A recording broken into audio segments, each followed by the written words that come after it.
It moved the front line of action against ecological catastrophe into the cities.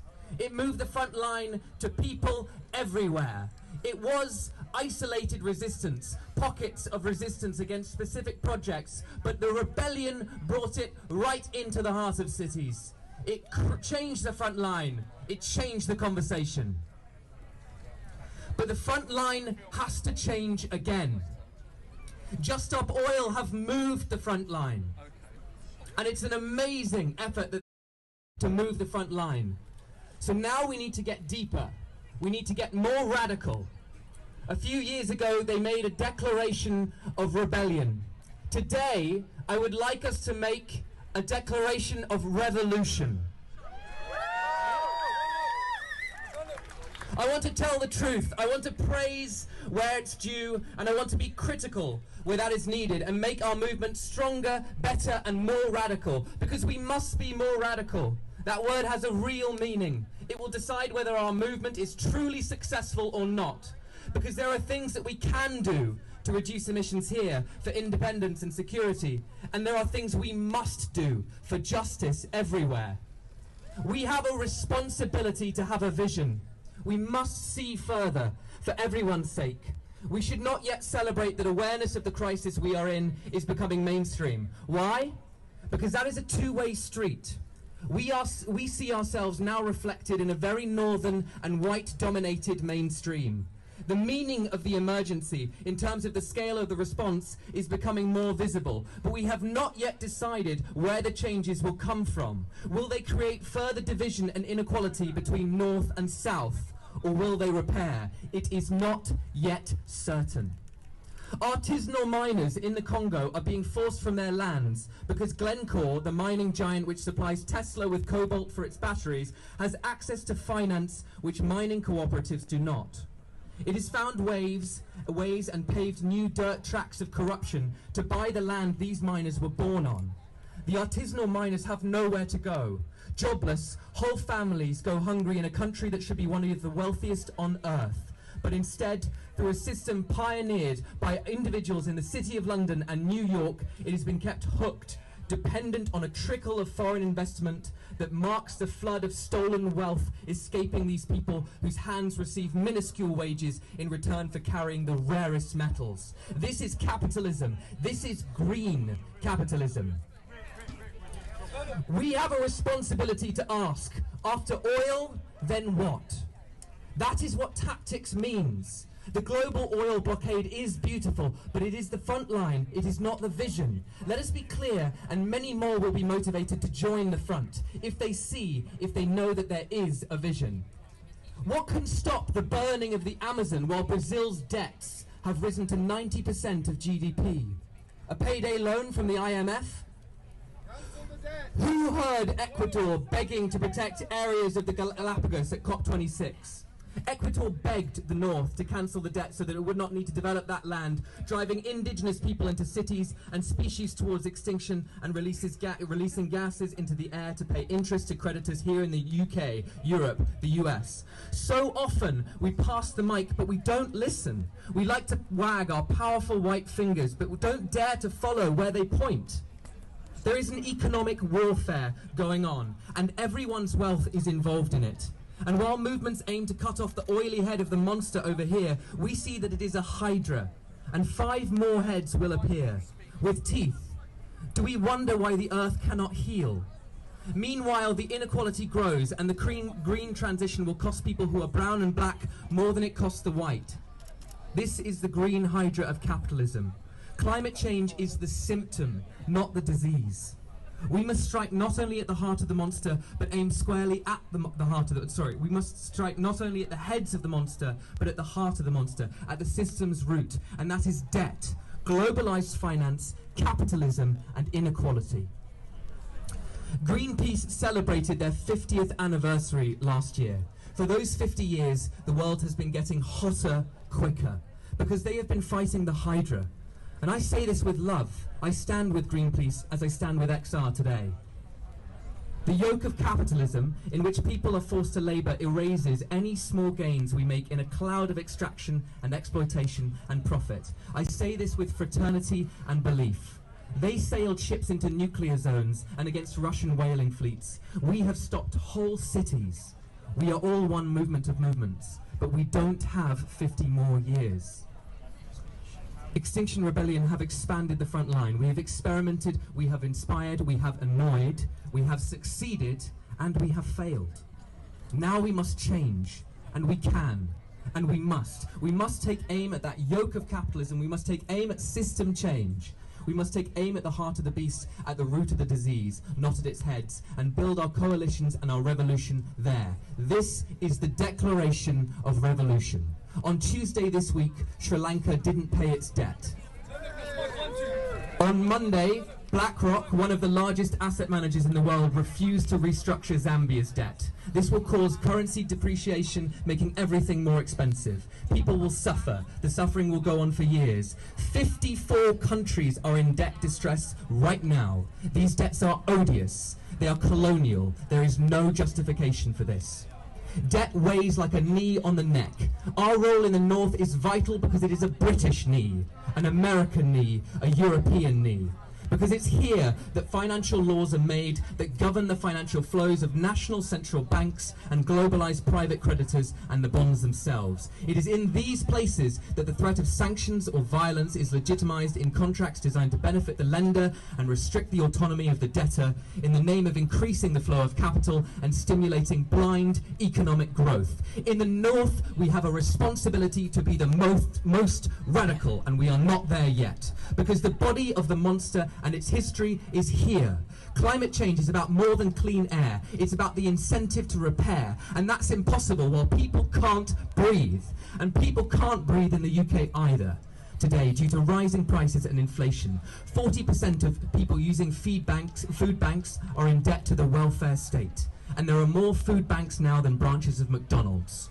And these people want to repair too, but they cannot, because the system is against them. It's a trap, and there is no power behind them. That is what we can do. That, I believe, is the strategy we must adopt in order to build this movement across the North. That is what we're beginning with the Jubilee movement, and I offer it to XR today. We must build the power behind people. What does that mean? I was talking to someone in my very white family recently, and we got on to talking about black power. They had no idea what it meant historically, so I repeated Stokely Carmichael. When you see an individual white boy, you are not afraid of that individual white boy. What you are afraid of is the power that he represents, because behind him is the local police force, the state militia, the army, the navy, the air force. When you see an African, there is no power behind him. There is no one speaking for his interests. There is no one to protect him. I sometimes feel like environmental movements in the North have an unspoken hope that they will inevitably succeed if only they keep doing their thing, because deep down there is an awareness of white power. It is this feeling that is supercharged in the arrogance that defined the culture of the boarding school that the Prime Minister and a huge portion of the elite in this country and many white European countries attend. White power. I sometimes fear that the environmental movement is not trying to build black power because it thinks that white power will do it. It won't. Because climate change is a black power struggle, because climate change at its heart is an inequality struggle. Symptom, not disease.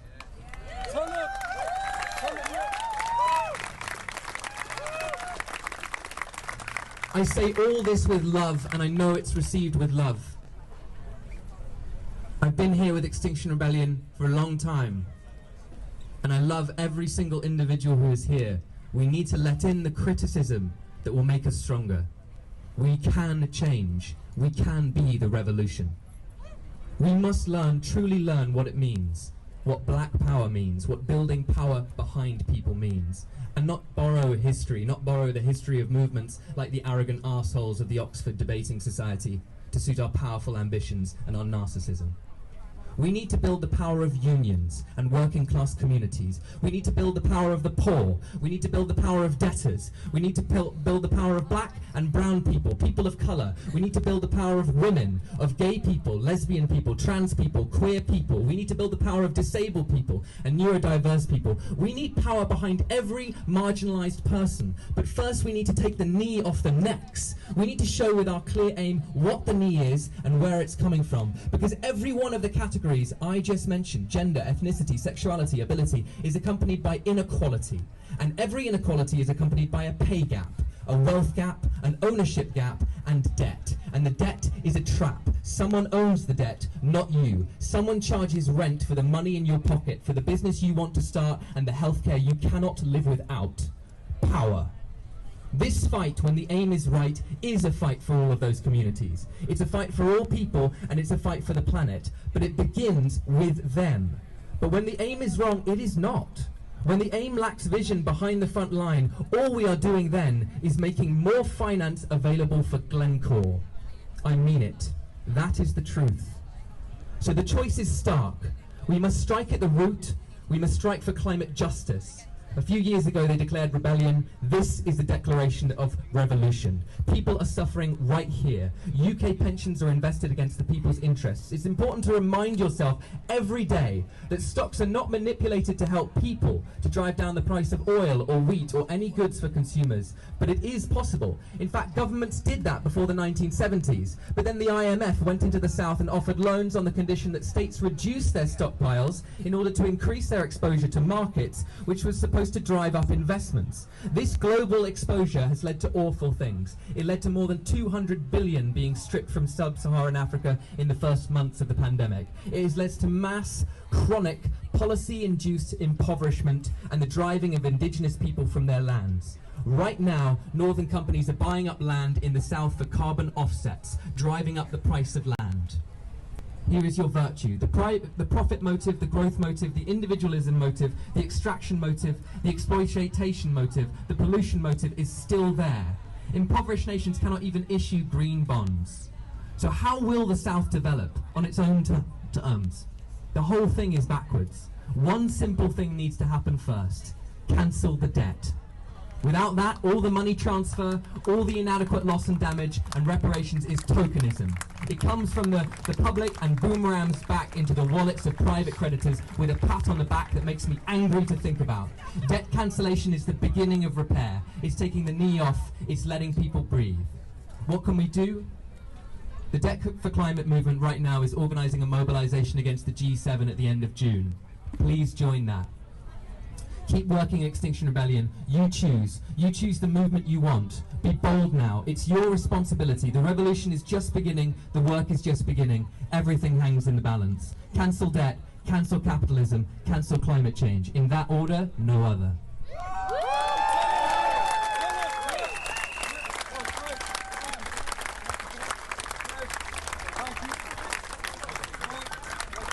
It moved the front line of action against ecological catastrophe.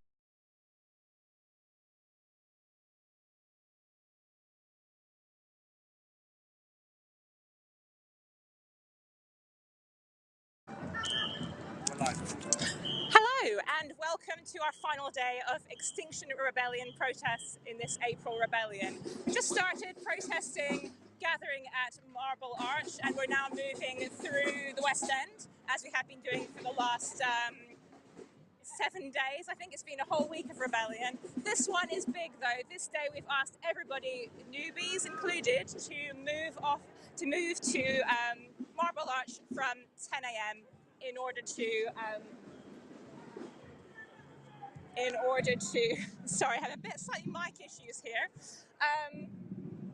Yeah, we've asked everybody to come to Hyde Park for 10 a.m. Lots of people here who haven't actually rebelled with Extinction Rebellion before. We've been picking up some interviews, talking to people this morning just to get a feeling of the crowd. And yes, lots of new people who don't actually know what it's to expect, but they're just saying that they are at breaking point. They've seen all of the news about what we've been doing. They felt increasingly like they needed to join us to raise their voices, because it's now or never. It's a litany of broken promises, we've been told, by the latest IPCC report, and the response to that by Guterres, the UN Secretary General, saying that it's now justice on climate change. Not live up to at COP21, in fact, which was a Paris Agreement in 2015, we are soon going to go beyond the 1.5 degrees of warming that was being put into law and promised to try and can't stop climate change now. Climate change is here, but to be able to bring the levels of that down so that people living in the global south, especially, but people living all over the world, watch yourself,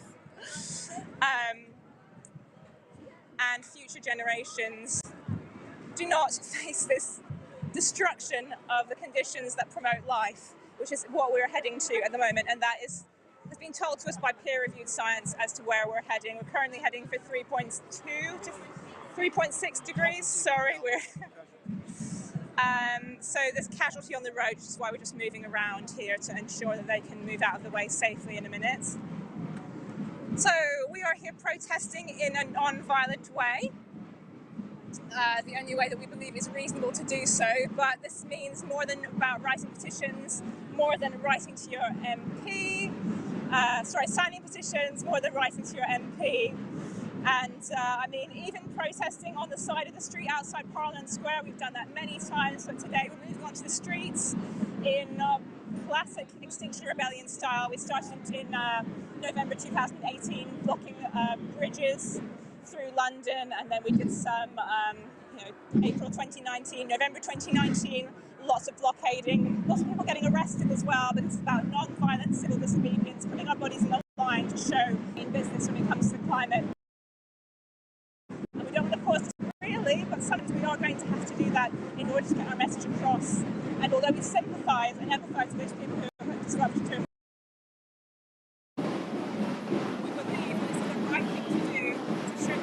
to force change at a time when we just cannot delay any longer. 2 to 3 years to ensure that we do not destroy the planet and everything on it. That's what we've been told by the scientists, thousands of scientists who've done reports. Careful. I've got a camera person walking backwards, slightly precariously. So I think we've got lots of other people who are marching in different areas. Let's go see a little bit of what other people have to say.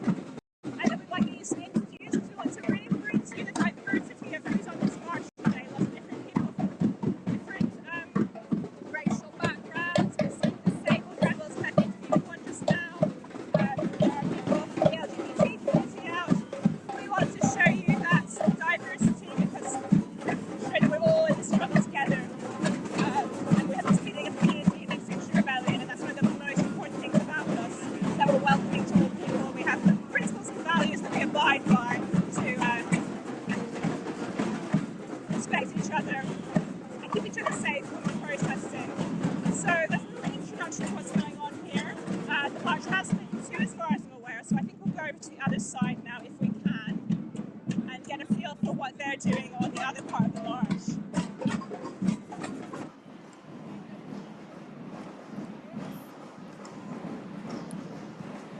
Welcome folks, big march heading through London. Great to see so many rebels out in the streets and new rebels as well. Been a lot of outreach this week, talking to members of the public, letting them know while we're taking action we are, and letting them know what they can do to help us. So a lot of new rebels out. We set off from Hyde Park just around about half an hour ago, and now heading up through central London. And it was great this morning. You caught the footage earlier of Etienne Stott and another rebel on top of the oil tanker, the Shell oil tanker, down on Bayswater Road. And it was really powerful to hear Etienne's words actually, why he was taking that action. Etienne's an Olympic gold medalist in the 2012 Olympic Games. He's got an MBE. You know, he's really thought about what he's doing, why he's taking action. He first thing this morning got on top of a Shell oil tanker and glued on, and then the police removal teams had to come and cut him free. And he was saying that the crisis is here now. Government inaction is killing us. The global cipher dying now. People are suffering from floods, fire. It's all happening as we speak. This is the problem that's coming down the line. Well, it is coming down the line. It's going to get worse and worse. But the only way we can seem to make change, because the government doesn't listen to petitions, it doesn't listen to letters to MPs, especially this government. They're absolutely negligent, and the only way to cause change seems to be to take direct action. Then they listen. They listened to us in 2019, and of course this is the anniversary of the April Rebellion. And And we got one simple demand for this rebellion. We thought it would be simple. It's end all new investments in fossil fuels now. We're not saying cut out fossil fuels immediately. We need a just transition to a new system, but end all new investments in fossil fuels straight away. We simply can't afford to be pumping more CO2 into the atmosphere. They're at record levels already and emissions are still going up. Antonio Guterres, the UN Secretary General, has been telling us since the IPCC report came out that the catalogue of human suffering caused by the global north's addiction. We're addicted to fossil fuels. It's in everything we do. Food, transport. And that system really needs to change. And yeah, we're all hypocrites to one degree or another because we have to exist in that system. We have to live in that system. But we know we can change quickly. We know during the pandemic we made change happen rapidly. If there's the political will, this is another thing that Etienne was referring to, there needs to be the political will to make change. And he was saying how the government is choosing to invest in nuclear. It's choosing to open up 40 new oil and gas fields they want to open. I've got on the table. And they're even looking at fracking again. Rather than the cheaper, more sensible, more climate-friendly, more eco-friendly alternatives. Renewable energy, insulating your homes. It's not rocket science. Onshore wind. Just need to get it done, as the government loves saying. Just get it done. And stop lining the pockets of the relative few, the shareholders for Shell, for BP, Lloyds of London that insure these projects. And we've been here all week, taking action against these companies. We were at Lloyds of London on, I really couldn't tell you what day it was, to be honest. I'm not even sure what day it is now. Saturday, it's Saturday. So earlier in the week we were at Lloyds of London, a massive insurance company. Insures 40% of the world's global energy projects. Massively invested in fossil fuels. So we shut them down for the day. And they want to double down on fossil fuel investments as well. Then later in the week we visited Shell. Shut that building down as well. So they couldn't function from it. Shell, trillions of dollars that company's worth. And they spend a fraction of it on actual renewable energy projects. They're pumping most of their wealth into fossil fuel projects still. And of course, massive amounts of greenwash we get from all these companies and from the government who claim to be taking... The government claimed... It makes me fucking angry, excuse me for swearing. But they claim to be world leaders. The UK government claim that we are world leaders in tackling the climate crisis and tackling emissions. But they're not even accounting for those emissions from our own country properly. They don't include shipping or air or the goods that are manufactured abroad that we consume. So they're talking absolute rubbish, they're talking lies. And they're still leading us in that. And they're using the crisis in the Ukraine now as an excuse to open up even more climate destroying projects. They want Boris Johnson's government want a climate pass so they can continue to open up more oil and gas fields. And those oil and gas fields that they want to open up in the North Sea, that's not going to solve the price crisis. Or the pricing scandal, we should call it really, shouldn't we? Because they've caused it. It's a scandal what this government's caused. The oil that's extracted from the North Sea actually goes onto the open market and is sold to the highest bidder, and usually that goes abroad. So it'll do nothing to help internal price problems.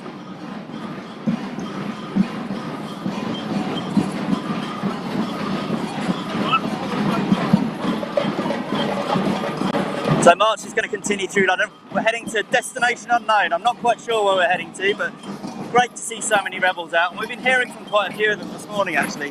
There is a lot of rage out there, a lot of anger. I'm feeling pretty bloody angry today about the inaction. But there's also a lot of love, and Extinction Rebellion comes from a place of love, of caring about the future, my future, your future, children's futures. So we'll go over now to hear from someone we spoke to earlier this morning. Catch you later. Right, so we're here in Hyde Park preparing for the last day of the rebellion, the action that we're going to do, which is still quite an unknown quantity. And we have someone here who's wearing a most unique headdress, and I'm like to welcome you here today. And could you just explain to me what your headdress represents and why you're here today? My representation here is for my people from the Amazon in Peru, people and the indigenous who are suffering right now due to deforestation, the climate change, and the endless use of fossil fuel. Right now I'm wearing the typical indigenous, it's from a native community called the Shipibos Kunivos, and it's been made for me specifically for this event, to raise the awareness about our planet. And what are the particular issues that the people in the area that you represent are suffering from today? Is it directly due to fossil fuels, what we're here protesting about today?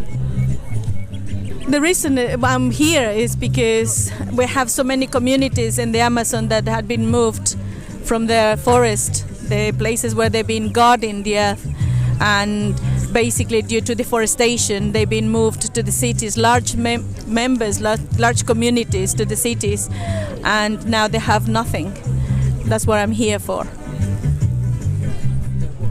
I think we've spoken a lot about oil this week, and I feel that climate justice really should be one of our key demands, because we need a just transition, don't we? And we're all extremely worried about deforestation. Do you see this changing anytime soon in your country, given the political situation there? I really hope so. I really hope there is going to be a change in the future. I know that time is running out for everybody. And then this is one of the things of the irresponsibility, the ignorance, and the blindfolding of the political sort of system. The presidents, the prime ministers, everybody are not putting their time together to pay attention of what's happening to the world. I've studied archaeology and anthropology and native peoples from the past, and I know from what you said in your country that the indigenous people are really the guardians of the knowledge that we need to reverse the situation. That's correct, isn't it? Absolutely, it is correct. We have also a side, and I heard it before, is that we have inherited the land from our ancestors, and it's not true. This is the land we're borrowing from the future generations, and we really must protect it. I hope it all comes to pass for you, and you are the true inheritors of the knowledge, the ancient knowledge that we should all have hung on to begin with, quite honestly. And it's been a delight talking with you this morning, and thank you for your thoughts.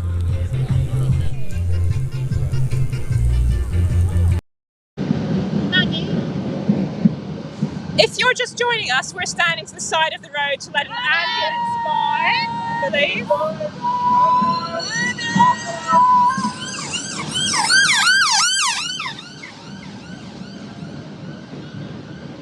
There you are, love and action. That is what we do at Extinction Rebellion, is we disrupt, but whenever we see blue lights, and that's our policy, is get to the side so we can let people through.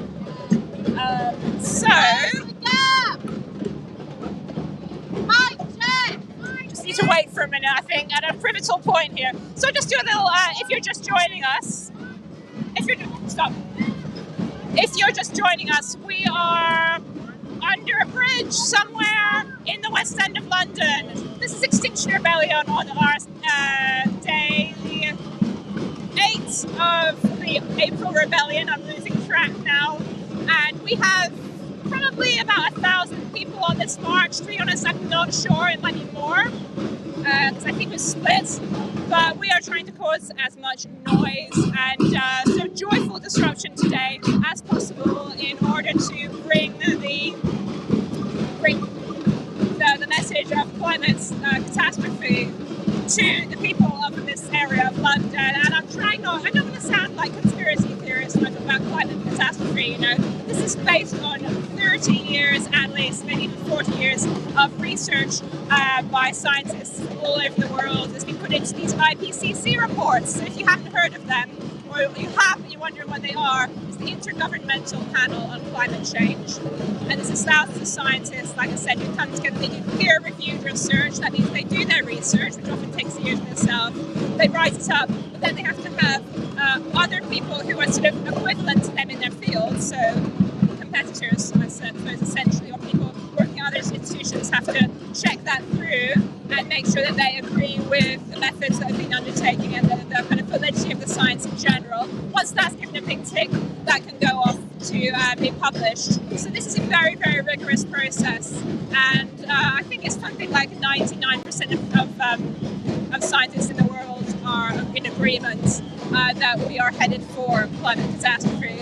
In fact, the Secretary General of the UN, Antonio Guterres, has now looked at the latest IPCC report, which is by Working Group 3, which is all about mitigation, how we can stop, or how we can slow down climate change actively by measures that we take now in the coming decades. And he said the message, is looking really bleak. It's about, we are going to see, the impacts are going to lead to so much suffering, and there already are actually across the world. Oh, sorry, we're being overtaken by a banner. Love it. Within, I lost my train of thought now. Mitigation report, right? So, yes, within.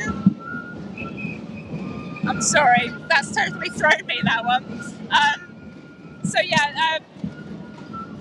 Suffering that's going to be brought about by climate change. Yes, sorry, people all around the world. So within 8 years, the IPCC report has said that 50% of Africa's population, 50% may have to migrate out of the continent in order to escape climate impacts.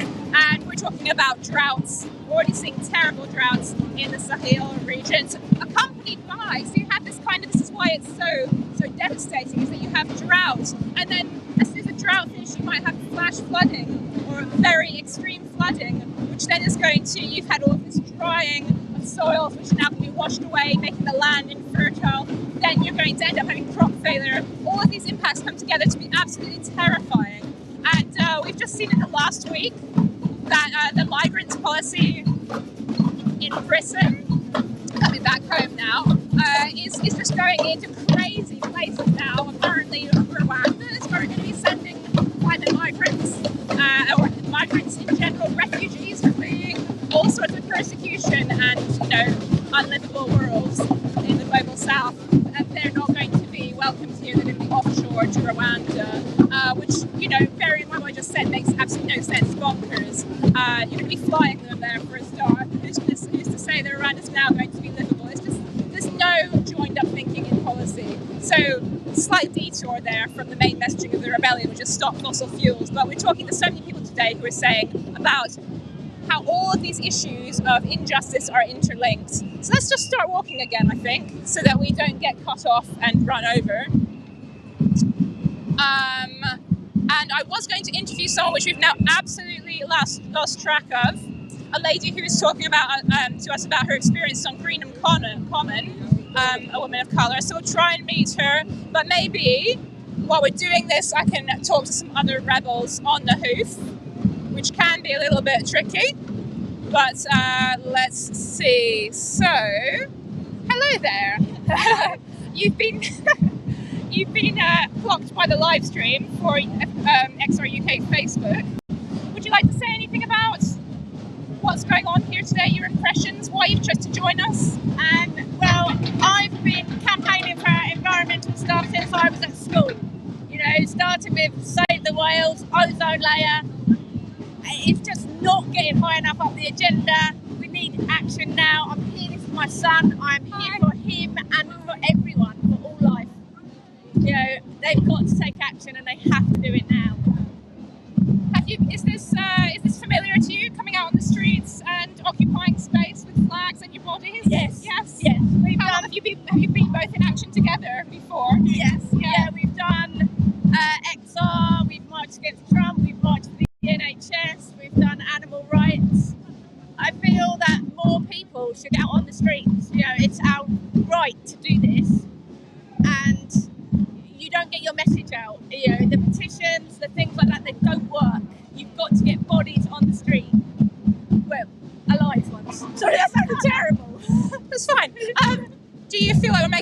difference at this point? I think we are getting it on the agenda.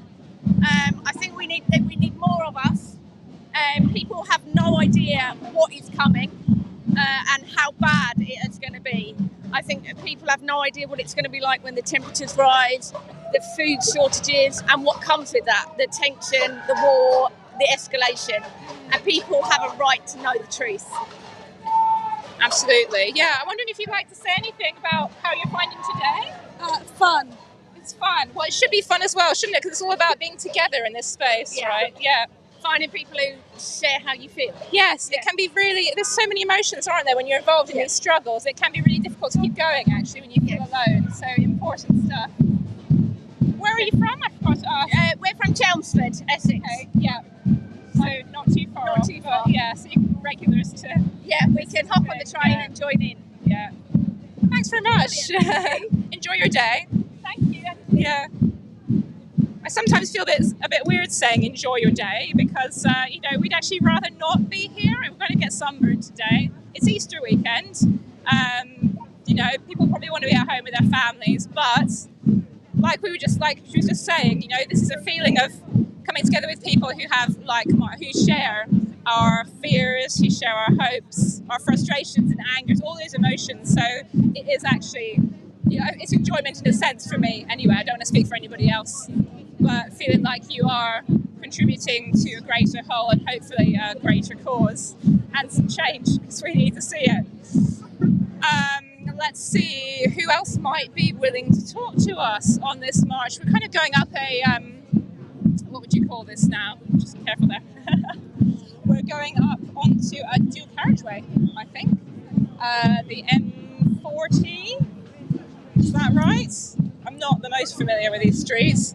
Let's find somebody else to chat to. How about this? We've got an interesting banner here. Hi there. Hello. Would you like to say anything to the live stream? That's our UK live stream? I'm happy to do that. Yeah. Okay. Just admiring your banners here. Thank you. Yeah.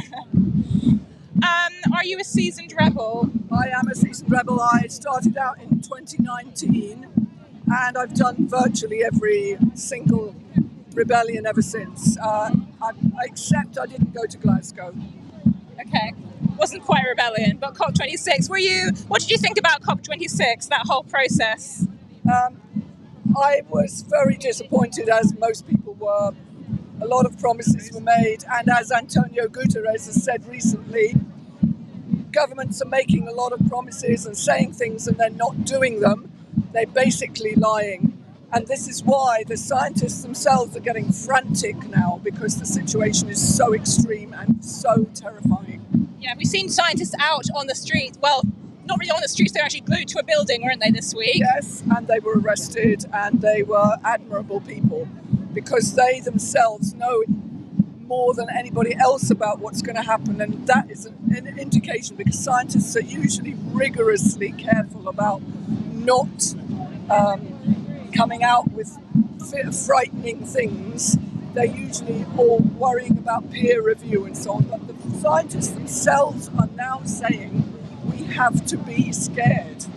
So that's a real indication that things are getting to a tipping point now, in terms of not just the planet coming near to tipping points, but also the people who are worried sick about future generations coming to a tipping point of saying now, as they said this morning, we don't want rebellion now, we want revolution. Yes, that was a very powerful speech, and we just heard at the beginning of the live stream. Thankfully, we caught that. Yeah, it was a really powerful speech. Stepping up, we need to step up, right? I mean, that's sort of, it's like a rebellion hashtag, but it means more than just come out on the streets. Absolutely. We really have to do everything we can, and literally everything. Right? Absolutely, yeah. So, anything else you'd like to say? I'm personally here for the sake of my granddaughter, who's 2 years old. I'm worried sick about what her future will be in 20 years' time, or even sooner. And so most people here are here for the planet itself, but also because they have a lot of personal investment in the future in terms of their children and grandchildren. Thank you very much. Thank you. So there we are, really heartfelt words, and there's a lot of people here who are with their families today. However, it's not just about future generations, is it? It's happening now all over the world, and especially in the global south. So that's countries that haven't been part of this wave of industrialization that was headed up by the United Kingdom and other richer nations. And so I thought we might actually watch a video clip about that now. We took an interview with an interesting man earlier who's doing some research. He's from Brazil, doing some research about the environment there, and he's on his first rebellion. So perhaps we could show that just to give an impression of, these communities where they're on the front line of climate chaos.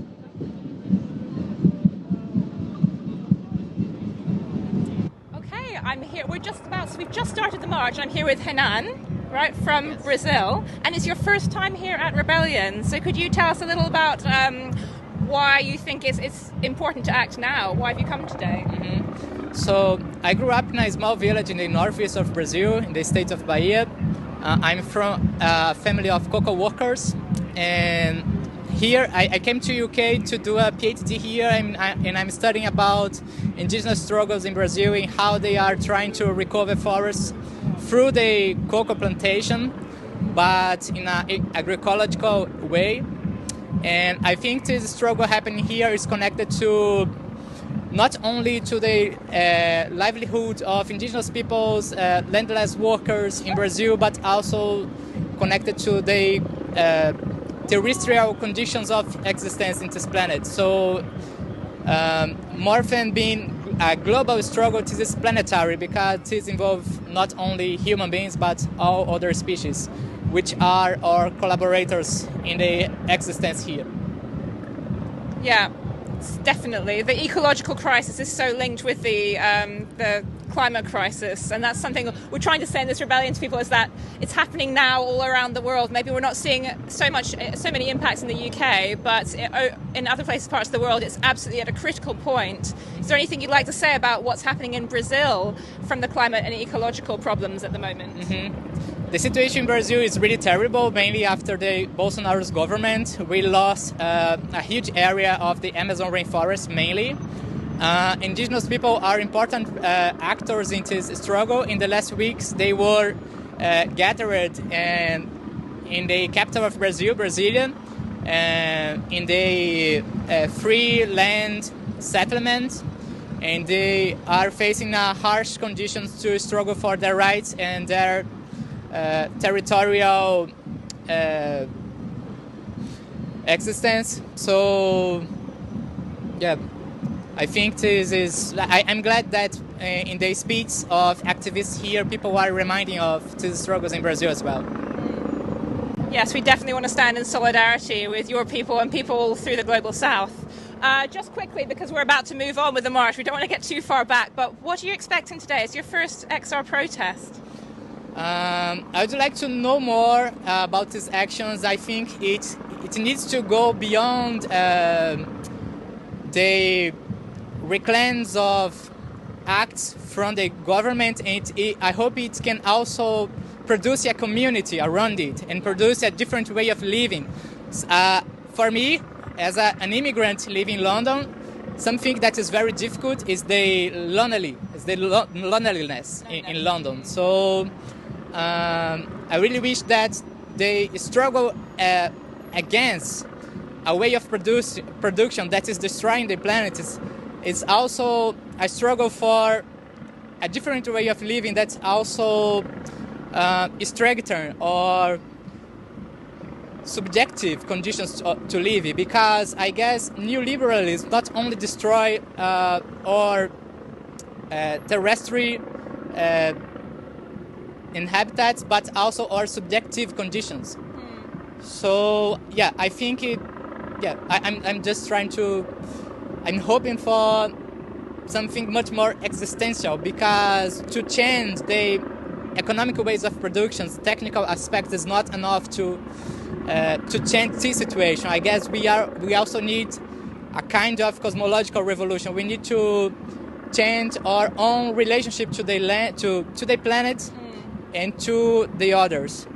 So yeah. live differently, think differently, and come together in a community. I think is what you're trying to say. I hope you find some sense of community here with Extinction Rebellion today, and I hope you enjoy your first time with us. Thank you. Thanks for talking to us. Tell me what democracy looks like. This is what democracy looks So we're here outside Westminster Magistrates Court, where scientist Emma Smart has just been released after spending a few days in custody and refused bail after being arrested on Wednesday at the base governmental building. So we're just joining Emma just as she's released after her court appearance. I'm just going to quickly pop over and see if I can speak to Andy. Is it okay to have a chat on XR UK Live? Yeah. And then we'll go to Emma while she's just saying hello to a friend. So if you can fill us in on the what's happened this morning. So Emma had her plea hearing this morning for the criminal damage from Wednesday's court case. She pleaded not guilty. And there was a lot of fuss about when they would actually pin down the court trial. Emma's response to that was, during that time, you've been discussing when I should be coming back to court. 4 different animals have gone extinct on this planet. She also declared that it took them longer to decide when the next court date was than she was actually glued to the building. You know, this is a system that is failing. It's not fit for purpose. We're in a position now where she's been criminalised for potentially just calling out the government for issuing new fossil fuel licenses.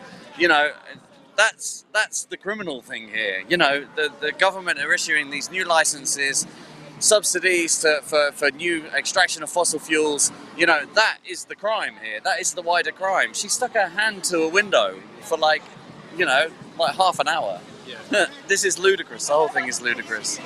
But she's been released, and she'll be going to court in a couple of weeks. Brilliant. Well, thanks for filling us in on that. And, no problem.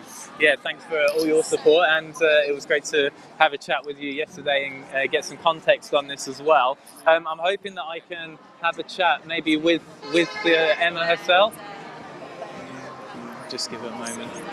I don't suppose I could speak with you on XR UK Live briefly. If you could, we didn't quite manage to catch your speech just now outside. We just caught the end of it. But if you could fill us in on the kind of things that you had to say. Yeah, sure. So I'm a scientist, I'm an ecologist, and I believe that we should listen to the science. And right now, our government aren't listening to the science. The recent IPCC report said that no more fossil fuels, and particularly no new fossil fuels, and our government are doing the opposite. That's why on Wednesday I demonstrated along with other scientists. There were, I think, 40 of us. I glued myself to the window of the Department for Business, Energy and Industrial Strategy in protest to the fact that that department are licensing new oil and gas. Now that is a death sentence, and it is the complete opposite of what they are saying in that they are leaders in this climate crisis. They are lying, they cannot be trusted. They're charging me with criminal damage for gluing my hand to the window of a building, and the decisions of which is where the real damage is being done. I mean, the decisions they're making now are going to lead us to a 3-degree world. That's a world where humans simply cannot and will not survive. That's real damage, that's real guilt, that's real reckless behaviour, not what scientists are doing. So I've been held for 4 days in custody and 3 nights. I've just been released from Westminster Magistrate Court, and I will continue to act in this crisis because our government aren't acting. And all I can say is this government are cowards, they are liars, they are not telling the truth, our media aren't telling the truth, and so it's up to us, the people now. It's now or never, and we need to act together, come together, and we can make the change that's so desperately needed. So you've had a lot of support from outside the court. Hopefully you heard us yesterday. You've got a lot of support out here today. I'll just do a quick pan around as well, which is great. Yeah, there's quite a few police as well when I came out, which is always nice. You've also had some support, I don't know if you know this because you've just come out, but you've had some support from renowned scientist Peter Kalmus, who has actually got a message for you. So we're going to cut to that, and I'm going to give you a headphone so that hopefully you can listen to that as well, if that's okay? Yeah, sure. So we'll cut along to that now. Okay. My heart goes out to Emma. She's in the next level of kind of risk. You know, I'm grateful for what she's doing, and I hope that the world starts to support her. The best way to support Emma is to start taking civil disobedience actions yourself, right? Because as more and more of us start to take these sorts of actions, the risk for all of us starts to decrease. To the governments that are imprisoning Emma and that are trying to shut down this kind of protest, you're on the wrong side of history. And it's absolutely clear now. The scientists of the world in their formal language in a report have made that clear. The Secretary General of the United Nations has made that clear. The time is not next year. The time is not 5 years from now. The time is not 10 years from now. The time is right now to start engaging in climate disobedience. The best way to think a climate activist is to become a climate activist. And the best way to think someone who is taking this kind of risk like Emma is taking now is to also start taking risks. I think climate activism that's successful at this point, it's got to feel a little risky. Petitions and marches, I'm so grateful for everyone who's participated in those, but they just, as a tactic, from where I'm sitting, I don't see them having a profound effect on the systems of power. But I do see civil disobedience having a profound effect, and especially as it starts to multiply, right? So this is the time to not leave the few people who are engaging and taking these risks hanging. Don't leave them hanging.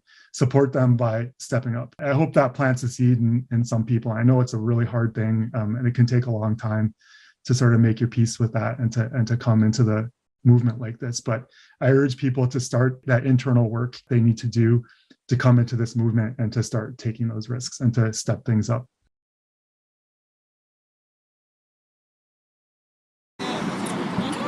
So that message there from Peter Kalmus, who is an international scientist based in LA, who carried out a similar action not too long ago. A similar message of a call to action. So if you had a final thing to say to those who we need to come and join us on the streets, what would that be? I think Peter Kalmus is absolutely right. Civil disobedience is the way forward. And who do you trust? Do you trust the scientists? Do you trust Peter Kalmus, climate scientists? Or do you trust a government who are backed by billionaire media? You know, who's telling the truth? And who do you trust? And join us, because it's now. Now is the time, like he says. We don't have much time left. Join us on the streets. Brilliant. Thank you so much for meeting Thank you. us. Thanks. Really good to see you out here as well. I'm going to continue and try and join the march now and allow Emma to get the much needed love and support from her husband and her family who are waiting outside the court. I can see thousands probably of flags waving in the distance, which is where I intend to head. In the meantime, I will pass you over to one of my live stream colleagues on the march, so hopefully they can give you an update on what's going on over there. So over to you. Hey, hi everyone. I'm with a fellow XR elder here, and I'm getting a real sense of deja vu when I'm looking at his flag. Let's see what it says. Nuclear power, no thanks. That really takes me back. How many decades have we been banging out about climate change? Can you just hold that for a minute? Yeah. Well, there's a... Hang on a minute, so we're a bit tangled up here. That's it. Can you just hold that? Yeah. Yes, there's I've had a lot of people come up to me with this flag. A lot of people recognise it from the 70s and 80s, and a lot of people cut their teeth on protesting because of the nuclear power. Sorry. That's all right. Okay. A lot of people have been coming up to me and have said that they recognise this flag during the introduction of nuclear power, and now we've got the government has announced that they would like to start nuclear power again, which is a horrendous idea. I want to try and make this flag more popular again and get more people to come on board with against nuclear power. It's the wrong thing to be doing. The government can't ride two horses at once. We should be going down the renewable power way and forget about spending millions and billions of pounds on nuclear power. I live in the town Hartlepool, where there is a nuclear power station, and it's exceeded its expected duration. How long it's been around?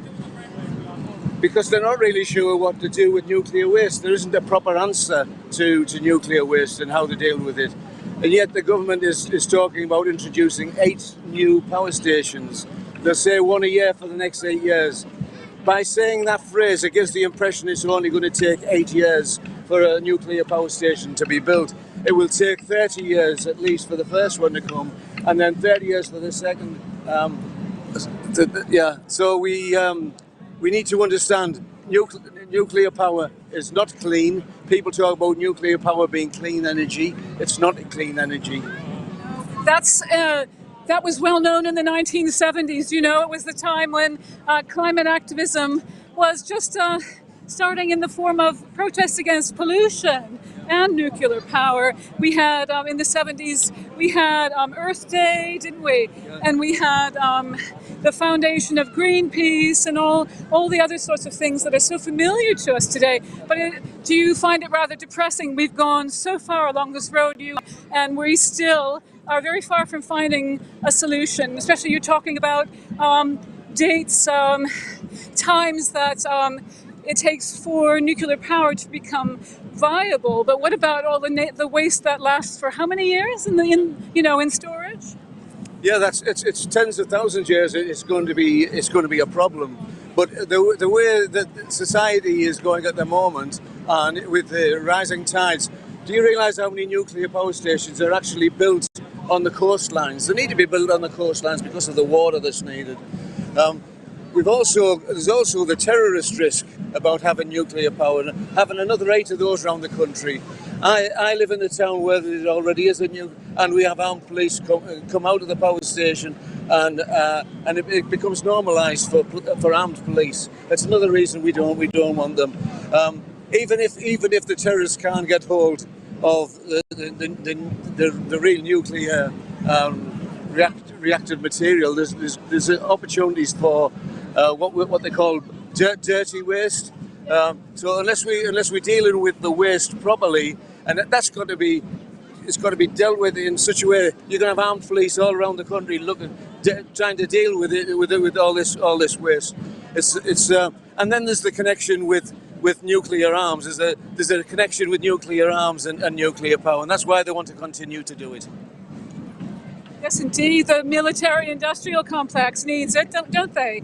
So, thank you very much for your thoughts today, and I hope that the government does the right thing. Its energy strategy is just a travesty, and like you said, we need to convert to renewables as soon as possible. Thank you so much. There's so many people have said that we should be thinking about forming a new group to fight against this, and sort of like a nuclear rebellion. So look out for that. It's not in place yet, but we intend it to be. That's a great development. Thank you so much. Okay.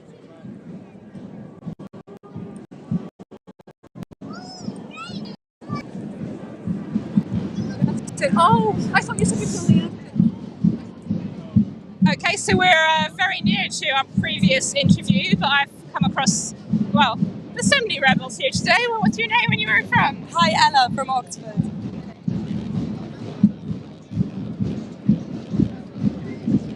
Are we? Yeah. Okay, so we're still live. Sorry. No, can you repeat that? Sorry, I'm Ella from Oxford. Ella from Oxford. Great. And we were saying before that you're quite new to XR. Yeah, pretty new. Like, this is the first kind of time I've been really involved with XR. Yeah. The stuff has been going on since the 9th of April. But I found it so good, like such a good way of like handling the problem, like so well organised, and also I was here on Wednesday when we were outside Shell, and I just thought like all the ways that they were talking about it, you know, instead of like shame on you, it was like join us, like instead of sort of anger, and like it was hope, and I thought it was so good. So yeah, I've been really enjoying it. We all need a lot of hope at the moment, don't we? Are you feeling more hopeful by being in amongst people that are like-minded, or what are you getting out of this at the moment? Sorry, it's loud. Saying, are you feeling more hopeful by being around people who are like-minded? Yeah, definitely. And like the fact that Extinction Rebellion is offering like actual solutions and it's so well organised, and like it's something to do, and it's something that's making a difference. And I've definitely felt like people have sort of, it's like calling it what it is, which is like a fight for life or death and a fight for the future. And I think it's so good. And I think like if you like having like despair is going to be as paralyzing as denial. Like you can, like I know a lot of people who completely obviously believe in climate change but don't think there's anything they can do, and that's just paralyzing. And I think we can't afford to think like that. We have to have hope, you know. So it's great to be here in a really hopeful environment. Yeah. Any particular messages to people who might be sort of on the fence watching this, thinking, oh, that might be interesting, but I'm not sure? Oh, that's a good question. I think you don't have to be like sure that this is exactly what you want to be a part of. I think you just need to be interested and like maybe like have a look at some of the stuff that they've got going on. Like I wasn't like, I don't know, I'm still learning loads about Extinction Rebellion, and it's just here, and there's loads of different people, and not everyone's going to have exactly the same opinion all the time. But I think like part of the point is that, you know, you can have really different opinions, but we're all united by the same like need to like stay alive, like the need to like protect the environment. Like one of the things I thought was really cool was how they've got like XR Buddhists, XR Christians, XR families, like really different, like lots of different branches of the same movement. And like I would say like there's definitely a way that you can find it and like find a way to like make it work for you, I guess, or make it fit in. Find a niche. Yeah, exactly. Yeah, and find where the bit of it that's going to align with what you want to say. Yes, definitely. And there's all sorts of roles as well you can play, right, according to your skills. So if you're thinking maybe I'd like to get out there, like you don't even have to be out on the streets, lots of back office roles and things you can play as well. So please do take a look at our website, and if you're interested, see how that you might be able to contribute, because we need everybody's skills and everybody's sort of experience in this. Is there anything else you'd like to say? No, I just have hope, I guess. Thanks so much. Thanks for contributing. Okay, so we are, just a quick reminder. Oh look, so we are at Baker Street Station, and we are at the junction just in front of there, so around Marylebone now, right in the centre of London on Easter weekend, showing the XR flags, XR Samba, love and rage, and as our previous interviewee said, hope. Let's go to another of our streamers, Marley, who's got another interview for us, and see again why people are here. Hello, so it's Marley here from the Midlands, and I'm here with Nyla, who I'm asking, what brings you out with Extinction Rebellion this morning? Just for the future, because I work a lot with kids, and changes should have been made before I was even born. And I just think being here, like coming together, like standing strong, I think there can be a change. And yeah, I'm just here for the future. We're blessed with one Earth, and there's no reason to destroy her, you know? Yeah, there's no planet B, right? No. And what is it that you do? I'm a journalism student out in southwest London. And how did you come to find concern in climate change? Well, my sister rose awareness in me when I was pretty young, I guess. So with her growing up with it, just was always instilled in me, I guess. Brilliant. Well, it's really good to have you here with us, keep on doing what you're doing. The more of us we can gather together, the bigger the change will be, as you said. So I'm just going to move over and have a chat with someone else. Thank you so much, Nyla. There's a banner over here that is the banner that Nyla's been marching with, which says climate justice now, cancel the debt, as you can see behind me. And there was a really powerful speech from a young man this morning about the importance of the disproportionate debt that developing nations have under developed nations or the Western world, or whatever we want to call it. But the stark reality of that is that it is that debt, and it is that sort of hold that the Western world has over these developing nations, especially those that are exploited for their resources. It's that hold that enables a climate crisis that is affecting those marginalised, they're not marginalised people, they're actually the global majority, but those in the global south who are already suffering as a result of developing climate chaos. So the Cancel the Debt campaign, they are campaigning for governments to cancel debts against those nations who are unable to offer a viable green recovery because they are indebted to the Western world, and as a result their economy is designed to try and pay off the debt. And the problem with paying off the debt is that because these nations also have a wealth of natural resources, the easiest and cheapest and fastest way for them to pay off the debt is through doing things that are not great for the environment. So they're constantly torn in a balance between the debt that is owed to the Western nations and doing what they need to do in order to protect our Earth, and it's through no fault of their own. It's a system of hundreds of years of colonialism and oppression of these countries, as well as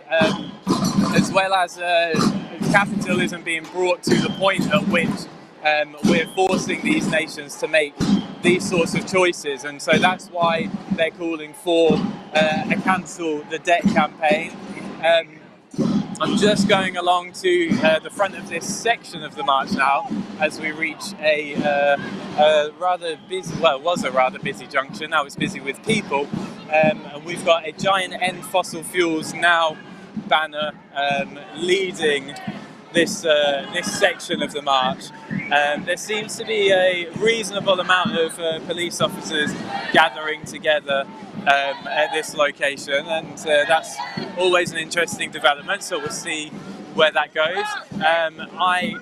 For now I'm going to pass you back over to another one of our lovely live streamers for more info on what's happening elsewhere.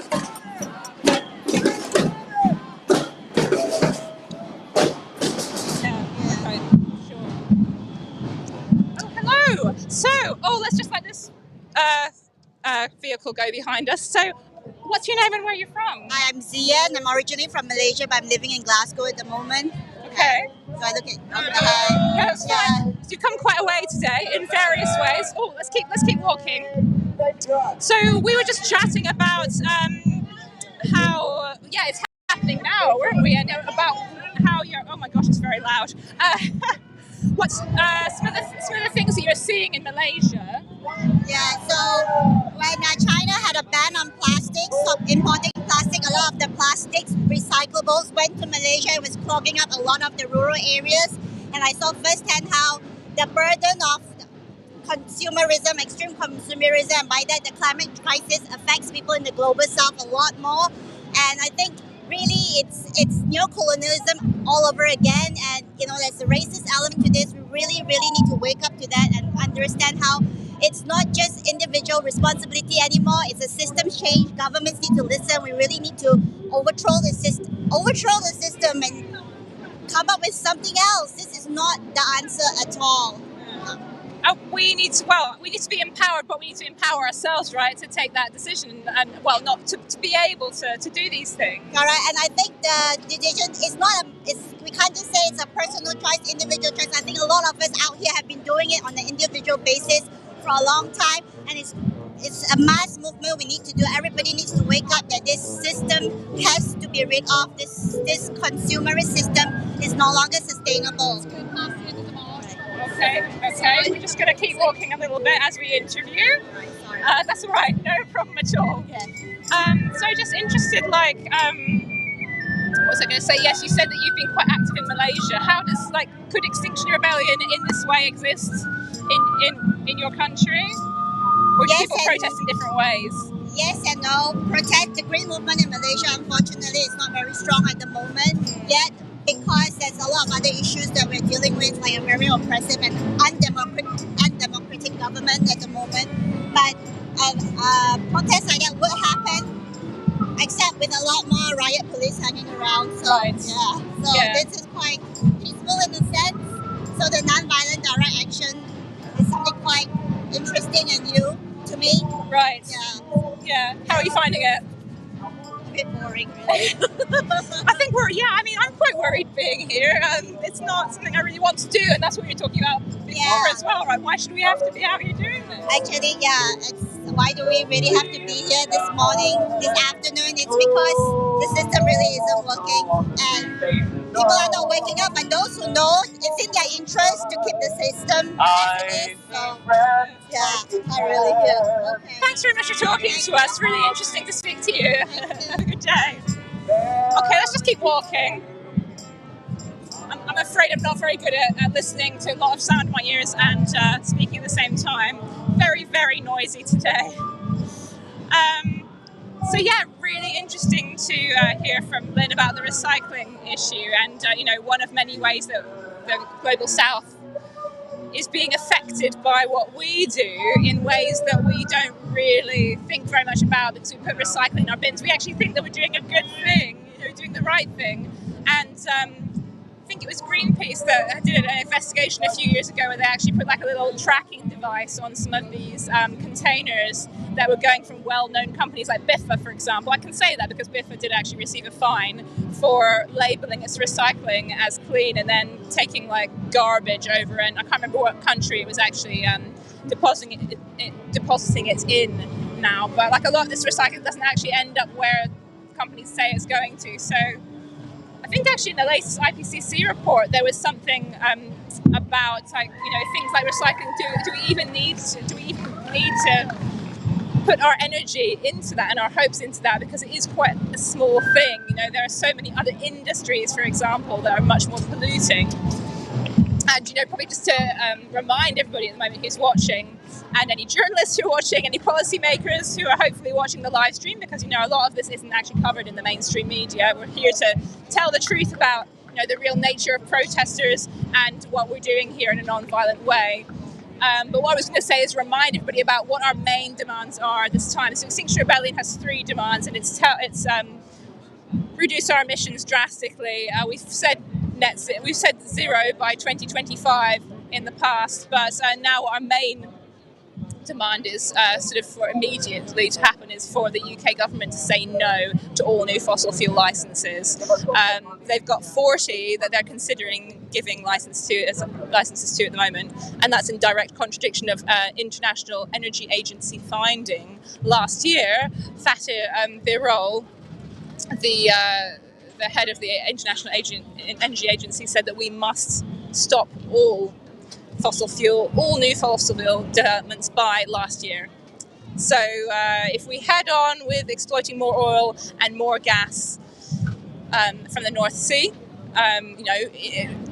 despite what might be said about it helping us to achieve some kind of energy security from Russia, which actually the government's own climate change committee has said that's not really, it's not going to actually decrease prices for normal people, and we're not actually reliant on much Russian energy anyway. It's kind of a smokescreen.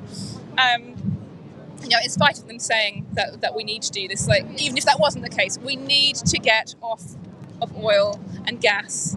We are reliant on petrostates that are huge. Not only is this hugely polluting, but it's actually so many human rights abuses going on, and genocide, in fact, in Ukraine at the moment.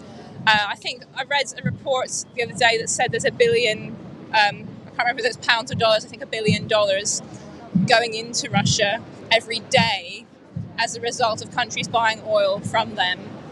And if we were able to, as a coalition of nations, wean ourselves off fossil fuels onto renewables and onto sort of making clever changes to how we use energy, so reducing the amounts that we use, especially needlessly.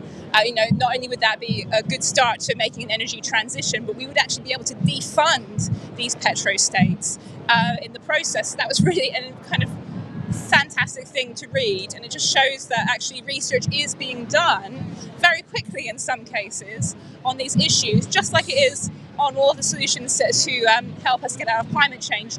All of these. I know actually a fellow streamer who you might have seen before on this live stream, Fergal. He's talked to me before about he works in renewable energy, and how the solutions there, onshore wind technologies are there, but they weren't funded a decade or more ago.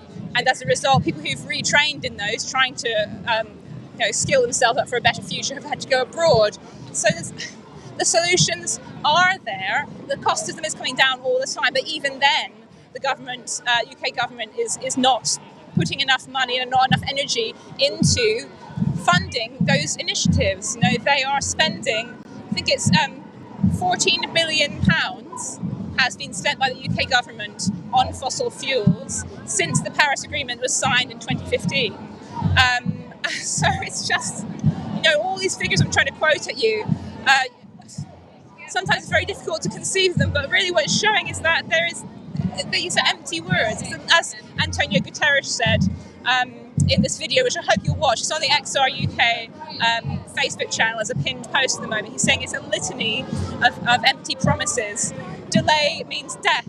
We need to get our act together. And when I say we, I don't mean individuals, really. I mean governments. This is what we're trying to call for as Extinction Rebellion, calling for governments to get a grip, represent us, use democracy as it's supposed to be used, and come up with policies that are actually voted on by parliaments to use those 2 to 3 years that we have left in a really efficient way so that we can get to somewhere where we have a just future.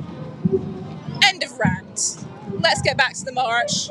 Lots of other people have their opinions about what we need to do, what kind of feelings that this is generating, this protest as we go through the centre of London. You're watching the Extinction Rebellion live stream today on day 8 of the Impossible Rebellion was last rebellion. We've been to a fair few rebellions over the last 3 years. This is the April Rebellion, because it's in April, obviously. Quite nice weather today. We'd rather not be out on the streets, I'm sure, but we're here because we are saying we will not be bystanders any longer. And I've been really heartened, actually, after what's been quite muted rebellion in some respects compared to what we're used to. I've been really heartened that this outreach element that's been built in, we've been door knocking, we've been going on the tube, handing out leaflets, sticking up posters, lots of artistic and theatrical elements as well to the process, and that is working. We're getting more people on board who've been on that teetering point for a while, and they've actually finally thought, yes, we're going to come out and join and see what we can do by putting our bodies on the line. So please, if you're watching this and are thinking about it, do come down. There's still time today. We were in Marylebone area, and if you keep watching the live stream, you'll know where to find us. We'd love to see you. So I think, I've just got a bit of cool, I'm in the shadows now, that's nice. Let's go, we've got people sitting in the road somewhere. I think we need to go to that right away, much more important than me. Let's go talk to... Right, it's Andrew. We're outside 10 Portman Square. And I'm not sure what the significance of that is. The police were guarding it before we arrived. There were several rebels, quite a few rebels were running down the road to try and block the road. It looks like there's going to be an announcement about why we're here. Okay, where are we? And what is on this square? That's it. Saudi Aramco. Saudi Aramco. Do we like Saudi Aramco? Why don't we like it? Yeah, exactly. So Saudi Aramco is the world's largest corporate greenhouse gas emitter. It is estimated to be responsible for over 4% of the entire world's greenhouse emissions. Let that sink in. It's been estimated that Aramco will produce and sell the equivalent of 27 billion tons of carbon between 2019 and 2030, which equals to 4.7% of the IPCC's global carbon budget, for a 50% chance of meeting 1.5 degrees. That's a lot of number.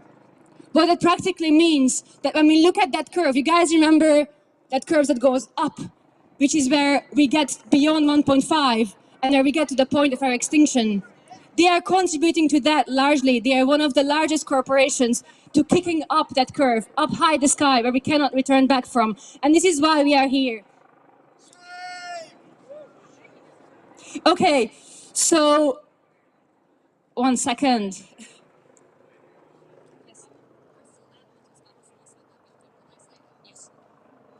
So this building is not just home to Aramco. This building is home to many climate criminals. Is anyone from Bristol here? Our favourite Ontario Teachers Fund, whatever they're called, the owners of Bristol Airport who are hoping to expand, also live in this building. This building is full of climate criminals. So my friend Rob said earlier about those companies who hold their knees on the neck of our society. And when I say our society, I mean human and non-human animals and all the plants that we share this planet with. And Saudi Aramco is one of those biggest knees that are choking us right now. So compared to other companies like Exxon, Chevron, or Shell, who we visited the other day, or BP, Aramco proved oil and gas reserves already far exceeded the combined reserves of all of these companies. If the production rate remains at 2020 levels, Aramco's reserves could continue to be burned until 2077, and they have no intention to reduce production. And in fact, they are currently expanding its production capacity to 13 billion barrels per day. I would like us to state who we are and what our intention is to ourselves first, and then share together. Because it's really important we stay committed and we keep coming back to where those needs are. Who are we? We are Extinction! Extinction! Extinction! All right. So we've recently had, there is another crisis going on in Ukraine. And because of that crisis, our government have gone off to Saudi Arabia to ask for more oil and gas. We say that crisis reminds us that we cannot depend on fossil fuels. This is not the time to issue new licenses for fracking. This is not the time to issue new licenses to explore more oil. This is the time to address the supply side, to address the demand side issue of the problem. And that means this is the time to insulate Britain. This is the time to just stop oil. But of course, we must ask the question, what comes after we just stop oil? What comes after we insulate Britain? And that means our struggle continues. We're not going to stop when we insulate Britain. And I say when because I know we will insulate Britain. We're not going to stop when we just stop oil because we will stop oil. This is a marathon, not a sprint. And we're here for the whole journey. So what happens when we just stop oil and when we insulate Britain? We fight for justice. We fight against the cost of living crisis. We fight against climate justice. And we fight for global justice. We're a beautiful movement propelled by justice. Justice is the force that gives our rebellion meaning. We have a moral imperative to rebel, and that's why we're here. And we're going to keep coming back, keep reminding everyone, we're here to hold all the occupiers of this building to account. We're not here to take power from our government, but to hold our government to account for what they do in our name. We don't give them permission to do that in our name. We have a moral responsibility to rebel. We rebel for life, all life. And we are rebels for life, which means this is a marathon, not a sprint. So repeat one more time after me. We refuse to be bystanders. We are the power of the powerless represented. Thank you. All right. We need some more samba and we move on. So we're going to come back. We're going to come back because we need to hold these people to account. So we're at Portman Square. We're heading vaguely south. There's quite a good sized crowd here. It's not the biggest XR crowd I've seen, but of this rebellion, it's quite a good size. It's nice weather, lots of flags.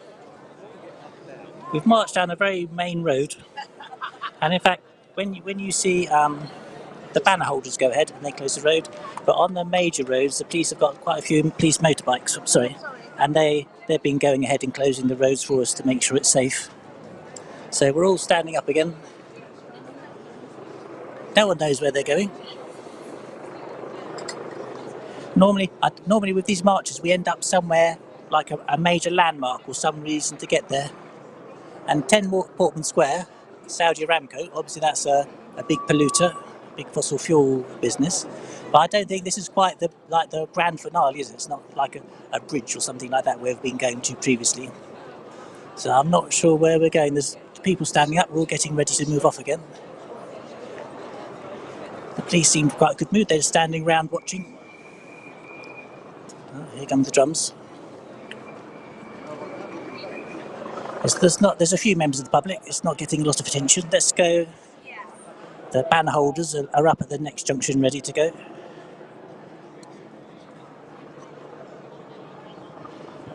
The police helicopters above.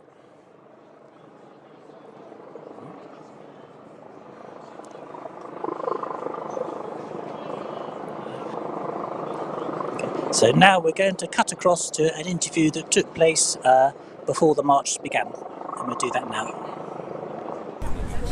We're here in Hyde Park just before the march on the final day of the rebellion this year, and we've got two members of a banner-holding group. And I would just like to ask you, what is so important about your being here today? Well, we're here to hold the banner at the front of the march to stop the traffic. It's a protection for the people in the march. It will be disruptive. It does cause disruption to block roads, but really we don't feel that there's any other path that we can take to draw attention to what the key messages are this rebellion. I should have thought with Just Stop Oil and other activists just recently doing similar tactics that maybe the public's getting a bit used to it. I'm not sure, but yeah, do you think maybe it's time they should not be so fed up and actually to start listening? Maybe that would be good. Yeah. What is your motivation for being here? I'm just here to do what I can because the crisis is looming, and I have a few people I know here, and I just want to support in the best way that I can. Yes. And what have you been here for the action for the previous part of this week? I was there for a couple of days. Yeah. And how have you felt the rebellion is going in getting our message across? I think it's incredible because while we also talked to the people around us, I was very surprised at how positive they were, and I was kind of expecting a lot of resistance, but people seemed to be getting the message, and I really haven't seen a lot of resistance, to be honest, and I was surprised pleasantly. It's a lovely day here in Hyde Park. I had actually an opportunity to walk in a bluebell wood this week when I had a day off, and from all of this, and it made me really realize what we stand to lose. And our message this week has been all about oil, but what would you say about other aspects of it? For instance, say nature. We look around us in Hyde Park here. This is about the only spot of nature you're going to find for quite a way, but what about the effect on nature of the climate crisis? I mean, that's what's really driven me forward. I've always loved nature, and I've seen insects disappearing, I've seen changes in my lifetime, and that really drives me forward. I feel that now we have to step up. We know that species are going extinct all the time, that biological diversity is really lessening at the moment, and we have to step up before it's too late. We've got a very narrow window now, and now is the time that we have to act. Yes. And is there any particular aspect of the climate crisis that drives you? apart from the oil message that we're putting forward this week? Anything personal to you? Yeah, I think I come from the global south, and I've seen that a lot of farmers, a lot of indigenous people, people who protect the forests and the rivers, are really teetering on the brink of extinction. They're on the margins, and they would be hit the hardest.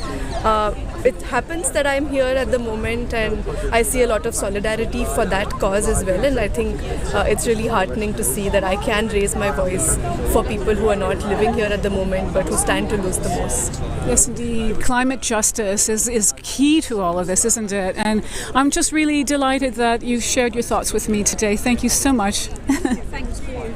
Bye. It's an important message of solidarity and love on a global scale, and that's why it's important that we do recognise that we here in the UK hold a significant amount of privilege, and it is down to us to use that privilege in ways to generate change by any non-violent means necessary. And we have got a brilliant representation here on the streets today. So we're here at Marylebone. You're with Marylebone in Marylebone. And I'm also here with a lovely fellow, a group actually, of Midlands rebels from the middle of England, right in the centre. And I just wanted to have a quick chat with my good friend, Karuna Bachta. Karuna Bachta, can you tell us why you're here? What brings you here today? You're talking into this little bit there. Okay, well, like everybody, I'm here because of the terrible situation we're in. The theme for this march, or one of the themes, has been we cannot be bystanders. And absolutely, like most people, I have absolutely no faith that the government is going to do any of what is necessary. So we really are down to people power. And it's been particularly interesting, this march. I've been talking to lots of people on the streets. We've been doing some door knocking, and it is so noticeable that there's been a real shift, I think, in the last months even, in public opinion. And that most people that I've talked to have said they're very concerned, they're with us, they understand why we're doing this, and they absolutely have no faith that the government will do what is necessary. So, definitely things are shifting. What do you think might have caused that shift? Well, I think it's probably a mixture of just how discredited our particular government is. So people have no faith in anything that they're saying or doing. And I think very slowly, I suppose, maybe things like the IPCC reports are getting through to people. Yeah. And where have you come to join us from? Well, I live in Nottingham, so I'm part of Nottingham XR. I'm also part of the Midlands region, which is a very strong region. It is the best region in the UK, right? Well, so they say. Well, if we're not going to plug XR Midlands, yeah. I don't know who is. Yeah. Speaking of XR Midlands, a good friend of yours this morning spent some time on in a precarious position. He did, yes. Would you like to fill us in on what happened with that? Well, there's a new activity that is called tanker hunting, where basically oil tankers, petrol tankers are being stopped, and a couple of people got on top of the tanker and stopped it as a protest. Like all of this, it's a protest about oil, the use of oil, the further development of oil. So yeah, I think he spent a few hours on top of a tanker, and I think he's now in a police cell. And if you had a message for him, what would that be? Oh, just lots of love. Keep doing it. I'm so proud of you. I'm proud of all these rebels and all the different actions that people are doing. And, I don't think people realise, it's like, some more people got arrested, da-da-da. It's a big deal. People don't want to be doing this. We're doing it because we are desperate. And because if we do not break the law, if we do not cause disruption, we will be completely ignored. It is our way of trying to reach people, trying to get a message across about the absolute dire state we're in. So I'm just really proud of everybody who's putting themselves on the line like that. Brilliant. Thank you for speaking with us. Yeah. Thank you. And it's like Corinne says, it is a resounding message of hope. This is people joining together out of love and compassion and taking extraordinary measures, similar to what we saw happen this morning on the opposite corner of Hyde Park to where we were meeting.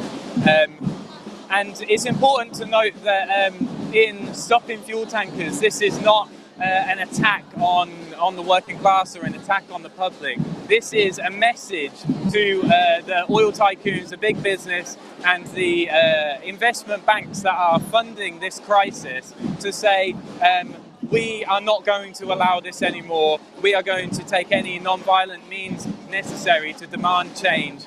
So we're going to bring you a few pictures from what happened this morning, and you might recognise a familiar face as no other than our good friend Etienne Stott, who is one of our fellow live streamers from the Midlands. We love him, we respect him, and we're standing here in solidarity with him, marching right now as he spends some time probably locked up at Her Majesty's leisure. So we'll come to those pictures now. It is day 8 of Extinction Rebellion's April Rebellion 2022, and a small group of concerned citizens have just blocked this Shell oil tanker after leaving the petrol station here, just on the edge of Hyde Park. Up on top of the tanker is Olympic gold medalist from the London 2012 Games, Etienne Stott, and a lady whose name I actually don't know. It's amazing with Extinction Rebellion, the trust involved, that people have come together today that don't actually know each other to make this action happen.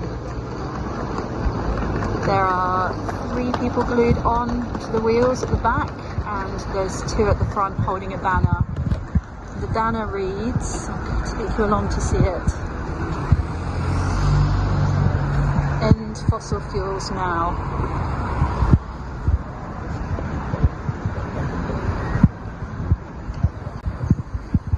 The driver's ever so friendly, he gets it, he understands. He's got quite a few kids and grandkids. He's not angry. He'd like to get home, but he gets it. So on the side of the truck it says, "End fossil filth."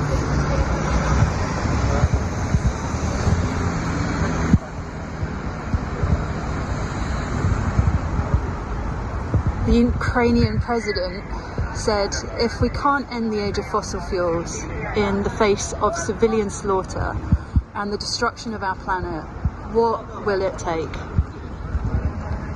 Well, it seems that this government is hell-bent on sending us to hell. 40 new fossil fuel licences in their recent UK energy strategy, despite the IPCC report coming out 3 days prior saying it's now or never, today, not tomorrow, that there must be no new fossil fuels. Investing in fossil fuels at this point in time is both moral and economic madness. So what's it going to take? Just ordinary people, concerned citizens that are going to force themselves in front of oil trucks to stop this system that is hell-bent on destroying itself.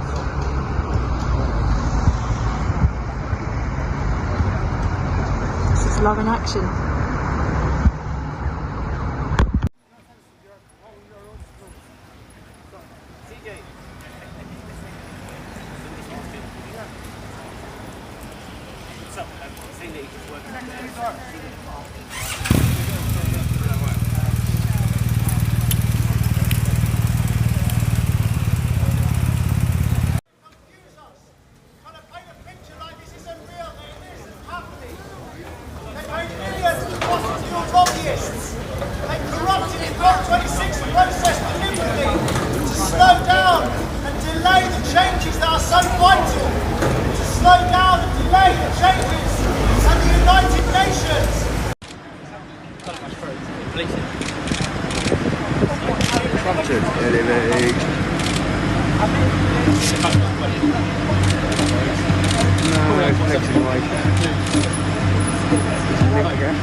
So we've actually, there's been an interesting development. This part of the march that I'm standing on has now split off from the other, and we're on a side street going west-east instead of north-south. Maybe we can just do a quick little kind of scoot around and show what's going on in front of us as well. At the moment, it looks like there's hardly anyone here, but there are a lot of people here. Probably about 200 or 300 on this part of the march, all with our flags and banners. It's really inspirational to see a bit more spicy stuff, as we call it in the movement, going on earlier, with, I think it was either 2 or 3 rebels on top of that oil tanker, showing that we are, it's not just all about the marching, but there are lots of different ways that we can show our non-violent principles in action. So all the best to them as they negotiate that process now of custody, I suspect. I did just find a really, really sweet mother and daughters that I want to talk to. We've got a little bit away from them. They've come in, they've come in costume with deeds, not words. Here they are. Hello. You ready to have a little chat? We can keep walking perhaps if you want while we go, so we don't get split up. So where have you all come from today? Come from Hove. Hove, okay, I'm near there. I'm in West Sussex. Oh yeah. And what are you dressed up as today? We're dressed up as suffragettes. What do you find the suffragettes quite inspirational? Yes, because their protest was very big and strong, and it made lots of things much better and fairer. And hopefully that's what we're going to try and do as well, yes? Can I see your placard? Oh, let's turn it around for the camera. Oh. Yes? It's not too late, we've still got some time, right? So what you're going to say to us, what you're here for, what do you care about? Well, I care about the planet and everything inside it, but climate change is killing that, and I think that's wrong. It is wrong, isn't it? Thank you so much for being here and for sharing that. You're here. Do your friends think similarly? Do you have a lot of friends who are thinking this as well? Yeah. Yeah. Do you find the suffragettes as it's a really good inspiration for your children? I think it's good to show that sometimes you can be seen as kind of the bad guys at the time, but actually you can be on the right side of history in the end. And I think it's good for them to see that you shouldn't just follow rules because the rules are there. Definitely, and yes, the suffragettes, they did a lot of things that were not popular at the time, right? Now they're an accepted part of history. Yes, just like the civil rights movement as well. Yes. Is there anything else you'd like to say about why you're out today? I think it's good for the kids because they learn a lot of worrying stuff. They learn a lot of worrying stuff at school, and they hear a lot of worrying things about the future. And I think it's good for them to sort of see that they are doing something, and so they can look back when they're older and think that they took part in something important. Yes. So I think that's why I want them to be there. To have hope and agency as well. Yeah. Oh, thanks very much. Lovely to see you out. And sorry, your names were? Victoria, Freya, sorry, and Rachel. Thank you so much. Enjoy the rest of your day. Just really poignant to see young families coming out and parents sharing the news about what's happening in the world with their young children. I think it's something that we see a lot of young families here today, actually. We can play you an interview in a minute from a family that I talked to right at the start who were very new to Extinction Rebellion. But yes, a lot of people seem to think that we need to shelter children from the truth to preserve their childhood. I work with children myself, so it's something that I struggle with a little bit as well, because it is just so overwhelming for adults, let alone young people who don't have the emotional capacity at their stage of development to process this all. But at the same time, I think it is important. This is their futures what we're talking about, and that they're aware from an early age about what they can do to make a difference in the world, and to see that people who are their adults, people that are taking care of them, care about that as well. So I think it is very powerful to have children in the protest. And I think we could actually cut now to that other interview that I did this morning with another young family, actually also from the south of England, and see why they were out today for the first time, in fact. Oh, we don't actually have that clip yet. Okay, that's fine. I will try and re-upload that later, because that's something that I would really like people to see. In which case, let's just trying to orientate myself now.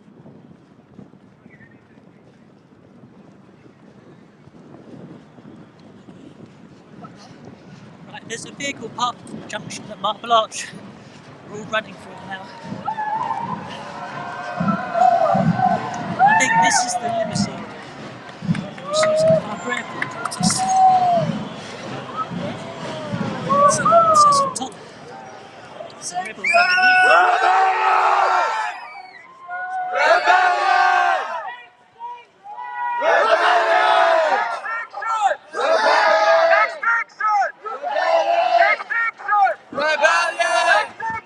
Yeah, okay. So it's got some handprints. There's some mysterious things going underneath. More mysterious things. Justice! No, this is a bit more like this.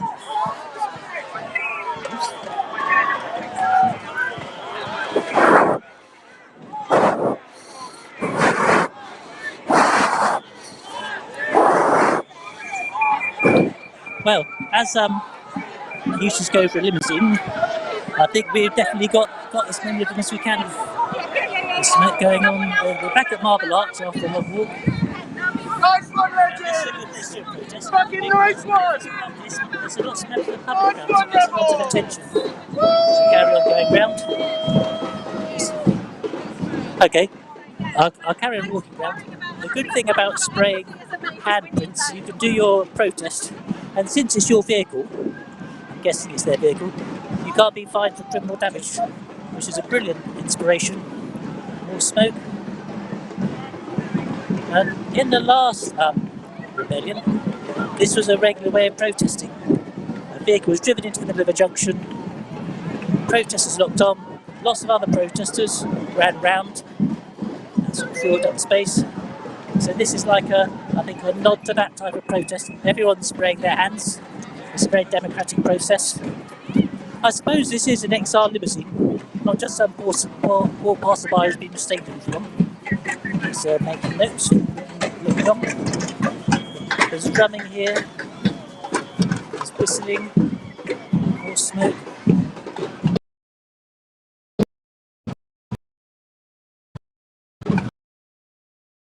It will take probably this.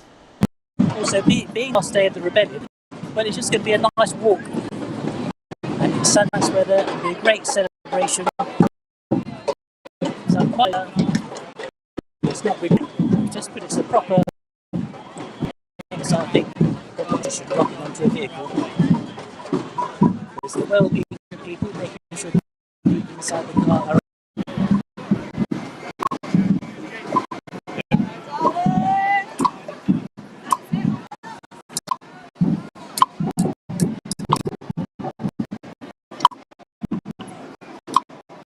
Well, here we are at Marble Arch after passing through Marylebone, and it's all going on. It's very busy here, so apologies if my audio is cutting out a little bit. I'll see if I can get a little bit further away from the action so I can show you a wider shot. But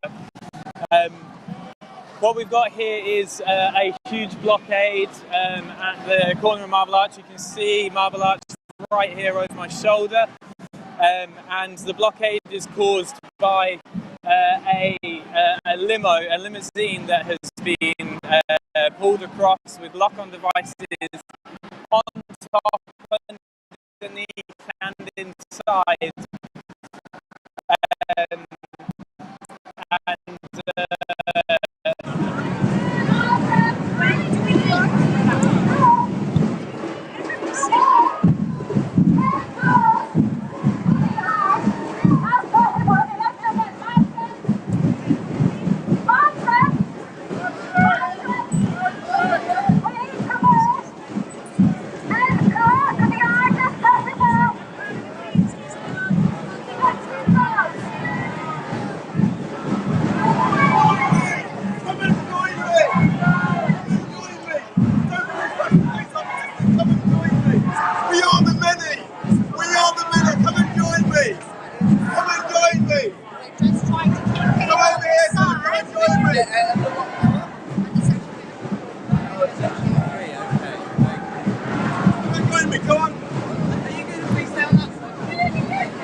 Yeah, like this.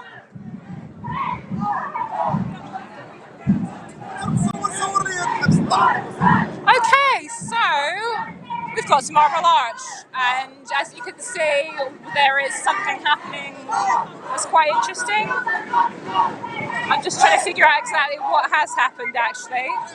So we've got people sitting down all around Marble Arch. At the same time, a few people have actually got up onto the arch. So you can see in your picture there that we have a climber scaling one of these Greek columns. And then around the other side, where I am, there has been some scaffolding of some sort. Either that was there already or that's been erected, I'm not sure. They're erecting a sound system on top. And we have two rebels there, three rebels there, putting that together. So, we're going to have to follow how this develops. I'm not sure what the plan is. They're going to get right up on top of Marble Arch. I think this might be a little bit of a solidarity move, actually, because I've seen that XR France are in rebellion as well on this Easter weekend. And they have occupied the Arc de Triomphe, which is obviously, well, a little bit like the Marble Arch, big kind of Greek-inspired arch, and the Arc de Triomphe is right at the top of the Champs-Élysées, which many people will be familiar with. Very iconic part of Paris, and they've got up there. So this might be, I'm just kind of guessing here, might be a way of saying hello to our fellow rebels across the channel in Europe. a bit of a copycat action perhaps.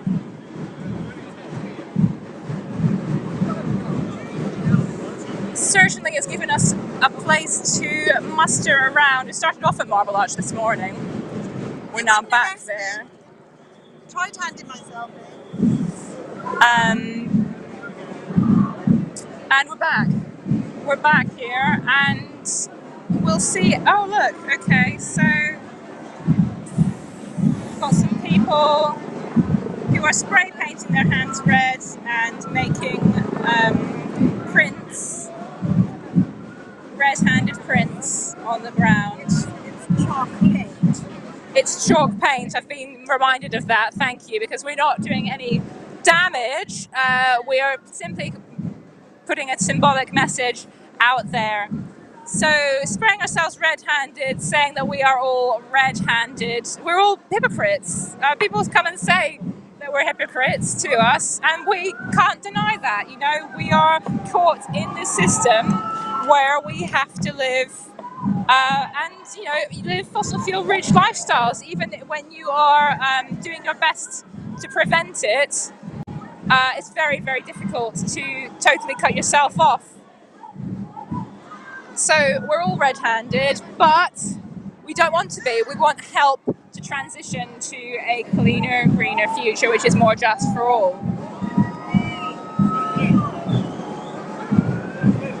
And I think that's a good explanation of what the red hands mean.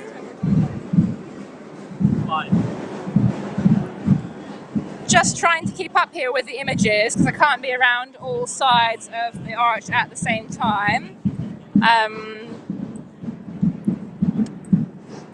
There's lots of people sitting down in the street here. Well, actually, we're not in the street. We're in a pedestrian area. Why are we doing this? If you're just joining us, this is Extinction Rebellion, making our presence known at Marble Arch in London's West End.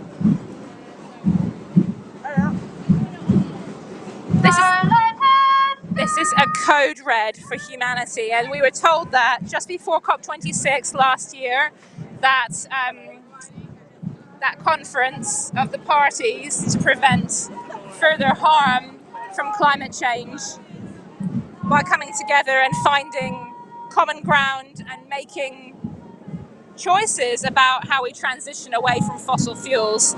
But paradoxically, that was the first time in a COP. There's been 26 COPs, and this is the first time that fossil fuels are even mentioned. It was a real, well, to some they'd known about this for a long time, but to others it was a wake-up call, really, that the political process has failed. And Extinction Rebellion are here to say act now, and we will no longer be bystanders in this. It's terrifying. It's terrible. It's heartbreaking to watch our planet being decimated, actually, by ourselves and by our use of fossil fuels. We want this to stop right now, and we want the governments all around the world to show the way, to enable that change with the money that we pay them in our taxes and with further investment. So I'm hoping that that gives a good message, loud and clear, from Extinction Rebellion. Let's go to an interview now with somebody who's locked onto a limo. Hi there, so it's Marley from the Midlands again here, and I'm just having a quick chat with one of our lovely rebel friends who I'm not going to ask their name because there's a police officer stood right next to us. But I was just wondering if you could let us know what's going on right now. So at the moment, my right hand is glued onto the wheel of this limousine, and my left hand is covered in red spray paint. We've blocked the road as a limousine, and we have been spraying the shapes of hands in red paint on this limousine to represent the blood that is on the hands of fossil fuel companies, our leaders, the media, the people who are failing to take action on this. All of the blood on their hands, and this is what that represents. Brilliant. And how does it feel to have this level level of support around you? It's awesome. I mean, in these situations, it's great because you can't actually see anything that's going on because you're pretty low down. But I can just hear the atmosphere. I can hear the drums. I can hear people talking. So, like even though I can't see what's happening, like it feels great to have that kind of moral support to have people down here. It's pretty nice. And I saw you've already been approached by someone from Wellbeing to make sure you're okay. Yeah. Everyone's being super supportive, super nice. Great. Yeah. But we'll take care of one another here, and we appreciate you so much for what you're doing today. It really is going to make a difference. And it might be hard to see that sometimes when we're up against the vastness of the situation, but the actions that you're taking today, along with these other brave rebels, along with the wellbeing teams and those who are supporting us, we're going to change the world. This is Extinction Rebellion, and this is Val, right? It's so good to chat with you. I'll see if I can move on to another rebel. We've got a couple of lovely friends up on the roof, and I'll see if I can get close to one of them. How are you doing up there? It's XI UK Live.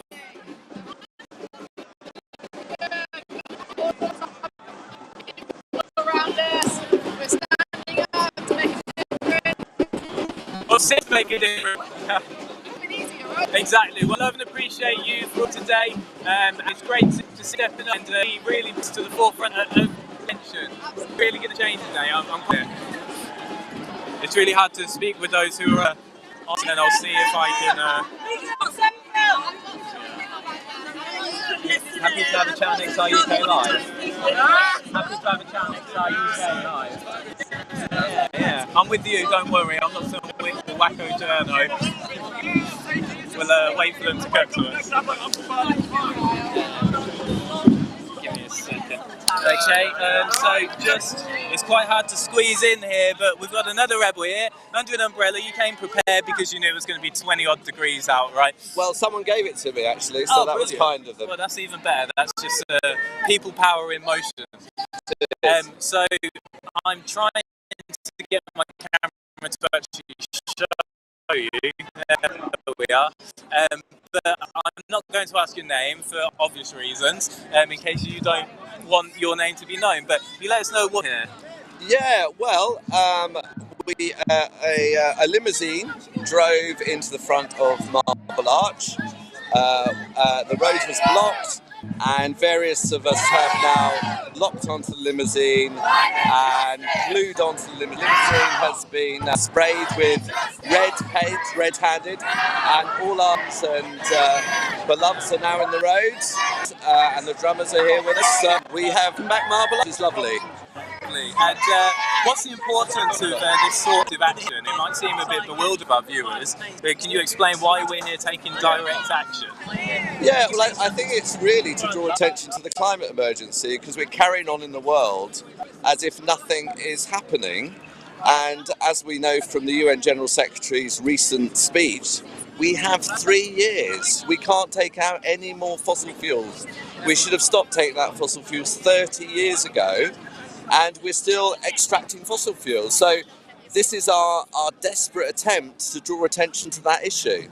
Brilliant. Well, thank you for your actions today. We love and appreciate you. It's good to be here with you. Nice to see you. Yeah, likewise.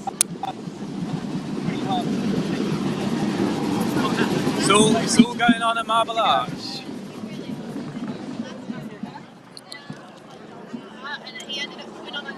So if you're just joining us here, we are at Marble Arch, where a limousine has pulled out and blocked the road. It's got multiple lock-ons on top, underneath, around the sides, and they've been spraying red hands onto the limousine. And this is symbolic of a number of things, but largely the blood that is spilled over the devastation caused by the climate crisis. The reason it's a limousine is because the climate crisis is funded by a particularly wealthy class representation of that. Plus it's a decent sized vehicle to be able to use. It's not the first time a limousine has been used in this manner. In an Extinction Rebellion protest in 2019, a limousine was used to block Trafalgar Square, and they have been used in other situations as well, in other instances. Now the police are now trying to encircle the vehicle. This is a classic tactic from the police. They try to encircle the vehicle. Oh, I can see one police officer grabbing and pushing a well-being individual just over there. Hopefully that was caught on camera. Sometimes the police decide that they're going to get heavy-handed for absolutely no reasonable explanation. And they are, you can see the police are getting heavy-handed here with some of our rebels. So this is a classic tactic from the police. They try to encircle these lock-on vehicles and then they try to take control of them. They will undoubtedly try and stop us from being able to speak with them as well. We'll see if we can get around the other side. It's getting very loud over here.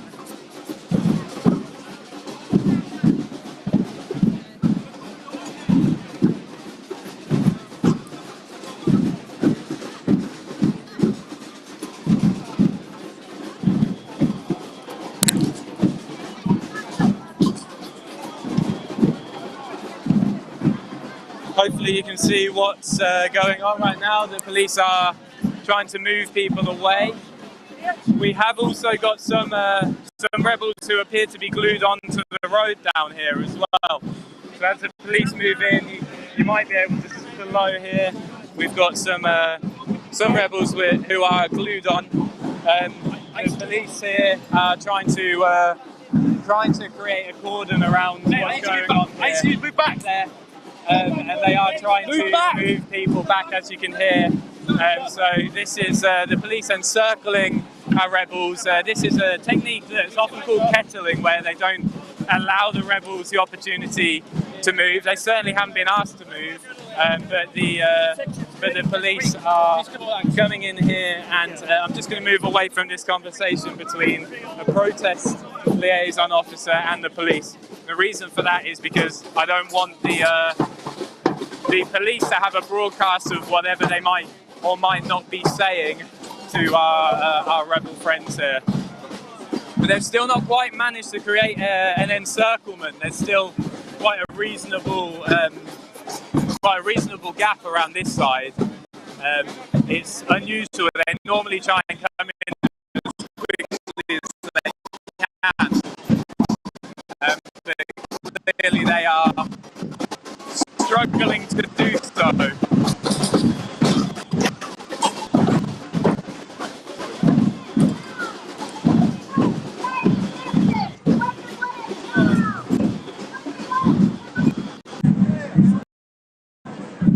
All right, so we are here with, we've got a rebel. Oh, I just need to bring my camera out a bit further, just showing you her placard. It says, "I'm scared."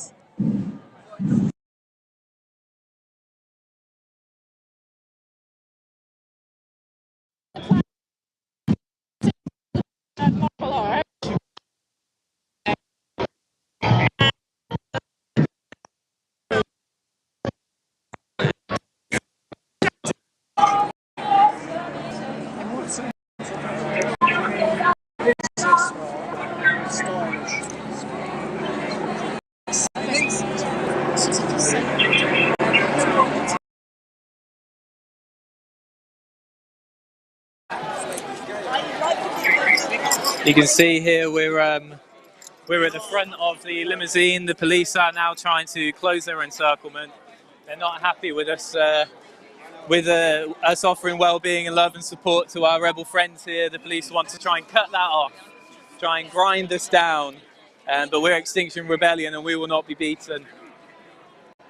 This is Marble Arch if you're just joining us. This is XR UK Live. Thank you for watching what's going on here, and please do be sure to share this with your friends and family on various different social media, so that we can help propel this message of hope and love and solidarity between all different communities through non-violent direct action and peacefulness. It's important that people are aware of the situation that's going on. It's even more important that they come and join us, because otherwise we've not got a cat's chance in hell of solving this problem. So if you're watching this, we need you to come out to join us here on Marble Arch right now, where it looks like we might be here for at least a few hours, I'd imagine. So there's plenty of time for you to jump on a bus and head over this way. You might need to get off half a kilometre or so from here if you do want to join us. I'm just going to see if I can get around another side. Lots of people sat in the road here. Oh, sorry, bashing into people. It's very busy. There's a lot going on. The Samba band have sat down for some well-deserved respite, some food and drink from our wonderful friends at Hare Krishna, who have been feeding us this entire week. They really are a loving and compassionate team who are here for the same reasons as us, but to help us sustain these protests. Oh, I'm hearing chants of "give them water," which suggests to me that the police are not allowing the lock-ons water on what is probably the hottest day of the year so far, I'd imagine.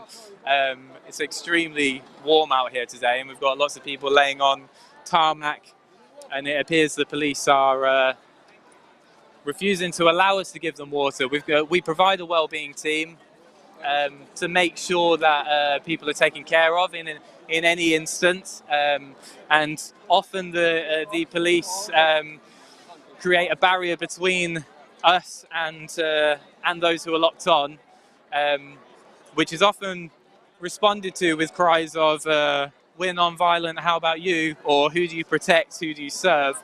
Because it's clearly not the case of protecting humans if you're refusing them water.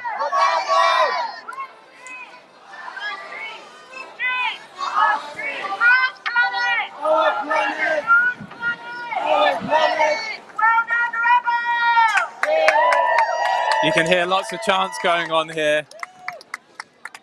It's a beautiful environment, actually, of love and solidarity between lots and lots of people. I'm just going to do a sort of pan around so you can see what's going on while I'm live here. You can see we've got Marble Arch behind us. We've got some climbers making their way up the arch. We've occupied the centre of it. Looks like we've got Animal Rebellion and a giant love banner, some XI youth representatives over there as well.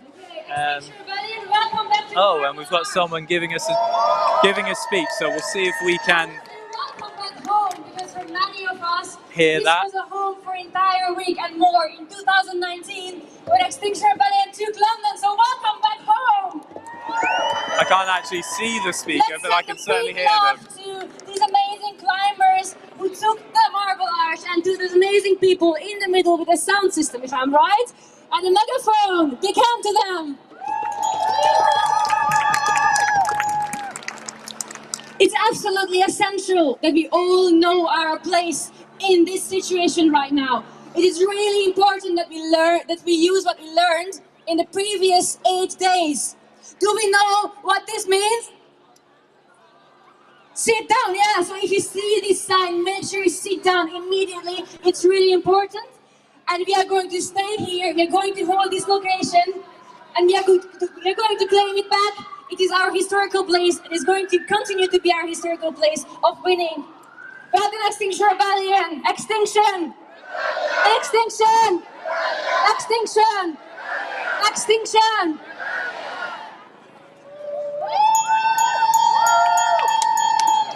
Hello, everybody. Should we just do a little something? Just take a breath. That was stressful for a second, wasn't it? That was very stressful. Police are very agitated, come sprinting in. We're fine. We're just going to occupy this space for a little while. But I thought it might be nice for us just to connect for a second. Just do a little soundscape. So I'm going to start just by humming quietly, and you join in with me. And we're going to get louder and louder until we just scream and we let it all out. Okay? How does that sound? So we start quiet.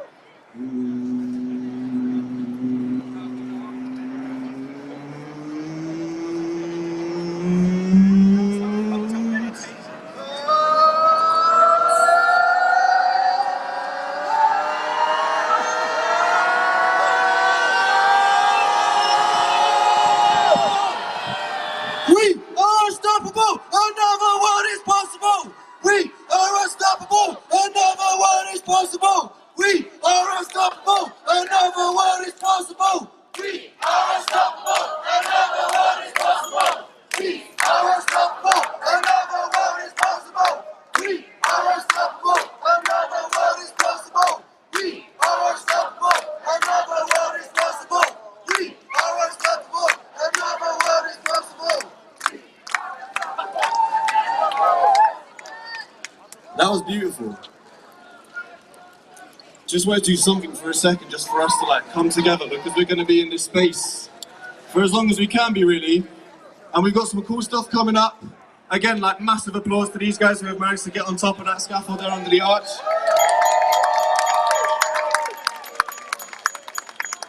But we're not just playing, obviously, this is a serious situation. And that's why we're here. That's why we're causing these moments of tension with the police. They're stressing out, but we need that friction.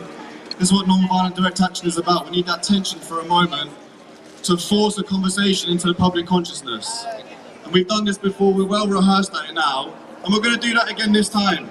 And so we've got some nice things coming up, but what is going to make this space more effective is if all of you participate in it. We need everybody to engage in it the same way we need to engage in our society. And the participation is the most important part of this democracy. Unless we engage in it, then it's a waste of time. And right now we're being required to engage a bit more than previously. Because people, elites in power, corporations, governments, are not doing what they need to provide a safe and secure future for everybody. And so we're going to hold this space for the next few hours. We've got things coming up, and just ask that everybody engage with the speakers, with the music and the dancing that we're going to have. We're going to have different energy levels, so we're going to need time to chill. We're going to need time to express ourselves and vent and fucking scream and express all of that anger and all that sadness that we have right now. That's what I have at the moment anyway, just to be tough with you. Yeah, my name's Roman. We have Dora as well, who opened, and Nick, and we're just going to be sort of like, just talking through the next few hours, really, just introducing things. And we just wanted to open, aside from that soundscape, which I just wanted to try, just by asking people if they are willing, if they are, just by putting their handprints on any of the banners that we've got here, just to leave your mark in the space. You can leave it wherever you want. And I think we've got some chalk and stuff around, so you'll be able to leave your mark. And just as a sort of I don't know where they are. This moment and what's going to come, because this is the easy bit really, and what is required is much more hard work. Because we're not winning right now, and we need to do more. This is amazing to see everybody here, but we need more people. And so this is just a start. I'm rambling too much now anyway, but it's just to open up the space. We're going to have a DJ on soon, and then we're going to have a bunch of events for the next few hours. Thank you so much for coming again.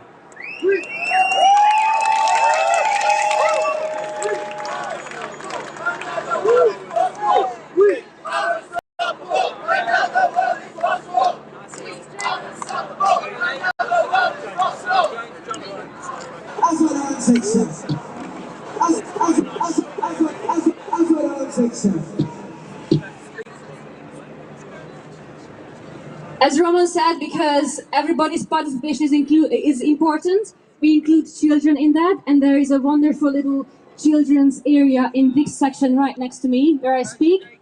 And we also got Chris Houghton, really famous children's book writer, with us to be with your kids and yourself. So if you have a child or you just joined and walked in from the streets, please make your way over here so you can take up wonderful space in this rebellion with yourself and your child. Thank you.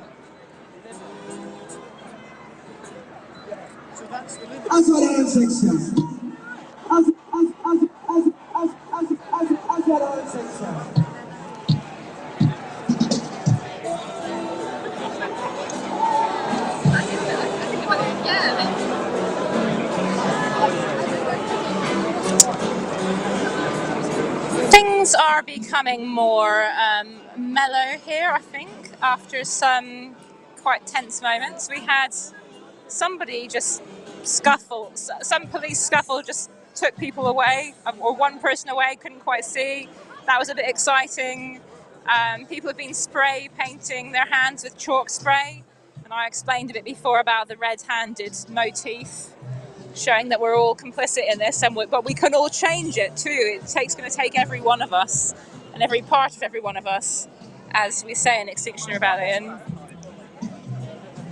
But we just heard the speaker. I'm trying to think you heard me saying can't find them. Don't know actually where the speaker was, but we heard them saying that we're going to be here for a few hours. And just going to use some footage here of the limousine with the red hands spray painted on them.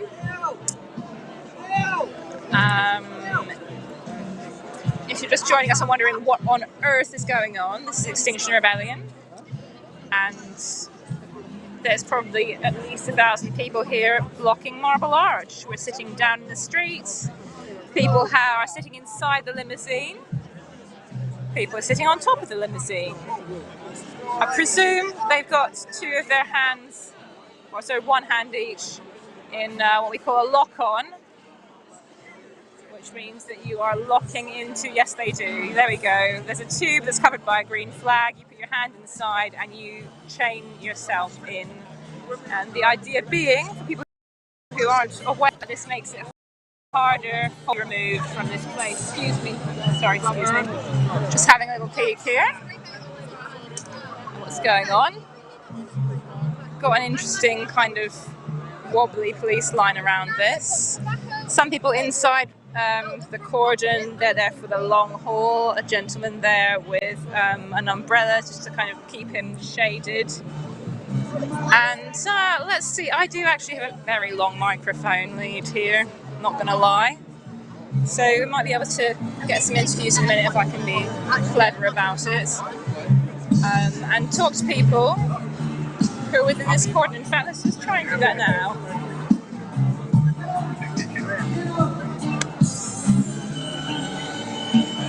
I think we've already spoken to some of these people. I just want to give everybody a chance if they would like. It's actually very difficult to move around here. Everyone wants to be near the limousine. There's Marble Arch. There's some rebels in the middle of Marble Arch. They've got their sound system on top of there. Not the one that we're currently listening to though, I don't think. Why are we doing this? If you're wondering, this is all about fossil fuels. Stopping fossil fuel investment would be an amazing first step to mitigating the impacts of climate change. And then they go a break. So if anybody feels like going to hold a banner, your support would be much welcome. Thank you.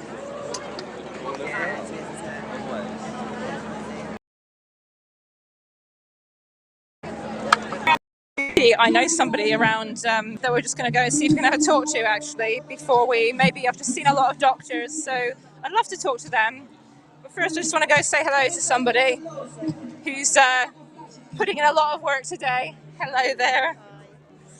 And I think I might just surreptitiously stand here. And could I drop a microphone to you?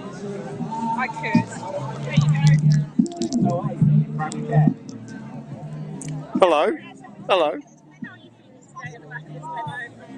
I'm feeling good to be here because this feels like exactly what we need to be doing. To be being disruptive so that people don't ignore us and need to pay attention to the emergency. So I feel good to be here, and I also feel a bit shit to be here as well because this is a bit of a ridiculous thing to be doing in some ways. But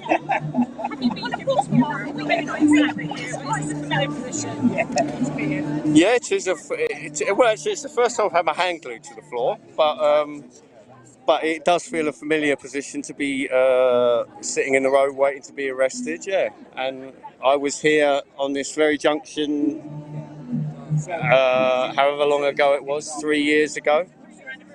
Yeah, 3 year anniversary, and yeah, and we're still having to do it, and that's. What's changed, if anything, in that time? Well, I think what's changed is that I think what's changed is that people have become very much more aware of the climate and ecological crisis. So people don't that they accept that it's real and that we need to do something about it. So that's changed. The thing that hasn't changed is that we're still not doing anything about it. So the awareness has changed, but the will, the hard graft, that hasn't changed. So we just have to keep doing what we're doing. We just need more and more and more people That's what I think. So you know, a lot has changed, but in a way, nothing has changed because we're in a worse position now than we were in 3 years ago. Yeah, we're in a more dangerous position now. Just because we're aware of it and we know about it, that's not enough. We need to be acting now, and that's partly why. For me, that's why we have to do this, because it symbolises that we need to act. We need to act, and we need to be organised all together and treat it like an emergency. Anything else you'd like to say? No, just for anybody who's not watching this that isn't in XR, just join, please. And can I just ask you, what do you do when you're not out here protesting for people on the stream to get an idea of the diversity of people out today? Well, I'm a retired father of 3 grown-up children. One of whom is here, and my wife is here. And I feel a bit too emotional to speak about it. But I'm just an ordinary person who lives in an ordinary place. You know, I'm only an activist because of the climate and the ecological emergency. Thank you so much for taking part. Really interested to know why you're here. Thank you. Take it every second. We've got the stage now, so we're going to have some sick DJs coming up.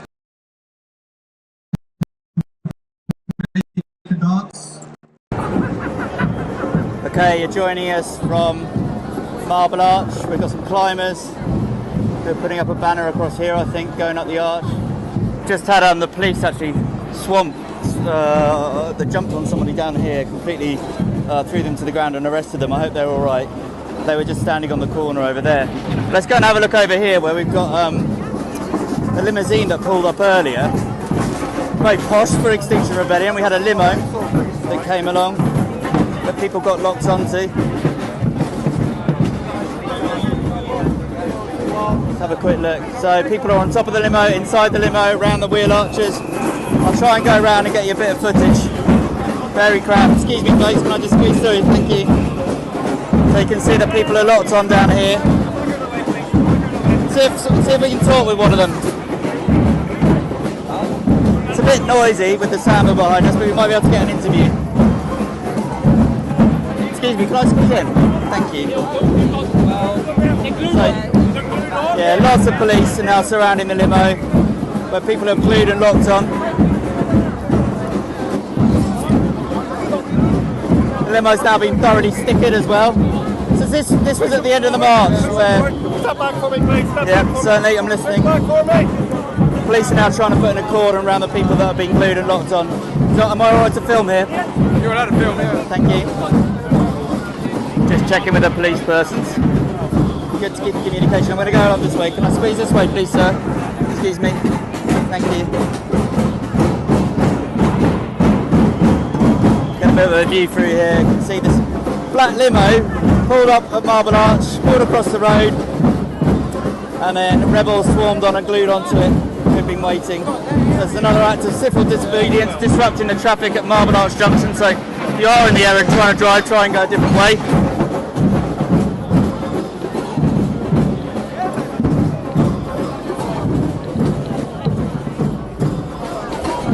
And you can see there's loads of people just sitting down in the junction now. So I think we'll be here for some time. Oh, sorry, thank you. So if you can get down to Hyde Park, to the corner of Marble Arch, Speaker's Corner, we're going to be here for quite a while, I think. At least as long as it takes to clear this obstruction. The black limo with red handprints that's come in. And you may remember over the years we've had hearses, we've had pink boats, we've had blue boats. Now we've got a black limo with red handprints. And this is further on from the action this morning where we had Etienne Stott, another couple of rebels that climbed onto the top of the Shell tanker down Bayswater Road, just down the road from here, about 20 minutes walk. So, Saturday of the Rebellion, 8th day of the Rebellion, anniversary of the April Rebellion. it's a busy one. Samba keeping the rhythm of rebellion going, but I'm hoping you can still hear me. I'm gonna make my way this way now.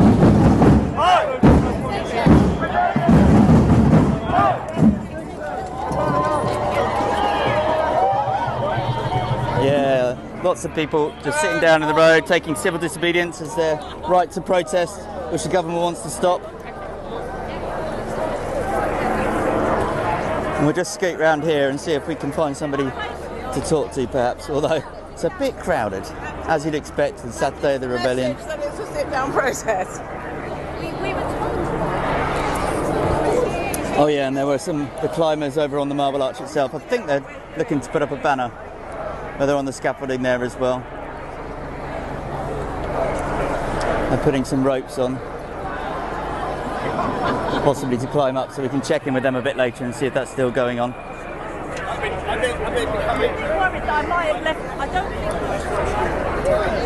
And why are we taking this action? Well, we feel that we have to, because the government aren't listening. They're still putting us in an enormous risk.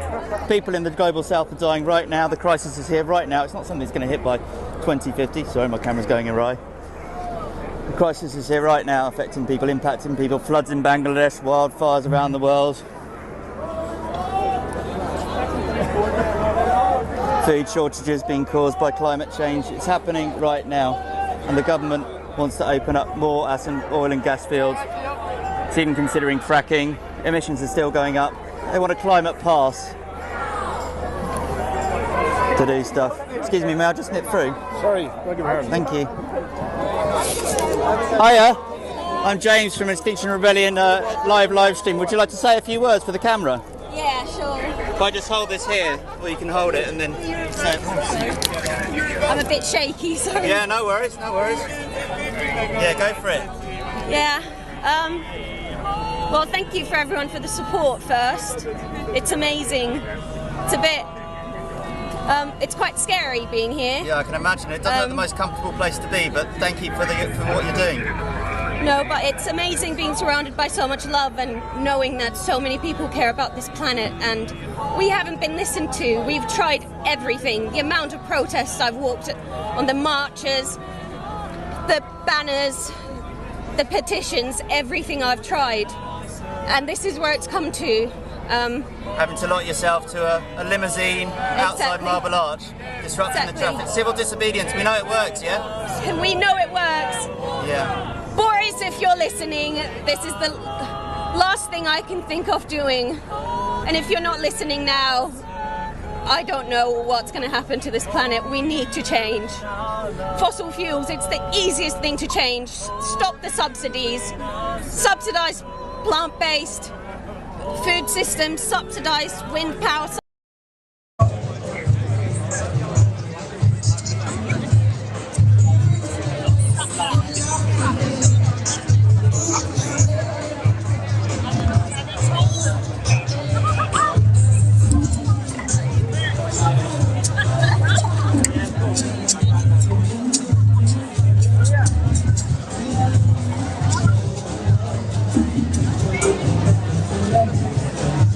Now we see the aggression aimed at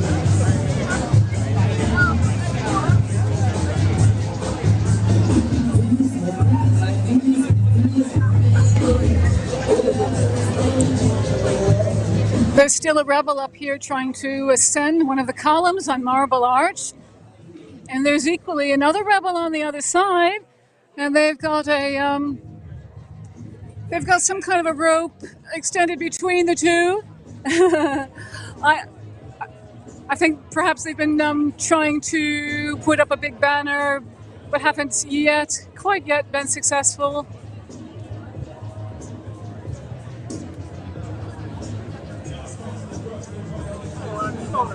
Sorry, you left out. Let's have a word.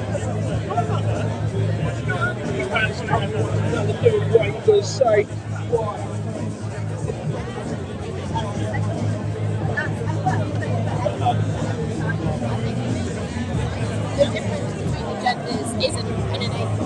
Like it's not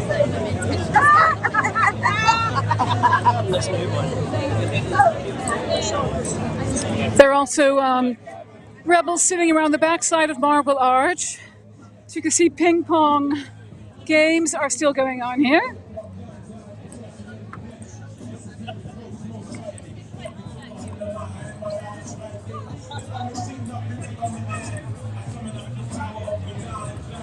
We've also got our great printing workshop here.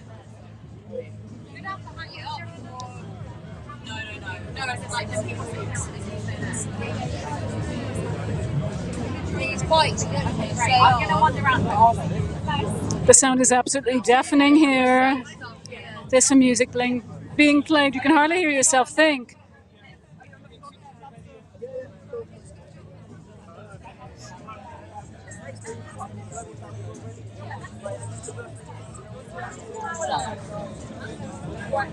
I suppose people seeing this might think it's a right load of anarchy, but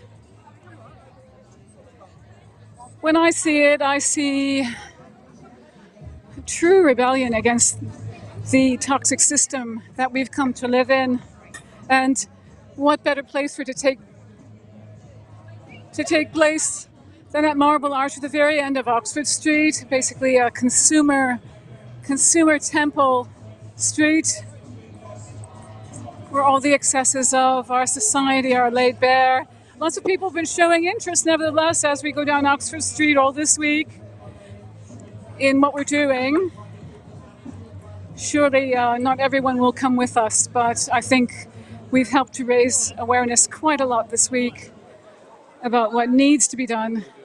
We need to stop new oil extraction, and we need to go over to renewables as quickly as possible. It's a cheap option. What is the problem here? We know the solutions. There's so many solutions being put forward, so many creative people spending so much time devoted to finding out how we can best get out of this mess that we're in. And yet they have a very small audience yet. What will it take? What will it take? We've already seen the chaos, the utter chaos that ensues with a pandemic. And then we've got the war in Ukraine, which is actually still hanging over our heads at the moment. I personally have a feeling that it will actually come to us at some point, and it's not in the too distant future. And all of these things just give us some insight as to what awaits us if we just turn our heads and don't look at these problems straight on and try to work to bring change together. The prospect is truly horrific. People are really worried. Here, showing great solidarity.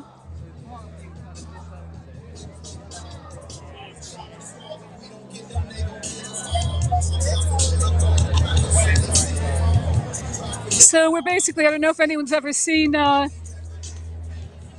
School of Rock, that film School of Rock, when they like to stick it to the man. I think that's what we're doing it today. We're sticking it to the man. Somebody who was just having a bit of lunch said the future is female on his T-shirt. Fantastic. I couldn't agree more. We wouldn't be in this mess if we had more female participation at the highest levels of society. We heard a really inspiring speech. The first speech you may have seen on the live stream today. It was absolutely rousing, and it said that we've reached a point now, after 3 years of rebelling, where we're going to have to become more radical.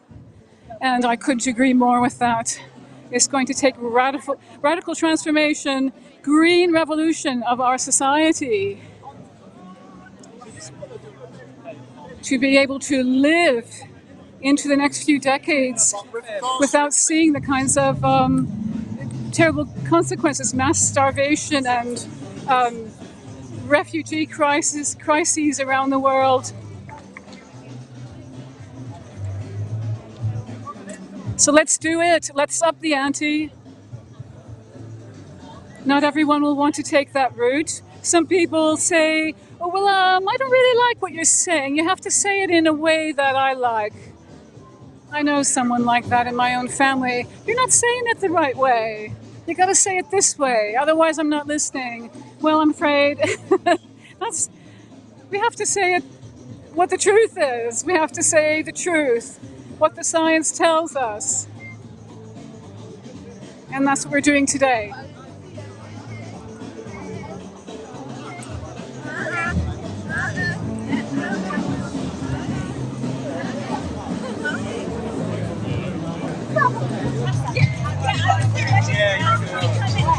Thanks, Diana, for that. So I'm over back at the limo. We're enjoying the sun here, possibly a little bit too sunny, really. I'm here with the doctors, so got the whole team out here. I think that's David McKelvin from Dr. David McKelvin from Manchester, with the symbolic red hand painted. Can you tell me, well, why you're here, and then you had a specific message that you want to put out to your community? Yeah, so thanks.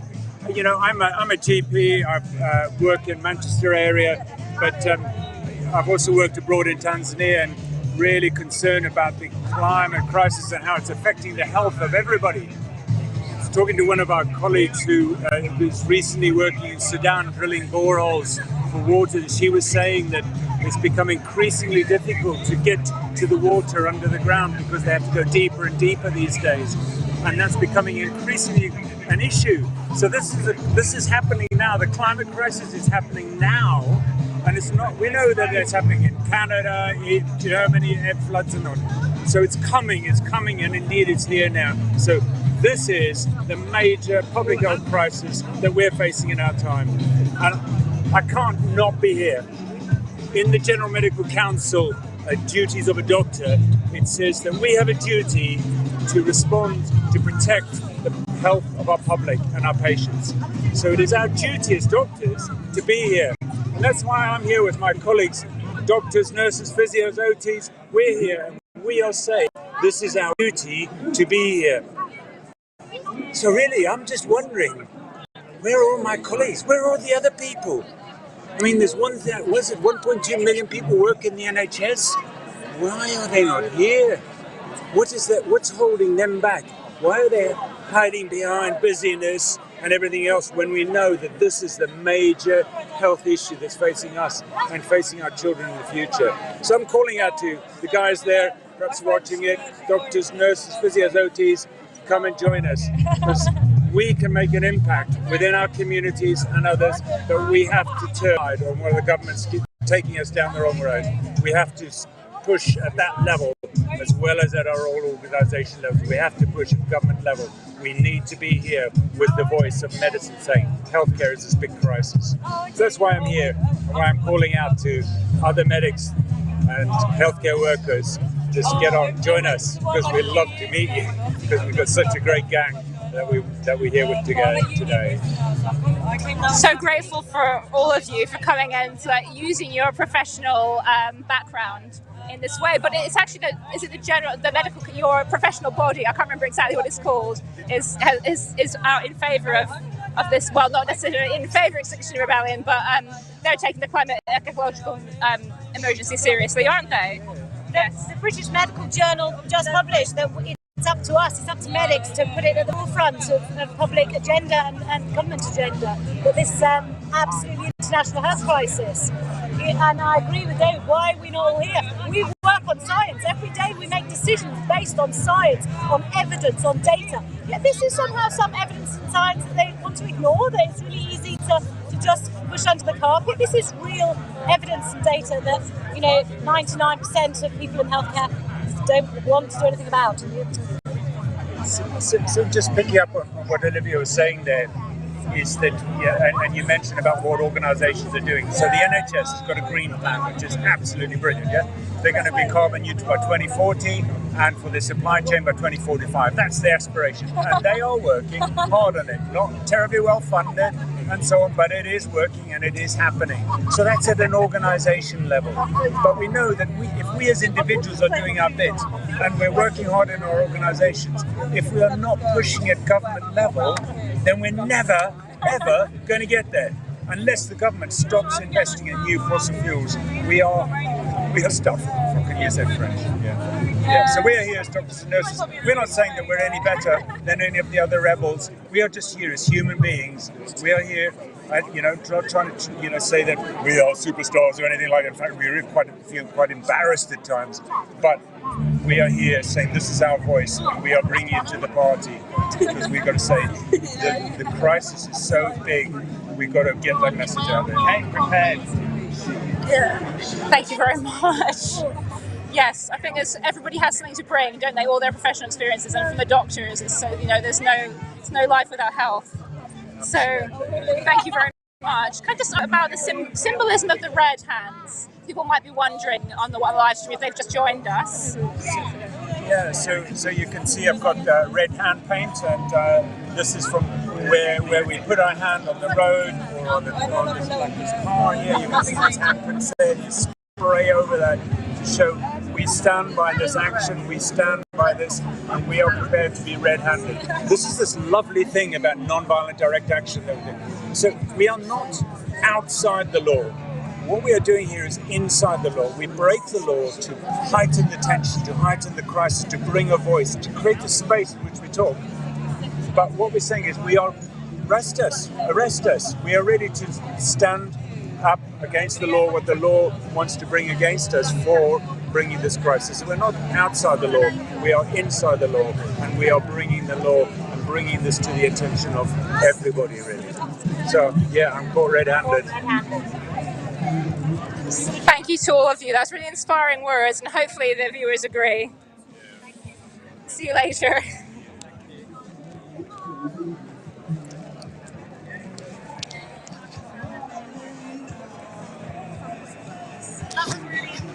Right, so yes, extremely inspiring actually. I found that to see the doctors standing up and really saying where are the rest of their colleagues, and that they're out and proud, I suppose, to say that. I think that's a really powerful symbol of the red hands. Is that, and that's a different interpretation than I gave earlier actually as well. So I just thought I'd show my face for a little while. That it's about actually taking accountability for your actions and not doing things kind of cloak and daggers by by cover of darkness. We are out on the streets. We're doing things accountably because that's how our values operate. We don't want to be. We just want to be transparent in everything we do, and that includes bringing lots of different voices into the mix. So it's so good to hear from the doctors there, or to say the health professionals, because XR doctors includes many professions within the caring professions, I should say. And we're trying hard to bring you a representation from all different kinds of people who are out here today. It's so interesting having this role as a live streamer, because you do get to just talk to lots of different people, and everyone has an interesting story, an interesting angle, an interesting lived experience. So we will continue to do that today, and it's really, really heartening actually to see so many different people here. Extinction Rebellion in the past has had a reputation, and arguably still does amongst the right-wing press, of being very middle class, being very white, and I think the faces around here show that if that was the case, it is changing, and we are trying to be as welcoming as possible to diverse communities, and to understand that we all have different things that we're comfortable with and that we can do, but we can all contribute to non-violent civil disobedience. I think it's time for a roundup of sorts, just to remind you where we are. This is Extinction Rebellion on the streets of London. And we're at Marble Arch. Try and give you a bit of a close-up of the arch. Some rebels. Oh look, so now, sorry, I can't really focus on myself too much with the back of the camera, just beyond my capabilities at this point in time. So I hope that you can see that we've got two people making their way gradually up these arches, and to be honest, it's taking a while. I'm not surprised. We've been here for at least an hour, I would say, and they're maybe halfway up the arches. I presume that the aim is to get all the way on top, which would be an absolutely incredible feat.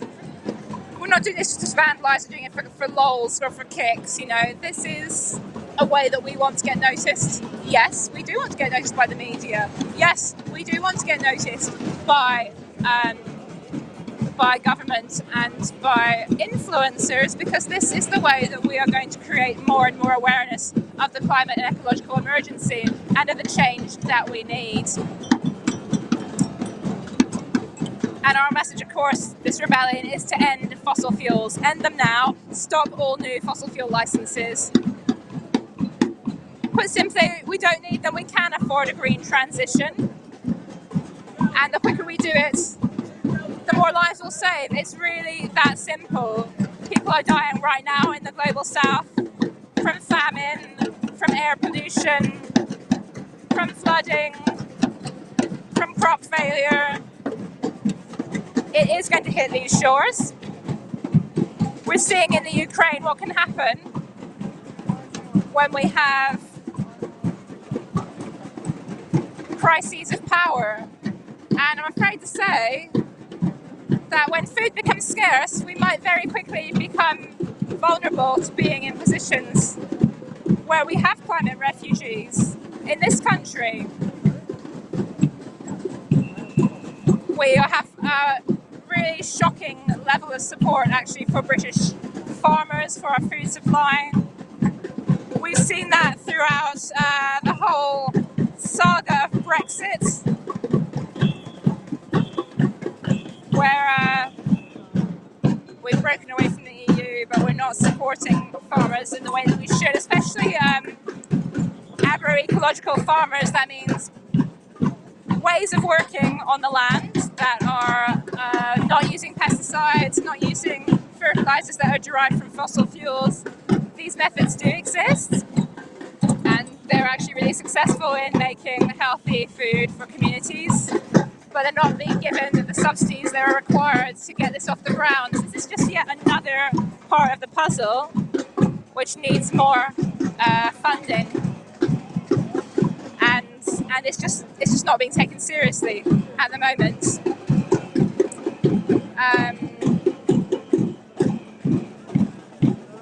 So I did just see somebody who I'd like to have a little word with, and we're going to make our way over right now to them.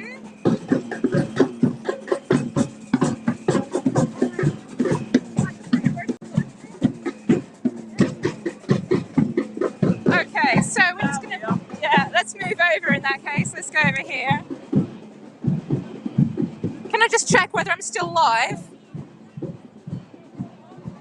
Yeah, okay, so I've got, so let's go. So we're actually, okay, we're going to make our way here. I'm worried about them coming back on. Well, let's have a chat to start with. So, hello.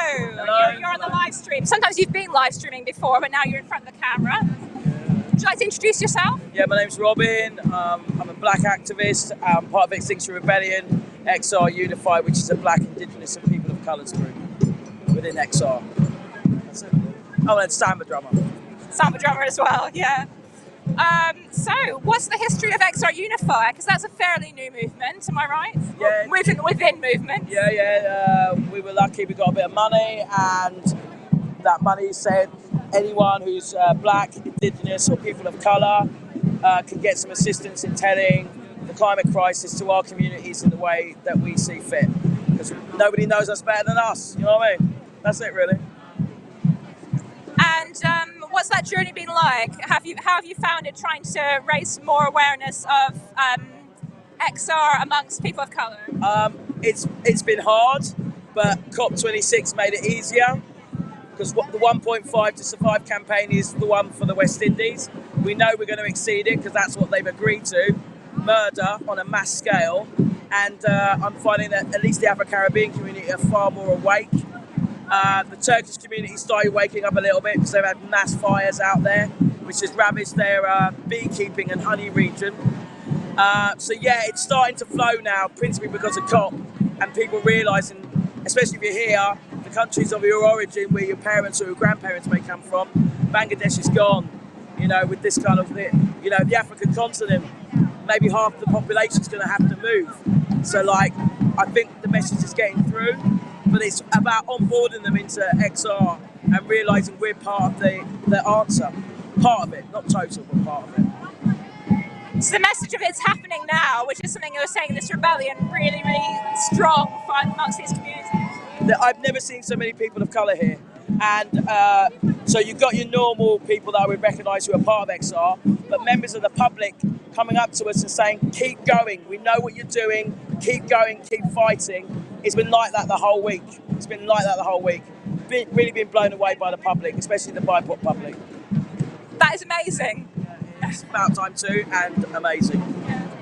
Any other messages that you'd really like to get through to people watching, Robin? It's really important that we prioritise the South world. Those are the people who are going to be impacted the most, the quickest, and let's be frank, let me take myself backwards, they're being impacted right now. Our Indigenous communities protect most of the environmental places that are of interest with unique species, unique ways of living, and their lands are being taken from them, not only by governments, but also by the climate crisis. Any of my African relatives, they're having the same problem in the African continent. We have to stop fossil fuels. This isn't an if and a but. It has to stop. And Britain is part of this problem because they're still issuing fossil fuel licenses, ensuring, which was Lloyd's, a really great action at Lloyd's to highlight their part in climate catastrophe because they keep insuring fossil fuels. Another really good action was that Shell, another company that just refuses to stop what it's doing when it knows what it's doing, and it has known for over 30 years. So we're going to keep pushing. We're going to make this happen. Understand clearly, we're not asking the government. We're going to make them do the right thing. It's that simple. Yeah, that's all I want to say. Absolutely. Thanks for reminding us. We have to remind ourselves constantly about the frontline communities that have been doing this for decades and to kind of contextualise what sacrifice that we, especially as white, the white activists amongst us, are making. So thank you so much for your contribution. Thank you. Stay blessed. You too. Enjoy the samba. I think we've all been enjoying the samba all week. Sometimes can be quite overwhelming, actually, I have to say. But it is keeping us motivated, which is really, really important. So glad to hear from Robin there. Really kind of rejuvenating voice while we're having a bit of a breather here. I think I might want to have a breather myself in a minute, actually. I've been standing and sitting in various places in the sun for a bit, so I don't know if we've got anybody to hand over to fairly soon, but until we do, I'm happy to keep going around and showing you the scenes. We're going to be here for some time, I should think.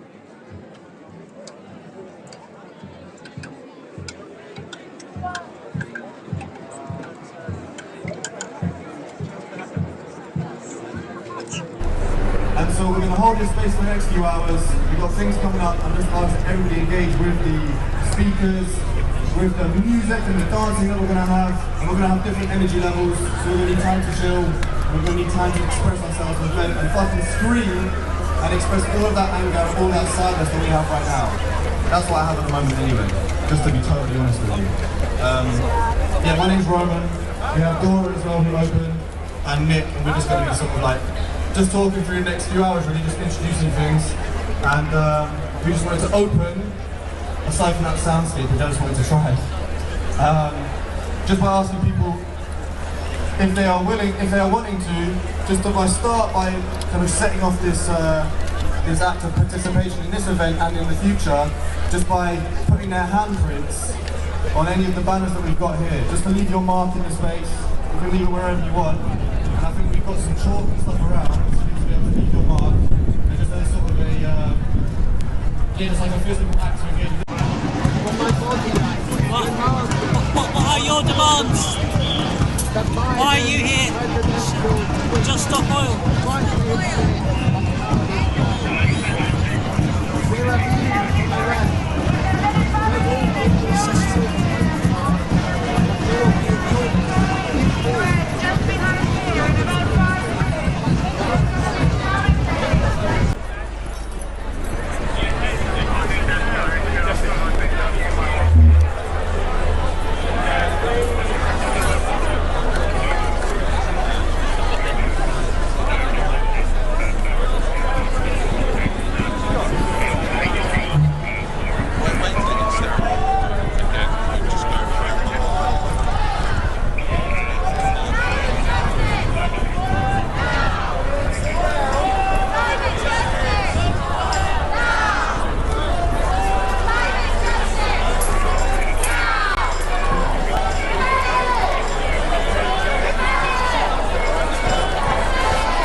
water! Give them water! Give them water! Give them water! Give them water! Give them water! Give them water! Give them water! Give them water! Give them water! Give them water!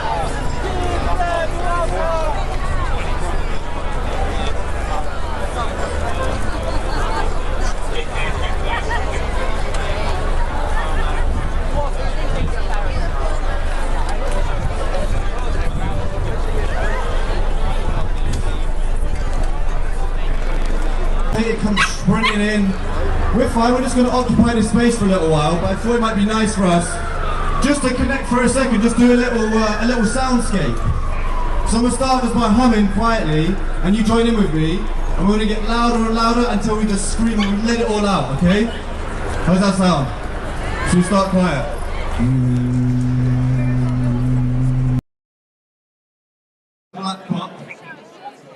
And he's going to just give us a 5-minute speech here. I want to give him a warm welcome for Extinction Rebellion. It's Marlon Kamika.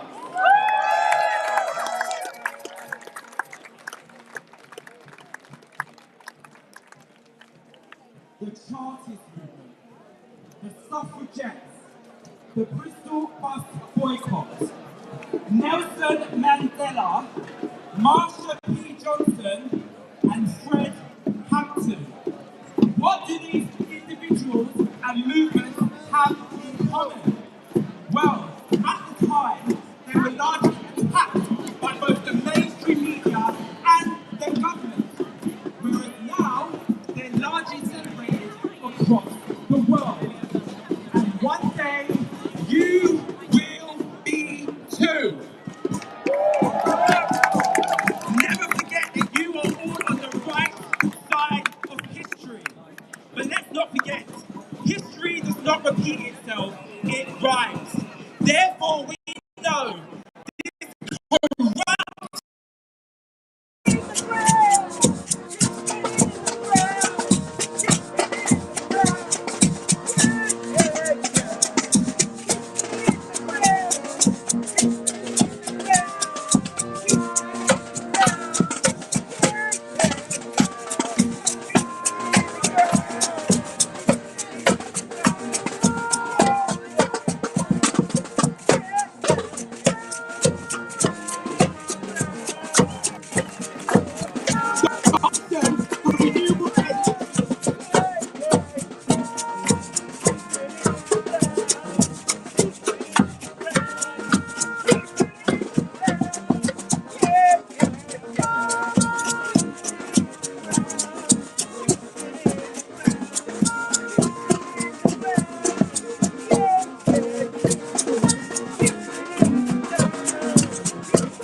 This space for the next few hours.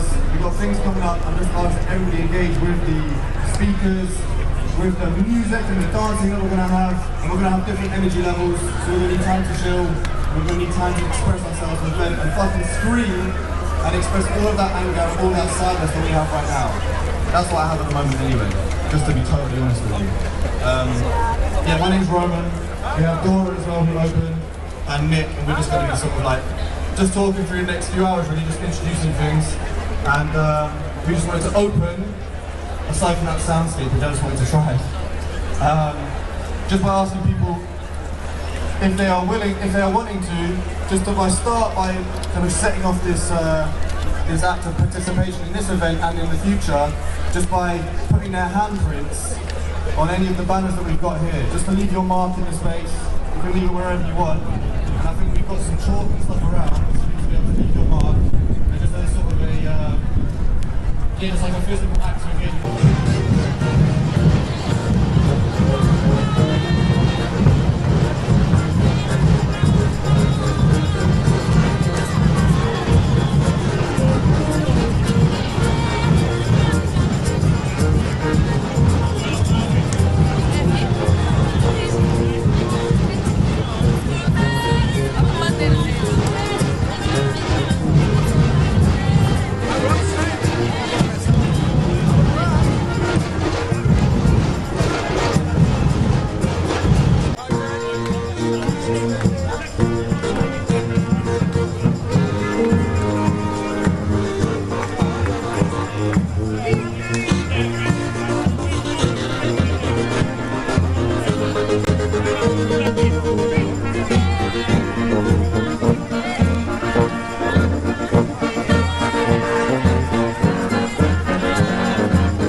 Or that Putin is to blame behind this problem.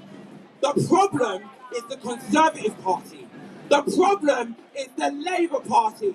The problem is the energy companies. The problem is greed. The problem is inhumanity. And the problem is capitalism.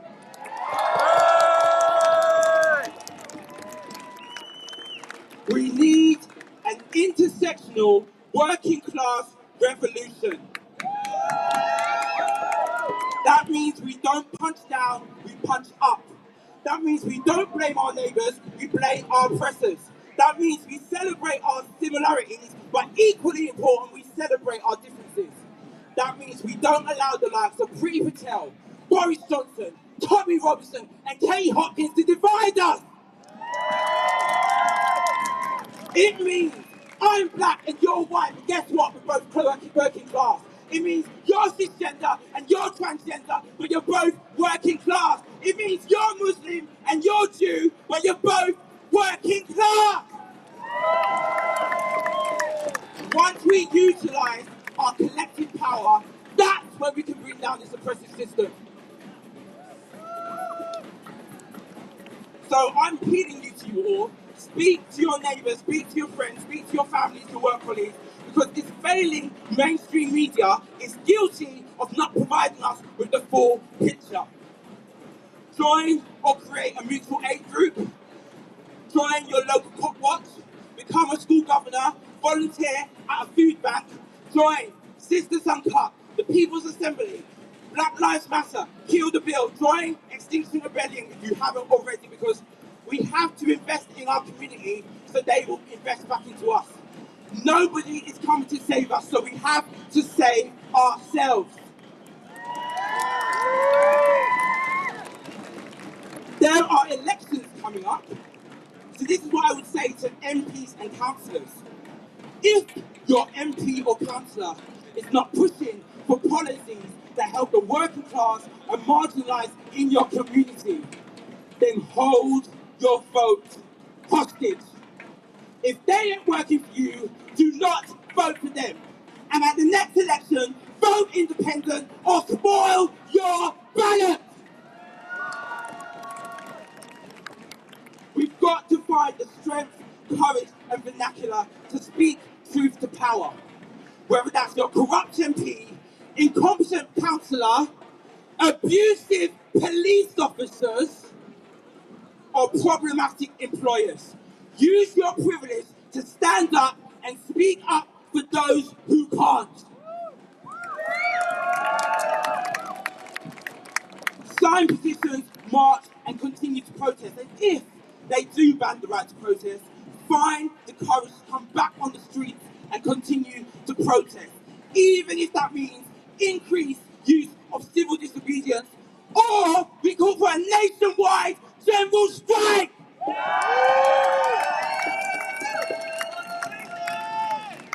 The time for being polite and passive is over. The time for being angry and aggressive is now. Because this criminal government and these tax-dodging energy companies, they don't care about us. They think you and I are disposable. Do they care about us? No! Do they care about the environment? No! Do they care about this planet? No! Right. They only care about themselves and increasing their profit, regardless of who or what they kill and destroy in the process. I'm going to finish with this. We must never forget that we are here because we are fighting to save people's lives. Therefore, we must be brave. We must be informative. We must be engaging. We must be articulate. But most importantly, we must not be afraid to fight! And remember, when they try to silence you, you make more noise. When they try to silence you, make more noise. When they try to silence you, make more noise. Thank you. Extinction!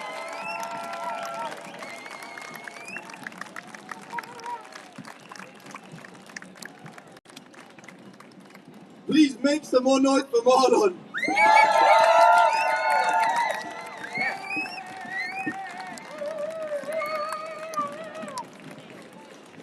We're just doing a little tech thing here for a second. So I'll just remind everybody off the back of that, Marlon said everything that we need to hear. We need to be brave. That's a speech by a brave person. So when the police are giving you warnings, when these scared people, these cowardly people are trying to push us along, just stay here. That's all we need to do today. And pay attention to the people that are giving you all of that kind of energy. So just stay put. We can write out the warnings, like I said. They don't want us here, but it's fine. We have to be here to cause the necessary friction to have these conversations.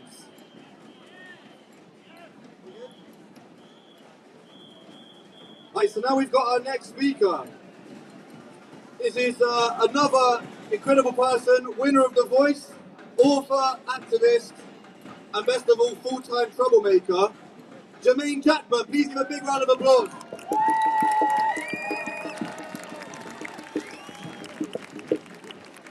Friends, comrades, thank you so much for having me here today. Thank you, Extinction Rebellion, for fighting to save our planet. Thank you for fighting for our future. And it's because of you, a change will come. I am going to sing, because Marlon stole my thunder, but I'm going to sing, a change is going to come, and I hope you do it.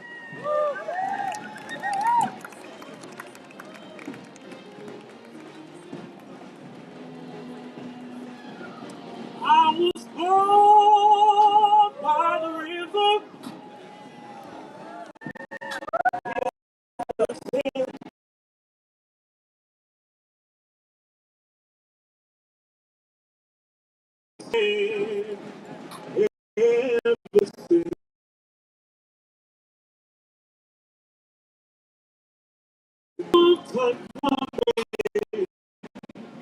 But I know it's been too long.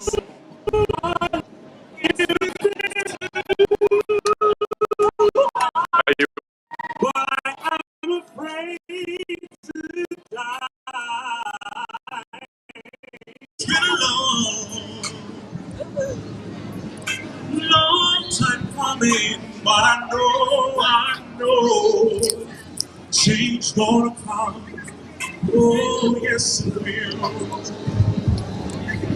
I go to the movies and I go downtown. Somebody keep telling me,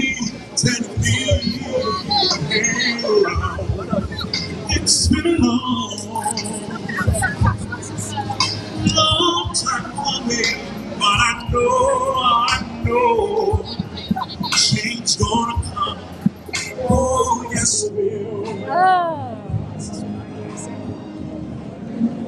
When I go to my brother, when I see brother,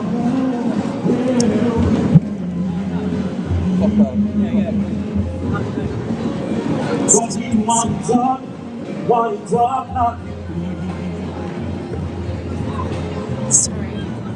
knocking me down on my knees.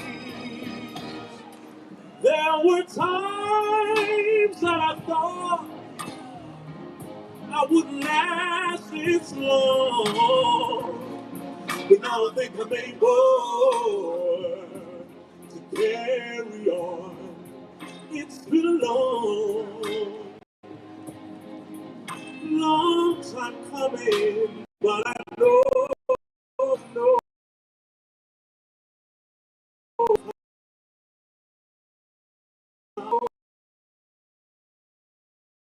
he's gonna come. I know.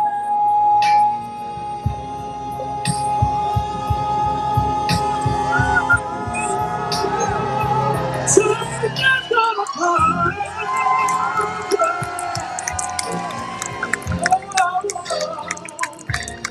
Change is gonna come. With more protests, more demonstrations, troublemakers, come on.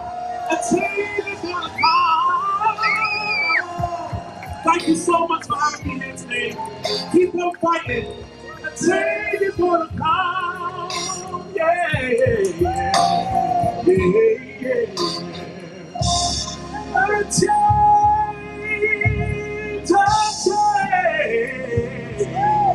change is gonna come.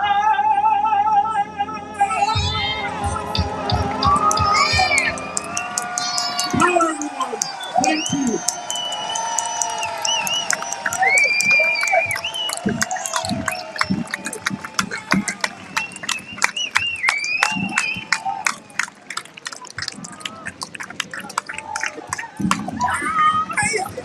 Please make so much noise, even more noise. Keep going, keep going. And more.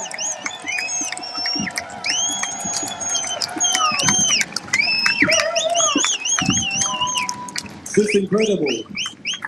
You can't hear anything the police are going to say when we have things like that in our ears. I mean, that kind of beauty, that kind of music, that kind of creativity, those words. Just hold on to that for the rest of the day and we're fine. We can sit here forever as long as we keep doing things like that. We've got another speech coming up that's going to be about the need for us to engage the public. Project 3.5, I don't know if people have heard about that. Wavy hands.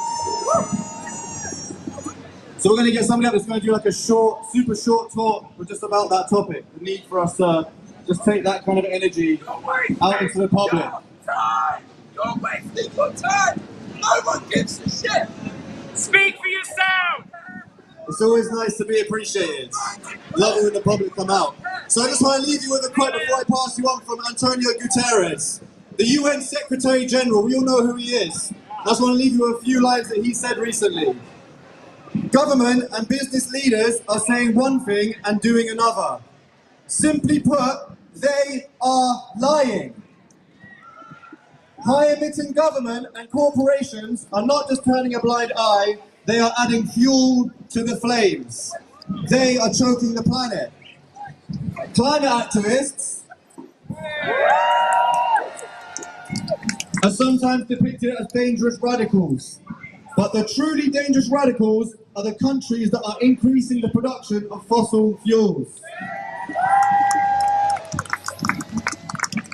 Investing in new fossil fuel infrastructure is moral and economic madness.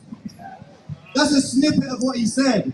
That's like straight out of Extinction Rebellion's spokes training a few years ago. This is the UN Secretary General. These are the stakes that we're talking about now.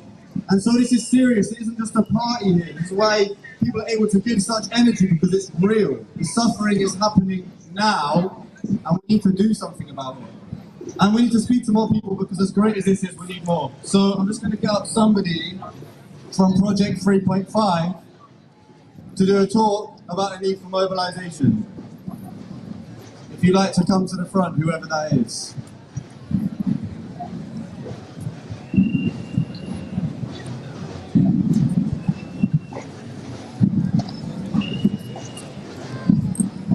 Alright, so let's hear it for Tim. He's going to do a little talk about need for mobilization.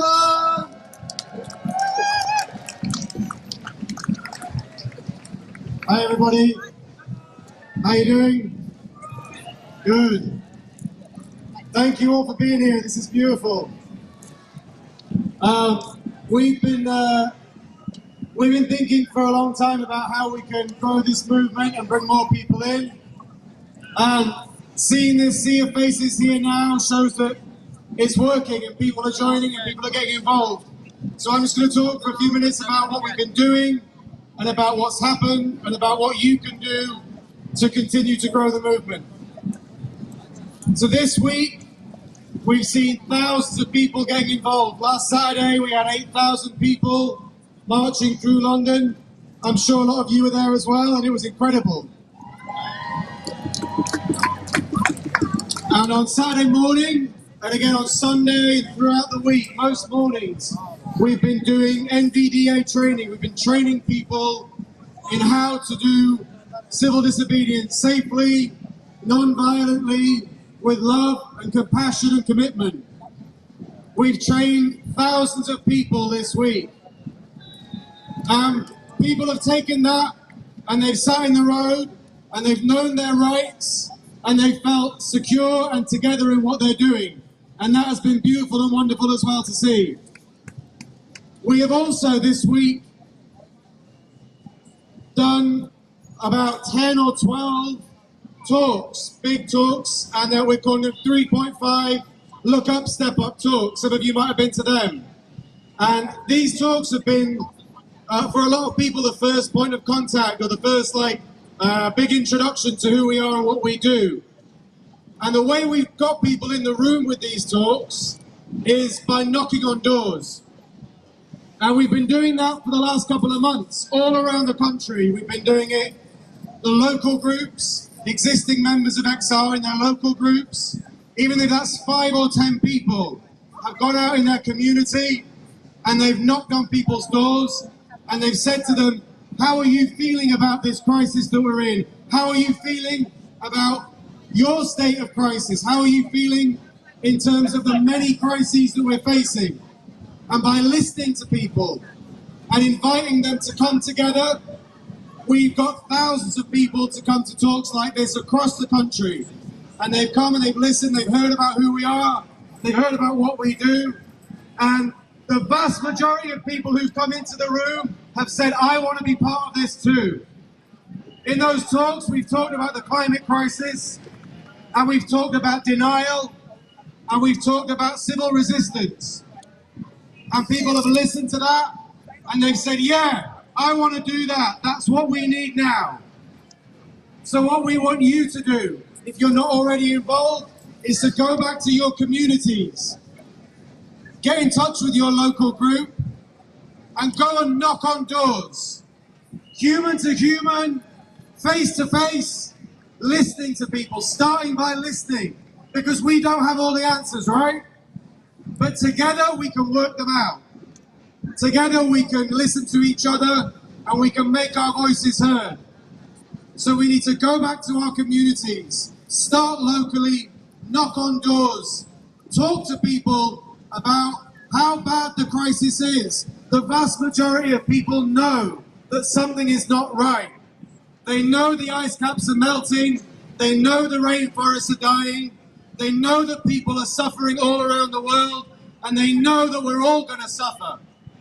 But they don't know how bad it is. It is terrifying.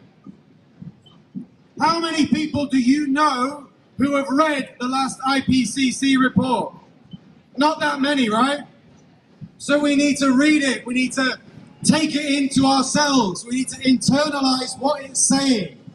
It's saying that we need, like the report itself says this, but Antonio Guterres, the UN Secretary General, just, are you all kind of like looking at that and not really listening to me? That's kind of cool, yeah. Look at that, but listen to me as well. Antonio Guterres just said, we need a grassroots movement of activism to rise up and demand change. Our politicians and the corporations that are leading us, he has finally called them out and said they are lying. They're doing one thing and saying another, or the other way around. So we need to go back to our communities, knock on doors, bring people into the room, talk about the crisis, talk about the denial that we're all in, and get people on the streets. If we can get 8,000 people marching through London now, think what we can do in a few months' time. In September, we're coming back. Bring your friends, bring their friends, right? Hundreds of thousands of people on the streets cannot be ignored. We will not be bystanders. End fossil fuels now, demand change, rise up, and we will do this together. Thank you, everybody. Have a wonderful day.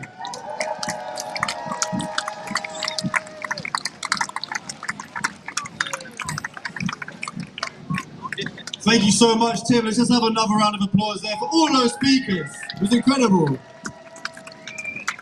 And now let's have an even bigger cheer for these climbers and this banner we've got up on Marble Arch.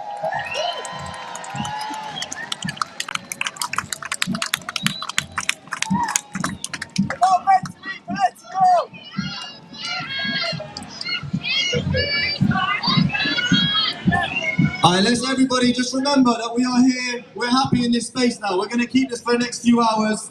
We've got some other amazing speakers coming up for you. Now we're a little bit warmed up. We're going to have some more music for about another half an hour, and then we're going to get some more testimonials and stuff going. Again, massive shout out to the climbers who've managed to pull this off. And all the DJs back here as well who've got the scaffolding playing this beautiful music from there. And of course, thanks to all you beautiful people that are here right now. So we'll get some music going again, thank you.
I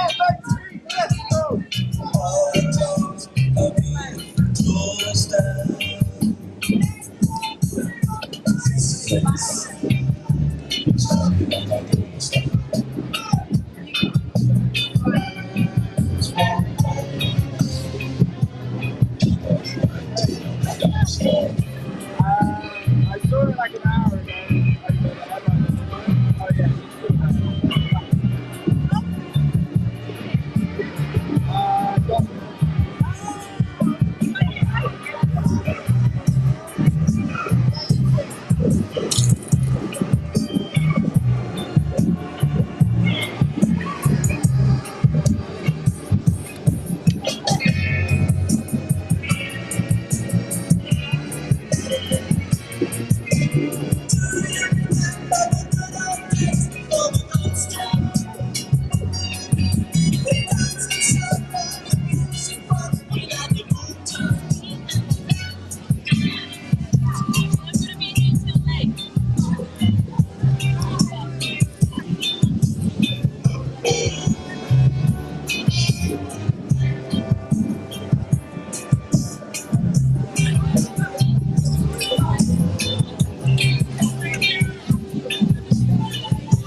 Right.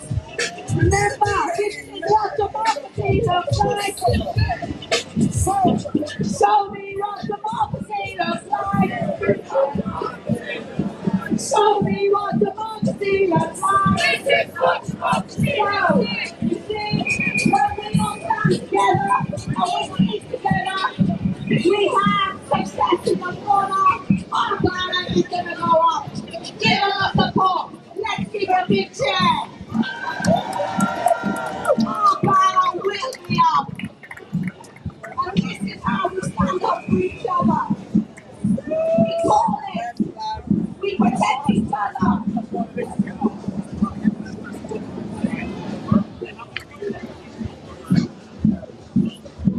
So let me give you a little. Whilst we're here, let's stand in. Let's take a seat. It's all calm now, guys. Come on. Let's take a seat. Let's take on down. We want the assistance. Your time, team.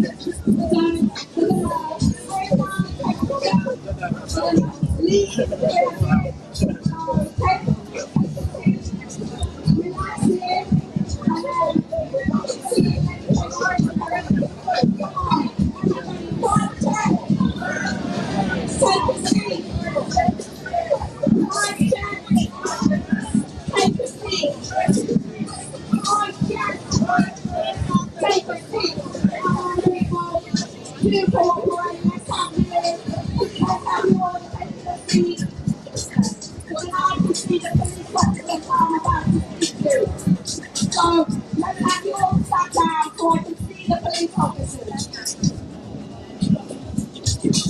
So, I'm gonna give you a little story. When we have no democracy, and that's what we have here, when we have a state that is prepared to sacrifice millions of our lives, then we know we don't have a functioning democracy. Now, when the state tried to do this to my brothers and sisters in India, when the farmers protested, over a year of 100,000 people occupied, the state asked police officers to brutalise people. But guess what? Police officers, they could not put the sanctions on dead people because they understood who do they protect. There's around happening in the jungle down there off the street.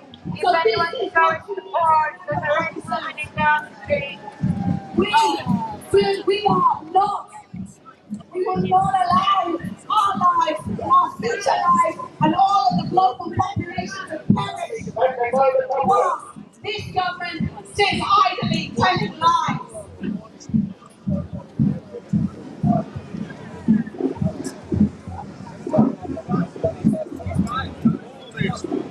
So, remember, your conscience is unhappy to the point of the truth, because this state is going to ask you to do all kinds of things in the name of protecting and serving us, the people. With the police crime sentencing bill, that is effectively what the state is going to enforce and ask you, the police officers, to enforce it. We ask you to take off your uniform and badge in India did. Because when you are not there to protect and serve the people, then you are not our officers. No one is. This is not how we will allow for it to unfold here. So when they kill Bill, I mean kill the police crime sentencing bill, I mean kill the nationality orders bill. Kill the bill. Kill the bill. Kill the bill.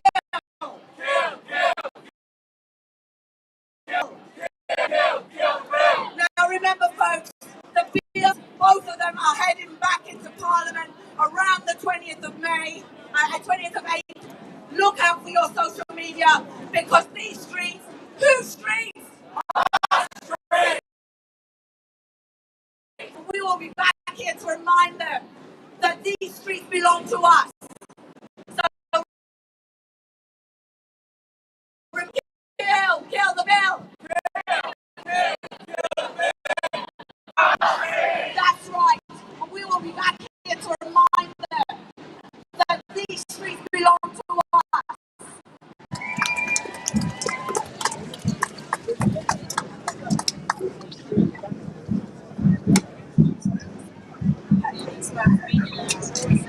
So I have the honour and pleasure to introduce you to Kate Smurthwaite, comedian and actor. Give it up for her. She's going to come and give us a little bit of entertainment. Oh my God. Oh my goodness, thank you so much for coming out here. Give yourselves a huge round of applause. I've come out here to be a fucking hypocrite. Because guess what? I've been on an aeroplane and I've used a plastic straw. And I still think we need to do something about the climate situation. And I am sick and tired of politicians telling us that anybody who comes out to protest has to live some sort of exemplary eco-life in a compost toilet. Because the fact is that if only those people who've never used a plastic straw are part of our movement, then our movement will fail. And our movement has to succeed. We have fought already for so many things. We fought for fairness, for equality, for dignity, for justice. But this is different because now we are fighting for life.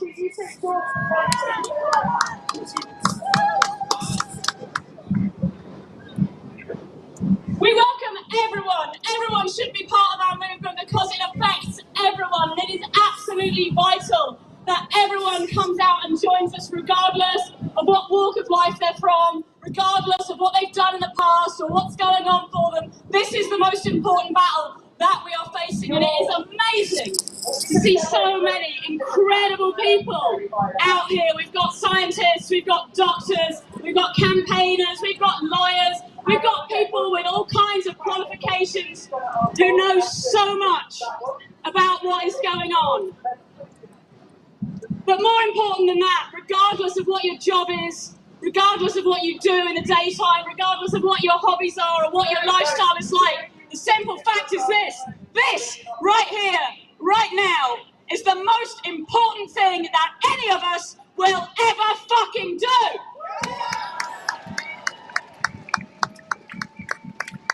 So stick at it, solidarity, we are all with you. You are completely heroes, and we're with you every fucking step of the way, and anyone who tells you any different doesn't know what the hell they're talking about. Thank you so much for what you're doing, and we're all here with you day in and day out. Give yourselves the biggest cheer. Thank you.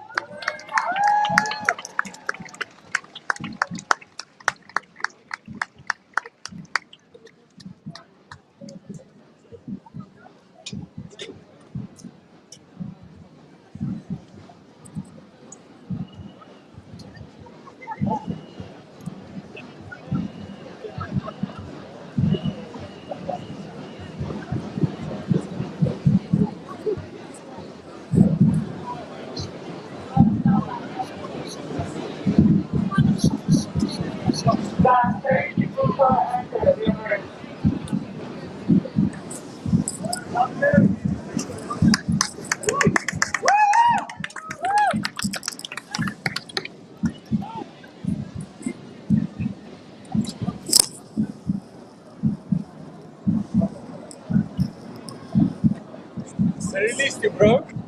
How you doing? Yeah. Did they give you a caution or anything? Yeah, I gave him a caution. But only because I forgot to empty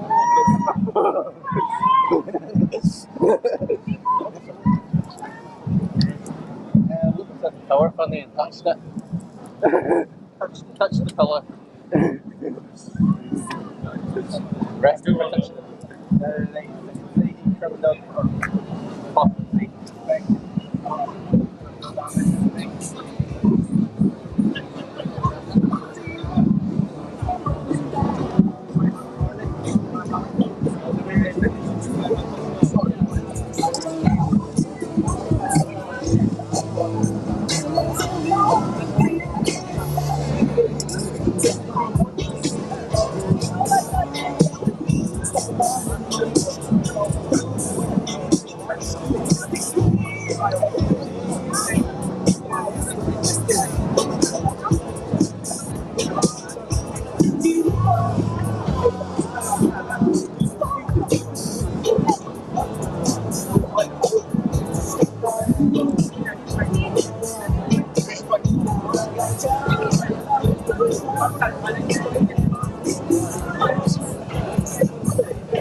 So when I check in my last in hand, and if him slip, I'm gone with him home. I'm gonna put on the iron shirt and chase it in a dark room. I'm gonna put on the iron shirt and chase the devil out the room.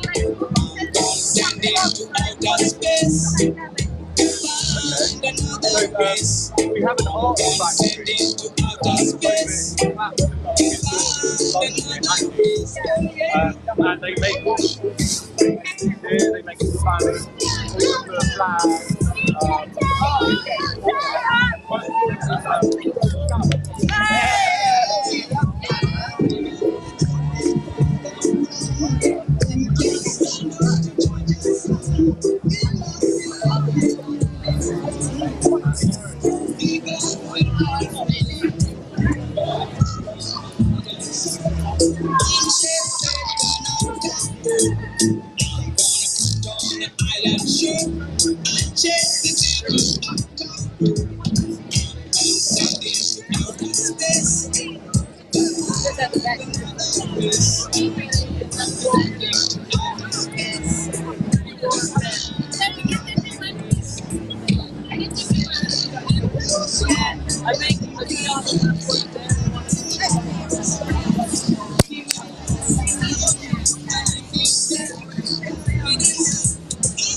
Okay, we're back at the scientists' road blockade, which is south of Marble Arch. They've been here a little while now.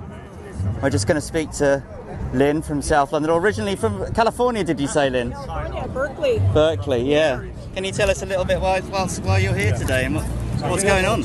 Well, so we're here as scientists to make sure, if we can, that the public understands that the science is clear on the climate emergency, and yet this government isn't really conveying to them the message of urgency that's required. So there, a lot of people have been hearing about this and that in the news.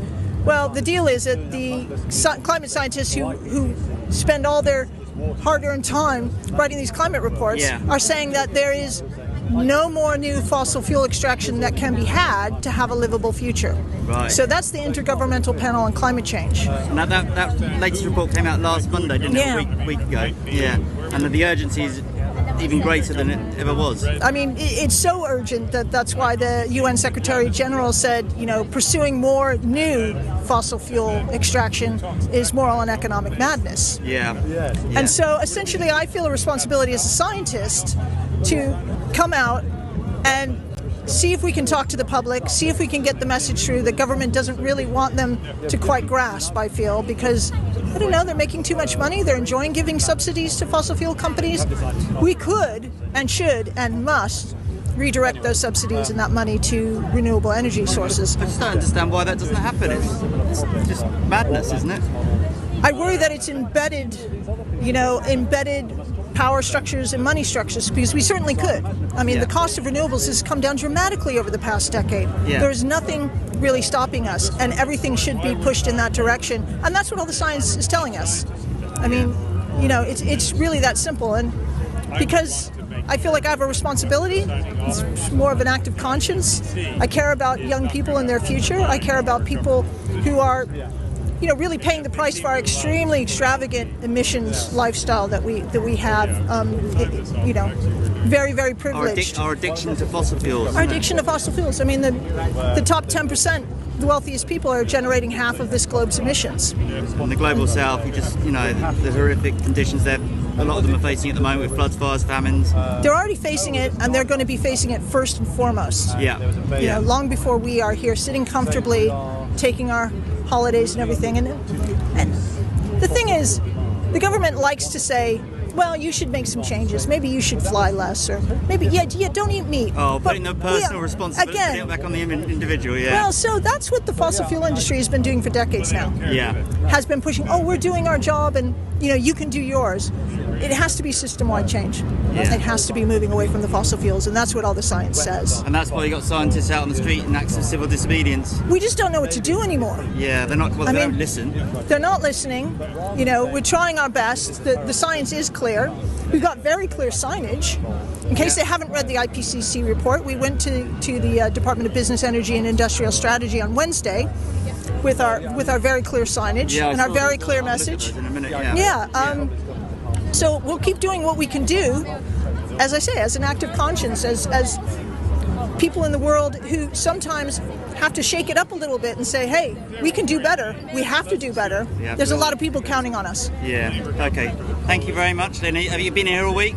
I have been here on and off all week. And how are you feeling? You tired or still ready to go? I'm a little bit tired, but you know what? We've had some glorious sunshine, and being from California, I'm enjoying that.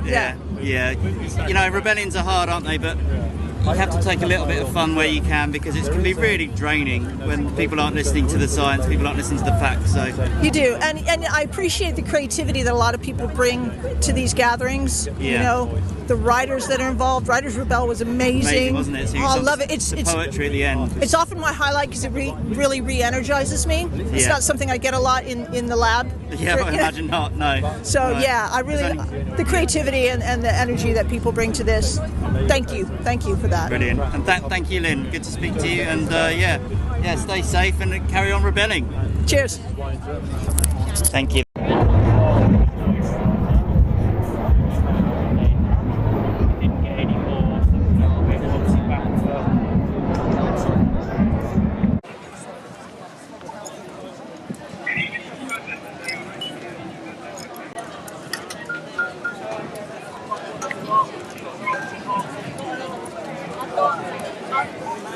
Sorry.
Thanks.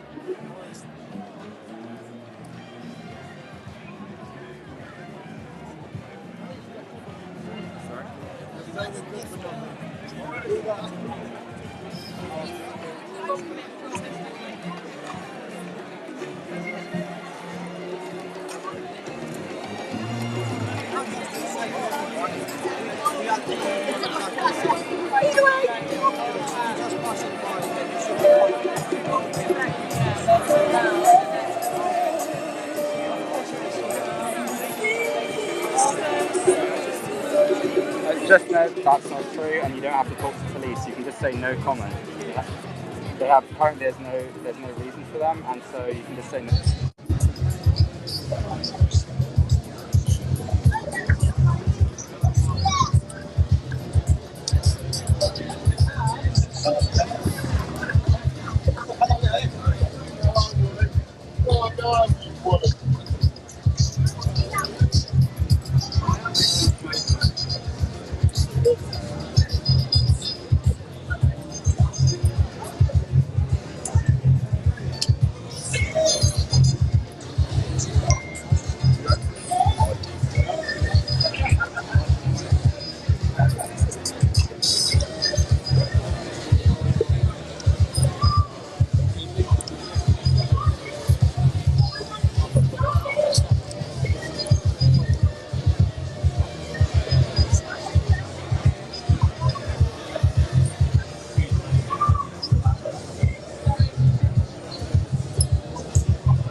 No, season 2 in particular.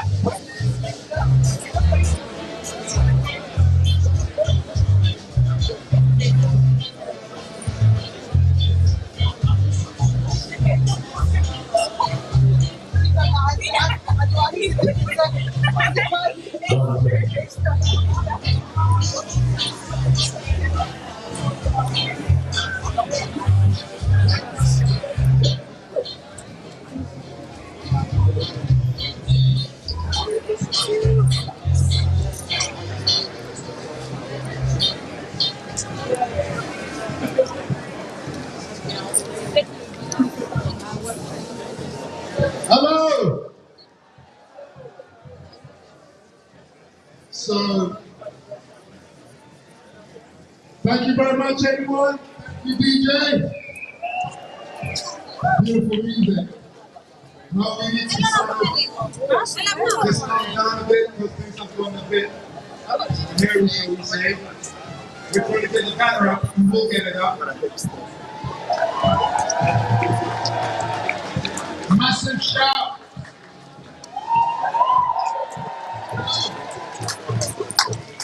Alright. So today. Mic check. Mic check. I am. Love. In action. I am. Love in action. All right, that's what we're talking about when we talk about freedom and when we talk about justice. We're talking about love. It's as simple as that, love. So we've got some great speakers for you now. Some of our allies, because we cannot do this alone. As a movement, we have to work with other movements, we have to work with other people, and that, in fact, that's what Project 3.5 is about. It's about reaching out far and wide to people that we can work with and those perhaps that we can negotiate working with. We have some great young speakers for you from JSO, also known as Just Stop Oil. They've been doing some headline grabbing action, shall we say. All right. So first we have Zach. Yeah? Nathan, my bad, I'm sorry. Okay, so we got Nathan first. Nathan just spent a couple of weeks. Come and introduce yourself. All right, so we have young Nathan here from Just Stop Oil to talk to us for a bit, and then we'll have, well, you introduce the next speaker as well. Extinction! Extinction! I am! Love in action. All right. Cheers, thank you. Yeah, it's amazing to see so many people, so many different voices here. And I want to start off by saying, nothing that I'm really going to tell you is particularly original. It's from voices that have been crying out for decades and have been ignored by the media, been ignored by government. I'm talking about the Maasai in Kenya, 70,000 people who've just been evicted from their homes. I'm talking about the people living in the Brazilian Amazon who are being evicted as Bolsonaro is cutting down the Amazon at an exceptional rate. I'm talking about the people in Ecuador who cannot grow food and cannot fish because oil spills are seeping into the very land they live on. And I think we need to remember this is something, although it might seem new to us, it might seem like it's in our future, but it's killing 5 million people every single year right now. To break it down, that's someone about every 6.3 seconds. Just Stop Oil is a youth-led movement. It's people, young people, who are seeing the shape of the world. Our corrupt criminal governments and fossil fuel companies being given £25 million of our money every single day to destroy the planet, to destroy the lives of the most oppressed, the most vulnerable people on this planet. That's why I'm here. And I want to take this opportunity to say, being here in community with other people who care is a revolutionary, radical act in itself. In a world that seeks to divide us, pit us against each other, being here with other people that care is an act that genuinely terrifies our government. It terrifies Boris Johnson. It terrifies Priti Patel. Because when we come together, we are more powerful than they could ever imagine. Last Sunday, myself and about 25 other people shut down the third largest oil terminal in this country for 40 hours.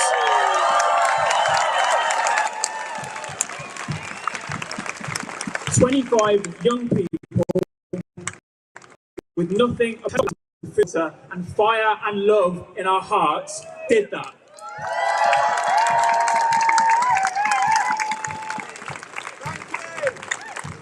So when I look at the people here, and I think of those people I've just mentioned earlier, the Maasai in Kenya, the indigenous communities in the Amazon, those Ecuadorian communities, I see people, I see power. I see so much power in those people. Those are the voices we need to be listening to and amplifying. In a country where we have so much privilege, so much of a microphone, so much of a spotlight, we have the opportunity to take action and to amplify those voices and to give our strength to them and to tell them, we stand with you. We will not let your government, we will not let our government, we will not let BP, we will not let Shell, we will not let Exxon destroy your lives.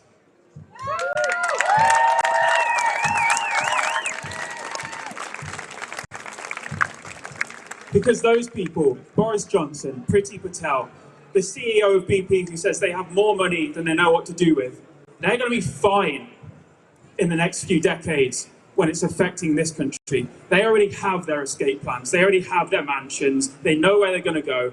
It's ordinary people. The ordinary people who are already facing the brunt of the climate crisis who are once again going to be feeling it. That's why I'm here, and that's why all of you are here, because we know our governments do not care about us. They do not care about the people whose lives they are destroying right now all the way across the planet. And again, if there's one thing you take away from what I'm telling you here, it's that just being here is a revolutionary act. Just being here is a radical act of community.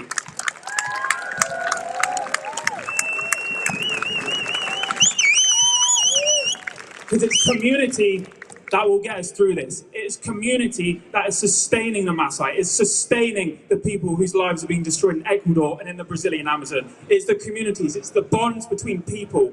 It's not government, it's not the police, it's no one else. It's the bonds of community those people have built and have sustained for decades, if not centuries. And that is the most powerful thing we can do here. And with that being said, I'm now going to pass over to Emma for her to share some of her experiences of taking direct action and standing up to a corrupt criminal government, standing up to corrupt fossil fuel companies, and standing up for her community and the people around her.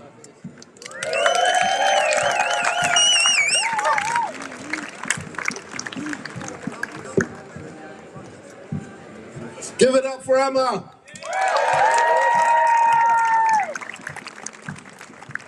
Hi, so I'm old enough to be the mother of most of these wonderful activists, but I wanted to talk to you about how I came to be involved. In a world of lies and broken promises, direct action is eloquent. Direct action has truth and integrity. Even the people who hate it can see that, why it is powerful. Given the desperate situation we are in, committing to one arrestable action for Just Stop Oil this April seemed reasonable. Direct action is a declaration of hope, and while the thought of what we were going to do scared me, I was more afraid of not taking direct action and surrendering to despair. The fact that 700 people had also signed up to arrestable action gave me courage. The lead up to the action was very stressful, but the solidarity within the group was phenomenal. Our team included a 77-year-old and an 86-year-old. Most of us had never been arrested before. At 6 in the morning, we stopped 2 articulated lorries and blocked an access road to Navigator Terminal in Essex for about 12 hours. The youth swarm had been locked onto tankers inside the terminal since the day before, completely shutting it down. Once we were sitting in the road, I felt a huge relief. It was very peaceful. We watched the sunrise and listened to the dawn chorus. After 5 hours, we were arrested, and after 12 hours in police custody, we were released. When I got home, my 19-year-old son hugged me and said, "Mum, I'm proud of you."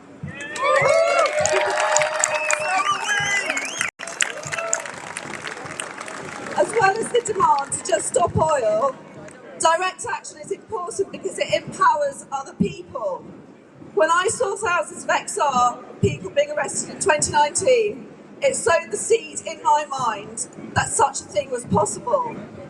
I didn't think I could do it, but that idea grew in my imagination, and 3 years later, I was ready to step up. All the people in XR and Insulate Britain who have taken action sowed the seed and gave me the courage to do this. Taking direct action is a way of saying thank you to the people before you who have stuck their necks out, sometimes at great personal cost. People get exhausted and others have to pick up the baton and take things forward.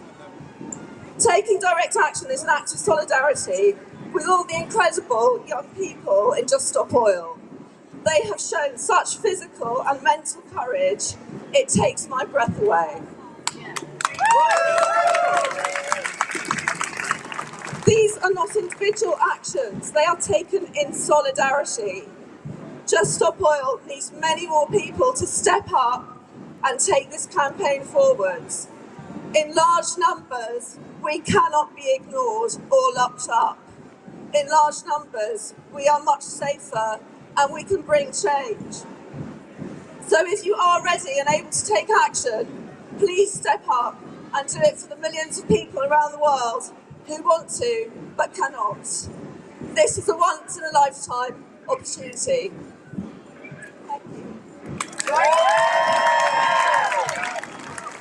Thank you, Emma. I'm going to hand over to Zach who is 15 years old.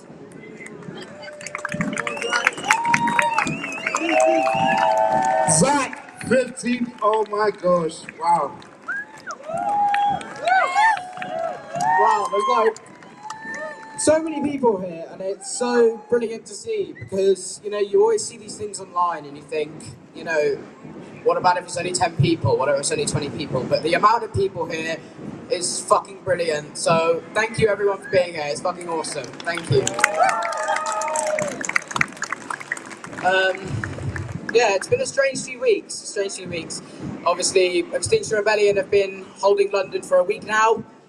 Great job. It's been fucking brilliant to see the amount of ordinary people who have stood up, taken action, and told the government that they've had enough of our government's, quite frankly, treasonous behaviour. You know, they're persistently putting their profits, their mates, their contracts before us, before the people who pay their wages. And thank you everyone for being here and telling them that they can shove it.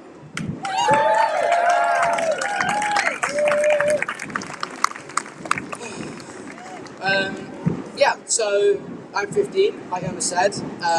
Obviously not your usual stereotypical environmental activist, but yeah, I mean, I guess the reason why myself and so many other young people have signed up to Just Stop Oil and to get arrested with Just Stop Oil is because we ask ourselves the question of what else is there left to do. And I'm sure many of you here are asking yourself that same question of what else is there to do. We've been petitioning, we've been lobbying, we've been marching for 30 years. 30 years. And the only thing that has changed is global temperatures. The government keep going backwards instead of forwards. And that's why so many people, including myself, have said, let's just do it. And that's why, I think it was last week or the week before, can't even remember, I was on top of an oil tanker in Essex, in Thurrock.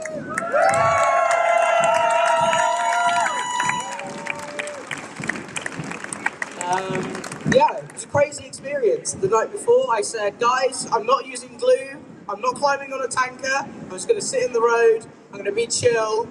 And I got there in the morning, it was about 5 in the morning, and I saw an oil tanker, I had some glue on me, and I thought, you know what, fuck it, the government's fucking us, so fuck their stuff as well.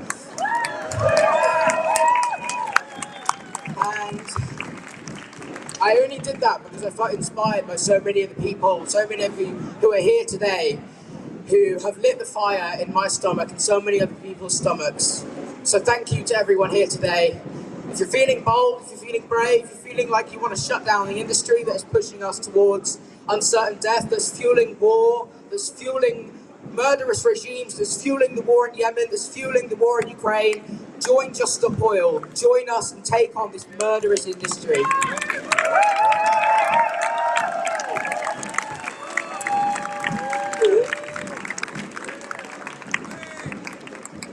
Thank you so much, Zach. What an inspiration, my gosh. All right, so next we have, oh, you're gonna have, Andy. Andy, do you wanna? Yeah. So we have Andy from DPAC speaking with us next. A warm welcome for Andy.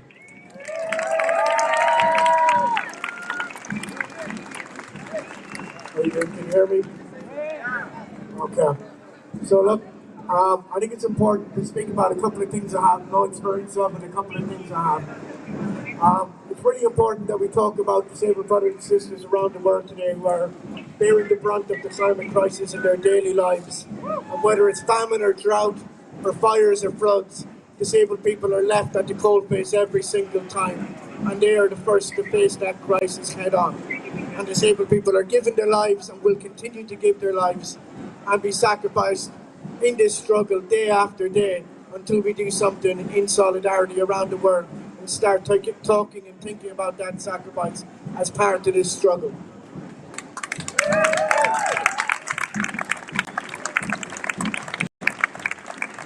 It's really important that we talk about how it affects disabled people and how the climate crisis manifests in this country on a day after day. Because what we know is that half the people facing fuel poverty day after day, who can't get warm and heat food and keep medicines cold and equipment going, are disabled people. in this country. And the same people who have benefited from austerity and Brexit and COVID are the same people who have pushed down on disabled people in those same instances. And they are the same people who benefit from the climate crisis. And we are facing the same struggle, which overlaps day after day. We also see that 2 out of 3 people using food banks in this country are disabled people. And that's about land, and that's about ownership, and that's about commitment to people's nutrition and healthy diets day after day in this country, which is being ignored. And again, disabled people at the cold base bearing the brunt in our lives every single day. Now, disabled people have fought back all the way through, whether that is against austerity, where we came out on the streets with UK Uncut and all the other groups who were challenging the narrative when we created those spaces. And disabled people did it through the Brexit argument. And we took on the far right and the rise of the right by being part of the UKIP cabaret and activities like that. And we have to remember that post-COVID, disabled people will be at the centre of rebuilding not just the country but the world in our own image, which serves all our best interests and rebalances the power both economically and politically right here in our streets and in streets across the world. The way I'm going to put down a challenge, because it's up to you guys, partially it's up to disabled people and other communities to get involved in the climate struggle. But it's up to you guys to understand and know the other struggles that are going on and to speak the language which makes this big crisis real for disabled people. Talking about fuel poverty, talking about a cost of living crisis, talking about fuel poverty, talking about the real overlapping struggles and common interests that we have in this struggle. We are part of the response. In this country, at the minute, there's a campaign called the Big Power Off, which is highlighting the cost of living crisis, and it involves people taking action, simple action, and turning off at strategic times throughout the weeks the energy coming into their houses and not using it. And in the last count, the last day's effort cost something in the region of £10 million to the big energy companies. That was £1 a minute, I believe, for every 10 minutes on the plan.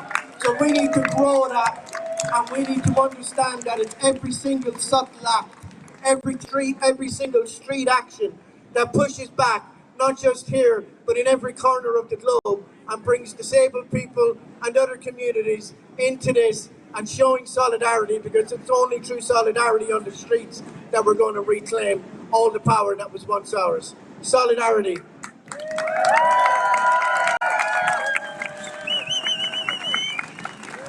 Thank you so much. Thank you. Do you want to tell say a bit more about the campaign? While you're here, get out your phones, get onto social media, look for Disabled People Against Cuts. We're a user-led direct action campaign network of disabled people who came to the streets in the first Tory conference when they came to power in 2010. And we have led the way on the streets since then in pushing back against austerity. We built a protest camp outside the House of Parliament. We went into PMQs during onto the House of Commons floor during PMQs.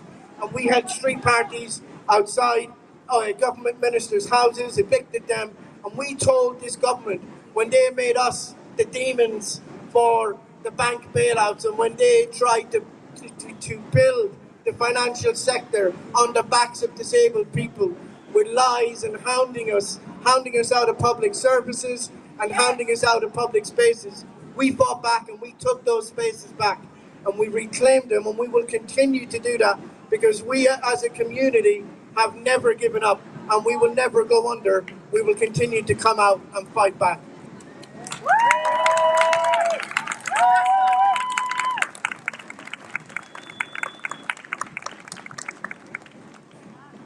Thank you so much, Andy. Thank you. So, we are about building solidarity across differences. We are about working with other groups. And right now, I have Ali from Green New Deal Rising for you. Please give Ali a warm welcome.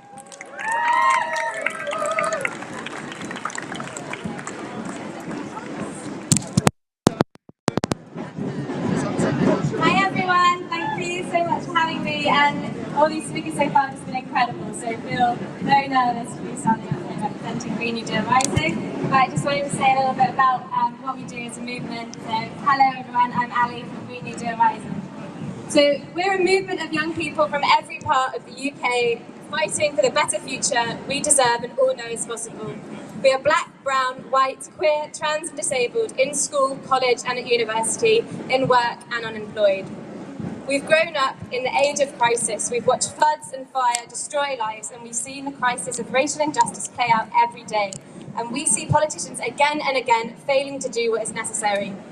By challenging these politicians to take action on climate change, economic justice and social justice and building popular support in the communities, we plan to make a Green New Deal an era-defining issue. We're coming together now to demand a future that we all deserve. The Green New Deal is a 10-year, game-changing plan to transform our world at the speed and scale required, with the people and communities front and centre. It's a plan that will deliver a good green job to everybody that needs one, a plan for everyone to live in warm and affordable homes, and the Green New Deal is the first way towards a new system. It's a plan to put power back into the hands of community, whether that's through publicly owned transport networks or making sure we put workers and communities first as we move on from an era of fossil fuels and redistribute wealth and support to the places that need it. And this is the plan that reprograms our economy so that people, communities and ecosystems that matter, not profit. We call time on incremental change, and the problems that we face are huge and connected, and the Green New Deal is a solution that is big enough and fast enough to face these problems head on. Last year, in 2021, we laid some strong foundations of our movement. We launched in August with an action in the House of Parliament and have been taking action and building strength every day since then. We focus on disrupting the political narrative by challenging politicians to back the Green New Deal. You may have seen some of our videos on social media or Green New Deal activists forcing politicians to decide if they stand with us or if they're against us. We challenged loads of politicians, including Rishi Sunak, Keir Starmer, Nicola Sturgeon. If you think running around after politicians in London sounds like something you're interested in, join us, it's so much fun. And this year we're going to keep challenging politicians and getting ready to elect new ones. We know that politicians are deliberately prioritising profit and business as usual over our lives and our planet. But some are not. We have champions in Parliament who are fighting our corner. We need to protect them and we need to elect more. We start our election strategy now, targeting the seats that matter, backing true champions that will represent us in Parliament. And we're launching our canvassing plan with a big movement building weekend in the Coventry South on the 17th and 19th of June. We'll spend the weekend learning how to canvass, practicing having conversations about the Green New Deal and hearing from the Green New Deal MP Zara Sultan herself, as well as having loads of fun together as a movement. So if that sounds like something you'd be interested in, then please do join us. To change everything, we need everyone, and we are Green New Deal Rising. So thank you so much for having me. Thank you so much, Ali. Thank you. So we have one other speaker for you, another ally from Stop HS2, the wonderful Roly. Right, so this is just really quick. But basically the Stop HS2 campaign, we have active resistance camps, and people are out there every day trying to stop and slow down the decimation that HS2 is doing to 108 ancient woodlands in this country. Right now, we're expecting an eviction at Bluebell Camp. Please, if you can get there, please do. There are so many things that you can do to help the Stop HS2 campaign. You don't even have to be on a camp, even just raising awareness of this problem.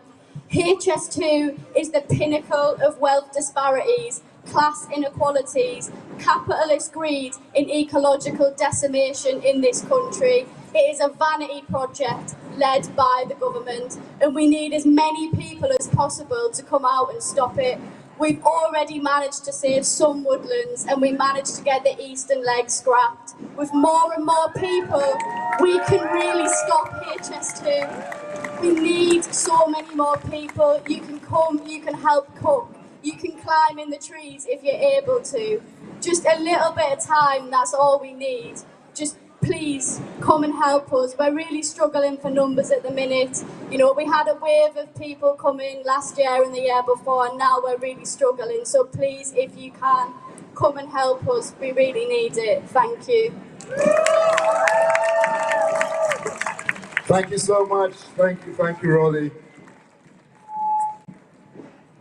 So we have one more speaker, another speaker, one of my favorite speakers, and I think most of you might have heard him speak before, but he's always speaking such truth. I just love to hear George speak. So George has to be short though.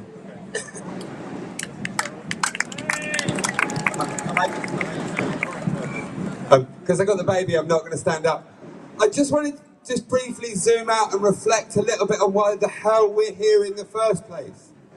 We are here at a time where the UK government last year itself commissioned, as the UK COP president, a report from the International Energy Agency to tell the COP what they needed to decide. And they said categorically there can be no new fossil fuels on this planet if we're to stay within 1.5 degrees. And as a self-appointed climate leader, what has the government done? It is licensing new fossil fuel projects as we speak. What is Joe Biden doing? Licensing record new fossil fuel projects across the world. And why is it that we have to be here to say that? Because the bloody media is not doing its job. Where is the BBC? Where was the BBC 2 months ago when the IPCC released its report? And Antonio Guterres, the Secretary General of the United Nations, said we have a brief and rapidly closing window on a livable future. There was no coverage whatsoever. Where were they when Antonio Guterres said specifically, articulating with the Ukraine crisis, we cannot use the Ukraine crisis as an excuse for more fossil fuels? But it, as always, is asleep on the job. And that is why we have to do these ridiculous things, having to disrupt the lives of normal people just to get some basic sanity, truth and compassion into the argument. So next time you see somebody that says, you know, why are you disrupting normal people? It's because the media is not doing its basic job of telling people what they need to know in terms of what we need to provide a viable, functional future for our children. And I'm going to step up just so you can see this little beautiful boy. You know, there are millions and millions of children, and many of them are already suffering catastrophic effects of the climate crisis across the world. I said I was going to speak for a short amount of time, so I won't go on that much longer, but just one of 1,000 horrific facts about how bad the climate catastrophe already is. Agricultural productivity in sub-Saharan Africa, one of the poorest and most exploited parts of the world, has gone down 40% already. There are millions of people who depend on the land for their basic survival, and they simply cannot grow food. They simply do not have access to fresh water. This is right now. So let's keep believing in what we're doing and keep it up. Compassionate revolution now. Thank you. Thank you, George. It's happening right now. Absolutely. So, a couple of days ago, 351 people in South Africa lost their lives because of heavy rainfalls and landslides and so on. And the South African president has come out and said this is climate change, and it's happening right now. The crisis is now. We're not talking about the future is now, and that's why we're here. We need to work in solidarity with all movements if possible. And we've heard from some of our allies, some of our sister movements, HS2, Green New Deal Rising, Just Stop Oil. And I'm so proud to introduce my next sister from Kill the Bill, XR, and many other movements, Bavini, please.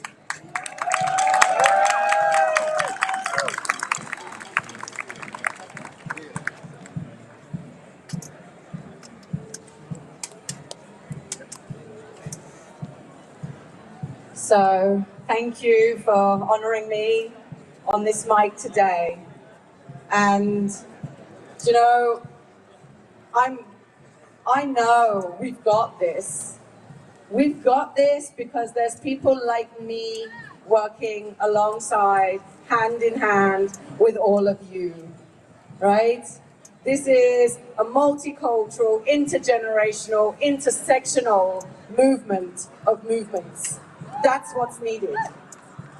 And that's what Nick was trying to tell you, that I am everything or nothing. I am Kill the Bill. I am XR. I am BLM. I am my community. I am the daughter. I am the sister. I am the auntie. I'm all of this and more, right? And that's the expansive nature of interconnecting with each other in all the shapes and sizes and voices and places we want to express ourselves, right? Let's express ourselves in the most magical, radical, beautiful, compassionate beings that we are, because we are. And this state, this government, and all of those that look to oppress this being of us as ours, they will be smothered by love that we radiate out, right? It is in love. It is the love that I hold for each and every one of you, the love that I hold for every human, no matter which uniform they wear. When they take that uniform off, I love them, because if I do not love the person next to me, how can I ask them to love my brothers and sisters in the global south, right? We are interconnected through generations of ancestors, as well as the future ancestors that are going to come after we have left. And that is the story of the human survival, right? It's not given that we should survive. It is happen because we choose to work together collectively. That's why we're still alive as a species.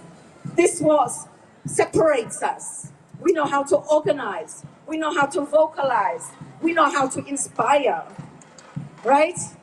Let's do it all over again. Let's do it all over again and create the magical future and beauty that we need to be seeing for our own survivals. Because my life counts on it, and your life counts on it. And guess what? United, the people united will never be defeated. The people united will never be defeated. The people united will never be defeated. The people united will never be defeated. The people united will never be defeated. And I honor my sister Marvina Newton, who isn't able to be with us. But I want to give big gratitude, big love, because a sister in any other name and form that stands radically in front of you, showing you love and compassion, is a sister that I want by my side. So let's make sure that we remember the people united will never be defeated. The people united will never be defeated. One love, thank you.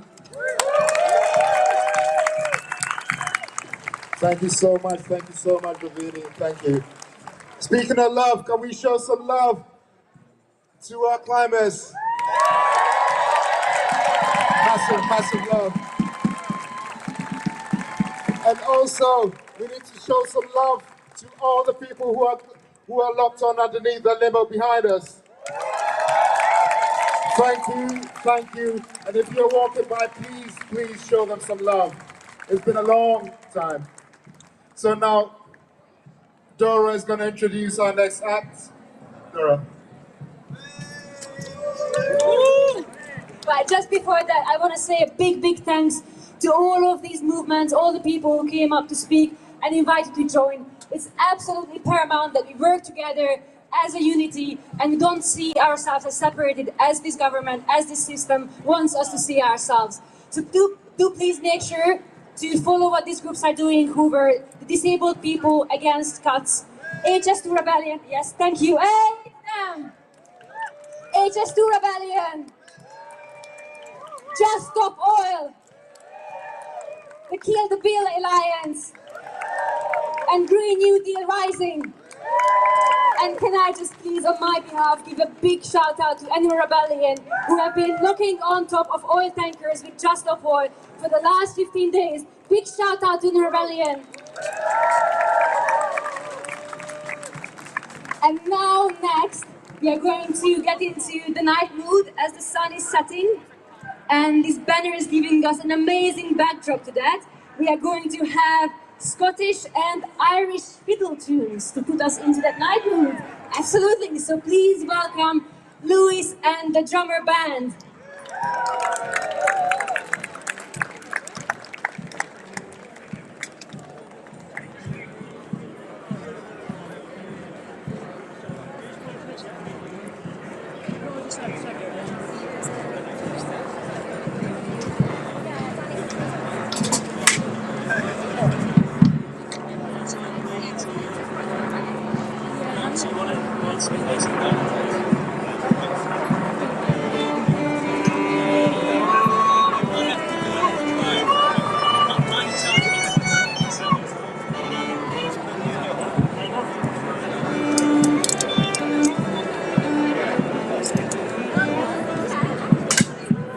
Alright everyone, I'm going to play some Scottish and Irish tunes, and the purpose of this is to dance, so feel free to express your energy and dance along to this. Gonna get some drum accompaniment. Don't know these guys, just met them, so it's a bit of a bust, but we'll see how it goes. Okay, start with some reels.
Police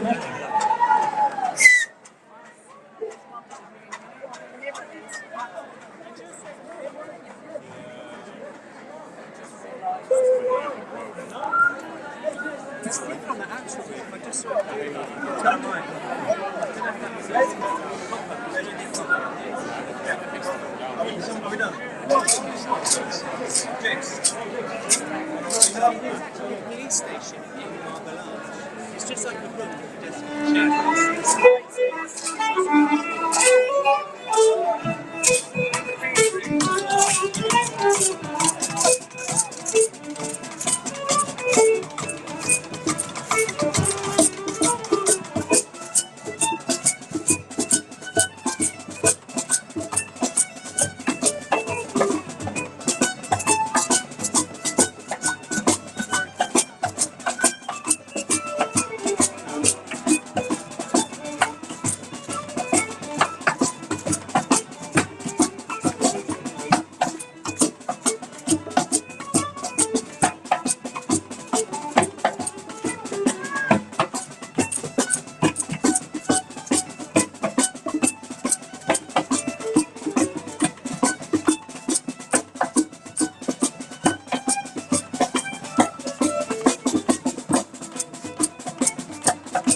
can go. The further it goes, the better.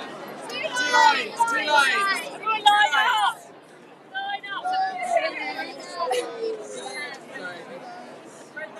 Can we get a legal observer for both climbers, please? A legal observer for both climbers, please. Okay.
Okay, we're back with scientists for Extinction Rebellion, speaking with Kat from Norwich. Kat, would you like to tell us a little bit why you're here? Have you been here all week, or? Yeah, I've been here all week. Yeah, it's going well. I think some of the actions we've done have been very impactful, which has been nice to see. Our action at the Department for Business, Energy and Industrial Strategy that made front page news to the Guardian. So yeah, that was really cool. Yeah, right through the press bubble. Sometimes they're really bad at reporting it. And you're a social scientist, is that right? Yeah, I'm a social scientist. What does that mean? Forgive my ignorance. Well, basically, I study the interface between science and society. That's sort of my area. And more specifically, I look at community action for sustainability. So I spend a lot of time thinking about what we can do within our communities to build alternative systems, to do things in a more sustainable, ethical way. But one of the reasons why I'm here with Scientists for Extinction Rebellion is that I've really realised that there's no point, well, it's not no point, but, you know, we need structural change, we need policy change, we need governments to stop investing in these fossil fuels which are killing us and destroying our planet. You know, only when that happens can we begin to build the sort of world that we want to see. You know, we have to stop new oil and gas projects, and it's totally crazy that our government, despite claiming to be a world leader on this, continues to invest in oil and gas when they shouldn't be. Yeah, they claim to be world leaders, don't they? But I think they might be fibbing about the accounting somewhat. Yeah, I'm absolutely. not sure about the statistics on it personally, but so yeah, social scientists and the government do like to say that it's down to the individual to make changes, but really that can only do so much. We do need that system change at a much bigger level, I guess. Absolutely, yeah, and that's a good way to distract from the need for structural change. We need to change the energy system. We need to stop fossil fuels. We need to transition to renewable energy. We need to insulate all of our buildings in Britain. You know, there's so many things that need to happen from a government level. And okay, yeah, individual change is part of the picture. We do still need to be living as sustainably as we can, but we also have to go and speak truth to power. You know, and that's I think what scientists of the Extinction Rebellion are trying to do. Yeah, and why does the government not listen to the scientists? I just don't understand. It must be incredibly frustrating. Yeah, well, I guess they don't like what we have to say, and that's why they don't listen. It's going to affect them and their friends' profits, I suppose. Yeah, exactly. Yeah, their little bubble. But the climate crisis surely is still going to affect them as much as everyone else, but perhaps not as quickly, I suppose. When people in the global south are suffering, even as we speak, through our historic emissions. But yeah, are you going to carry on rebelling? Is there much more for this rebellion for you, do you think? Yeah, I think so. Yeah, I think we're going to maybe regroup a bit later on and see where the rest of the rebellion takes us. And of course, we've got the rest of the year because we've got to just carry on, haven't we? Absolutely, yeah. I mean, it's definitely an uphill struggle, but you know, we're all here. We're all kind of in this fight together, and that's nice. That's comforting. Yeah, and it's been brilliant to see you out, all the scientists out this week, as well as the doctors and nurses as well. I think you've been working together a little bit, haven't you? We have, yeah, and that's been really, really amazing. Yeah, a bunch of the doctors came to our action last Wednesday and did some outreach for us, and yeah, working together is just brilliant. You know, recognising that we're all impacted by the climate crisis. Doctors are seeing the impact it's having on everyone's health. You know, we're looking at things in the more kind of material sciences side. I guess we just want to speak, you know, from our professions and say, you know, we see what's happening and we're not okay with it, and we want government to listen to us. Yeah, and it's really good that you're telling the truth, because the government certainly isn't. Yeah, they certainly are not. Brilliant. Well, great to speak to you, Kat. Thanks very much for, for coming down today, and maybe catch you a bit later. Yeah, thanks for the chat. Thank you.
joining us on this live stream. We've had a little kind of quiet period because we've been here for a long time.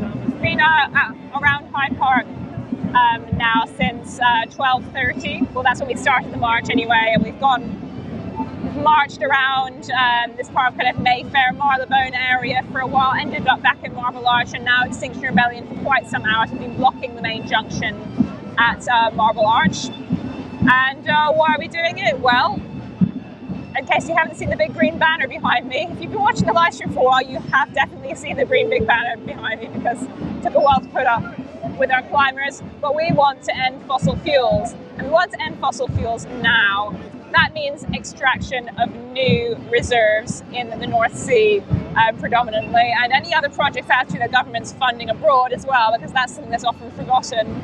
We're not saying to totally turn off the tap now, but we need to make the commitments to cut off that new investment, because that's exactly what the International Energy Agency has said that we need to do.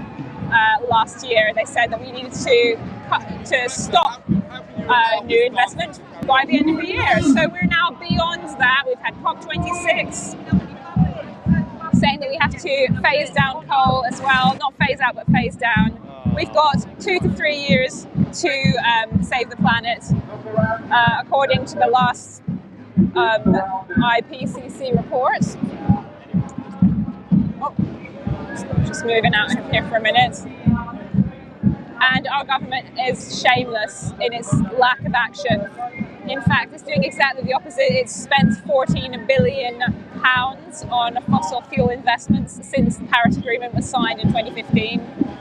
And they're using the Ukraine crisis as an excuse to develop more fossil fuels, when actually all the evidence is saying we need to transition now to a green energy-based economy, reskill people, ensure that we're actually adapting to climate change as well, so we're not just mitigating for it, we're not just trying to to change the way that we produce our energy and the way that we fuel our lifestyles, which are extremely extractive, but we need to make adaptations. And in fact, the Environment Agency recently put out a report that said that it's do or die now.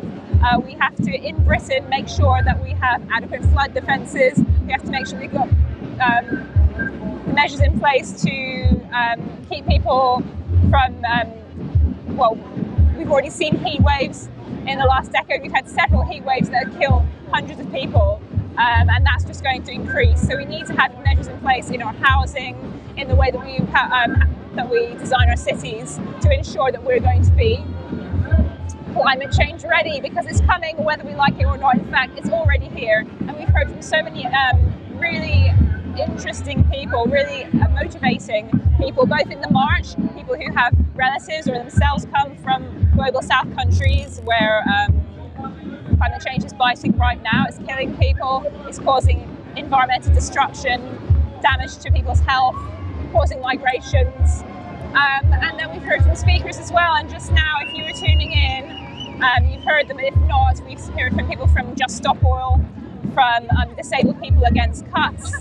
We heard from Green New Deal Rising, and lots of other people have been talking through the day, bringing their social justice and climate justice issues to bear, and saying that we all need to act together to make sure that we can move forward united. The government is trying to play, the government and the right-wing press is trying to play the class war card on this, calling environmental protectors like eco-terrorists, mobs without jobs, those kind of things. No, we're all in this for ourselves, but for you too. We want to bring everybody in the country into a state where they can live out their lives without having to resort to, fighting each other for food, essentially. We are here for everybody, and we want to include everybody. So I hope that by watching parts of this live stream, maybe by watching some of the clips that we're going to share on our Twitter channel, you'll get a feeling for the real people who are here, and we're not just some kind of stereotype that you read in the Daily Mail. So it's been a long and tiring day, and we've got people up on Marble Arch who've climbed up and put the banner in place. We've got people who we might go over and have a visit to in a minute over on the other side of the junction who are locked onto a limousine. Classic XR tactic. We've got Samba Band behind us holding that part of the street. And to be honest, I don't feel like we've lost too many people over the course of this protest. People are just so committed to be here. And there's lots of police around, but a large number of these people here, and I would say we've got hundreds, are going to be standing strong into the evening. So it's going to be a long one, which is why we've got music, why we've got dancing. we're holding space here. We're holding public space to make a message, and we have to have a bit of entertainment and a bit of fun at the same time, because as my co-presenter James said earlier, you know, this is tough stuff. We are spending, you know, very few of us are professional activists. You know, we're spending our spare time doing this alongside other work that we do, you know, whether that's paid work in jobs, whether that's caring work, whether that's charitable volunteering. So it really takes its toll, taking all of your spare time trying to make the world a better place through activism. So we do need some moments of solidarity and some moments of community.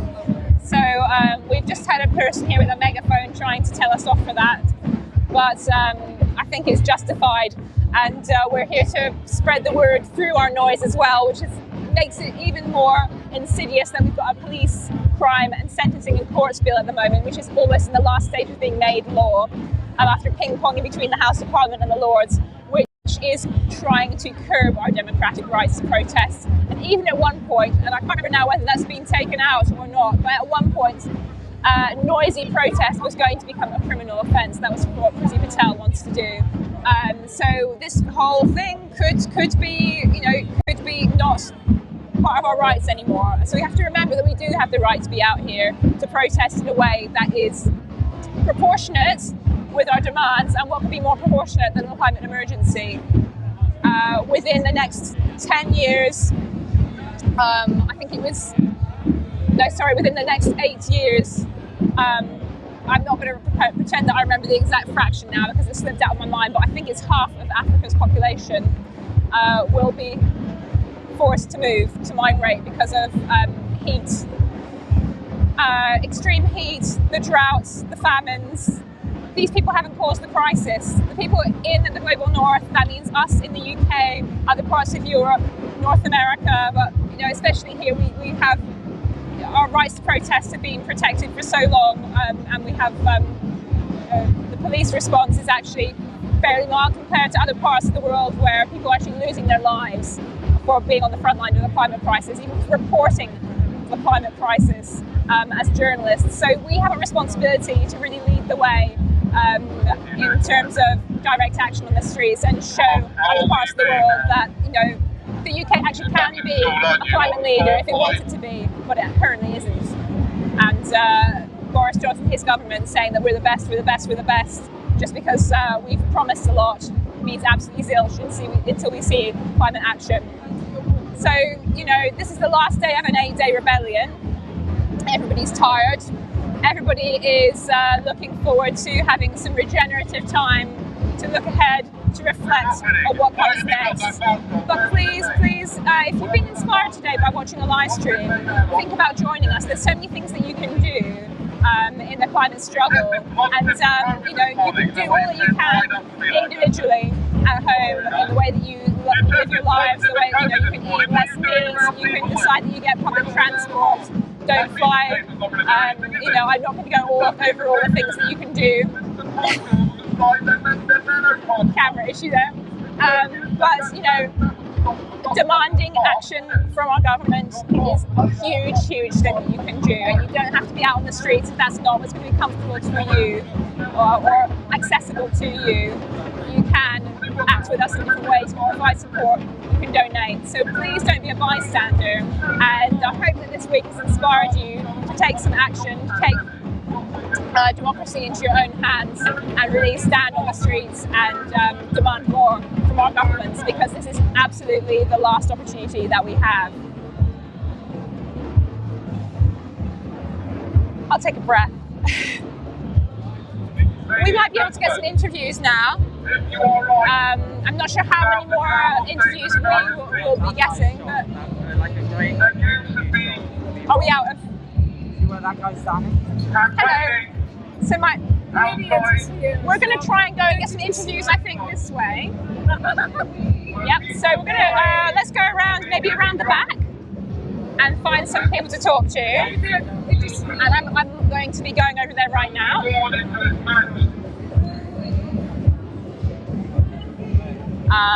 So let's just get the side view here. Side view of the Marble Arch protest. And perhaps we can go around and find some people this way. It's a bit quieter.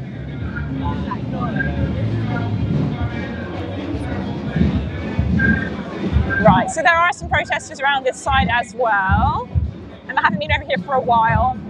So let's find out how things are going on this side of the arch. Oh, also very noisy.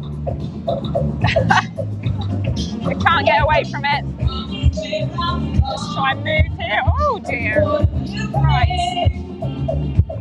Oh yes, so in fact, here's somebody that I was going to talk to earlier, but we didn't get a chance to. So, hi again. We lost track of you earlier. Yeah, no, I had to run off. That's okay. Right, we're actually live right now. So we've got, is this the XR Youth contingent here? Yeah. Okay, so your name is? I'm Swallow, I'm 21, I'm in XR Youth. Let me just get my mic so we can share this. Okay, XR Youth, yes, let's talk.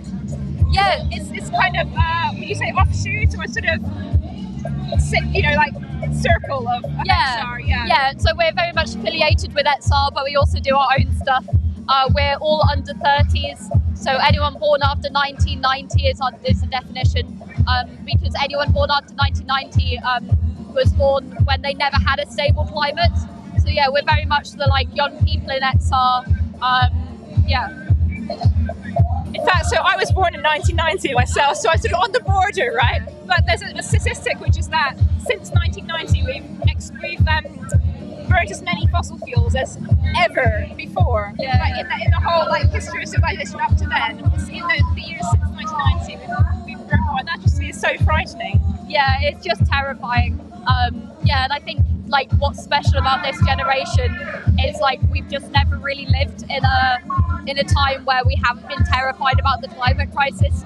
You know, even though in school we were taught about recycling and stuff like that, we weren't taught about just how bad it is. But yeah, we're very, very much aware of it now. Yeah, absolutely. Could you tell us a little bit about some of the XR Youth actions that have happened? So this week and the previous week, because not all of them we've caught on a live stream, so it'd be just nice to catch up. Yeah. So last 2 weekends ago, we had our own site at Fawley Oil Refinery with 2 youth locked on there. So that was specifically, we were talking about workers' rights, and we were talking about how ExxonMobil, who owns the oil refinery, were not only climate criminals, but they were also human rights abusers. There's an ongoing case about them torturing people. It's really horrendous what ExxonMobil have done. But we got some really good conversations with lots of the people that worked there. We had a chat with the site manager, who actually gave us a really good idea of something to put on the side of the boat. So we wrote, get on board with a just transition, which was his idea, which was really nice.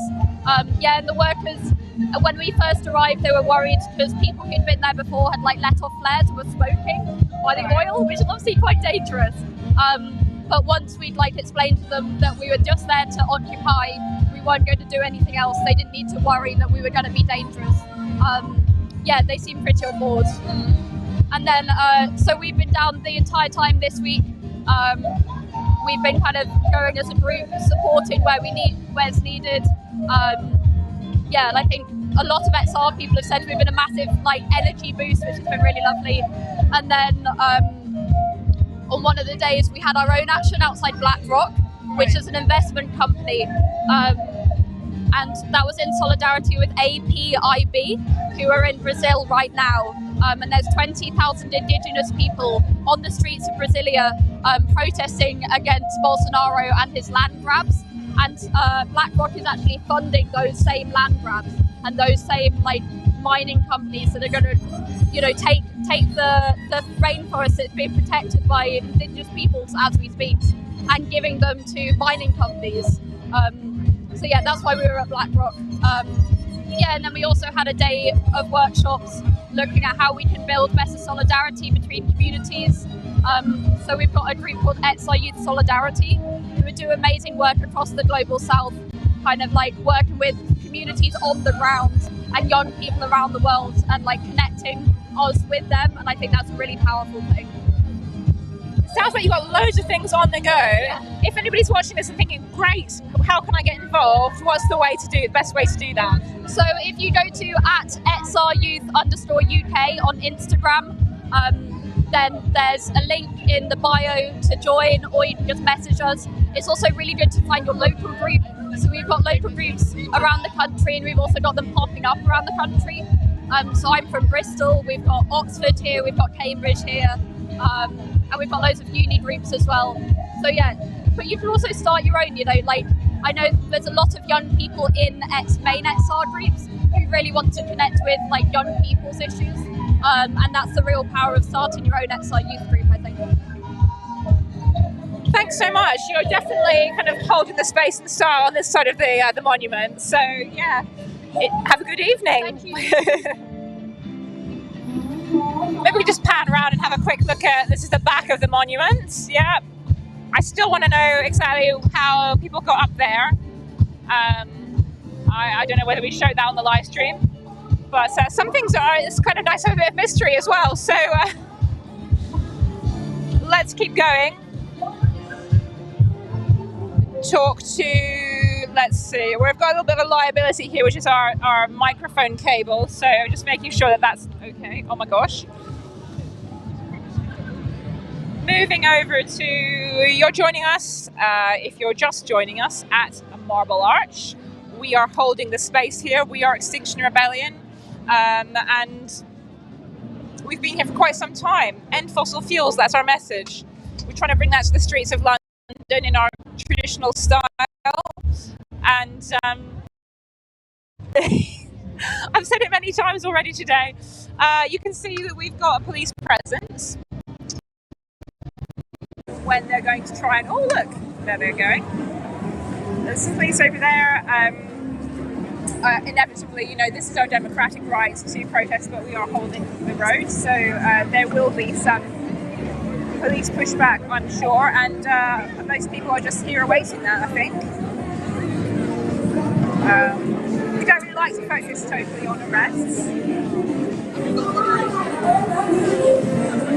We don't like to totally focus on arrests, because that's not, we don't want to really glorify that, but a lot of people decide that is what they need to do to make their voices heard, and as one of the speakers said earlier, like to express themselves, how just let down and angry they feel, and they're willing to give up their liberty even for a short time. Let's find someone to talk to. Why don't we talk to this guy on roller skates? Oh, he looks like he's doing his own thing.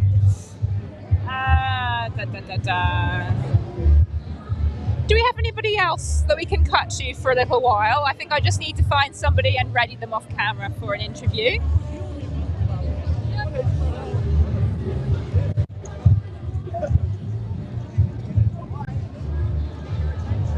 Okay.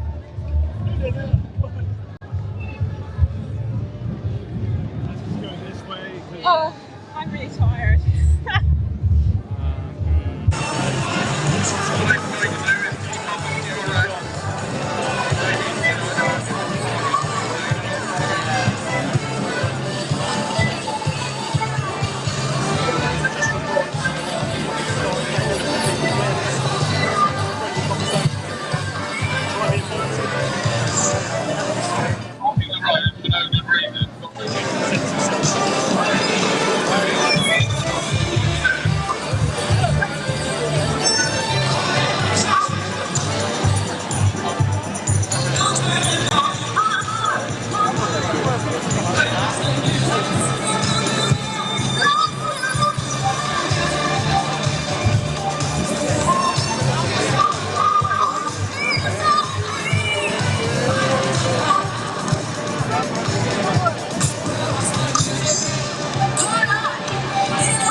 Some people have erected some tents on the ground here at Marble Arch, including yourself, sir. Yeah. Hello.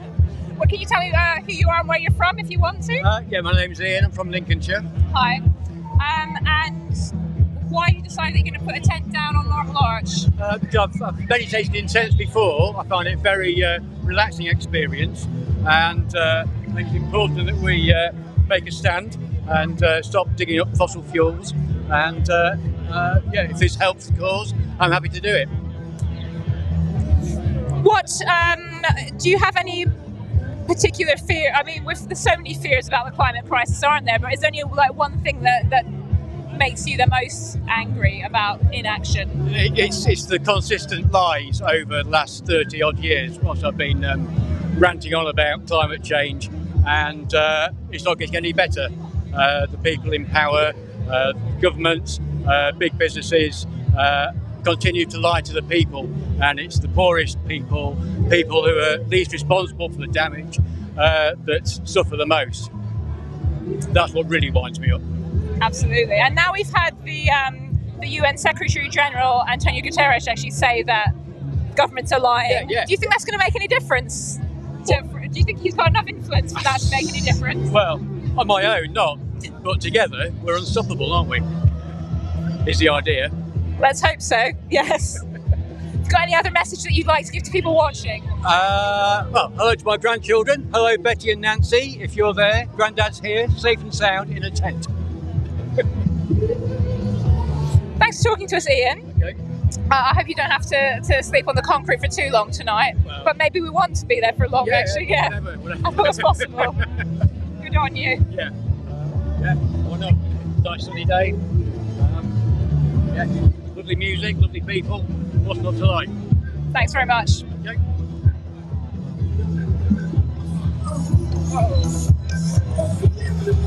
Okay, so that was Ian there setting up a tent for the night, or as long as he's going to be allowed to be there, saying hello to his grandchildren at home, and I'm sure that they'll look back on that and hopefully they'll thank him for the action that he's taking.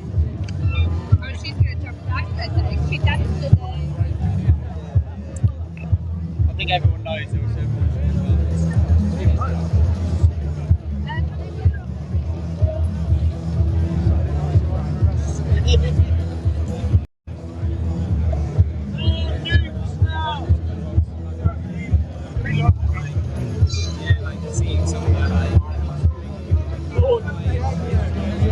There was some great people with flour in their hair and stuff. Oh, okay. Are we off?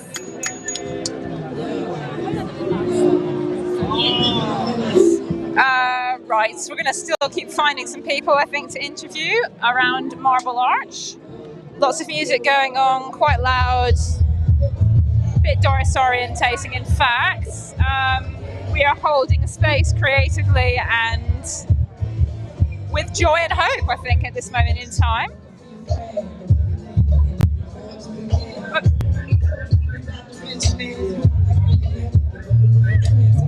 Hello there.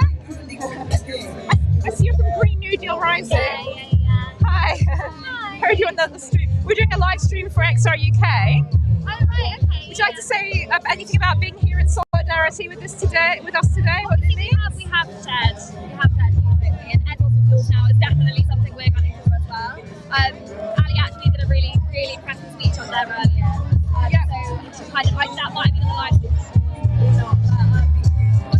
stream. I can hear you.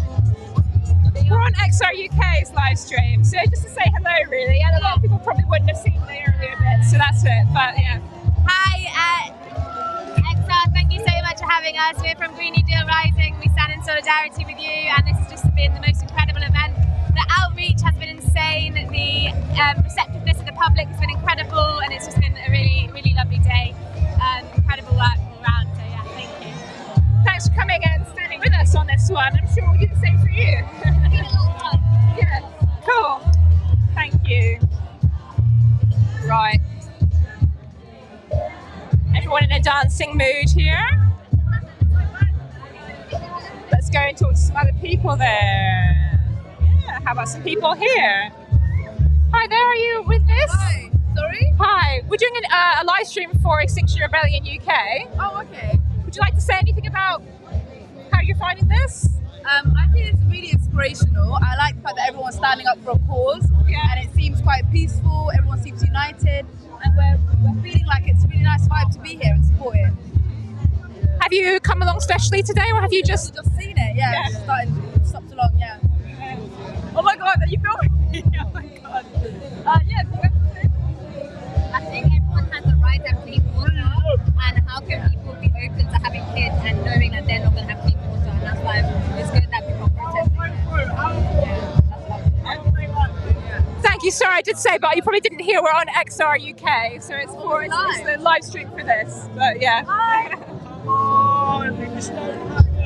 Thanks for coming. That's all right. Don't worry. You can look it up. So the whole rebellion, the whole event's covered on our Facebook page and our YouTube. So if you want to look and see what we've been up to, have a look. Come join us next time. Extinction Rebellion. Extinction Rebellion. Yeah. So yeah, it's all non-violent, peaceful way of protesting against climate inaction by the government. So yeah. It's a good cause. I really do think so. Yeah. Yeah. Would you like to say anything? No. Yeah, we support you guys. Thanks very much. Come join us. So nice to see that people who aren't involved in the rebellion are coming and having a look. Some people agree, some people don't agree, but we are having conversations, and that's what it's all about. A lot of outreach has been done this week. We had 3 days this week, actually, going through the boroughs of London. Careful. Yeah. Going through the boroughs of London, even onto the underground, actually, and talking to people about the climate crisis. Lots of creative activities, some theatre, some block printing, for example. Since I mentioned the block printing, we could maybe go and have a look at the art blockers for a minute. It's a little far away, but it just is a bit quieter to talk to people. I'm not sure anyone's been down there yet. Thought it was quieter, but... If you're just joining us, this is Extinction Rebellion UK at Marble Arch. We are holding the junction at Marble Arch in London in order to protest inaction on climate change and to bring our message to lots of members of the public who are out today on this very hospitable Easter weekend.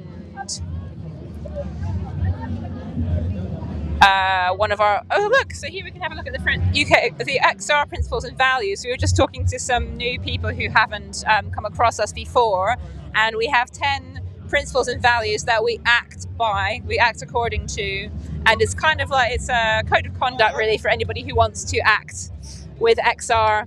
It's, I'll read them quickly Actually, I won't read them quickly because it would take too long, but you can find those on our website. I'm just wondering if you could see that well. Sometimes the quality isn't great on our video and our pictures, but it's all about inclusivity, really, and making sure that the people who have less power and less privilege are heard, acting non-violently. And regenerative culture is something that we say a lot, which means that we're trying to promote a way of working that doesn't lead to burnout, that leads to people supporting each other, so that we don't have this kind of toxic culture that we often have in lots of parts of our society, especially our workplaces. and that's keeping us healthy, keeping us together, and working much more effectively and happily. It's kind of a model for that we can take out into our wider lives in communities outside of Extinction Rebellion. I want to see if I can talk to somebody who does the art blocking, because it's really, really lovely work that they do to do outreach. They're very busy, of course, doing their block printing. Let's see if we can talk to somebody. Oh, hello there. Hi, are you involved with the art blocking? No, I'm not. You're not. No, I'm just having a look. Are you here with XR today? No, you are. You're with XR, right? Yeah, I don't know about it.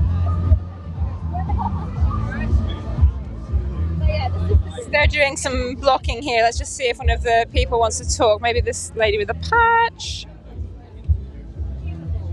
Hi there, would anybody like to talk to the XR UK live stream about art blocking? What you've been doing here today and the reactions from people and These guys are blocking. We're just doing our patches at the moment. Okay, well let's have a look at some blocking. We'd ideally like to talk to somebody doing it as well.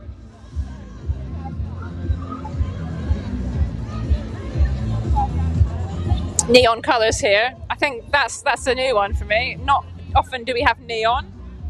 Hello. Would you like to talk to the live stream? Sure, by all means. Hi. Hey. We're looking for people at the moment, so you popped up at exactly the right time. And I actually haven't spoken to a steward today either and talked about your important role. Yeah, of course. I've got two hats. Okay. One, obviously, I do stewarding. Yeah. And obviously, I make sure everybody's safe and the whole lot. Secondly, I'm part of the arrestee welfare team. And what we do there is when our brave rebels get arrested, I make sure that we set up in progress that the police station are manned by people, so I get all that support set up. So we arrange the police station support, call out for them, so they don't come out to an empty place on their own. So there's somebody there with like a smile, simple TLC. Right. So yeah, that's what we do that. Okay, arrestee support, a Yes. really big and very important role. Yes, it is. Yeah, Yes. and you have a big team of people who are going to be ready quite soon, I should think. Already got people in prison. Police station already got since this morning. There are Hammersmith and Wood Green, and obviously arranged for the other stations. But I finish from here. Guess where I'll be? Police station. Yeah. So yeah, I do that. I love it, and it's what I love about XR is how we don't say, "Oh, you're black, get lost. You're white, go away." Everybody's welcome, open arms, family. We help each other out, and we care for each other. Yeah, I love that. You know. Brilliant. I mean, we were just talking about XR principles and values because there's a board over there, but I'm really glad to hear from people that that's how they're finding it. And I've been with XR since day one. Yeah. And here, especially, is where I met. I was camping there 2019. Okay. So we've all come back. Exactly. Come back to the same place. Exactly. You know what I mean? Yeah. So it's been amazing. What are you hoping for this time, this rebellion? One of the things I want to hope is we get more inclusiveness from the people, public. Like they come and join us more, talk to us, engage with us. And this time around we'll be doing a lot more outreach, meeting people, talking to them at grassroots level, you know, talking to people from all different backgrounds and trying to get them all involved. And what I've noticed is we've done a lot more stickers, badges, and it's nice. Every little helps, right? Yes. 100%. Yeah. You know? And it's been nice. We've got different, we've been at different things every day, like behind today. Amazing. Marches, talking to different people. Sounds like you're doing a lot of good work with outreach there, which is so important, isn't it? Exactly. That's the most important thing is, if we don't do outreach, how will they know what we're doing? How will they come and help us in the future? So we've got outreach is very important, very vital. So we've got to talk to them and make them feel comfortable as well. And can I say this on camera? On a good positive note, I can say a lot of the police officers seem to be coming towards us. I've been giving out badges and stickers. They've taken stickers. They've taken badges. Okay. Obviously, they can't do all that on duty or uniform, but they're happy to take it for their kids. So you can see that their minds are changing. Yeah, very interesting. We've got a ways to go, I think, but it's interesting to see how things are evolving. Yes. Yeah. Thanks very much. Pleasure. So, arrestee support, steward, outreach, bit of everything. Yes. Amazing. Very nice to meet you. Thanks so much. Pleasure. You're welcome. Cheers. Okay. I think the art blockers are very busy by the looks of it, so we'll leave them to it, but we got a view of what they're doing. I a lone streamer now? Can I pass over to somebody else for a little while who might be on the other side of things? Otherwise, I'll continue my walk.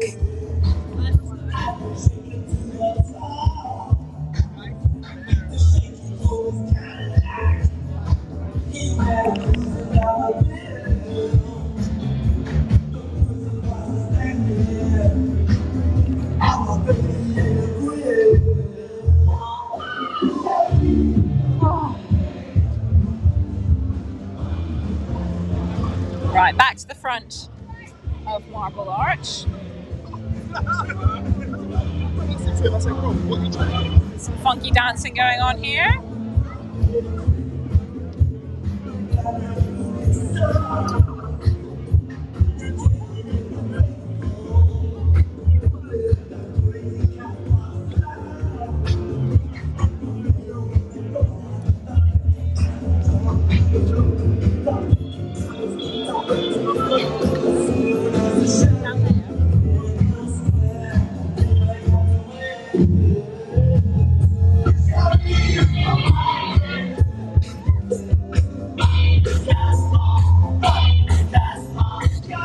I was hoping that, no, I didn't think we were going to be able to do an interview there. I was hoping to talk to somebody who's glued on right by the speakers, but I just think it is going to be way too loud for anybody to be able to hear.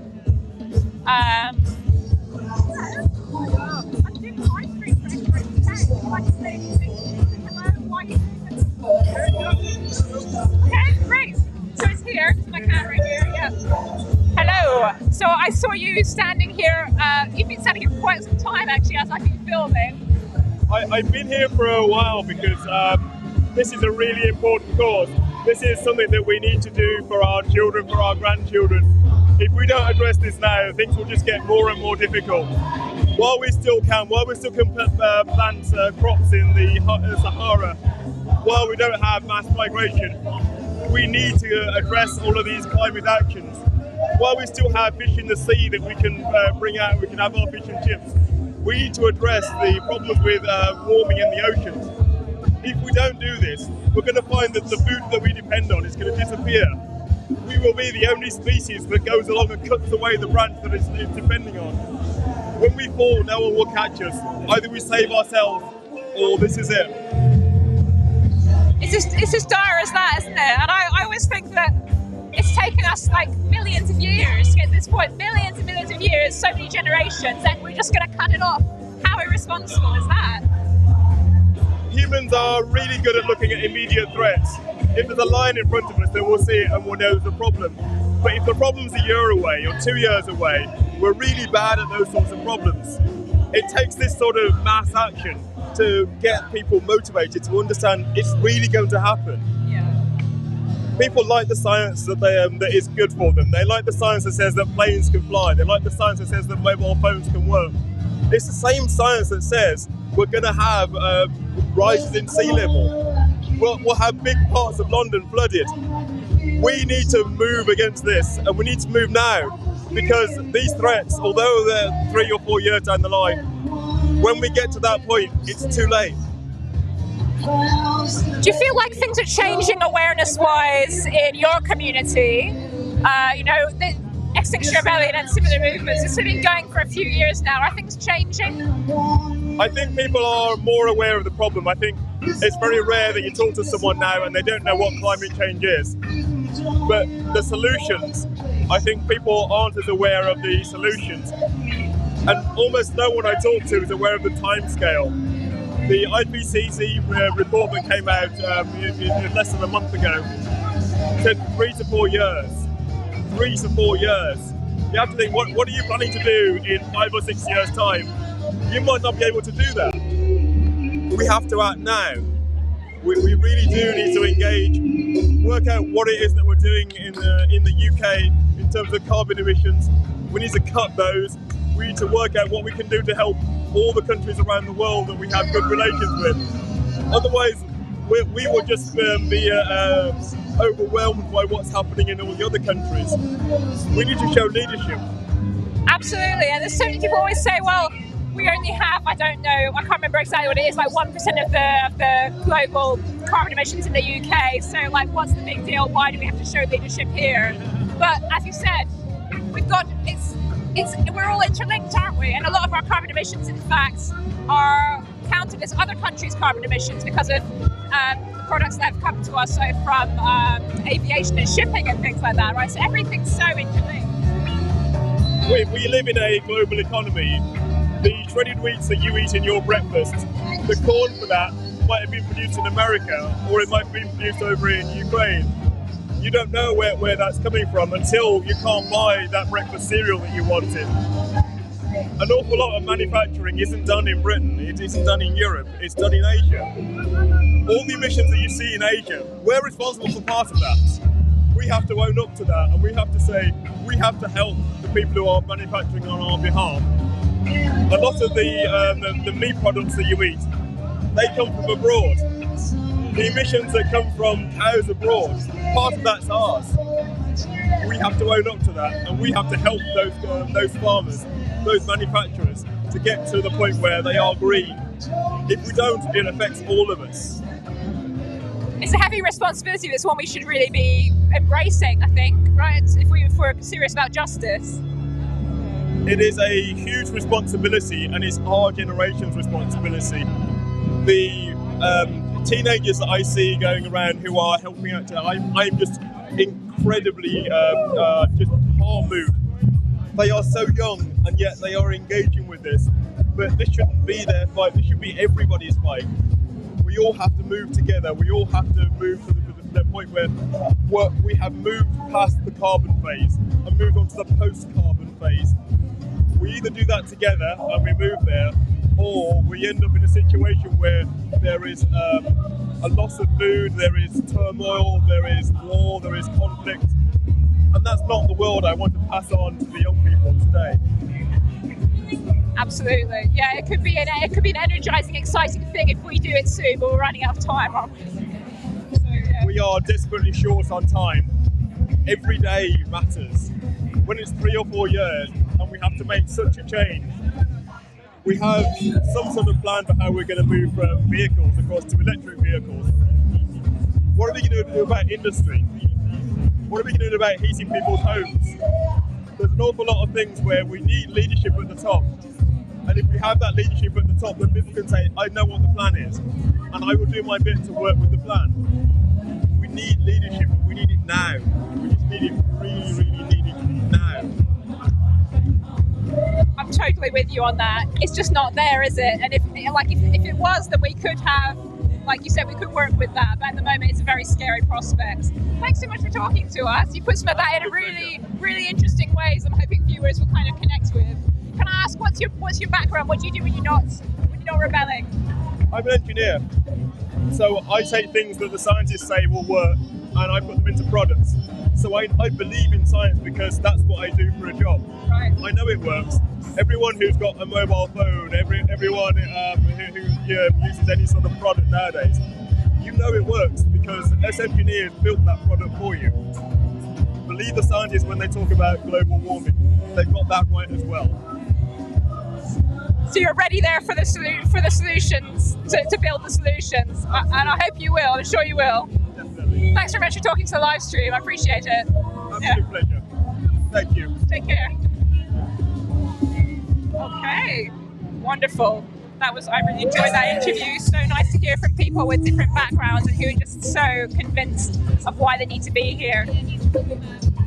Let's see, we can move on. Maybe we'll go around the edge of the dancing to find maybe a couple more interviews, and then I'm going to see if I can take a short breather.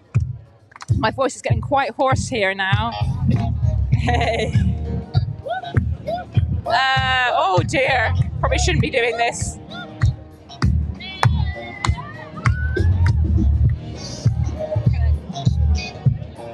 Dancing through the crowd. Let's go back here. Whoa.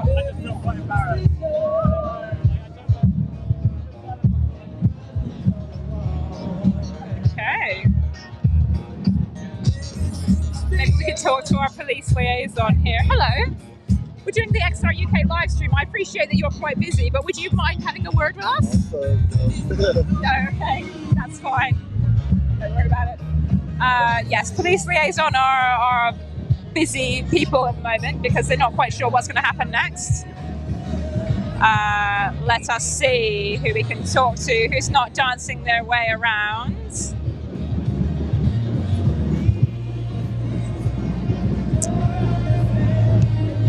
Hello there. Hi. I was wondering whether you wouldn't mind talking to the XR UK live stream. Yeah, sure. Are we still live at the moment? No, we're not. Okay. I think I streamed you the other day. Oh, at Search Shell. Yes, I was probably being quite shouty. Oh, it was brilliant, but I was so... Oh, okay. I was disappointed because it didn't actually come out. I didn't have an internet connection at the end. Oh, no. So I was filming it. I was like, this is gold. And then he said, didn't have the interview. Hello. Okay, we're now live. It's very difficult to hear because it's so loud.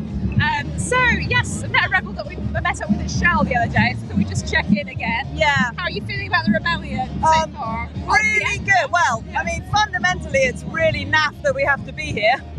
But yes, I feel like it's been an amazing rebellion. I think just the love and the courage that I've seen has just been inspirational. And I think what's amazing is the outreach as well this time, having those days dedicated to outreach. And I wasn't able to go and do any door knocking, but friends of mine did, and they said they were having amazing conversations. And, you know, that's what this is about, isn't it? Mobilisation.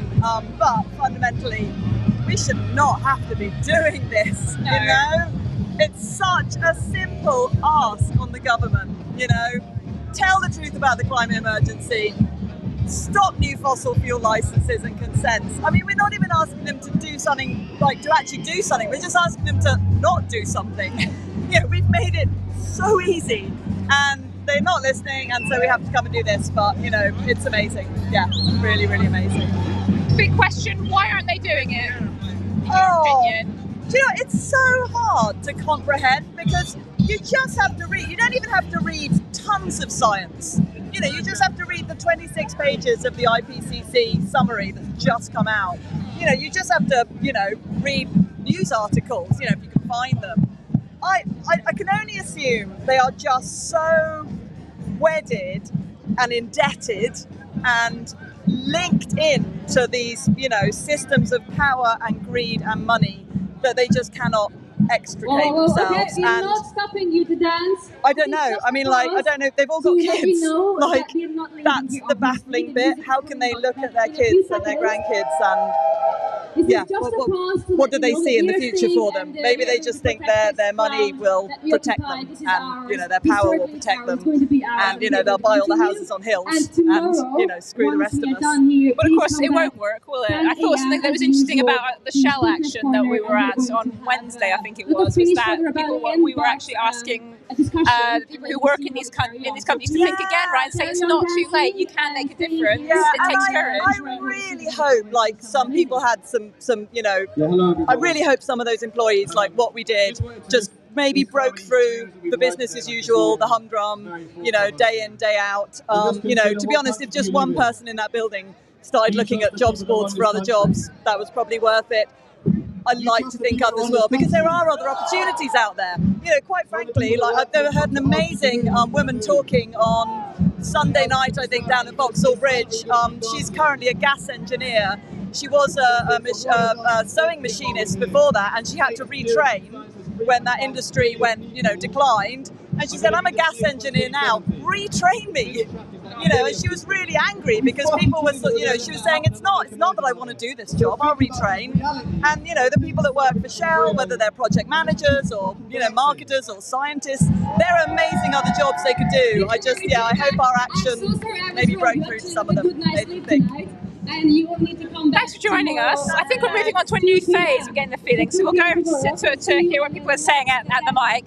No problem. Keep going, yeah, bye. All right, I think we're going to listen to what people are saying over at the mic, perhaps. Yeah, so we'll go over there and we'll put up a camera and we'll see what happens next.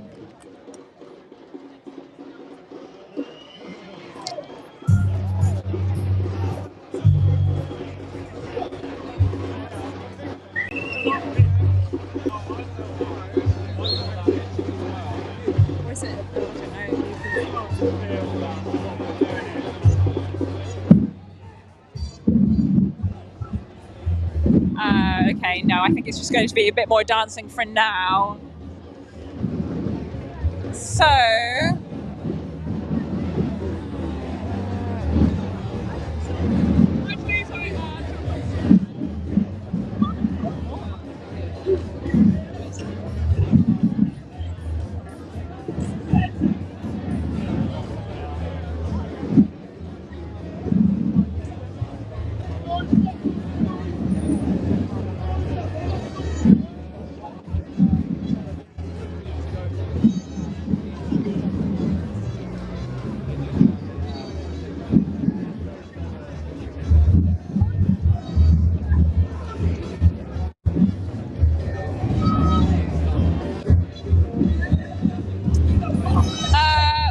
Okay. Let's have a quick talk to some people down here, maybe. More tense people. Hello. Hi. I was wondering, actually, yes, if I could talk to you.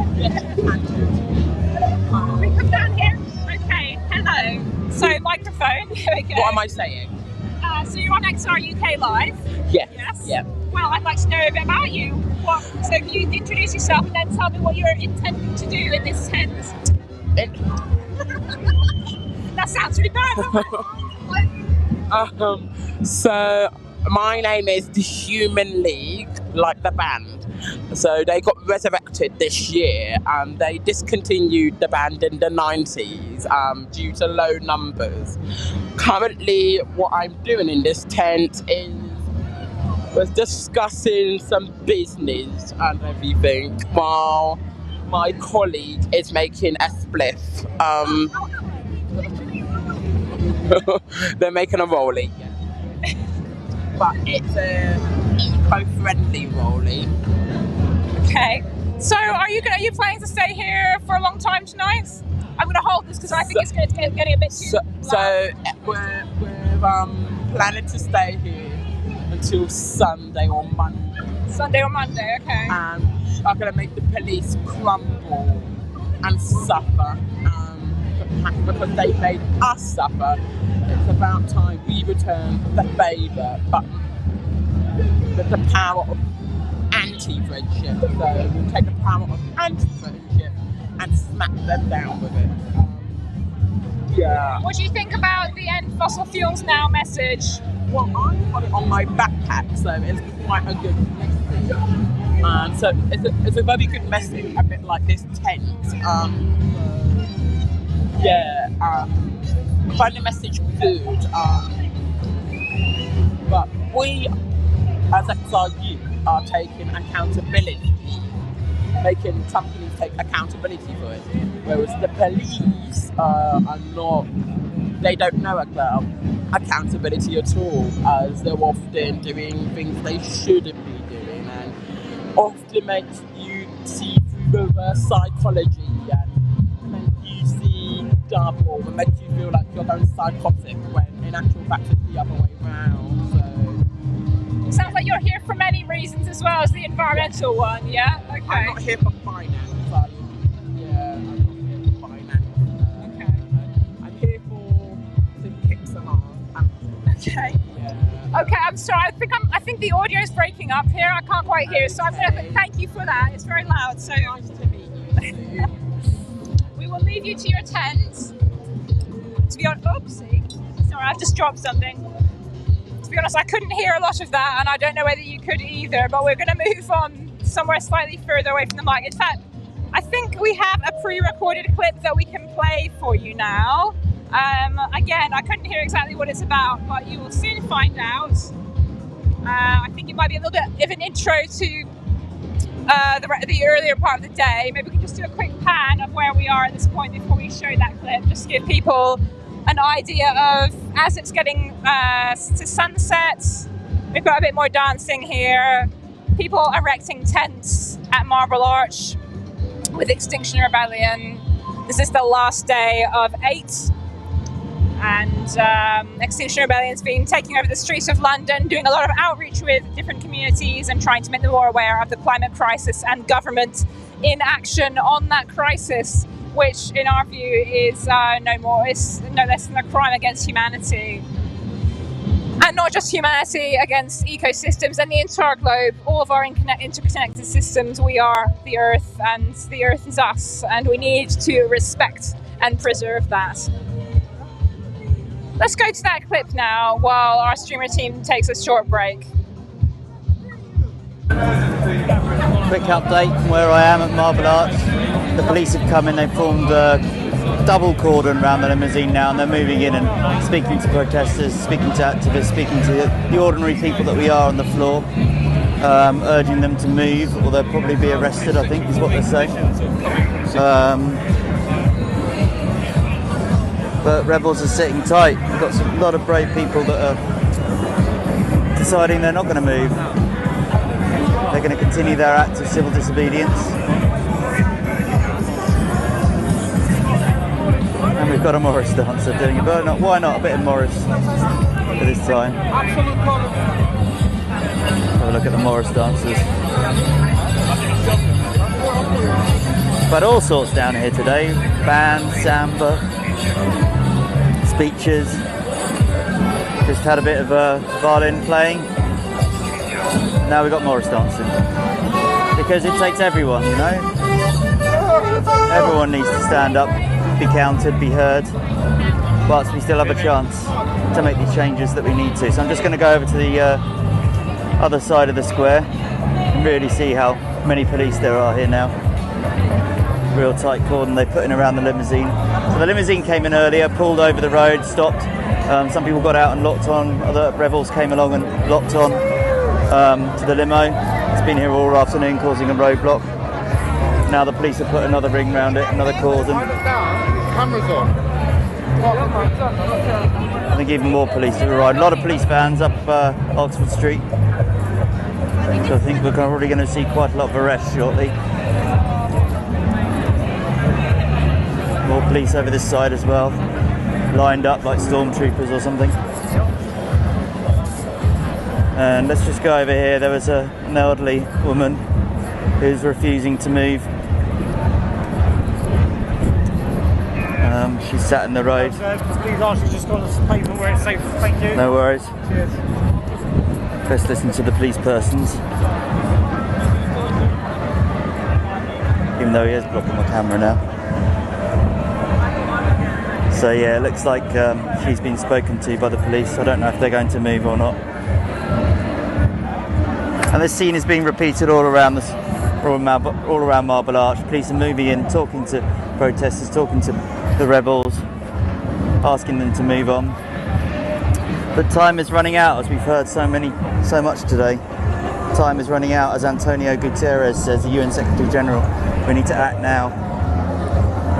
And he has urged activists out onto the streets to force governments to listen, because they don't listen to the science. We heard from scientists from Extinction Rebellion earlier today, talking about how the government refuses to listen to them.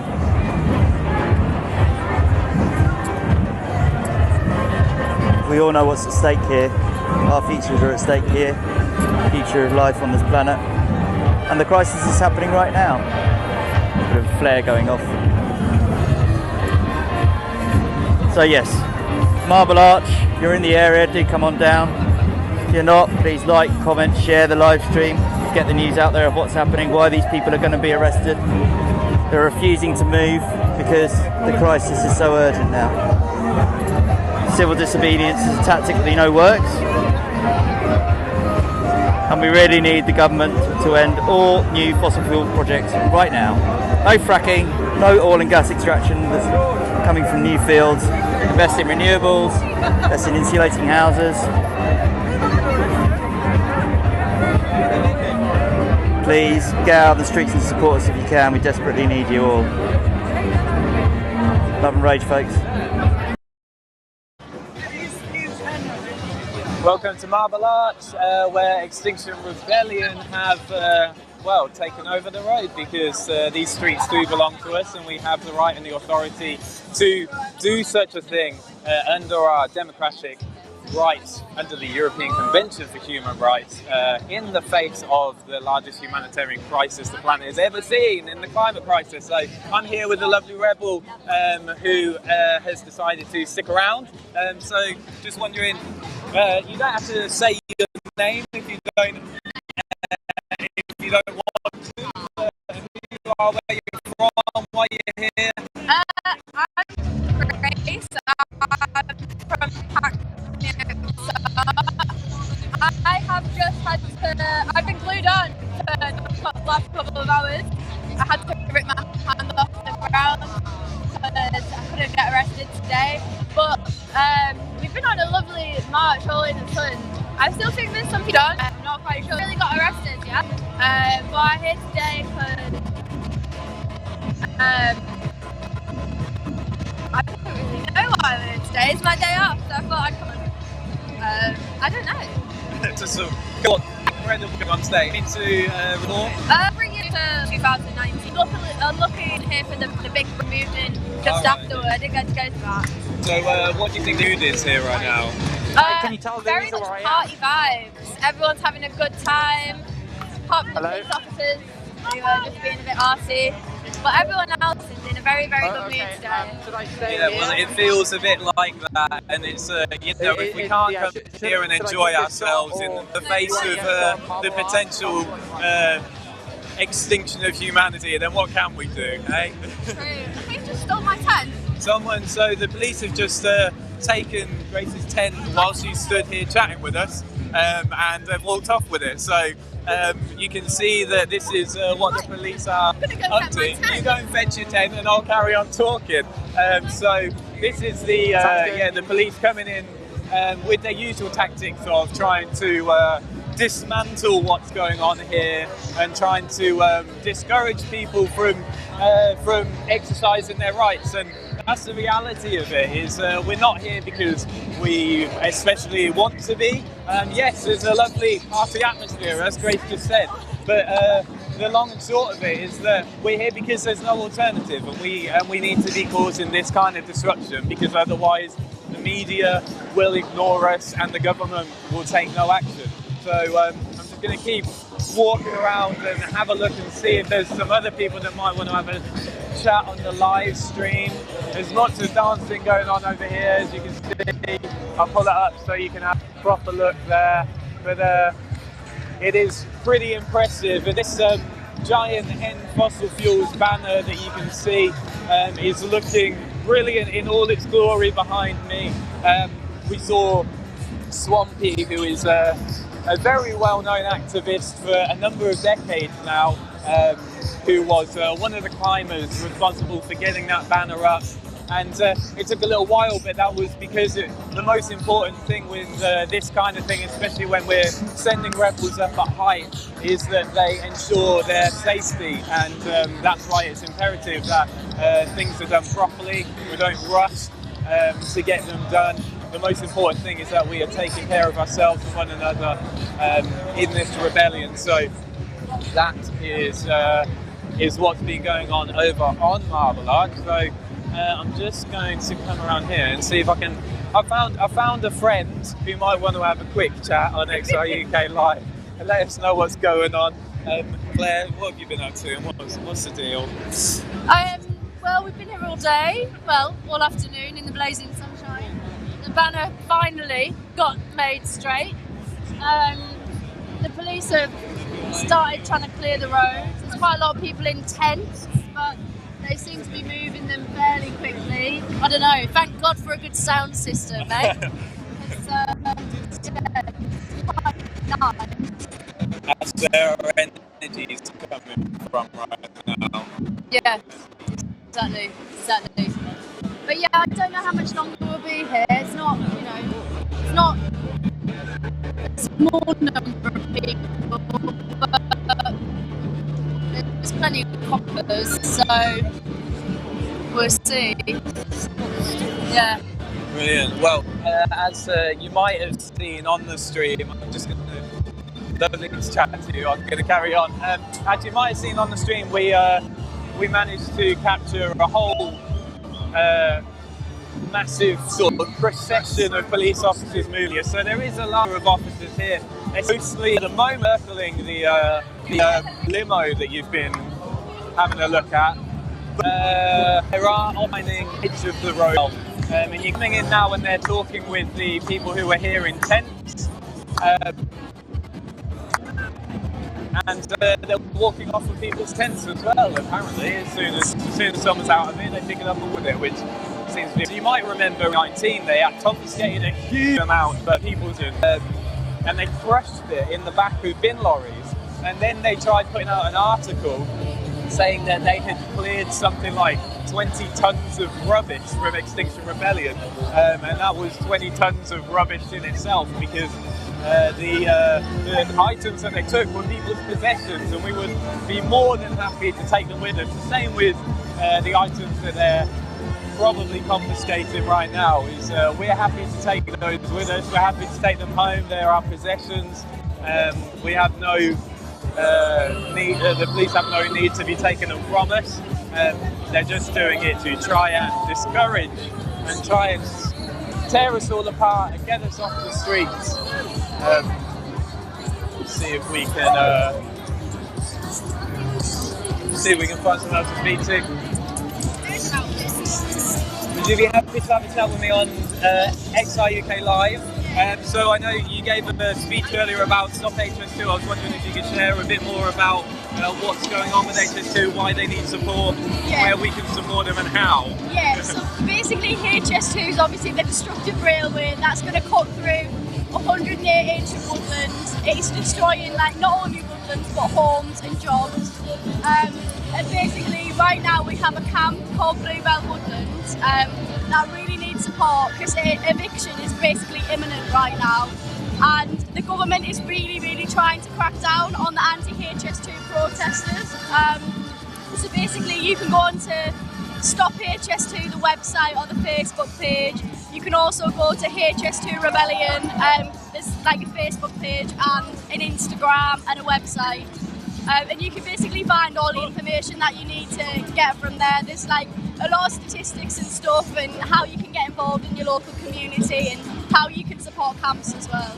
Brilliant. And your name is? I'm Rawley. Rawley. Really good to chat with you. Thank you for all that you said earlier as well. It's really important that we support. It's really important that we support Stop HS2 because, as Rawley's just said, it is a vanity project. It is a project designed for the elite, by the elite, at the expense of the taxpayer. And that's just another reason why we're here today, to try and end to that kind of corruption and greed that we're seeing all over our government at the moment. We're seeing our governmental figures being found guilty of committing crimes and retaining their positions. You can hear behind me now the Samba band is moving in. Serious party atmosphere here right now. Oh, it looks as though they're being walked in by the police actually. So we'll see if we can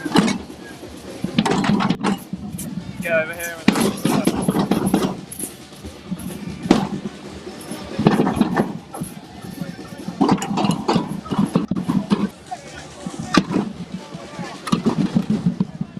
look. The police are pushing the Samba band into the march. Hey there, would you be willing to have a quick chat on XI UK Live? Yeah, I see you've got a couple here. If you can let us know, you can tell us who you are if you want to. You don't have to. I understand the situation. Let us know why you're here and what's on your sign. So the first sign is I'm here for climate justice because people might think all of us are in the same boat when it comes to the climate crisis, but that's not the case. People in Madagascar are actually starving to death as we speak. So that's why that sign's there. This one is for I'm here for the children, all of them. Yeah? Okay. Brilliant. Well, thanks for having a conversation with us. You can see the police are coming in and speaking with this rebel here on the ground. Thank you. So I'm going to allow her to make her own decision on what happens here and now. You can see the officer is speaking with her, but I think this is the kind of humility and brilliance of autonomy that we can see individuals empowered to make a decision on what they want, on how they're going to respond to the oppression that the government is trying to push on us. So it appears as though this particular rebel has decided to remain in her position, so we will bring you pictures of that as it unfolds. Very loud here now. The police have really pushed everyone into a really small space. You can see there the Sam and everyone else appeared to have been pushed into a very tight space. This is a tactic that the police carry out called kettling. Now this rebel is just lay down on the floor.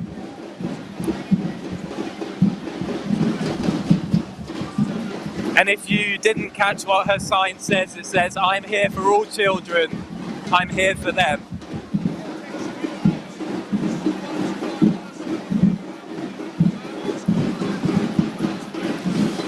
This is quite an emotional moment. It's very reminiscent of what we saw on Lambeth Bridge the other day, where the doctors and nurses were being removed from the bridge, and at one point they gradually took people one by one, and eventually we ended up with one nurse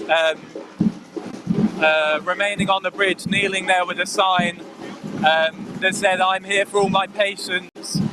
Healthy people need a healthy planet." And we've got a very similar situation here, where this rebel has decided to remain on her own with her sign, and she's not on her own in the grand scheme of things here, but she's on her own in this particular space.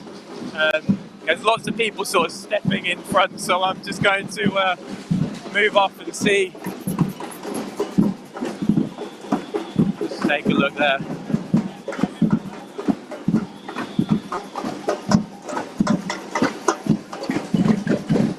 And there are lots of people around. Would you be willing to have a chat on XR UK live stream? Brilliant. If you let us know who you are and why you're here. Yeah, my name's Rob and I'm here for my kids. I have studied environmental science for 15-20 years and nothing's got any better. It's got a whole lot worse, and yeah, it's going to fine. And the general atmosphere here right now? It's pretty amazing. Super intimidating. I've never seen this many police officers in my life. And obviously trying to move us along, but the atmosphere is amazing, great people. Brilliant. Well, thanks for joining us, and we appreciate having you here. It's so good. So, as you can see, the police are really pushing everyone in now, and they're actually physically pushing people in. It's not just a case of asking people to move forward or anything like that. They're actually physically touching people and pushing them into a smaller and smaller space. And I don't know what the thinking is behind that, because they haven't got anywhere to go at this point. They're completely surrounded.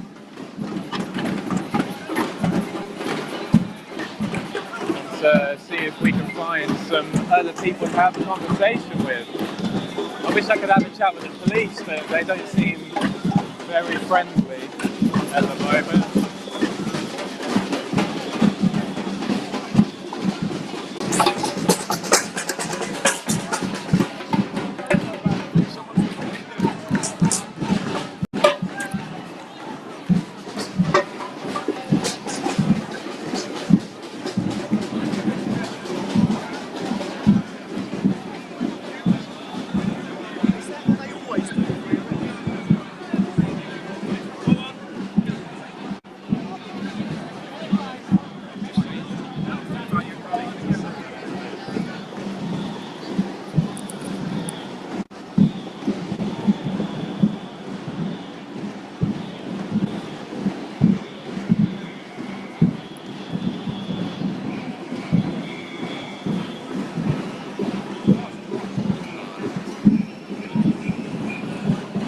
So just moving around here to take a look at the sheer number of police officers that have decided to move in.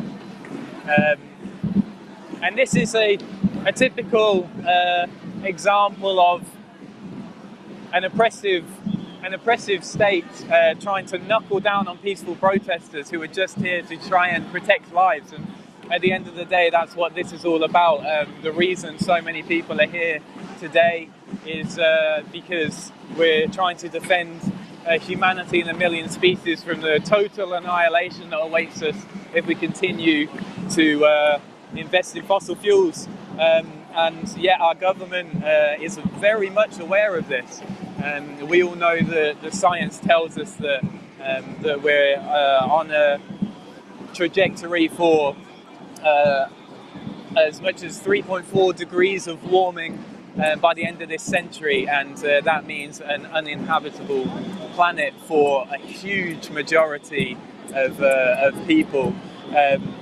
We could see sea level rise by the end of the century of up to 50 centimetres, which when you think 50 centimetres doesn't seem like a lot, but when you consider how vast the ocean is, 50 centimetres is a huge amount, and it means that certain nations and low-lying areas, low-lying cities across the world will be flooded completely, and millions of people will lose their homes, and millions of people will be forced to flee, to migrate. And the issue with mass migration on that sort of scale is that there's a finite amount of resources. So when we consider crop failure, multiple breadbasket failure, as it's referred to often, this is where the larger the countries that are largely responsible for providing the food on a global scale, because of the way our agricultural landscape works in the world now, those countries will experience climate chaos and climate breakdown, including severe drought and flood and inevitable crop failure. And the problem with that happening in line with mass migration is that we end up with a situation where we can't feed or house the sheer number of people, and we end up with the society breaking down. So I've got another young rebel here, Chris, who's a good friend of mine, also from the Midlands, from Northampton. Chris, what's going on? What, you want to run down on where we are? Well, we're at Marble Arch, last big day of rebellion. This is the true power of the people, not those useless people in Parliament, leading us towards destruction. This is the power of the people. These are the people that need to be in charge through citizen assemblies, and we're going to keep coming back until they end fossil fuels. Brilliant. Well, I couldn't have said it any clearer myself. And what's been happening over this week? Have you been around for the whole of rebellion? I've been about. I was illegally arrested on Tower Bridge on Friday when I was doing protest liaison, and just been about doing other stuff. And I think it's been highly successful. There were over 70 people at the Wandsworth 3.5 talk, so we're cutting through, building numbers. We're going to be back in September, bigger and better than ever, and that's our moment of whirlwind. That's what we're working towards, and I'll see you all on the streets in September. And what was happening on Friday that caused you to be arrested? I was just doing protest liaison. I was there for safety, and the police, as usual, complete disregard for safety, arrested me, held for 13 hours, interviewed, and obviously I'm never going to charge for this. It's ridiculous. And what was the action? It was the banner drop on Tower Bridge, where there were two people that abseiled off the side of Tower Bridge with a big banner that said "End fossil fuels now." So very similar to a particular banner that we may have right behind us here. Thanks for joining us, Chris. So yeah, similar but much bigger than this one. Last Friday there was a giant banner drop on Tower Bridge. Two individuals were suspended off the sides, and as you've heard, the protest liaison, you might see them around occasionally. They wear a purple bib. They basically are a part of Extinction Rebellion in terms of communicating with the police and ensuring that everyone is kept safe, and that the intention is to ensure that people's human rights are not violated, but the police often have other ideas with regards to that. You might have heard Chris just now mention something called 3.5. Now, for those who don't know what 3.5 is, XR 3.5 is a project, a mobilisation project, and what it involves is multiple different forms of outreach, including door knocking, which is something that happened quite a lot on our, I'm just going to move over here, there's something going on there. On our outreach days throughout this week, there was lots of door knocking, lots of various different types of outreach, but the intention with that is to mobilise a 3.5 critical mass, 3.5% of the population, and there's a theory of change through social science that says that if we mobilise 3.5% of the population with non-violent direct action and civil disobedience, and this is people who are willing to cause disruption and people who are willing to support that. It doesn't necessarily mean 3.5% of the population have to be arrested, but they're just individuals who are there to support and defiant against the government. We can generate lasting change, and it's significantly more likely to be successful if it's non-violent than if it's violent. But that's not the only reason that we're non-violent. We're also non-violent because we are here and we are loving, and we are passionate and we're compassionate, and we do not believe that violence is going to be a solution to this. Violence begets violence, and a violent regime is what we're already suffering under. And that violence is in the form of huge scale corruption and huge investment into fossil fuels, despite knowing that fossil fuels are bringing humanity towards extinction. That's the type of violence that we're talking about. We're not going through that. Okay. The police aren't allowing me through anymore, so I'm going to see if I can go around the other side. So I'd like to go and talk to some more people. In the meantime, we'll just pass you on to some general pictures, because I'm sure you've heard enough of my voice for a few minutes.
And if you're just joining us here, we're at Marble Arch, where you can see we've got a limousine with lock-on individuals.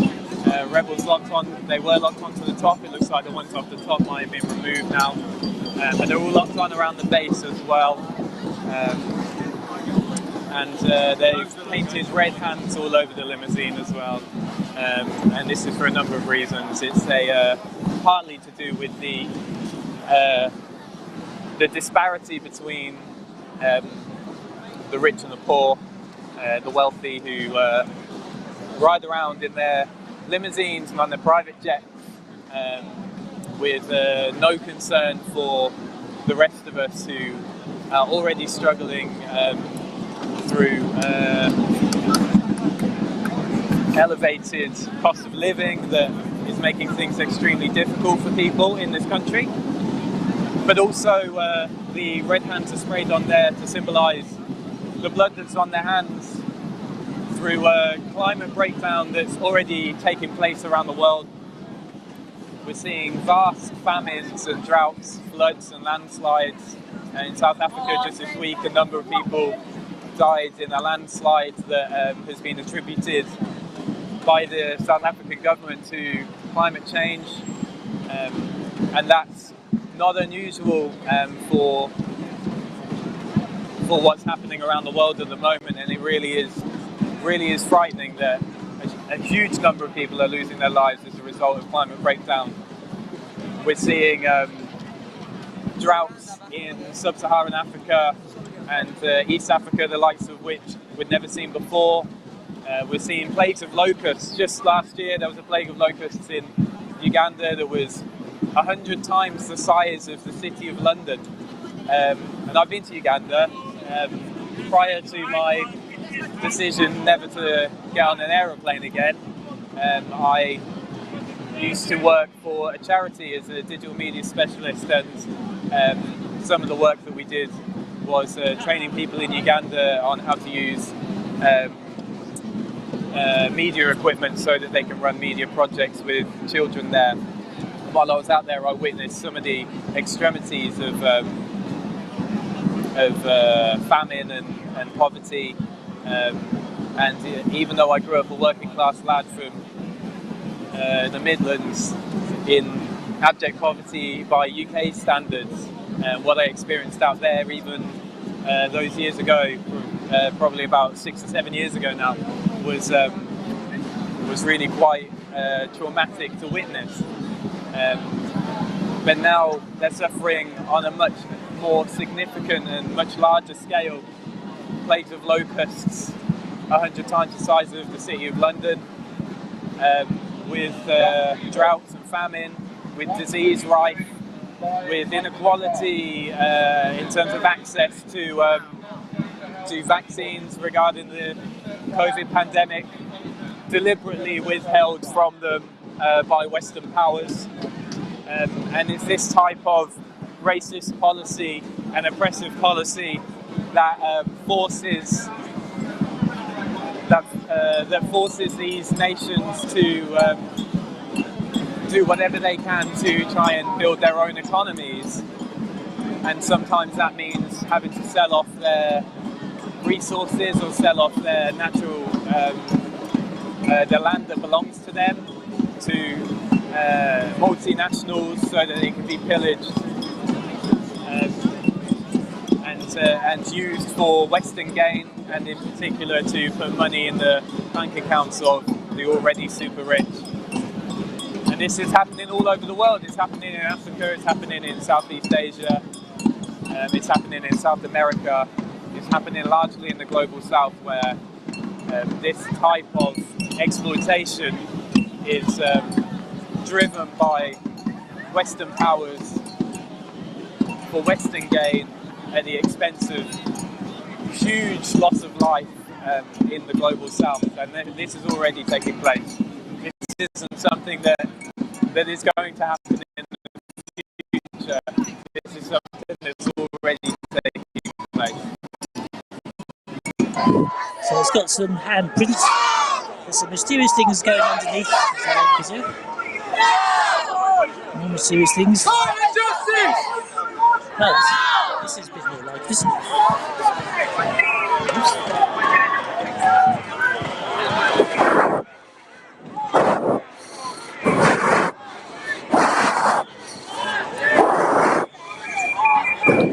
Well, as usually go for a limousine, I think we've definitely got as many of them as we can. There's smoke going on. We're back at Marble Arch after a long walk. Nice one, legend! Fucking nice one! There's a lot of smoke from the public now, so it gets a lot of attention. So we carry on going round. Okay, I'll carry on walking round. The good thing about spraying handprints, you can do your protest, and since it's your vehicle, I'm guessing it's their vehicle, you can't be fined for criminal damage, which is a brilliant inspiration. More smoke. And in the last rebellion, this was a regular way of protesting. A vehicle was driven into the middle of a junction, protesters locked on, lots of other protesters ran round and sort of filled up space. So this is like I think a nod to that type of protest. Everyone's spraying their hands. It's a very democratic process. I suppose this is an XR limousine, not just some poor passerby who's been mistaken for one. He's making notes, looking on. There's drumming here, there's whistling, more smoke.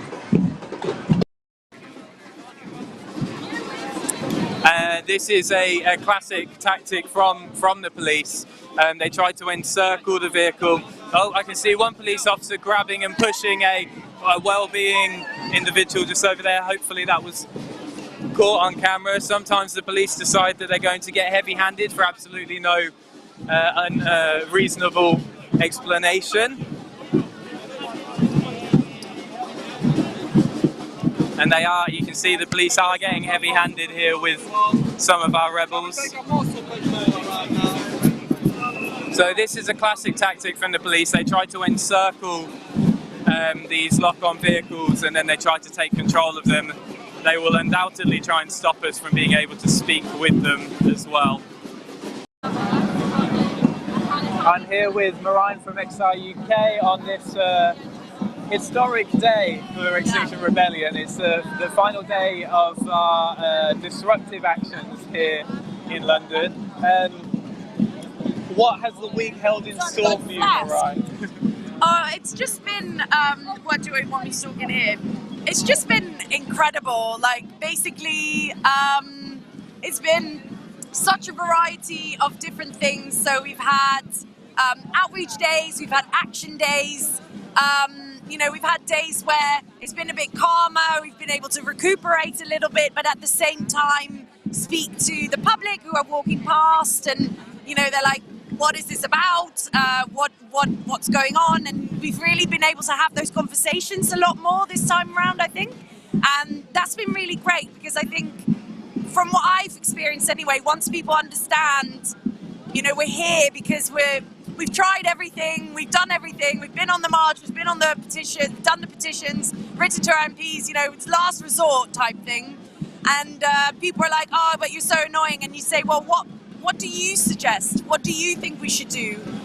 And often there's just no answer, you know, it's just, they're like, well, yeah, I guess maybe this is the last resort. And say, you know, because of this, people are suddenly talking about climate change again, you know, and it's been an incredible week. Some really amazing moments, you know, the doctors on Lambeth Bridge, really incredible. Today, walking with the band at the end of the march, walking through like this really peaceful, calm music, and yeah, it's just been, you know, the scientists at base, the Shell action. I mean, it's been amazing. It's been incredible. And I think the other day I saw that you were part of the Citizens Assembly workshop at the Alba Memorial. Yeah. I was wondering if you could give us a bit of info about why Citizens Assemblies and what are they for those who are watching. Yeah, so I'm one of the coordinators for the Citizens Assembly Working Group. So it's a UK-wide group. It's for all of XR UK, and basically our job is to monitor the third demand. So the third demand is a UK-wide, government-commissioned, independently run Citizens' Assembly on Climate and Ecological Justice. And so the reason why we want that is because we as XR can't tell people what to do. Even though all of us have our ideas, you know, we've got amazing experts within XR who have many solutions and many ideas that are often viable. But the thing is that we need people from different walks of life, from different backgrounds, different ideas, different cultures, different lived experiences to come together and decide together, because it's going to affect us all differently, right? The way we're going to transition away from fossil fuels. So in order to make sure that those decisions are fair and work for everyone, not just for the lucky few, we need to decide together, essentially. So that's really what XR wants. So we've seen now the government have had over 40 years to come with solutions to the crisis. There's a lovely flag, flagging away. Doing what flags do best. Yes.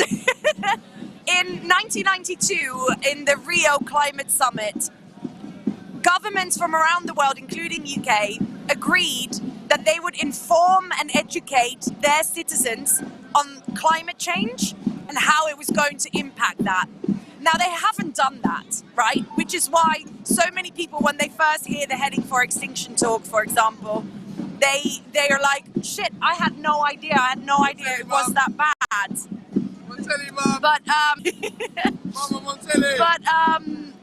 It's, you know, if we'd had the information, people would act and people would take drastic measures that our politicians are like, yeah, but people aren't going to want to stop doing this or give up that. I'm like, we don't know that. You haven't asked them. We've never consulted the people. People are actually a lot braver and a lot more radical than we think they are. So that's kind of some of the reasons why we want this Citizens' Assembly. And the way it works is that, I mean, I could give you a whole spiel. I mean, I could talk for hours about this, but basically it is initially randomly selected people because you want to make sure that you get a whole grasp on society. But then you sort them according to the makeup of society at large. So you make sure that you have a proportional representative, like a mini public, basically. So they come together and they are presented with the facts, right, on climate change, but also biodiversity loss, environmental destruction, also the history on how we got here. And that's why the aspect of justice is so important. So you would have, you know, our colonial past, which is based on extraction of metals and minerals and resources, and how it's all kind of come to the point where we are now. And then you're going to have experts explaining some of their solutions. So there'll be lots of different solutions, and the Citizens' Assembly get to ask them questions or for clarifications. The Assembly should also even be able to say, we need more information on this, we want other experts to come in, we've heard about these things, we want to hear more about it. And then they deliberate. And that's kind of where the magic happens, because you're deliberating with people completely outside of your own bubble. So people that you would normally never talk to. So it could even be people who really don't care about climate change at all. And they would be sitting in there and they will have just been given this information. And that's when you start to come together as a group to be like, right, okay, there's clearly a problem. How are we going to sort this out? And how are we going to do it in a way that will work for everyone and is as fair as possible? And then they vote on the recommendations, which ones they prefer. That gets packaged into a report. And then in an ideal world, we would expect the government to take that on and use that to guide them for new policy and implementing these ideas. So that is, in theory, what we want. So the reason why we still need XR is because we need that pressure, right? Because we have had a Citizens' Assembly 2 years ago, which no one knew about, first of all. The government has just gone and ignored it completely. It wasn't great because they were working with a target of 2050, net zero emissions by 2050, which, as we know, is far too late. We need to do it much, much sooner. But even then, actually, the citizens were really radical. They came up with some really amazing recommendations, even though it was massively limited, the information they were given. But it's been ignored. So you need to have the public aware that the Citizens' Assembly is happening. otherwise, when it then gets ignored by the government just gets away with it, essentially. They can use it as a doorstop, it'll sit there collecting dust. But we need people to say, this is my voice represented here in this group of people. This has to be implemented now. And that's kind of what we in the working group are now working on how, when we get to that point, which we have to get to that point. When it's then happened, how do we ensure that it does get implemented and that the government listens to it? And to the government, I would say, this isn't taking away your power. This isn't something scary where suddenly we don't need politicians anymore. This is a way to help you. This is to inform you of what people are genuinely willing to do. And ordinary people are brave. You know, we're talking about our own futures. And this is something that they should really embrace. It's an enhancement of democracy. So yeah, that's in a quite a big nutshell what it is. So yeah. A coconut shell. Yeah. Well, thank you so much, Marai, for explaining that, because I do think it's the third demand that sometimes gets overlooked, right? And it's really important because we're always thinking about the here and now, and we always say we're not a solutions movement, right? We're a pressure group, we're a non-violent direct action movement, but we need to have a pathway for how to solve the problem, right? And citizens' assemblies is exactly what we need. So thanks so much for sharing with us. I'm going to go around and have a look and see what else is going on. Brilliant. Yeah, that's Marine there from the Citizens' Assemblies working group, as she said, and it's really important stuff, and it's really important to make sure we do cover it. So I'm just... Oh, it doesn't look like I'm going to be able to get round on this side because the police are all the way up against the wall over there. So we'll see if I can get around some other way. It'll be nice to... Oh, I can go through here. There's no one stopping me. There we are. Hopefully this doesn't mean I'm at risk of arrest. I'm more than willing to leave the road. Something going on here. There's the police are really squished the Samba band in, but they're not exactly encircling. They're just sort of, the police are just sort of in little pockets all over the place. So you've got a bunch of blue bibs over here. They're the ones we don't talk to. Well, we don't talk to any of them really. But then you've got all of these officers who are they're not exactly circling. They're just sort of in pockets, as you can see, but then you can walk around here. So I think they're really struggling to actually deal with what's going on. Would you be willing to have a chat on XI UK Live with me? Yeah. Brilliant. What's your name? My name is Brian. Brian? Yeah, Brian. Yeah. And so you're here with I see you've got a lovely sign, let's show that. Yeah. So why are you here today? Well, because it's clearly true that the environment is in crisis. We have an environmental crisis, and I'm from Italy, but I mean I'm from the planet Earth, and everywhere the corporation they make a big mess. They destroy the environment. They are destroying the environment, and this is what people can do. You know, just come in the street, get united, and sing and show solidarity all together, I guess. I mean, I'm very, very sad, you know, upset because we're losing biodiversity in the sea, in the forest, in the woodland, everywhere.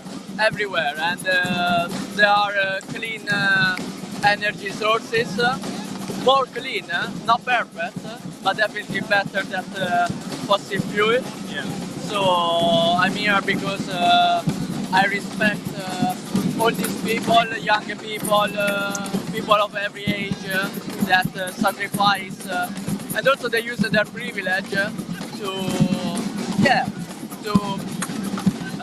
highlighting the crisis that nobody talk about. Amazing. And your message to people who are not here? Well, my message to the people that are here is that you are here. Because we are all here. we are all here in the planet, and even if you are somewhere else, you can use your voice as something to leave a good message to someone else. So plant a seed of compassion. Knowledge is power, but also we must be brave to use our knowledge and fight for justice, peace and sustainability. Brilliant, thank you so much, Brian, and continue to enjoy the dance. So there's, you can see the police are coming in again to say whatever it is that they say to protesters. We don't repeat what they say because that's the less heard the better in these circumstances. Now I can see that it appears there's quite a large number of people who have found some fun little toys down here. You might see in the middle, just about, how can I point to it? Just about here, there's a rather large lock-on tube, and I'm assuming that a few people have got those. And you can see a lovely rebel in the middle waving to us there. That's Ams, and she's the one who helps us put stuff on social media. It's very loud, but the energy is still here, and you know, we've been here since 2 o'clock, I think, just shortly after 2. I don't know what the time is now. I can actually have a look on my... So it's 10 to 8, and we've been here for 6 hours, and it doesn't look like people are planning on leaving. So we'll stick around, sort of, well, see how long our batteries last and see what happens. And yeah, we'll try and give you as much coverage as we can, because it's good stuff that's going on here today. But yeah, it looks like a bunch of people have locked on to tubes as well. So now we've still got the vehicle over one side, which you can see on your pictures now, the limo. We've still got a couple of tents knocking about. There's about 4. We've got multiple people locked on at multiple locations using steel tubes, which to be removed the police would have to cut them out.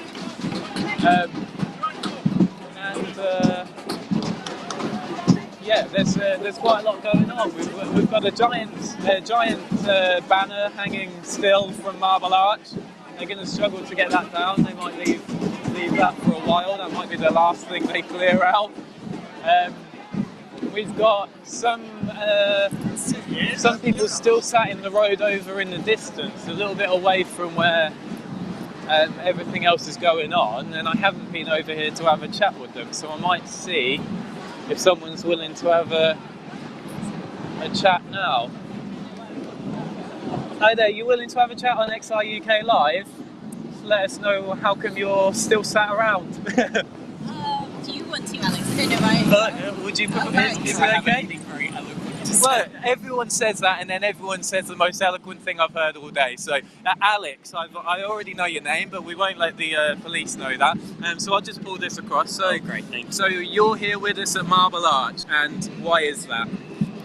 Because I'm worried about my future, but more importantly, the future of children I hope to have and hope to feel comfortable having.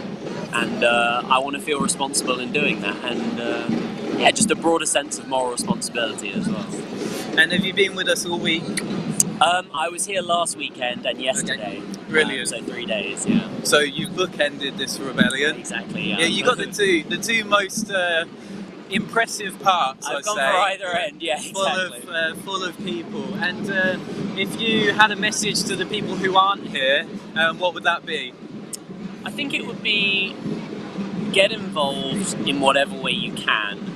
It all looks very dramatic when you see it on the news, when you see people getting arrested, but there's room for everyone. We need all sorts of help. It is urgent, and we welcome everyone. So yeah, come along, see what it's about. Brilliant, thank you very much. Good to see you. We'll see if anyone else wants to chat. Oh, I'm just seeing on the pictures there, it looks as though it looks as though some of the lock-on individuals over near the vehicles are being cut out. So I'm just going to go and see if I can get anywhere near that.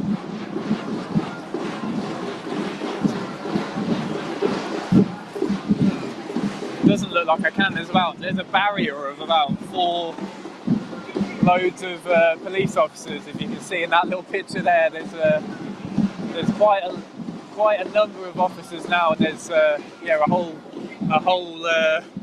well, I don't even know. Oh, there's a load more police officers about to come through as well. I'll pop over here and we'll get a little shot of that. Here we are. Look, there's another group of officers coming through. And there's a load more waiting. Oh, it might be a shift change. They've been here for a while. They do that. Did you see them all bump into each other then? That was quite comical. Yeah, so they do a shift change every so many hours. Obviously, they've got to take care of their staff, and as they should. I've seen the police officers handing out bottles of water, just as we do. They have a well-being team, just as we do.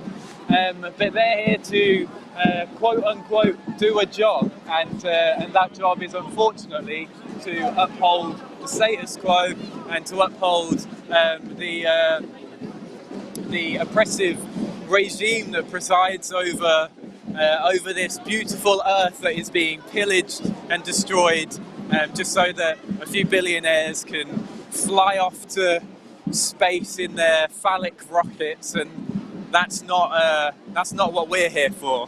We're here for something altogether different. We're here people power. We're here for community. We're here for love. We're here for indigenous peoples. We're here for the marginalised groups. We're here against violence against women and people of colour, by often and sadly the likes of those who are sworn to protect and serve. But we're here for people and planet more than anything else. And sadly, these officers are here for, well, the opposite, really. They might be here because they have bills to pay. We've all got bills to pay. But they might be here because they feel as though they have to do as they're told. And actually the message to those officers is that there is an alternative, and that is to break ranks, to join these movements, these peaceful movements, and to do the right thing. You want to be on the right side of history, and if you want to look your children and your grandchildren in the eyes and say, when the climate crisis was known about, when the threat was looming, when there was a dark shadow hanging over the earth, I took the right decision to stand up for all that's good and worthy in this world.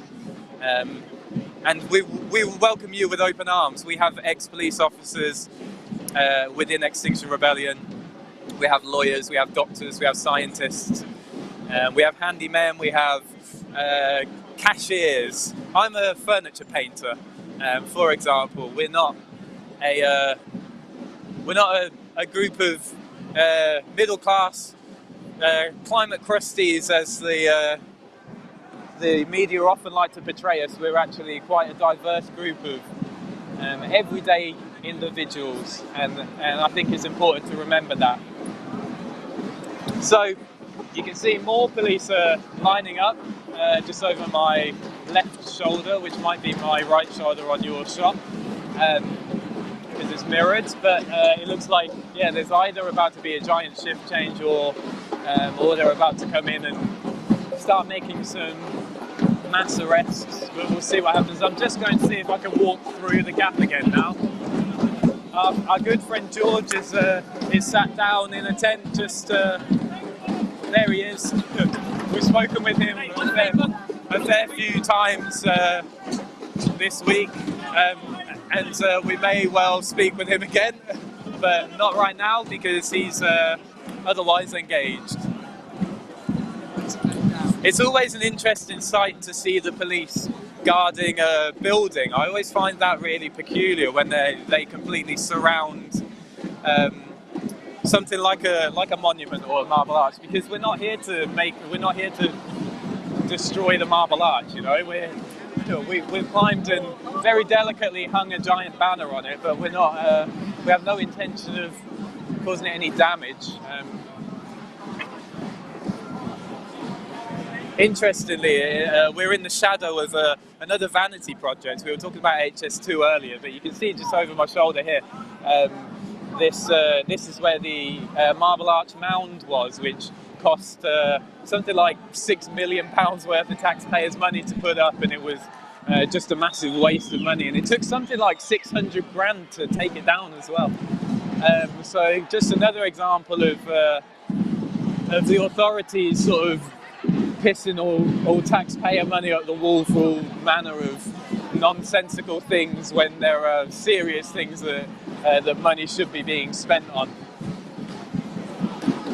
I'm going to see if I can walk through that gap again, but this one officer really doesn't want me to go over the other side. He's very insistent, but I'm very persistent. I think. Oh, I've done it. I've actually got in there. That was.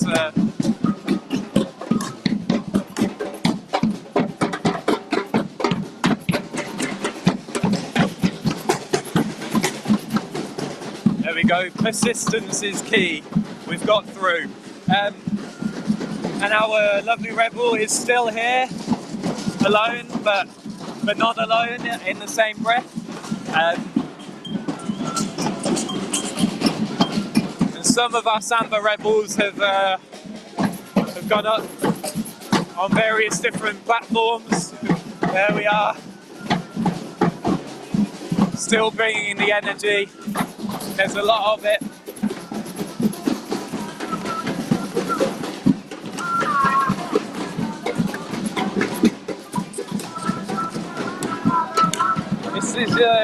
This is truly bizarre policing. I've never seen an action or an occupation policed in this way before. It really is strange. There's doesn't seem to be any real system to it. Whether they're trying something new, I'm not sure. It's really weird. You've got a building surrounded, the Marble Arch, but then you've got these random pockets of officers. They don't seem to be really cutting anything off. They're just like, you can kind of walk through it, and then you can't, and then you can, and I don't know. Maybe they just really can't work out how to deal with it.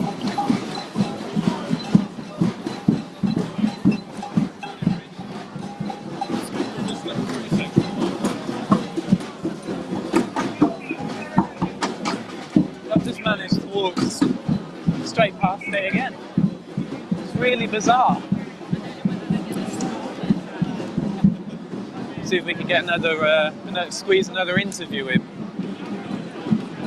See if we can find someone who might want to have a chat with us. Hi there, would you be willing to have a chat on XI UK Live? Yes. Yeah, brilliant. If I can ask your name and then why you're here. Hi, my name's Obo. So let me get it frame. I'll do the camera work. You just be you. Sorry. That's a bit to chat to there. So what's the expression? There's nowhere else to be but here.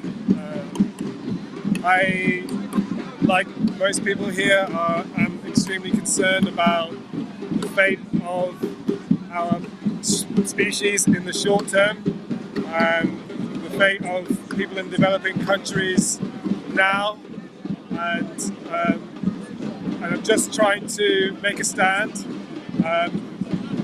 We're not confident that this is going to have an effect on the government. The government is up to all sorts, and I think the environment is the last of their priorities, so all the more reason for us to come out and just try to keep pushing it up the agenda. I mean, it was only a few months ago that we were hosting COP. Obviously now there's other current events that are taking the headlines, but there's nothing more important than solving the climate crisis. So just everyone, as was said in the speeches earlier, just try and spread the word, try and get people to think and to act, and above all to apply pressure on the government. We need our government to really be a leader, and we need a green transition immediately. And where have you joined us from? I'm based in London. Based in London. So we're on your turf. I'm from the Midlands, so I've come to join you this time. Thank you. Sorry, you carry on. Yeah, that's for me again. If not me, then who? Seriously, I live in London. You know, this is the capital. I just feel a huge sense of duty, responsibility. As I said, I'm not confident that we can turn this around as a global movement. But we have to make a stand. We have to do what we can.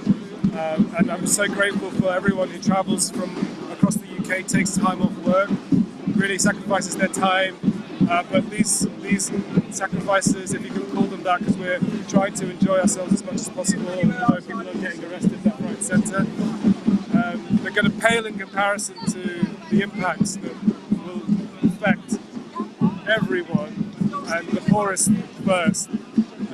So taking a bit of effort now, if you're watching the live stream, a bit of effort now will pay off in the long term, and that's the same for a green transition. A bit of investment now, or as much investment as we can now, will really prevent much higher costs in the future.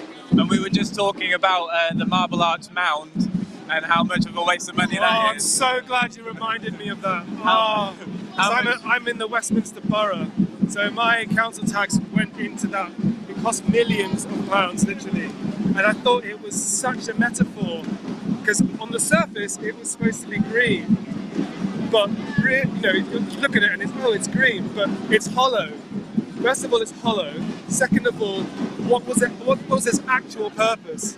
The actual purpose was to try to encourage people to come to Oxford Street and shop, some kind of attraction. And on all fronts, waste of money, waste of resources, and the wrong message anyway. Just carry on as usual. Go back to business as usual, please. We can't go on as we've been doing. We need a full-scale overhaul of our systems of consumption, production, how we live, how we think. So we need to hold all levels of government to account. Brilliant. Thanks for sharing with us. Really good to meet with you, and thanks for being here, man. It's good to meet you. Thanks to everyone who helps with the live stream. I watched it yesterday, so it's really inspiring. Thank you. Really appreciate that. So well, you've heard it there, right? We're talking about a total system overhaul. This is what's required. It's absolutely imperative that we that we change every area of society in some way, and that doesn't mean taking stuff away from people. That's a misconception. We're not saying you need to become a hermit and live in a cave and wear a hair shirt. What we're saying is that we need no new fossil fuel extraction. We need no subsidies to the fossil fuel industry, and we need no new licenses for extracting fossil fuels, and especially oil and gas, which is what our government is talking about doing. And that's why we're here. And if we have this shift in finances, this shift in thinking as well, then we really can generate the type of change that we need to see if we are to protect humanity and a million other species from certain ruin. But it's not certain if we make the changes. That's the message in a nutshell. So we have adopted this immediate demand, which is the end to all new fossil fuel licensing, and that's in line with our 3 demands. So it's actually sort of subheading underneath our demand for to act now, which is for the government to put in process the transition to net zero carbon by 2025. We've got 8 years worth of fossil fuel reserves, and Kwasi Kwarteng just the other day was trying to belittle scientists who have the proven science. They pasted the proven science onto the base building. That's the I always get this wrong, the Business, Energy and Industrial Strategy building, which is Kwasi Kwarteng's domain. And on Twitter, he was trying to belittle those scientists, saying that we're not going to stop oil and gas because he said we can't or we won't. And that's just not true, because we can. And some of the responses in there were talking about the incompetence of the government, because we've got 8 years worth of resources. We've got the answer. The answer is clean, green, renewable energy, and that doesn't include nuclear because that is not clean. That's just kicking the can down the road. We'll deal with more problems if we do that. But we're talking about onshore wind and the like, which we already have the technology for. We already have we're able to create the resources for that very quickly, in fact, because it's something that we already know how to do, and it can be really effective. And a lot of the criticism from governments is about how wind turbines look. I mean, the vast majority of the population don't have an issue with how wind turbines look anyway, but it's a ridiculous argument to make anyway, because the coal mines and oil fields are not exactly the most pleasant things to look at in the world. So there's a shift change. That's why, I'm flicking my camera around all over the place. Shift change, a load of police leaving, a load of police joining. So we'll see what that looks like. You can see on the broader picture there, the sheer number of police here at the minute, when compared with the number of activists. Actually, it's getting, I'd say, pretty close to 1 for 1, not including the police who were stood over on the side. So I'm just going to pop the camera down for a second because it's getting a bit chilly here, and I'm going to put a jumper on. So we'll leave you with these broad pictures just for the moment, and I'll leave the audio running so you can hear what's going on. But if I could just ask that you don't watch me put my jumper on.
It has been a very warm day today, really warm, and we've had a lovely well-being team taking care of our rebels, and I would like to see if I can spot one of their flags and pop over and have a chat and just see how they're thinking. In fact, I can't get over to her.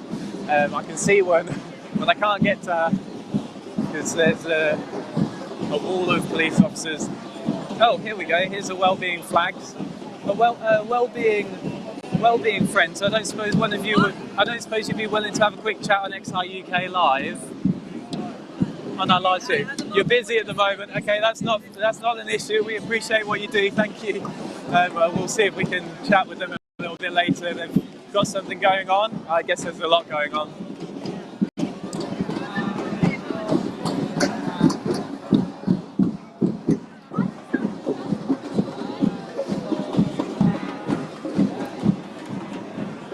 This dance party is still very much in full swing here, and the police still here in quite significant numbers. You can just see over the top there the car is still there. Oh, I've just realised I'm practically in the same picture that was already on there. The car is still there, but there's a removal team. Writing down some information. They seem to have removed a few people, but not everyone has been removed. And then over here, the police are just sort of moving around. You can just walk in. You can just walk into where everyone is now. But we've got rebels in tents. XI UK gives a wave.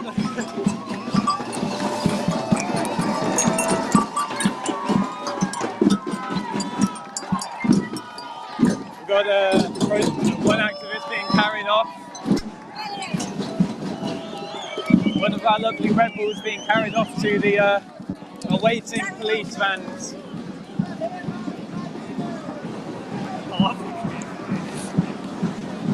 I couldn't quite get to them quick enough to capture it, but I think you can see it in the distance there. There's one rebel being carried off.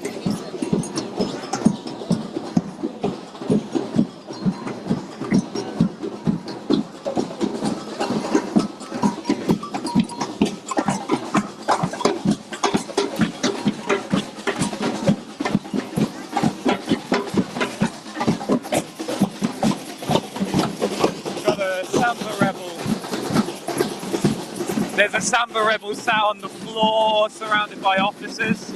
I don't know what that means for them, but I suspect we've got a floppy situation here.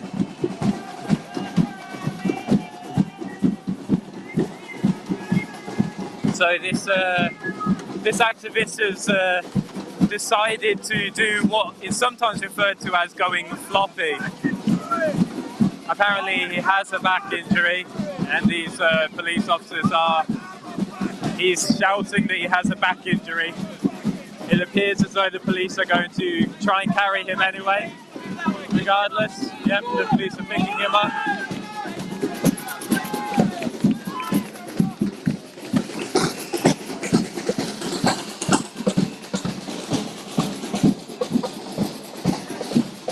So what this rebel was doing is, sometimes referred to as going floppy.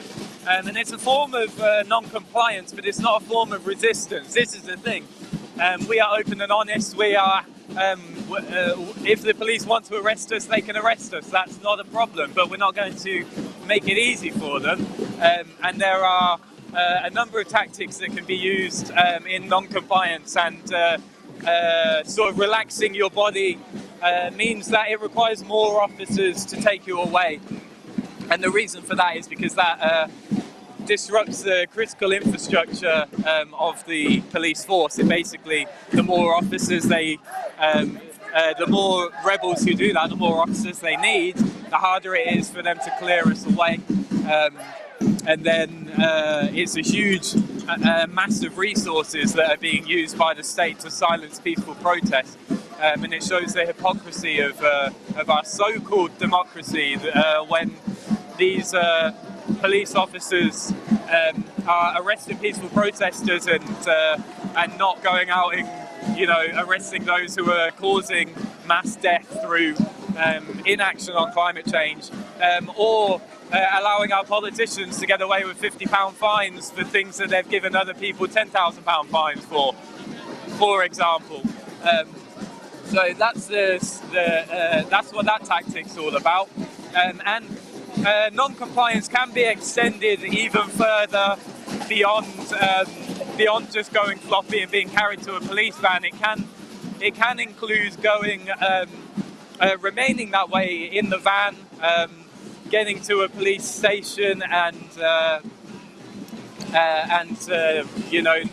not telling people, not telling the police your name or who you are, where you're from, not cooperating with signing paperwork, as well as even going floppy at the booking desk, and then the police have to get enough people to get you into a cell as well. And this is extended non-compliance, and people do that. Sometimes rebels take it upon themselves to do that. It's not expected of people. That's not how XR works. Nothing is expected of people.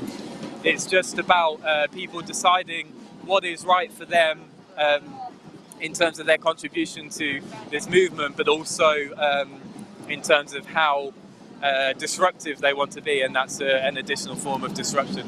And it's like I say, this is not something that anyone wants to do. No one wants to be, you heard that rebel just now shouting about having a back injury. no one wants to be carried off by police officers with a back injury. They're here because there's no alternative. That's the problem. We've done everything. We've had petitions, we've had campaigns, we've had fancy looking adverts on TV. We've voted. We've done, we've recycled our fucking yogurt pots, so that they can put it in a shipping container and send it to Indonesia, and it gets thrown in a swamp there and pollutes their water table and kills their children. We're on our last legs. That's why we're here, because there's no alternative. Something needs to be done, and it needs to be done right now. And that's why we're here with this giant "End Fossil Fuels Now" banner, and that's why we need to see the change. You see the police coming in again. More police. This doesn't appear to be a shift change this time. It just appears to be more police. But they've still not entirely encircled the Samba band or the activists locked on. There's still a lot of activists who, I keep saying activists, but they're rebels. They're not activists, they're our rebel family.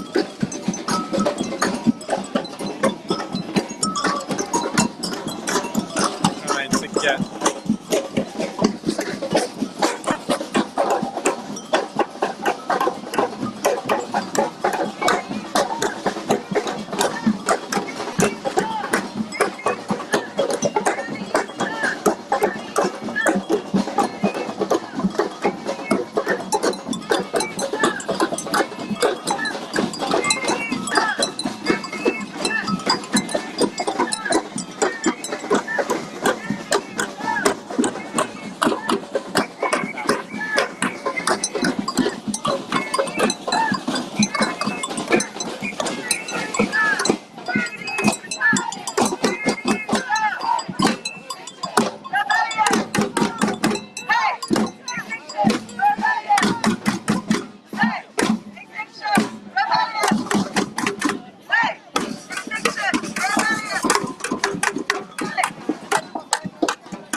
Like, we've got quite a lot of officers around here.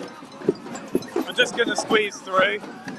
So as much as I want to capture what's going on, it wouldn't be helpful for me to be taken away right now. Maybe another day.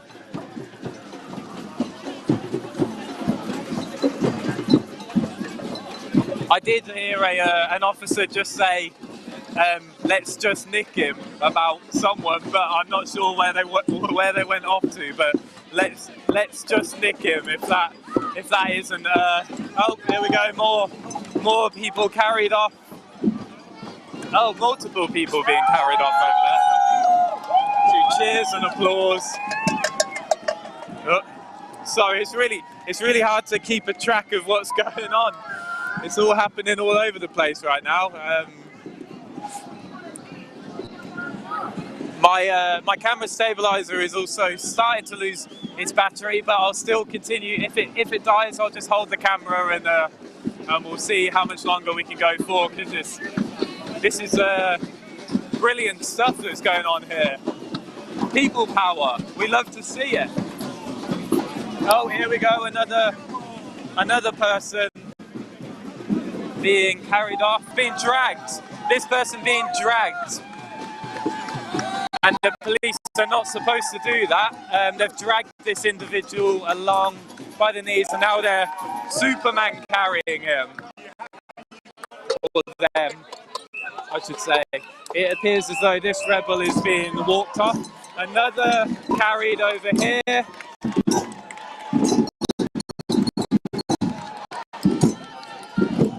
Just see if we can get a higher shot.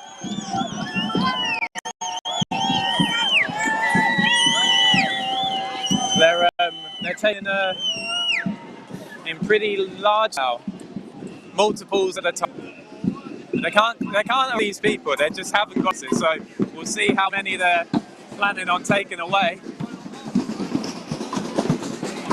They're talking to a tent now as well. They like, see if we can. This tent's been bright red.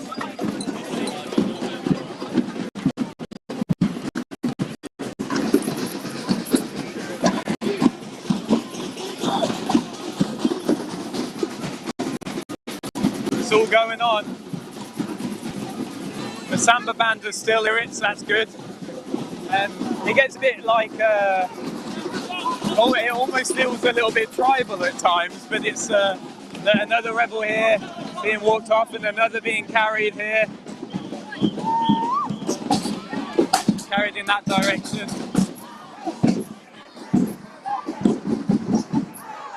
I'm on 20% battery, so we've got a little bit of time left. I've got a gimbal that's about to run out, my camera stabilizer, but I'm not going anywhere right now. I'm just. Oh, it appears as though the specialist team are leaving the area, so presumably they've taken all of the lock-ons off of the limo. It doesn't look like there's anyone in there or around it, but the police are still guarding a limo that's not got anyone near it, so make of that what you will. Yep, I can see around the other side, so there's no one at the limo anymore. It's just police officers. There must be, I don't know, maybe 70 police officers now guarding an empty vehicle. But they're also guarding a giant empty marble statue.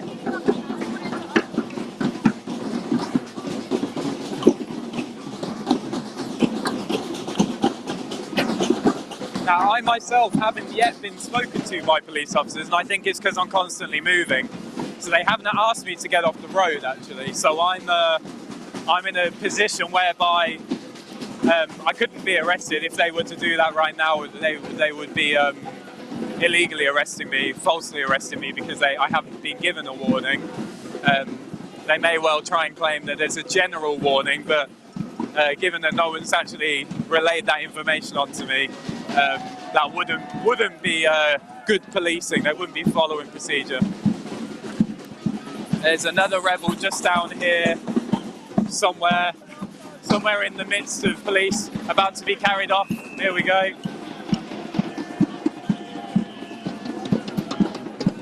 There we are.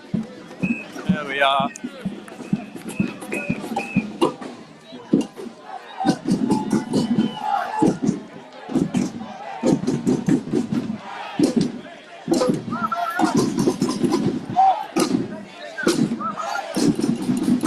Group of lovely lock-ons here. They've got foil blankets.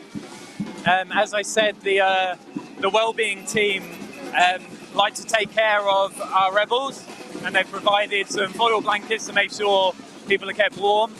It's quite easy to have been deceived by how warm it's been today. It's actually, the temperature's dropped quite significantly. So some people may not be dressed for this type of temperature. I've just had an officer push me out of the way so that he can try and get some footage of what's going on. You can see this officer here. They come around and record everything so they can try and use it in court. That's fine, we don't mind. They can come and use it. We're not hiding away from anything. You know, we're here precisely because we're not hiding away. Sorry, just walking into people. Need to look where I'm going. See if we can get around to where the police appear to be making more arrests. If you're just joining us now, this is the end of a momentous day. Well, it's not the end yet. I think we might be here for some time, given how many people are still locked on. But a march took place from Hyde Park after some NVDA non-violent direct action trainings. It culminated in what you're seeing here, this giant End Fossil Fuels Now banner atop Marble Arch, as well as multiple lock-ons, a vehicle covered in red hands, and Marble Arch has been closed for how many hours now? About 6.5 hours Marble Arch has been occupied for. This is one of the major thoroughfares through this part of London, central London, onto Oxford Street, which is obviously well known as the sort of major high street of this area, this part of London, and so it would have been significantly disruptive, but it also would have been significantly visual to any passers-by, any tourists, or any shoppers on this bank holiday weekend. There's been lots and lots and lots of support from the local people around here today as well. I myself have had numerous conversations with passers-by about why we're here and what we're doing, and it's been really gratefully received. Actually, a lot of people have said, "Yeah, well, you're right. We've got to do something." And our response to that, if you're one of those, "Yeah, well, you're right. We've got to do something" kind of people, then our response is, "Well, come and join us, and we'll welcome you with open arms." We've got a loving environment. We take care of one another. We're like-minded people from all walks of life. Doesn't matter what your race, religion, ability, sexuality, gender identity, ethnicity, background, or demographic in general is. You are welcome here, and this is people power in motion, and we're going to generate change. We're building a mass movement that is going to demand change of governments and world leaders. The change that's already being demanded by the science and being demanded by this earth that is being suffocated by extractivism. So yeah, if you're watching this and you're thinking, "Wow, this looks like my kind of thing," then you're more than welcome. If you visit our website, which is extinctionrebellion.uk, you can find a map on our website. So it's extinctionrebellion.uk. There's a map on our Tell the Truth section, or on our Act Now section, where you can find your local group, or even just look it up on social media. If you're from a different part of the UK, you can look up your regional group. There's XR Midlands, there's XR Scotland, so regions and nations. We've got Northern Ireland, we've got Scotland, we've got the XR North and North East, we've got XR Cymru rebels, who are our lovely Welsh friends. We've got the Midlands, we've got the South East, the South West, and we've got London, and that's just the XR UK groups. Extinction Rebellion is a global movement. We're in a huge number of countries, so if you're watching this from around the world, wherever you are, look up your local area and XR. If there's another group, you can start one. It's an autonomous self-organizing system. And if there is a group, you can join it and you can get involved and you can meet people who understand and recognize the science but feel the same grief and sense of moral duty that we all feel here. And as I say, there's lots of resources available in terms of how to set up a local group. They're on our website. That's extinctionrebellion.uk. The policing seems to have dulled down a little bit. They don't seem to be carrying anyone off right now, and I'm wondering if that's because everyone else is locked onto a steel tube, or because they haven't got any police vans, which might be the case.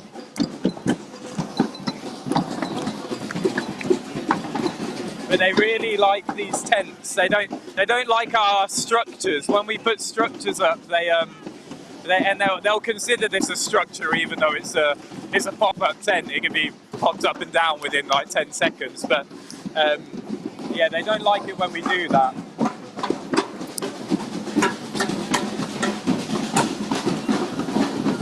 So just another view of the car, the limousine over there that is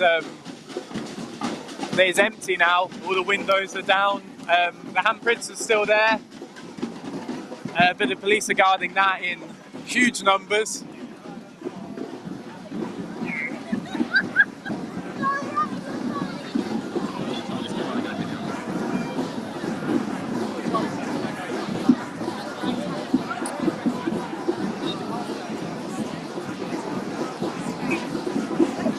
Looks like I might still be able to get through this way as well, over near Marble Arch.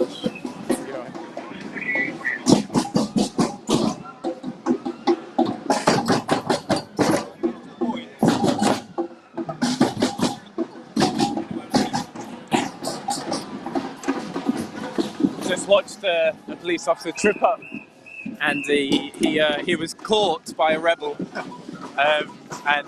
And he apologised to the rebel, which was very nice. But just an interesting thing to witness. There are lots of markings on the floor that have been written in chalk. So I'll see if I can show you some of those as well. These have obviously appeared throughout the evening. This one here says, "Private property will not save the planet." No, it says private property will cost us the planet. Sorry, this one just there. Private property will cost us the planet. This one just simply says super glue. One says enough.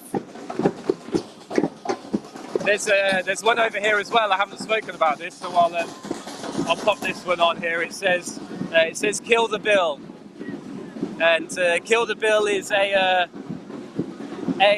sister movement that we very much support. I don't know if sister movement is technically the right term, but a movement that is us and we are them. And this is to end the horrific policing, crime, sentencing and courts bill, the PCSC bill, that the government are trying to push through Parliament at the moment to try and stymie our democratic right to peaceful protest under law. We do have a right to be here and to be doing this under the European Convention for Human Rights, but the government don't like that because they don't like any form of dissent or opposition, which is why they spend vast amounts of money trying to silence opposition. But right now their focus is on the PCSC bill, which they're trying to bring through Parliament, which could see long-term imprisonments for peaceful protests, for blocking a road or for playing a samba drum, for example. There was initially, it was a huge amount of time. You could get 10 years in prison for blocking a road, or for you could get 10 years in prison for defacing a statue, is I think the words that they use, which is actually longer than you could get in prison for defacing a human, for physically attacking. A number of violent crimes don't come with a jail term as long as that. So that just goes to show what their priorities are. You're seeing... Oh, okay, we'll just pop over to... I've just heard words that...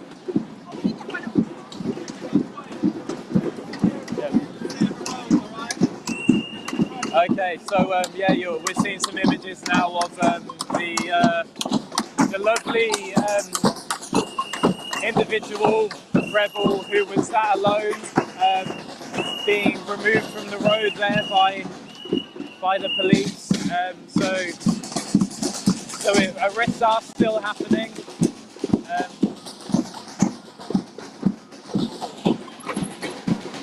But we're still here. We still remain an obstruction, well and truly.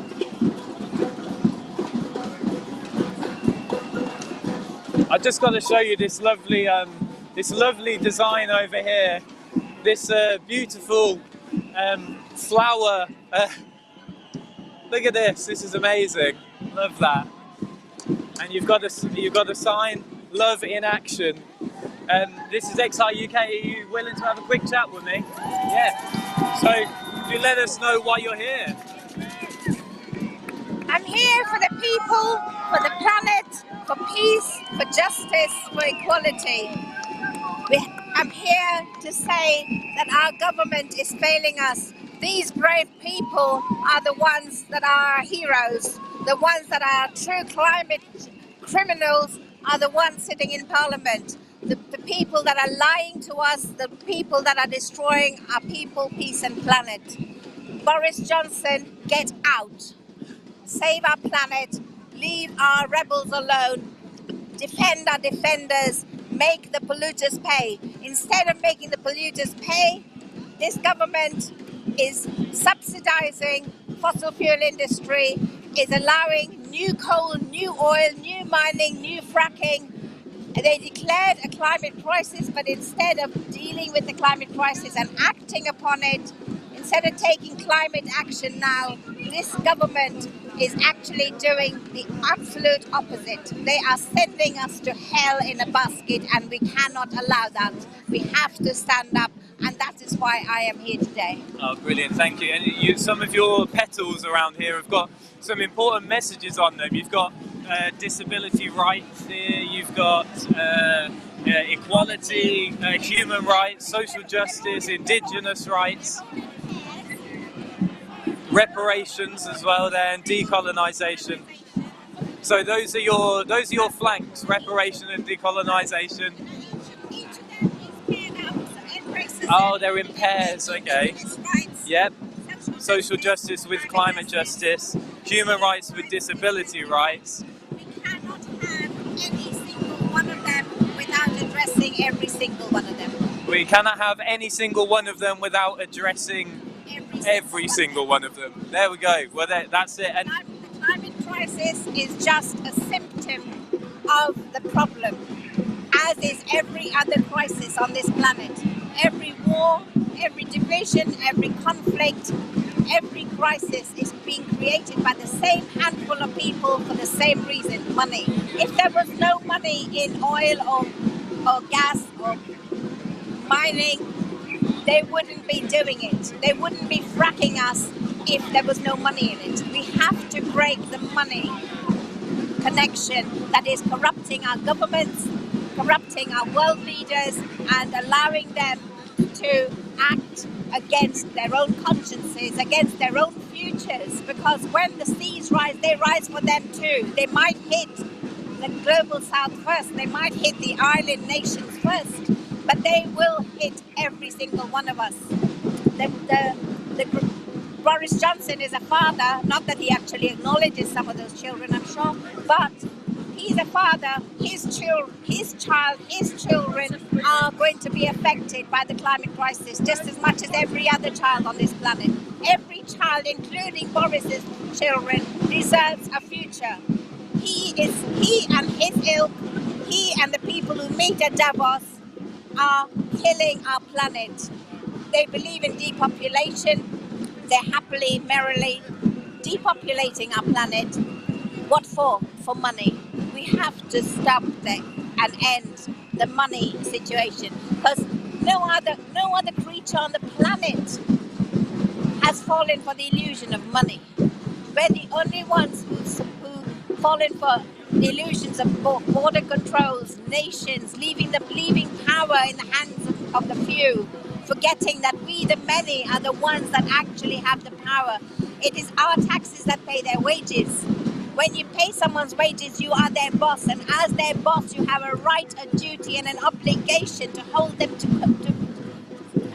account and sack them when they don't do something right, take them to prison when they don't do something right. Act, and this is democracy in action. This is love in action. This is why I am proud to be here.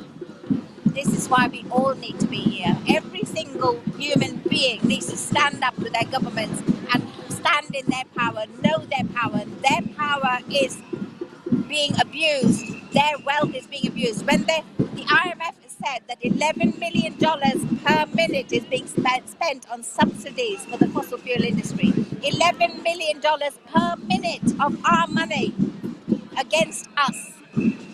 Imagine if $11 million per minute was being spent on peace, on protecting the planet, instead of making the polluters pay for their plastic pollution. What are they doing? They're attacking our defenders, our protectors, our water protectors, our land protectors, our indigenous people who stand to protect our forests and our waters are being murdered. Being murdered for what? For money. It's crazy that they've already got billions and trillions locked up in their tax havens. They'll never be able to spend that money. So what's it about? It's about the fact that they are cut off from everything. They're separated from love. They're separated from planet. Their purpose is to divide and control, divide and enslave, divide and exploit, divide and murder, divide and war, divide and kill. We have to do the opposite. We have to unite. We have to stand in love and take back the power.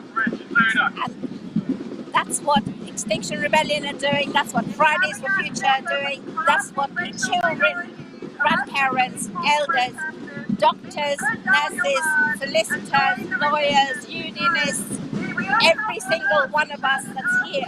We're portrayed in the media as dropouts. I'm a retired nurse. I've seen doctors and scientists stand up to this government.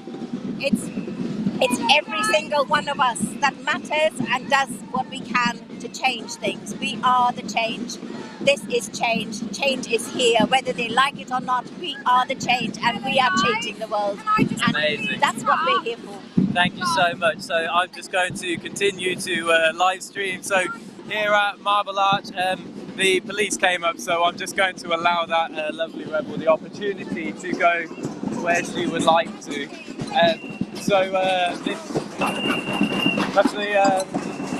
I still haven't been told that I need to leave the road. I've just been asked to join the pavement, which is fine.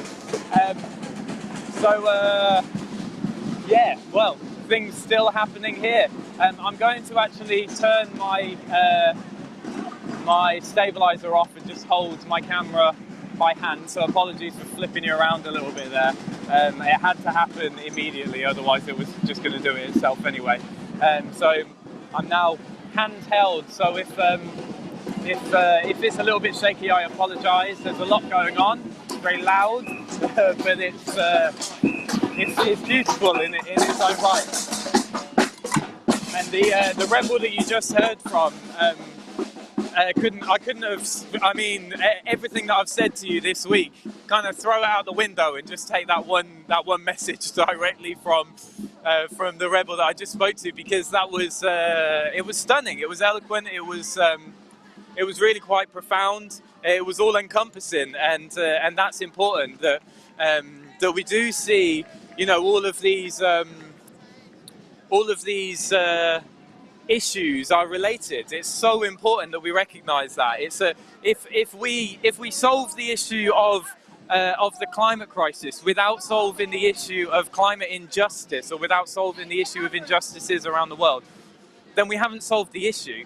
All that we've done is made way for new issues and new forms of extractivism and exploitation in other ways, or even the continued extractivism and exploitation that we already see, but we would just see it passed on to someone else to deal with, and that's not solving the problem. We need to see climate justice in line with climate action, and anything other than that is not dealing with the problem. I've just walked over here, we've got I noticed the police were carrying someone away, so I thought I'd come and see what's going on. We've got some rebels down on the ground, laying down. And these rebels I came over to have a chat with, I think one was called Alex earlier. It looks like he's been frog marched off to the pixie wagons, as the police call them. It looks as though this lovely rebel here is about to do the same. There we are. Oh, they're going on that side. Going on that side of the van. I'm not going to follow them. It looks as though, oh, there's another one. I'm just going to pop over there again. Sorry, this is not the best filmmaking, but hopefully you can follow what's happening here.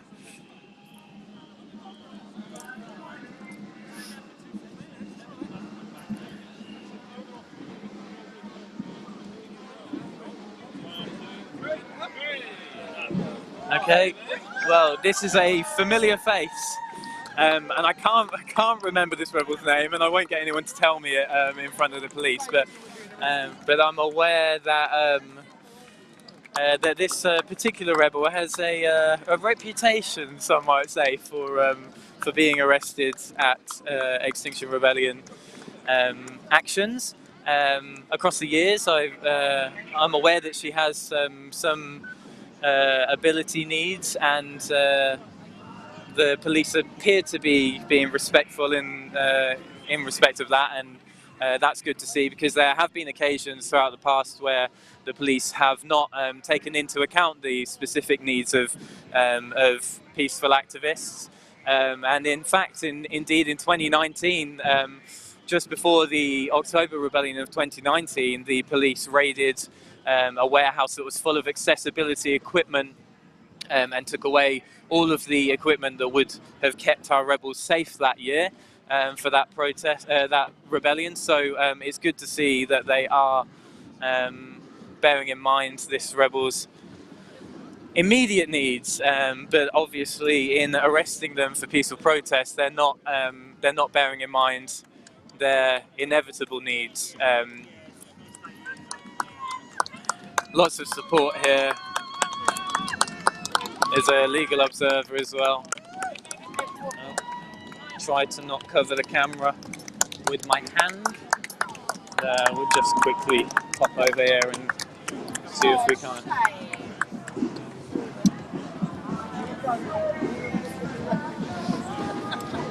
Okay. Love you, Rebel. This van, so these vans actually, we've never seen them before until this rebellion. So this particular van, and there are a few others, these sort of fancy new looking silver Fords, they've brought in specifically for this rebellion. Normally the vans are marked, but for some reason this rebellion, they decided to bring in some unmarked vans. So I'm not entirely sure what the thinking is behind that, but they have been here throughout the week, sort of tailing us around. So maybe it's to try and appear a little bit more discreet and to see if they can sort of stifle our activities before they happen. I'm not sure. So I'm aware I've now got less than 10% of battery left, and the problem is my connection isn't working properly. So if I were to unplug my headphones, you wouldn't hear me, and I could plug in a charger and I could show you pictures, but then you would just have sort of general sound and no description for a while. But we'll see when my battery gets pretty close to dead, we'll see if I can change things.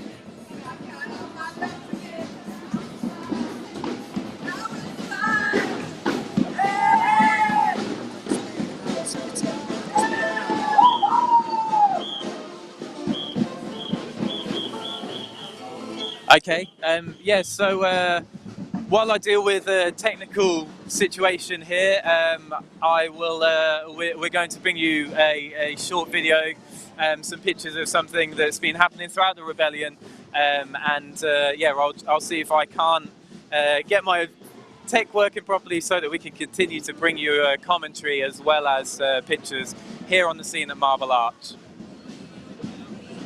I'm feeling good to be here because this feels like exactly what we need to be doing, to be being disruptive so that people don't ignore us and need to pay attention to the emergency. So I feel good to be here, and I also feel a bit shit to be here as well, because this is a bit of a ridiculous thing to be doing in some ways. But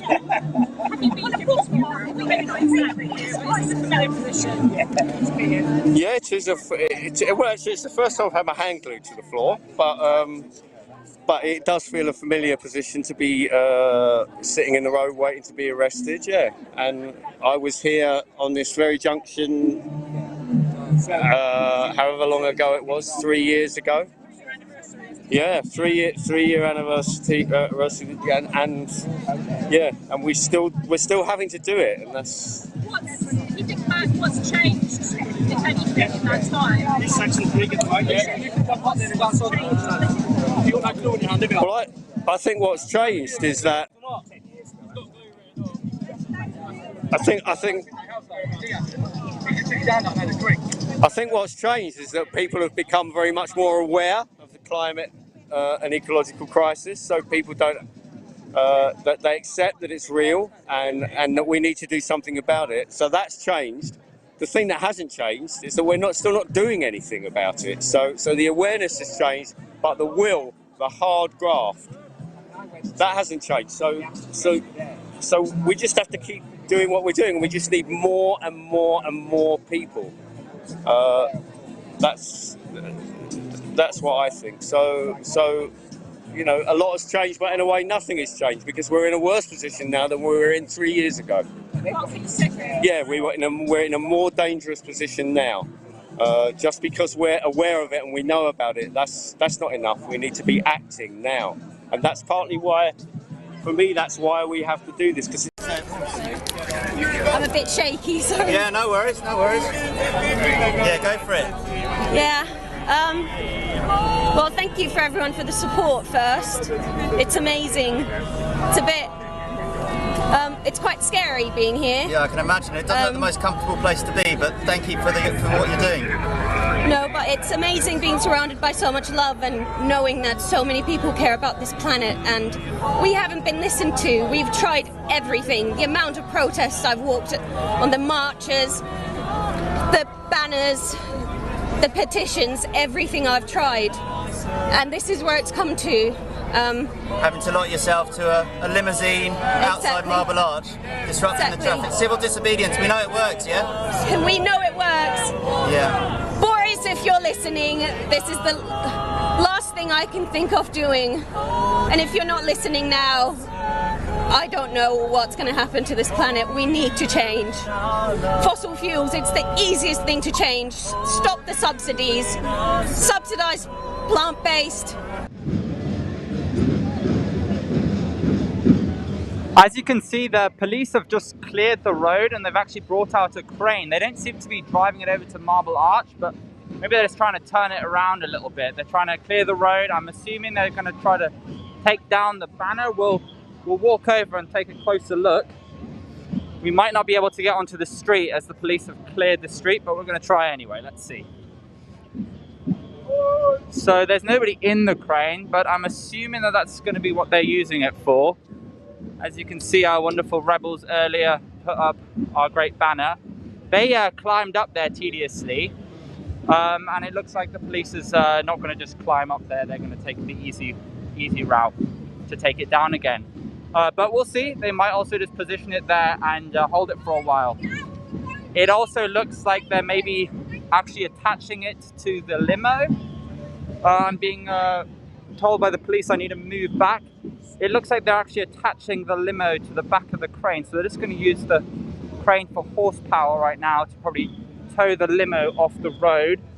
They actually have a lorry further down the road. You might be able to see over there in the distance. That's what the crane was delivered on earlier. I wonder if they'll actually use the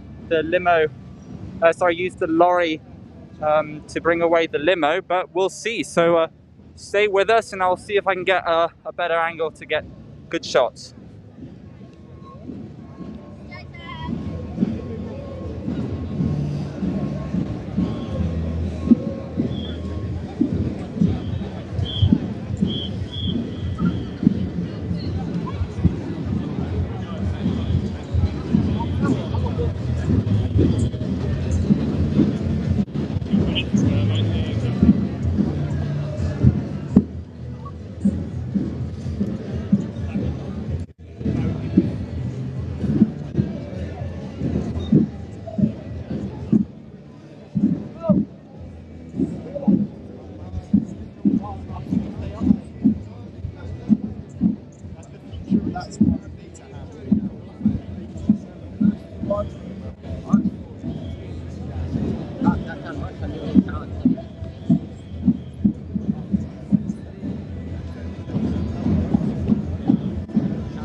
All right, so as you can see, they're now beginning to tow the limo. Sadly, on the Facebook live stream, we seem to be reaching our 8-hour limit, but we will be continue to stream to YouTube. So you can check out xrlivestream.tv/live, and that will take you over to our stream. And otherwise, just go over to YouTube, type in Extinction Rebellion, and you'll find our live stream over there as well. So thank you everybody who joined us on Facebook. We're going to have to be going offline on Facebook now, but the action continues over on YouTube, so go join us there. Intense stuff happening right now. All right, so the police are moving me away here as well. I'm going to go again and try to find a better angle for you.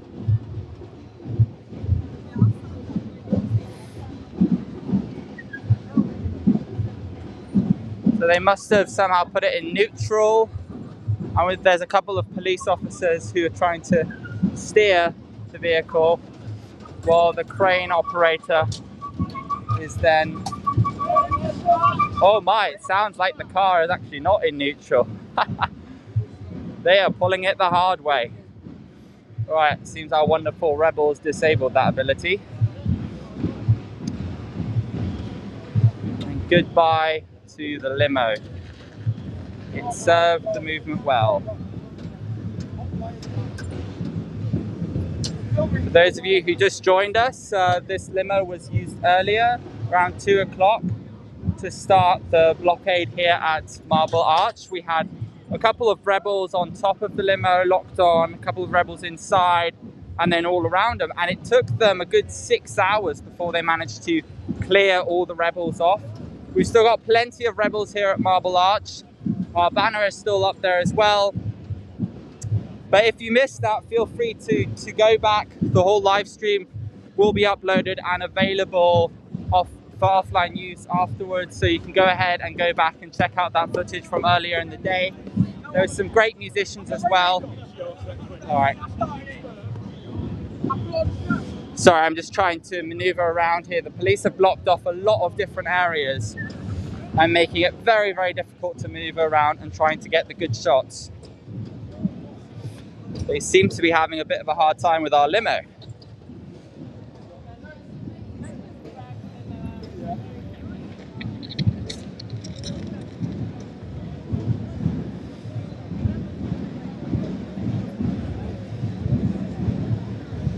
All right, we'll go back to Marble Arch and take a look at the action there, and then we'll rejoin the limo in a bit, seeing as that's probably still going to take quite some time.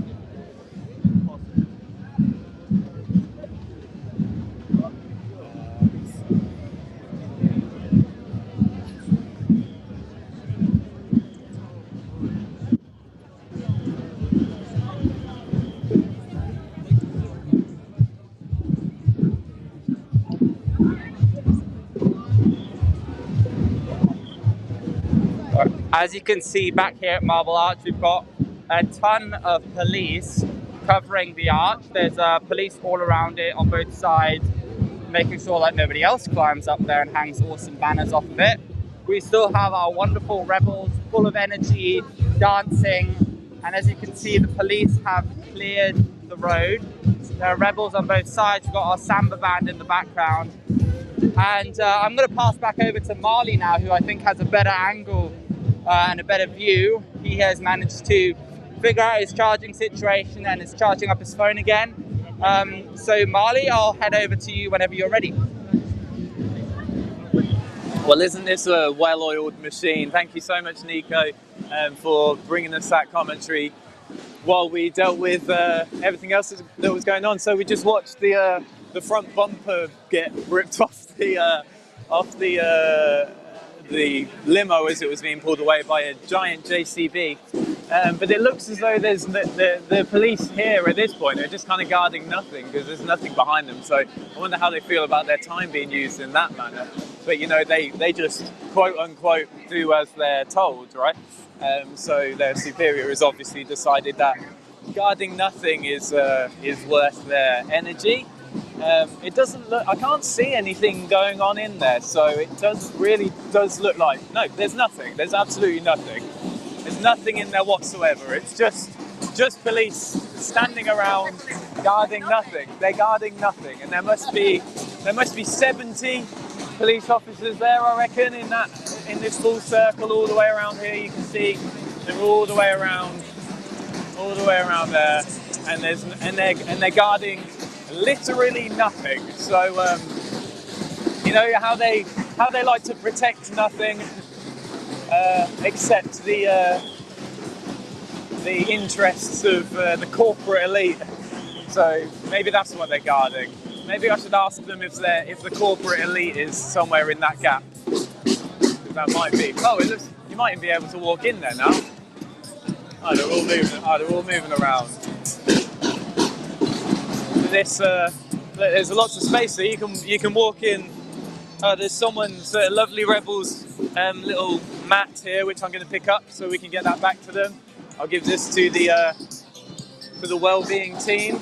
This is one of those little mats that they fold out on to sit on, so things are a little bit more comfortable.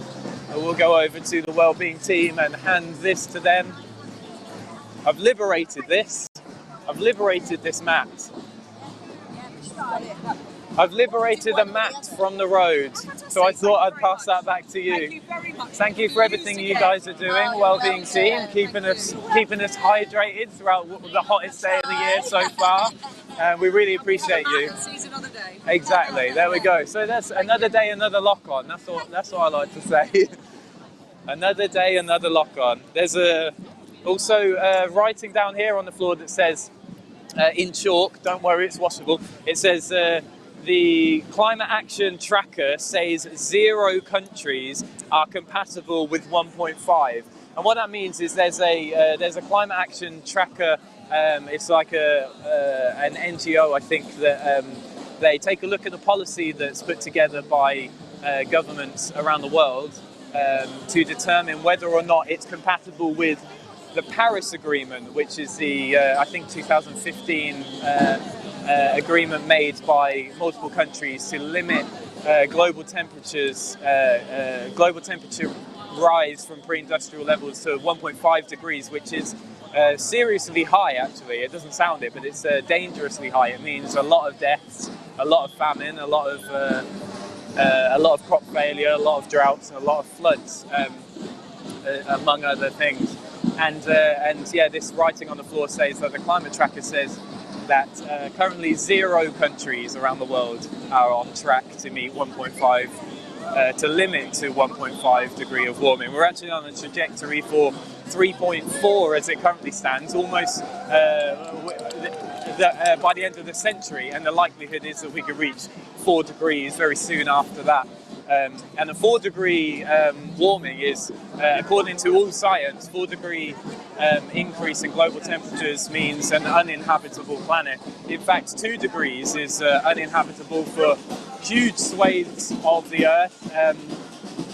According to the NASA website, which I was perusing the other day, 2 degrees of warming would mean that 1.5 degrees of warming would mean that 17% of the Earth would have extremely frequent severe heat waves, meaning that they would just be barren and uninhabitable for humans to live on. And 2 degrees would be 34% of the planet would be experiencing these extreme heat waves. So that means that 34% of the planet effectively will become uninhabitable, which is over a third of the planet. That would be, so what, we've got 7 billion people living on this planet. Over a third of that, 2.5 billion people, something like that, if my maths is correct. I only have a GCSE in maths and nothing beyond, but yeah, 2.5 billion people are having to migrate. Effectively, if their land becomes uninhabitable, among all the other reasons people have to migrate. Let's pop over and have a look at Samba and what's going on over here.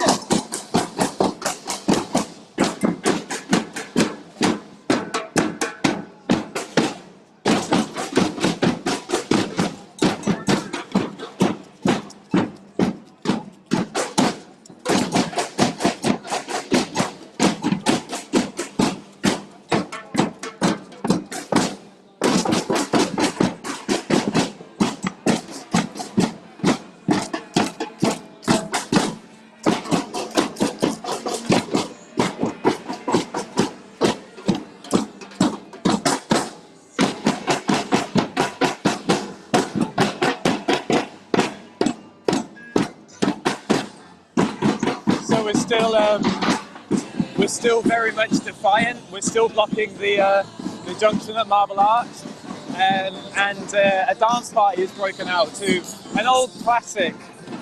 This is Don't Stop Me Now by Queen, which for obvious reasons is a song that I quite like. So if you don't know, I sometimes come along to these actions dressed up as Freddie Mercury. Obviously I bear some resemblance to him, but I have this moustache for fashion as well, because it's cool to have a moustache, of course. But yeah, the Midlands, which is the region that I'm a part of, has recently been undertaking lots of actions against Barclays, and this culminated in some actions at the Barclaycard headquarters in Northampton, one of which I made an appearance as Freddie Mercury. I've also made an appearance at various rebellions as Freddie Mercury. So yeah, it's good to hear some familiar music going on too, and a plug for the fun and games that I like to get up to.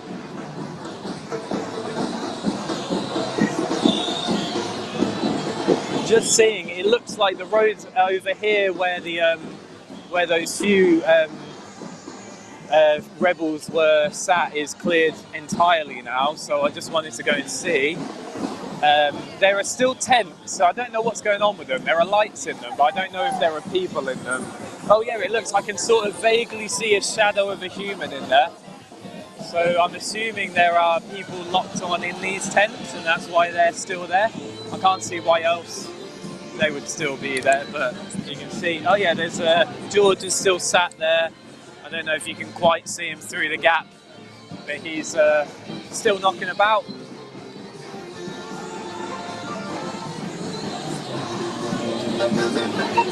Here we go, dance party here. On one side, a dance party, on the other, the stern faces.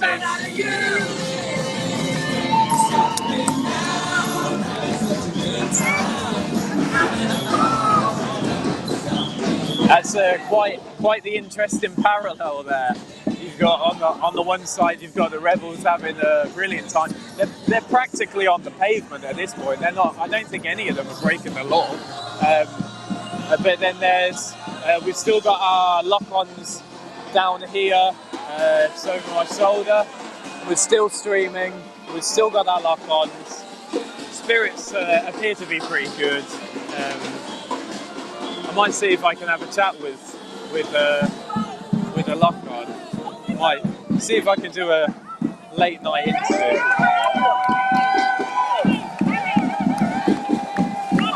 How are we doing, everyone? Are we okay? XI UK Live, give us a wave. Some lovely, very familiar faces here under a... You look like moon creatures. There we are.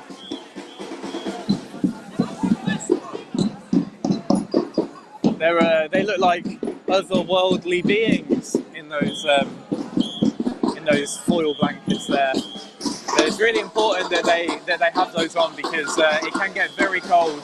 I can tell you, 2019, I spent 8 hours locked onto the concrete outside Boris Johnson's house, actually.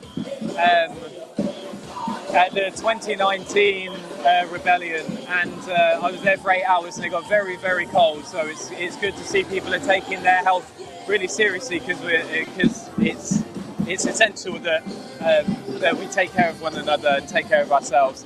This movement doesn't demand anything of anyone beyond what they're willing to give, and certainly we don't demand that anyone puts themselves at serious risk of harm. We try and mitigate harm as much as we possibly can. And yes, you'll see people, you know, they'll climb a monument to put a giant banner up, but they are well-trained individuals who are very capable and qualified to be climbing the Marble Arch. And so we've got some pictures here coming. I can see of the limo being loaded up onto a trailer. It looks like the bumper is just about clinging on for dear life after the ordeal that the JCB gave it moments ago. It was being towed along, but they didn't appear to be able to either put the vehicle in neutral or take the handbrake off. I'm not sure what it was, but the wheels were just scraping and not turning. It might be that that the rebels immobilised it in some way. I'm not sure, but they certainly didn't. The police certainly didn't seem bothered about dragging it across the floor, rather than wheeling it away. So as that's being loaded up, the sun is setting on this beautiful, well, figuratively speaking, it's already set literally, but the sun is setting on this beautiful day of action, disruptive action, with thousands of loving individuals joining together to demand action on climate change. Oh, we've got some lovely rebels in a tent over there. I don't know if we're allowed to say hi. Oh, I'm flipping you over. Sorry about that. Hi there, XI UK Live. How are you doing? You okay? In good spirits. Brilliant. We love to see it. I've got the I don't know what this officer's trying to say to me, but they're saying something. Sorry about flipping you all over the place. That's what my stabilizer does when you turn it upside down. It flips around.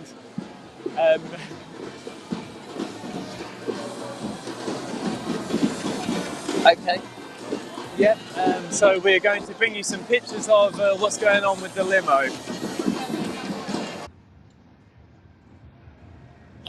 All right, we're over here back with the limo. So they just successfully brought the limo onto the lorry. They were having quite some difficulty because it does look like, in fact, rebels did put it into lock or something. The back wheels were not moving a bit, and this lorry seems to have some serious horsepower. It was able to pull the limo right on top, and yeah, and now it looks like they're going to be getting ready to give the limo full police escort to, well, we don't know to where, but yeah, so it looks like bye-bye for the limo. The crane, in the meanwhile, I'm going to bring us around here. You can see that the crane is seems to be moving away from Marble Arch, so it looks like our banner is going to be staying up there just a little bit longer, which is fantastic. There's been tons of passers-by, people spending their Saturday nights who have come by. I chatted with quite a few of them earlier, and mostly positive, mostly very enthusiastic, curious what's going on. We have our outreach all set up. We earlier we had down here, we had all of our tents set up with people doing art. It was very family friendly. We had lots of kids, and generally very positive, picked up by the public. So as long as this banner is up here, our message is very, very clear. We need to end fossil fuels, and it's a wonderful, you can maybe tell from the audio, if you can hear it in the background as I'm walking back over to Marble Arch. It's a wonderful send-off to what has been a tremendous rebellion, with a lot of emphasis on outreach, as was talked about earlier with the 3.5 project, etc. We are just getting started, and we are all getting ready for September, the big one. So while I go and try to position myself to get a good camera, we'll see if we can go back over to Mali, or we'll see if I can get a good angle here from our dancing rebels. The party's still going, the music's still going, and while the atmosphere is party-like, it is part of our non-violent attitude, our attitude towards protest. Our messaging is dead serious, but while we're out here, we are colourful, we are beautiful, we are bright.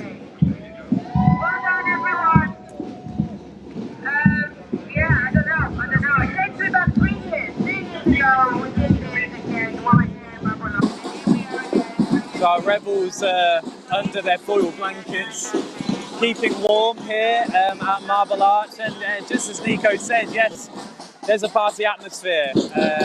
We can enjoy ourselves and be disobedient in the same way at the same time, because it's important that we create an atmosphere that is enjoyable, because what we are facing can be really overwhelming. and we're talking about the potential extinction of everything that we know and love.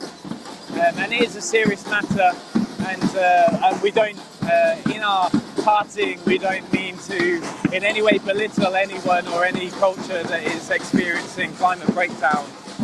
This is defiance in action, and we can do it in a way where it can also be enjoyable. Then absolutely we should do that. I want to talk to you about this behind me. I don't know if you can see, just here. Oh no, here. This is a surveillance camera on top of a police van, which follows us around all over the place, and they like to try and track what we're doing and what we're up to.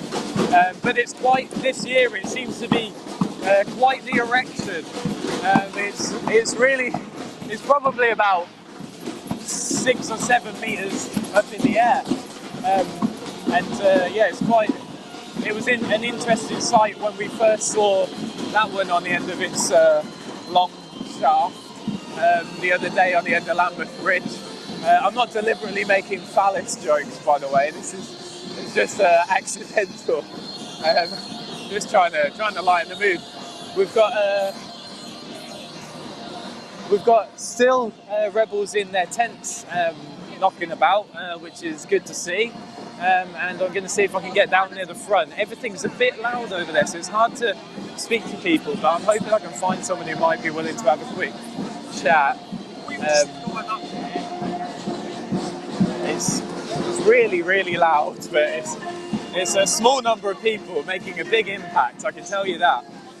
It looks like we've, just looking at the pictures from Nico there, looks like we've got more police lining up probably to come and try and finish us off, but they can arrest as many of us as they like, and they can throw us in cells all day and all night.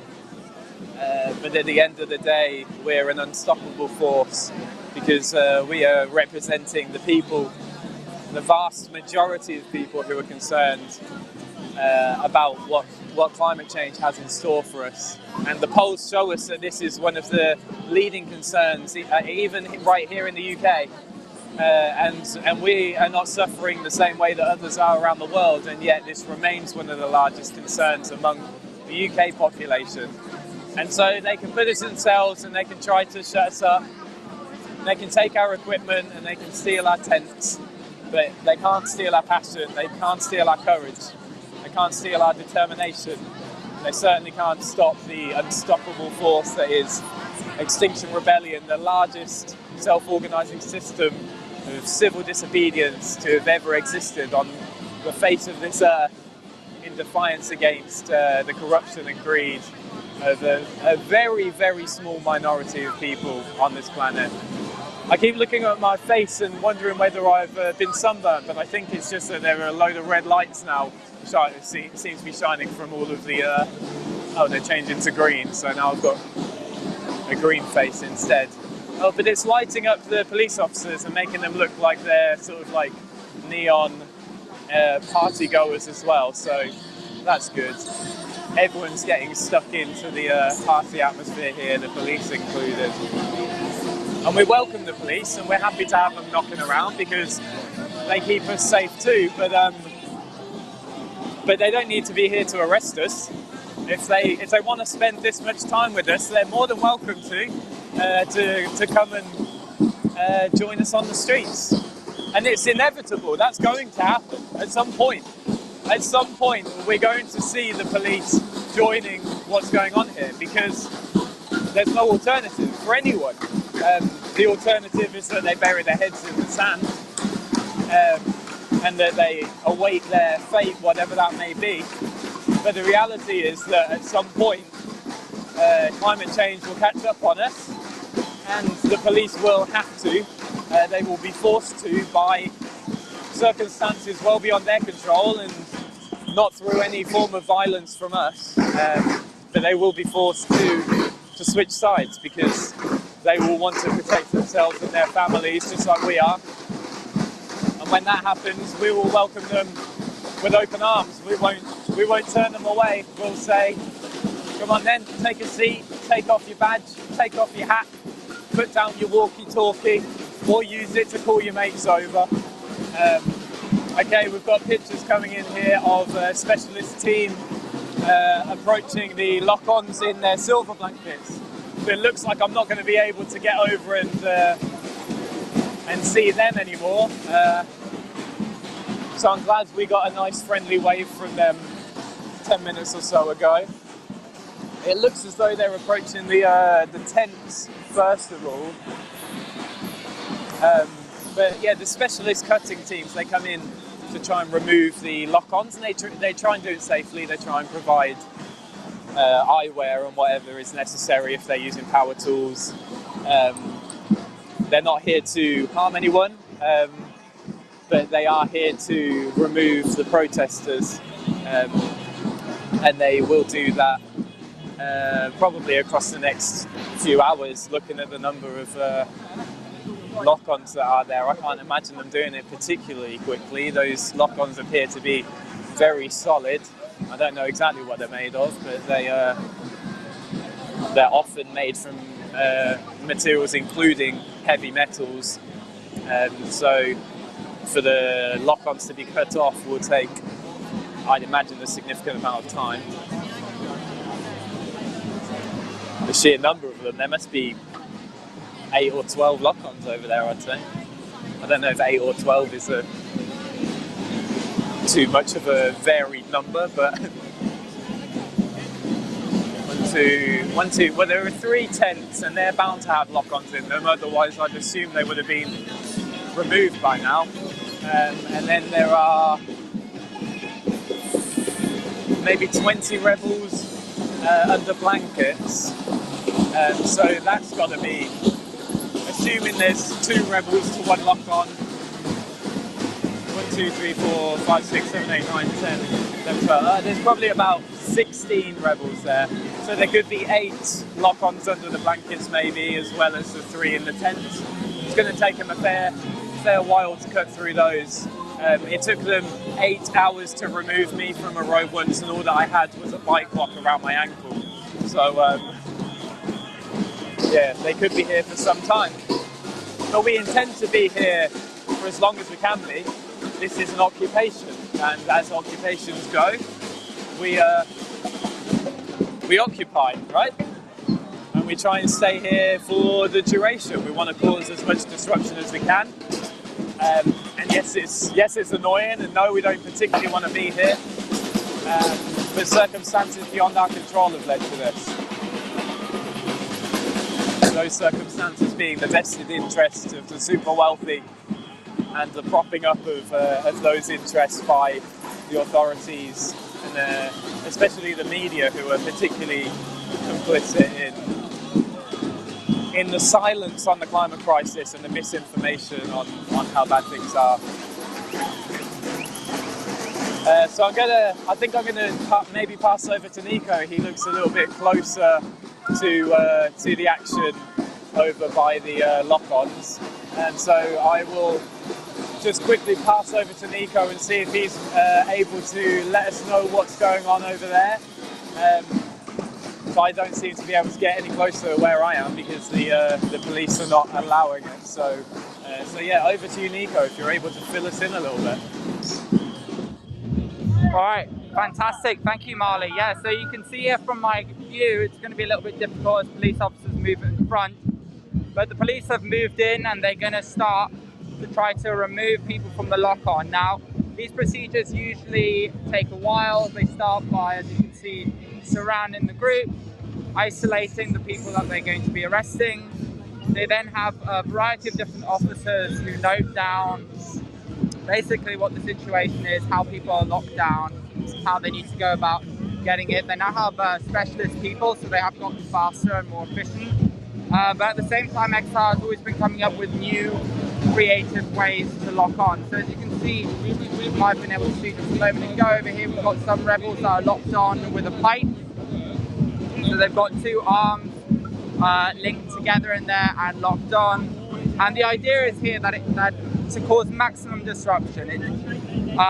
We don't want to have our rebels to be simply dragged away as fast as possible by the police. It needs to take time plus the blockade takes time, and the whole action gets more attention. As you can see, so we've got our rebels, beautiful rebels here, surrounded by the police, and there is a lot more police over here. So the police, they line up in their big squadrons, or more like battalions or whatever, and they will then be moving in teams to go ahead and arrest people. So you can see as soon as these officers start moving, that's when they're going to start arresting people. They had a lot of police vans earlier, a lot of which have now left, full of rebels. They even started bringing in buses earlier due to the just sheer amount of rebels that were here and still are here. We've got our Samba band that is providing a beautiful contrast. As you can see, okay, we've got some police moving forward here. These police are intimidating, and they're putting a show of force on. But we as XR, we're not going to have it. We're going to continue to stay cheerful and beautiful while angry about the inaction that is being taken, or rather not taken, by the government and by fossil fuel companies. I'm going to move a little bit further away from the Samba band, as I have been hearing them now for nearly 10 hours straight. And I'm going to be going to bed tonight with Samba in my head. The beautiful Samba band, they've been here every single day for our action. We earlier had a full PA system with a couple of DJs, and that is also still running in the background. You can see just under the banner. I've got to move here. I've got a variety of cops coming. You can see they're starting to talk to people in tents as well. And they've been trying to shut us down for a while now, but it's been taking them a long time. And so we are going to be here probably until the YouTube stream stops. But we've got multiple videographers on the ground who are going to be filming this and documenting this, because this is important. This is democracy in action right here. So I'm actually caught between two rows of police, so I don't rather want to be arrested right now, because I want to be streaming to you folks for the remainder of the evening. So I'm going to pass back over to Marley as I try to get into a different location. Thank you, Nico. And yeah, just as you were talking about the Samba rebels and how relentlessly persistent they are, they're brilliant. We absolutely love having the Samba rebels with them. But just as you were talking about that, a Samba rebel was carted into the van behind me just here. This is an unusual one. You were talking about the buses that have been brought in as well. I think this is one of them, one of the vans I was talking about earlier. Although I think it's a slightly different one. The other one must have pulled off. But there are probably 5 or 6 rebels just sort of sat in the back waiting to be taken off.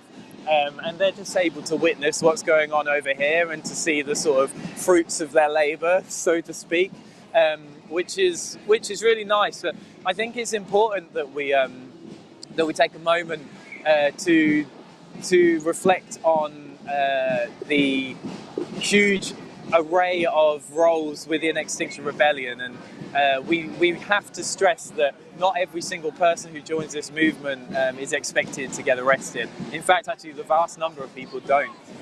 And the reason for that is because for people to get arrested, there are a lot of other roles that need to go covered, including, well, media team roles such as myself and Nico and Andrew, who's still knocking about here, and all those brilliant rebels that have been bringing live streams to you all throughout the week, and the teams behind the scenes who are putting them together and making sure you can get the best coverage on whatever platform you're watching this on.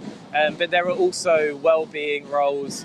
There's also the Hare Krishnas are here, and they provide food and drink, and they're still here even now, providing free food and drink for rebels. There are protest liaison who make sure the police aren't abusing our rights. There's legal observers who are independent of Extinction Rebellion, but they come along to help facilitate peaceful protest and to make sure that again, that our rights aren't being taken for granted. We've got another rebel being carried over here. They're being carried onto the path, and I'm not sure what's about to happen, but it doesn't appear like they're doing a very good job of carrying her.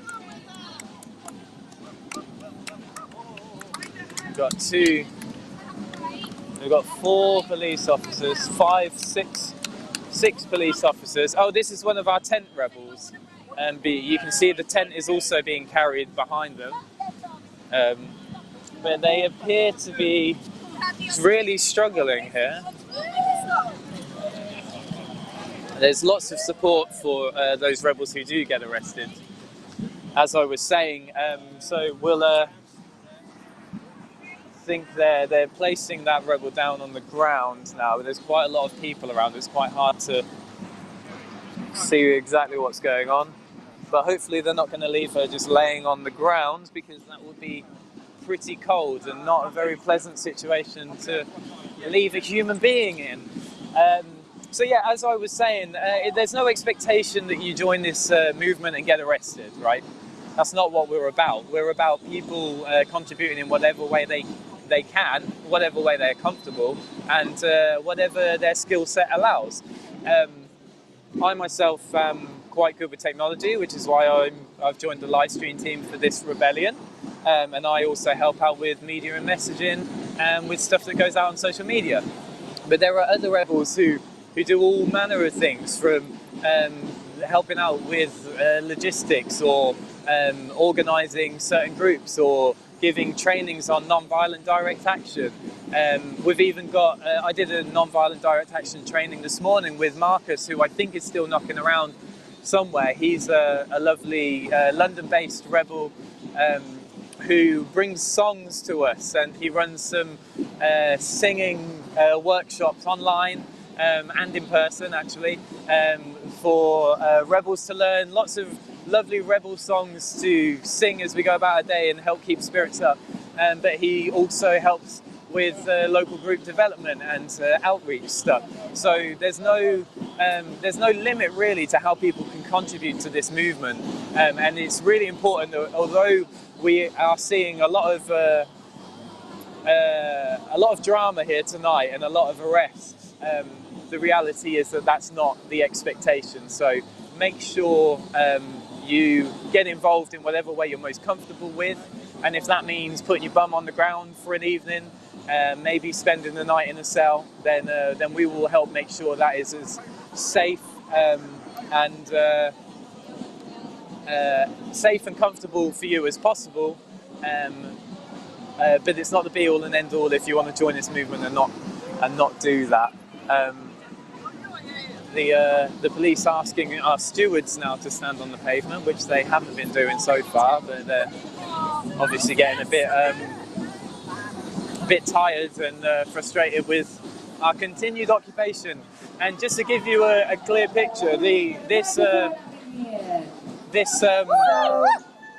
well as the amazing people. Got a speech coming from here. Out the back here in the darkness, there's a bunch of wonderful barnacles that will feed there.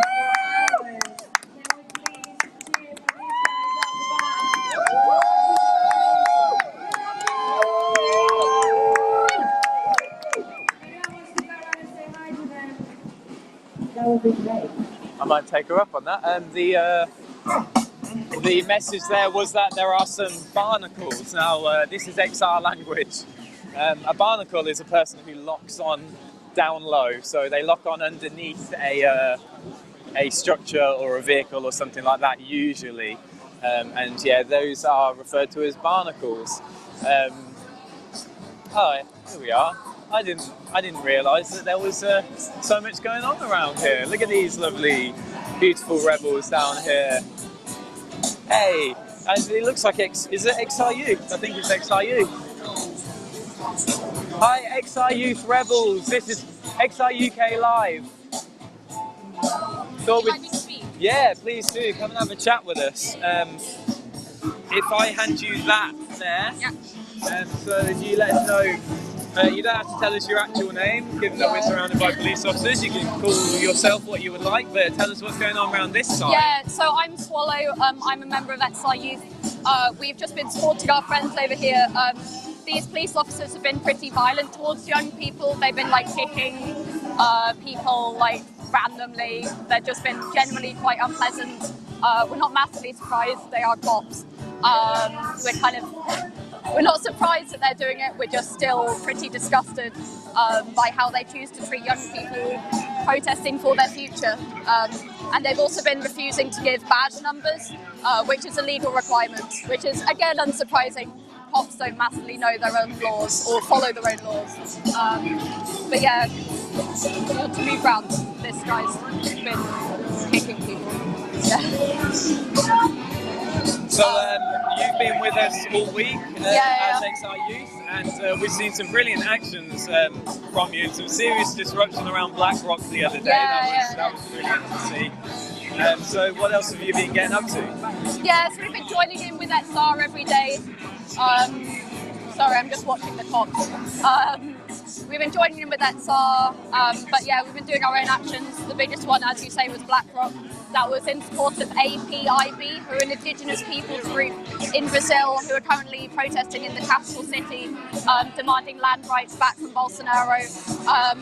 We've been doing our own kind of autonomous marches and swarms with our Youth Will Not Be Complicit banner, which has definitely been a hit this week. Yeah, so we've got a couple of youth glued on at the moment, so our main focus at the moment is looking after them. Brilliant. Well, thanks for sharing with us, and I'll continue to keep coming around and checking on you throughout the evening for as long as I can. I'll just pop this back in my ear. Yeah, so that's XR Youth. Sorry, I gave you a serious close-up of my face just now. That's not something anyone wants to see at 9 o'clock on a Friday night. Is it Friday? Saturday night. I've lost track of what day it is. Yeah, so that's XR Youth around there. I didn't realise that they had taken the underside of Marble Arch in that way, but that's good to see. I'm just rearranging my tech here so that I don't pull my headphones out my ear holes. So yeah, XR Youth saying with a message that youth will not be bystanders, which has been quite a significant part of this rebellion, this April rebellion across the days. XR Youth is a sort of sister group to XR. It doesn't operate within XR. They make their own decisions, and we think that's really important. They took that upon themselves in the latter part of 2019. They made the decision that it wasn't right for us sort of slightly older people to be determining their messaging and their core decisions. So and we respect that, and that's exactly what XR is all about, really. This is an autonomous movement, and we respect the rights of every individual, whatever they bring to the table. There's more chalk on the floor here that says, "This is for my planet." I don't know if I can pan enough to see that. There we are. This is for my planet. Possibly put there by a... I'm with you. This is our look up, show up, sit down leaflet, which has been a message throughout this rebellion. We've been asking people to look up, to show up, and to sit down. But there was a series of talks taking place on our outreach days called Look Up, Step Up, and they are sort of in response to. You may have seen the recent Netflix major hit movie starring Leonardo DiCaprio, Jennifer Lawrence, among a wealth of very well-known celebrity faces. The film being called Don't Look Up. It's well worth a watch because it's a commentary on climate change. That's what it's about. The director recently gave an interview with Just Stop Oil online. Do take a look at that on Just Stop Oil's social media.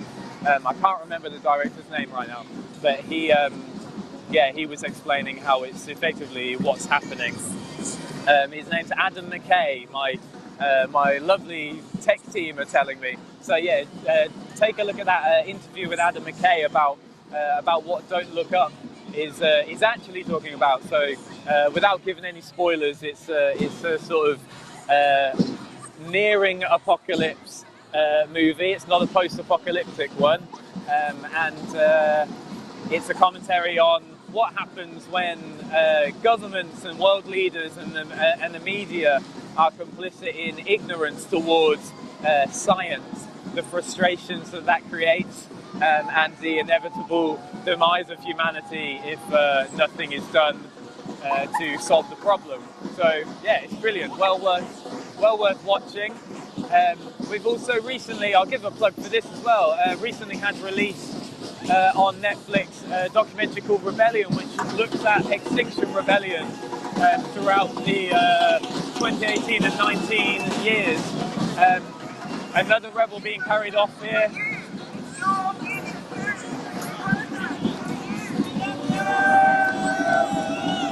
As you can see.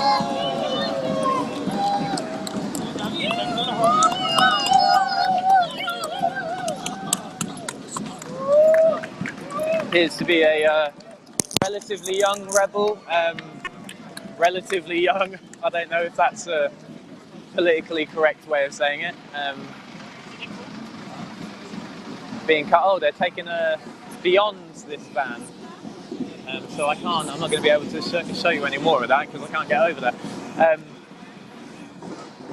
Yeah, more arrests taking place here. So yeah, I was just saying about Rebellion, the movie, the documentary on Netflix. Do check that out. It shows you it's an honest insight into Extinction Rebellion throughout 2018-19, the formation, the mass rebellions, getting on a global scale, the parliamentary decision to declare a climate emergency, which sent shockwaves and ripple effects throughout the world, with numerous other countries therein deciding to declare a climate emergency.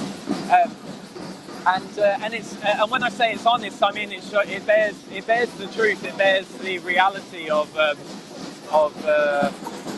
frictions that can also be caused when you're dealing with something as difficult as an existential crisis. And when you've got a movement that's full of lots of people from lots of different backgrounds, how important it is to recognise and appreciate and work in solidarity with a vast cross-section of society, and to not put anyone down or belittle, and to make sure everyone's voices are heard. So do check out that documentary, and if you feel inspired by it, and you feel inspired by what you're seeing tonight, or what you've seen throughout this week, then we encourage you to get involved. The easiest way to do that is to look up your local group. If you're in the UK, there are hundreds of groups around the UK, so it's undoubtedly there's one somewhere within travelling distance or even on your doorstep.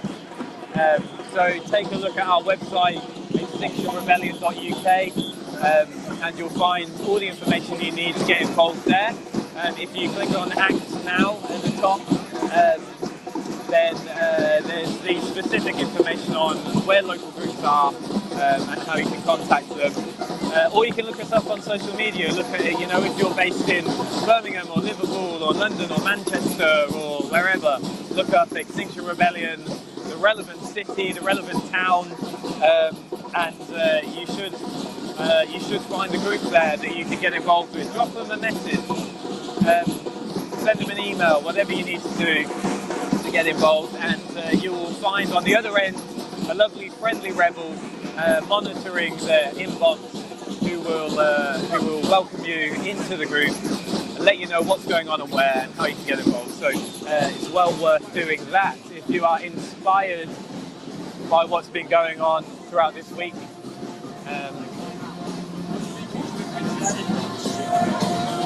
Dance party still going on here. We love to see you. We're walking on sunshine. there's still a reasonable number of rebels around, actually. There must be probably still a couple of hundred, various different parts of Marble Arch. And there are probably at this point, I was going to say there are probably more officers than rebels, but that might not be accurate, actually. It's possibly a like-for-like type split, because I'm assuming a lot of officers have had to go off with rebels to various different stations. That's another area you can get involved and help with, the police station support. This is something that requires no sacrifice beyond a little bit of time, to be honest. When our rebels get arrested, we think it's really important to make sure that when they come out of cells, that they are met with love and gratitude from other friends and rebels. And the way that we do that is we organise a welcome committee, effectively. We call it police station support, outside the stations that our rebels are taken to. We have a back office team who take all the information on arrests, and they ensure that our teams are aware of where people are being taken to. So effectively what happens is the rebel gets arrested.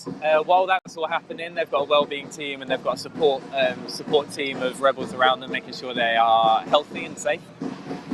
As they get arrested, there's an arrest watch team, and what they do is sometimes it's police liaison, sometimes it's the stewards, sometimes it's the protest liaison, sometimes it's the legal observers, and they take down the details of those who are being arrested, and they hand them on to the back office. The back office is a number that you are then able to call when you are in custody. And that's provided to you on a bust card, which looks like, I've got one in my pocket, I normally carry one on me just in case. It looks like this.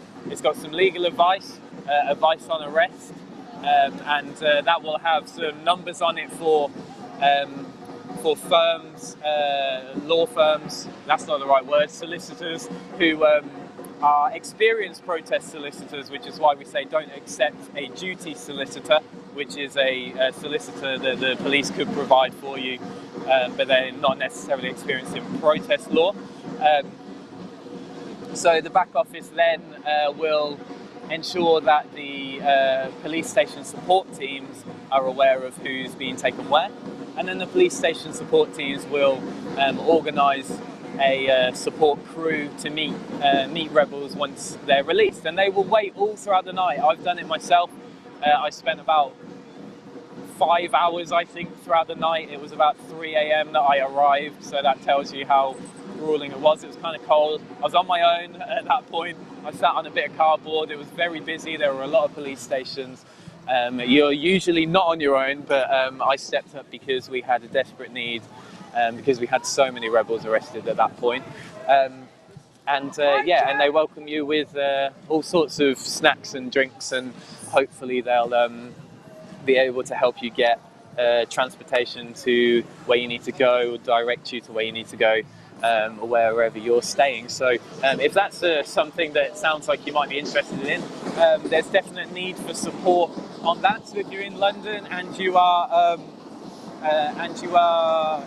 hoping to get involved, or you're a rebel in London and you're watching this and you're thinking, I'd love to support that, then get in touch with your local XR team, and I'm sure they can link you up with the arrestee support crew, who we love so much, because it really is a grueling thing to do, to sit outside a police station all night. It's not quite the same as the party atmosphere that might be going on here.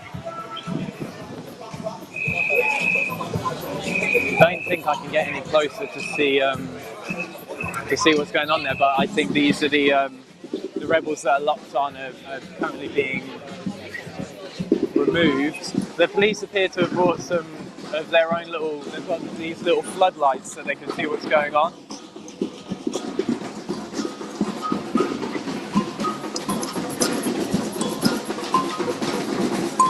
Honestly, I'm amazed that the samba is still going there. They must have blisters on their fingers. They've been playing non-stop all day long. I mean, maybe they take breaks in turn or something like that. But yeah, they've really got some stamina, I can tell you.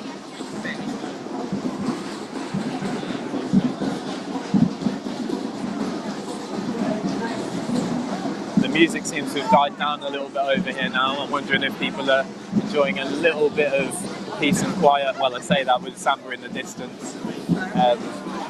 But yeah, it looks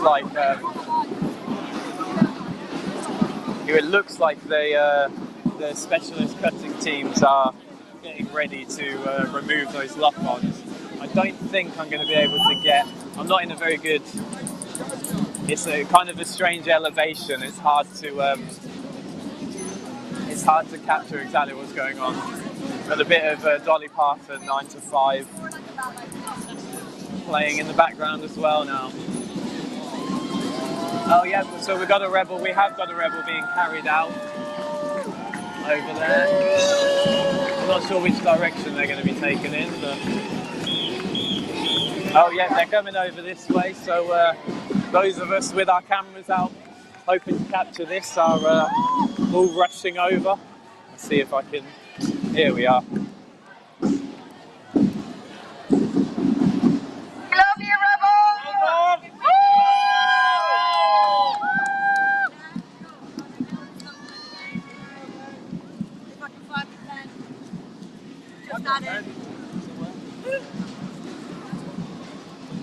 Being carried off to.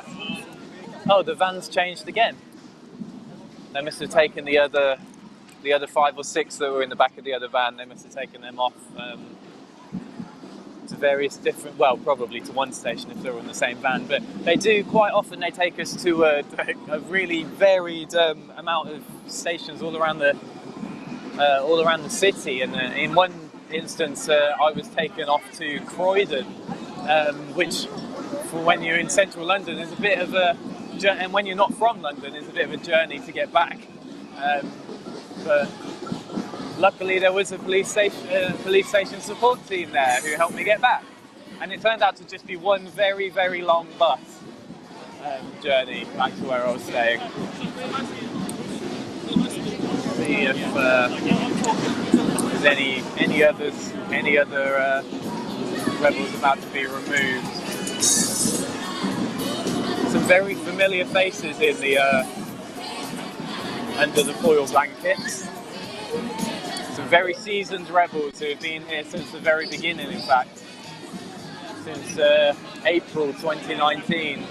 And that just shows the dedication. We're 2019, 20, 21, 22. We're 4 years, coming up for 4 years in. No, we are 4 years in, right?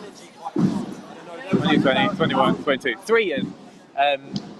Yeah, and those rebels are still here, and they're still taking direct action. They're still locked on the road because they believe in this. They believe in this so much. They recognise the importance of it. What they're doing is going to shape history, and it is. It's going to shape history. We'll look back on if we win this, which we will. When we win this, we'll look back on these days and think, wow, I tell you what, that was worth doing. Because otherwise, the alternative is that we're not here to look back on it at all. So,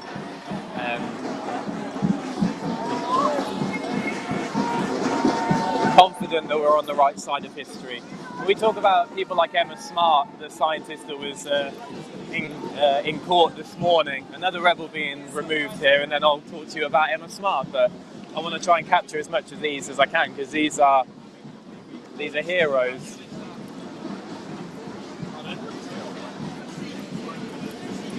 One, two, three, four, 5, 6 officers on this one.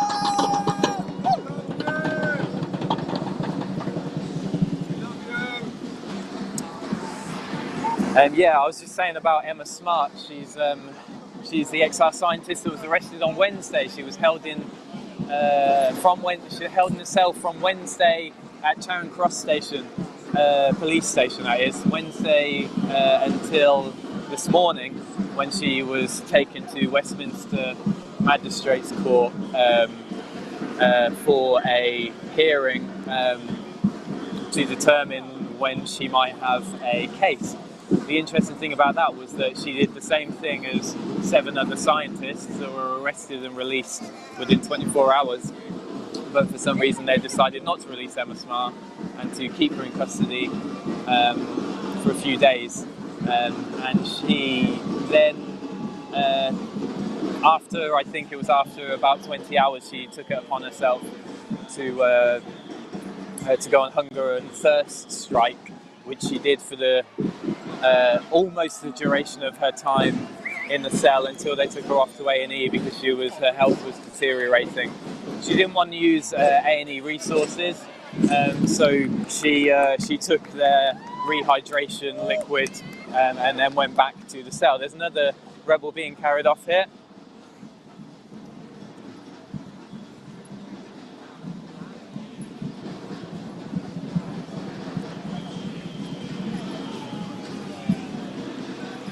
And you can see the rebel with the blue bib there, one of our wellbeing team, taking the details on the badge numbers, etc. of the police officers and trying to find out where the rebels are being taken to help support the support teams. And the badge numbers being the same badge numbers that XR Youth say are being covered up around the back of Marble Arch. So we might go back over there shortly to check on them. Yeah, back to Emma Smart. So she went to court today, and we managed to get a lovely interview with her afterwards. So check that out on our live stream from earlier on in the day, and on our live XR UK live Twitter feed. A lot of interviews are being put up there from throughout this rebellion. It's well worth checking that out. There's tons of stuff on there. Some really inspirational stuff. Some science from scientists who really know what they're on about. They're ecologists, they're climate scientists. We've got Peter Kalmus, we've got Emma Smart, we've got all wealth of different climate scientists.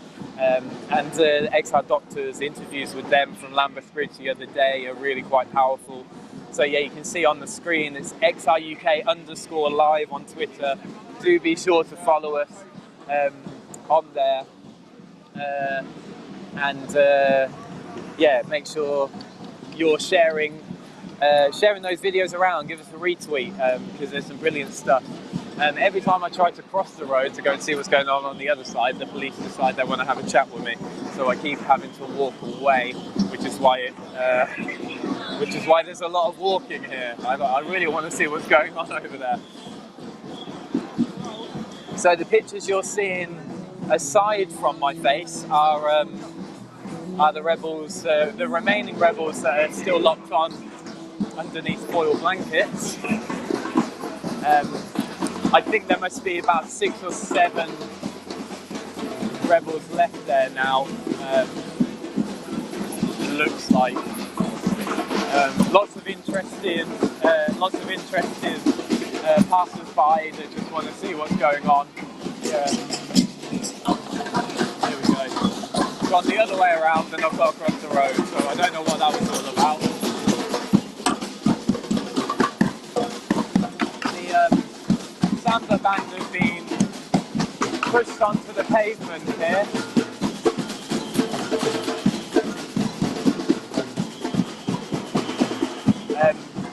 Yeah, the Samba band has been forced onto various little islands so that they're not obstructing a highway. You can see here, they're just sort of on this little island and over on the other side. And the reason for that is because they're trying to avoid being arrested, but to continue with the disruption and the energy. If you're not on the pavement, you can't be arrested for obstructing. If you're not on a highway, you can't be arrested for obstructing a highway. Well, you say that, but I have been. I was arrested on a park road, which is not a highway, in 2019, and I was taken to court about a year later, I think, and I was found not guilty because it wasn't a highway. So that just goes to show the police don't always know what they're on about. Quite often don't know what they're on about, actually. But quite often they're just doing it because they want to stop the obstruction, they want to stop the disruption. So they just kind of do deal with it now and apologise later, I guess, is their sort of attitude in general.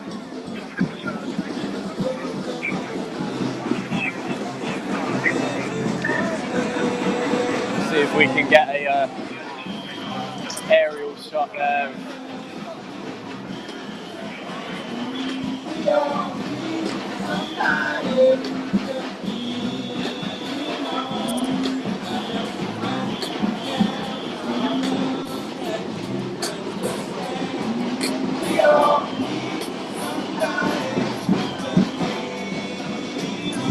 That's what's still happening at Marble Arch. So it's still, this junction is still completely blocked. Just to give you a bit of an idea of the sheer scale of the amount of disruption, and this has been going on since 2 o'clock this afternoon, following a march that went on for a few hours. So 2 o'clock, we're now at, what's time? 10 o'clock. So we've been here for 8 hours.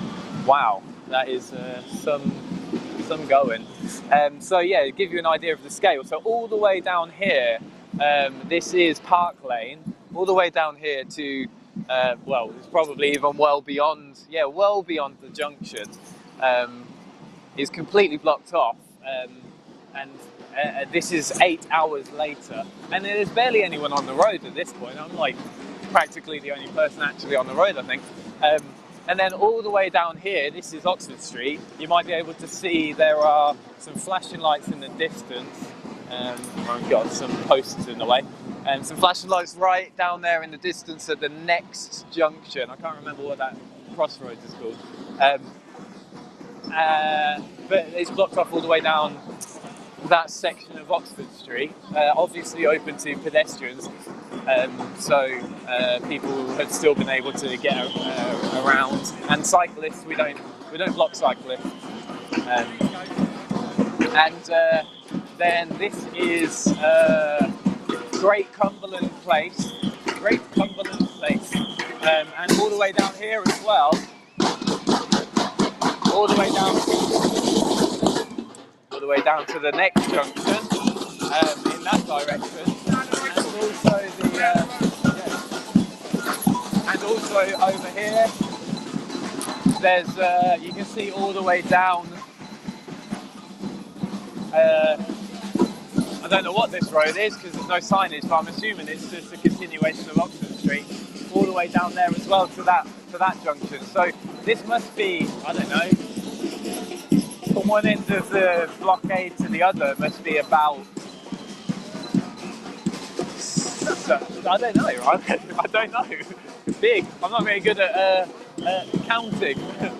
Not very good at estimating distance, but it's got to be like 700 or 800 yards, I'd say, something like that, from one end of the blockade to the other, and then the same in the other direction.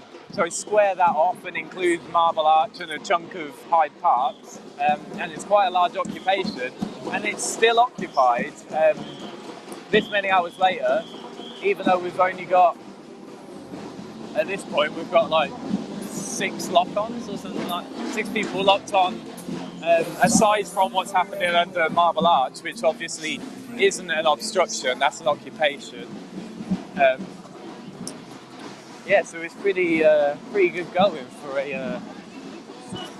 to continue it this long with into the night with such a small number of people still around.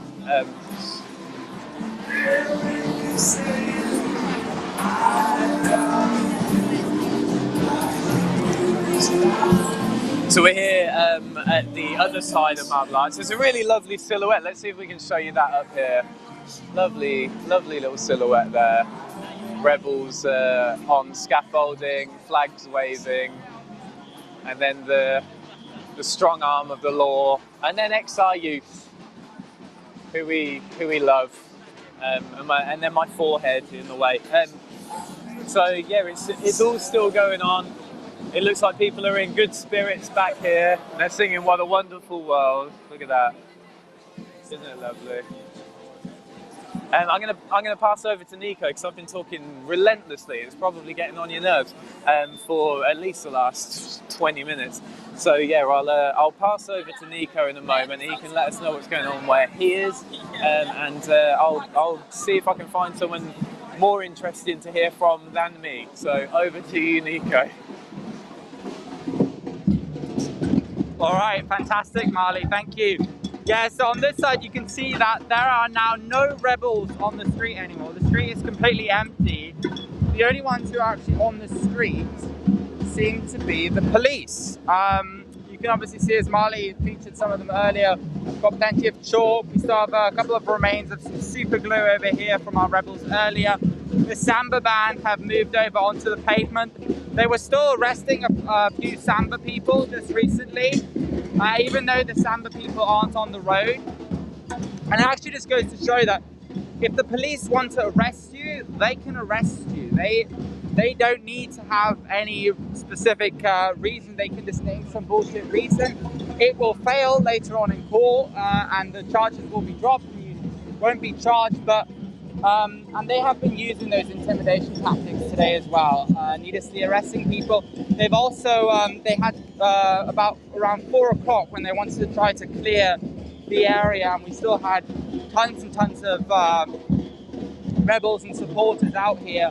They were going around and telling people, oh, if you stay here, you're going to be arrested, etc., etc., which wasn't true. There was no Section 14 in place. They had no mandate to arrest people. They couldn't arrest people, and the general public who didn't know or don't know how to communicate with police or what their rights are were intimidated, and many of them left. And so we actually had rebels going around informing the public, if a police officer wants to arrest you or tell you what to do, you tell them under what power. Under what power do they have?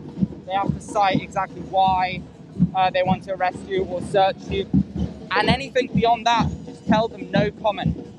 And so when the police tried to tell me to leave, I told them exactly that, under what power, and then anything else told them no comment, and then they had to just walk away eventually, because they just don't have the numbers they didn't have the numbers to arrest all of us around 4 o'clock. So it's really, really important for any of you watching who want to join these protests, etc., in order to really be effective at civil disobedience.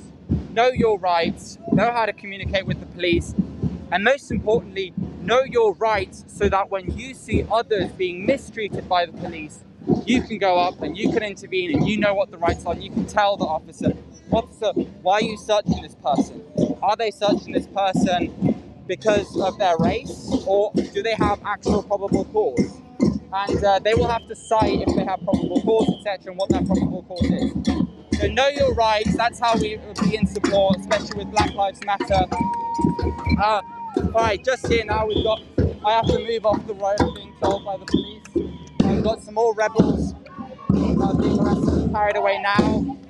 The buses from earlier have left, but there's a whole new set of police vans over here, just behind all of these police, and that's where they're bringing police over to, bringing rebels over to now that are being arrested. All right, I need to move off of the street here, otherwise I'm soon enough going to be arrested myself, and then I won't be much use to you folks out there. The purpose of this live stream is not only to broadcast it to you, but also to document and hold these moments and witness.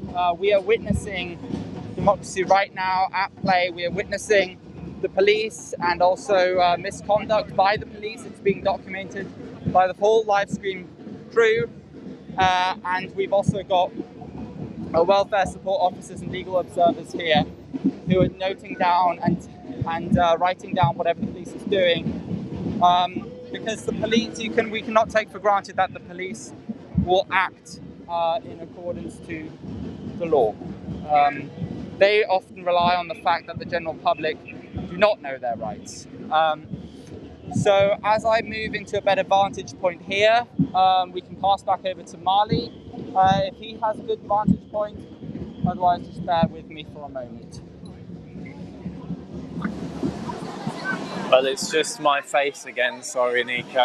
A bit more of Marley, and who doesn't want that on a? I still don't know what day of the week it is. Is it Saturday? I'm going to look at my phone. Saturday. Okay, it's been a long week of rebellion. Of course, it's Saturday because tomorrow is our sort of recuperation, rest and recuperation day.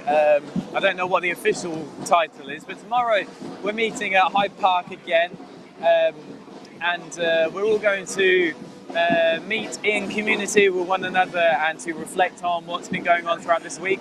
It's not going to be a day of disruption, which I'm sure our friends in the yellow vests here, friends are a very loose term in the yellow vests here, will be happy about. But we are going to meet up and we are going to share in community and have a reflective day of regeneration. So we're seeing some pictures here from, I believe from Nico, of protesters still being carried off to vans. It looks like where the vans once were on... Oh, that's not... it looks like where the vans once were, they've been replaced with some motorcycles. So I don't know if they're planning on taking rebels off on motorcycles later, but I'll sign up for first dibs if that's the case, because that sounds like fun. So at this point we must have, we're well outnumbered by police now. Tons and tons of them, and there's probably, not including Samba, there's probably about 60 rebels, I would say, sort of sat around, not blocking everything, but sort of, even here on the pavement, probably about 60 of us, and there must be 150, something like that, officers, I'd say, maybe more. There's a huge group across the road. The public here being told off for trying to cross the street. Some members of the public literally just trying to cross the road, and the police shouting at them to get off the road, and they're like, well, we're just trying to cross. So apologies to those individuals if you're watching this. We've got you in trouble. Well, not real trouble. That officer didn't seem to want to let me go past, but very tall officer there, probably about 6'5", I'd say. There's still a lot going on here. I'm just trying to get into the where the little Samba band are on the island.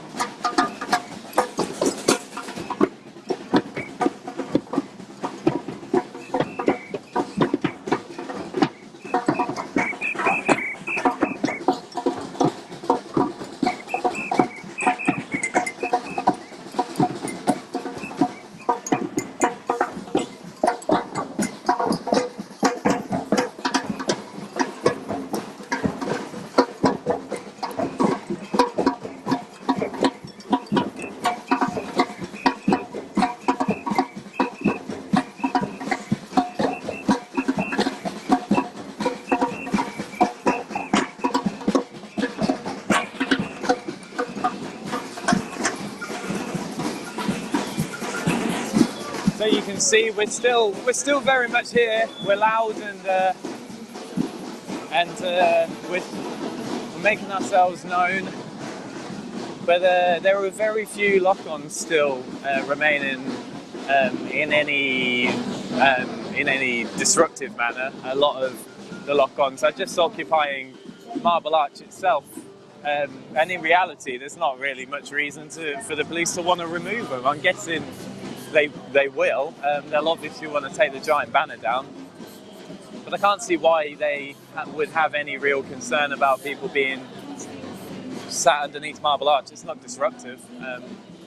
There's no traffic comes through here. There's no people around. It's late night on a Saturday.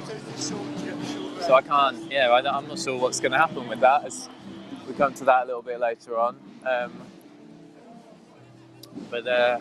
In terms of actual disruptive rebels now, we've only really got one lane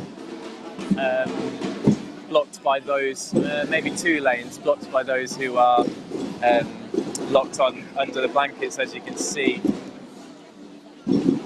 because everyone else is on the, I'm guessing this must be the pedestrianised area. It's kind of level with the road, but it's got to be pedestrianised because the cars wouldn't be able to drive here. So where I'm stood, we've got another rebel being carried off here. I'll see if I can get some pictures of that. Oh, they're taking them in a different direction, so I didn't. There we go. Luckily, someone else has caught that because I was in the absolute wrong place, of course, which I had already pointed out. The motorcycles are behind me, but apparently I forgot that.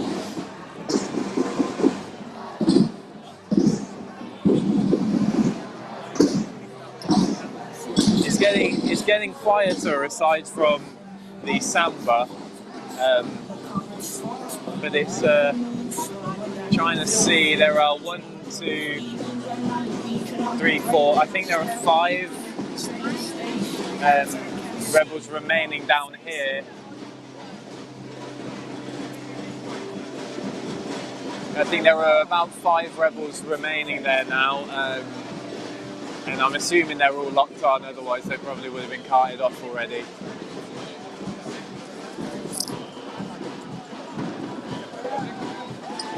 But they are sort of picking them off one by one, and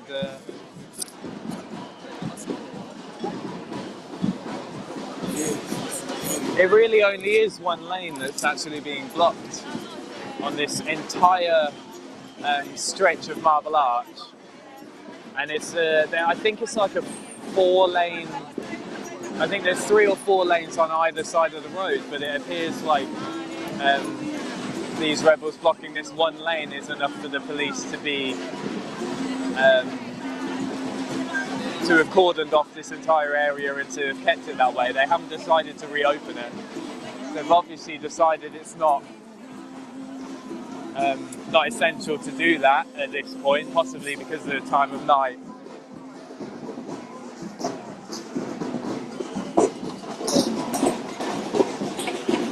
I'm really impressed with the samba band, I tell you what, how they just carried on and carried on and carried on. We definitely will be hearing samba in our sleep after this. But they really do bring the energy, and sometimes it's essential to have them there to help draw attention, to help show that something's going on here, and bypassers will see it, and they'll want to know what's going on, and then that opens up the opportunity for conversation from the outreach team as well,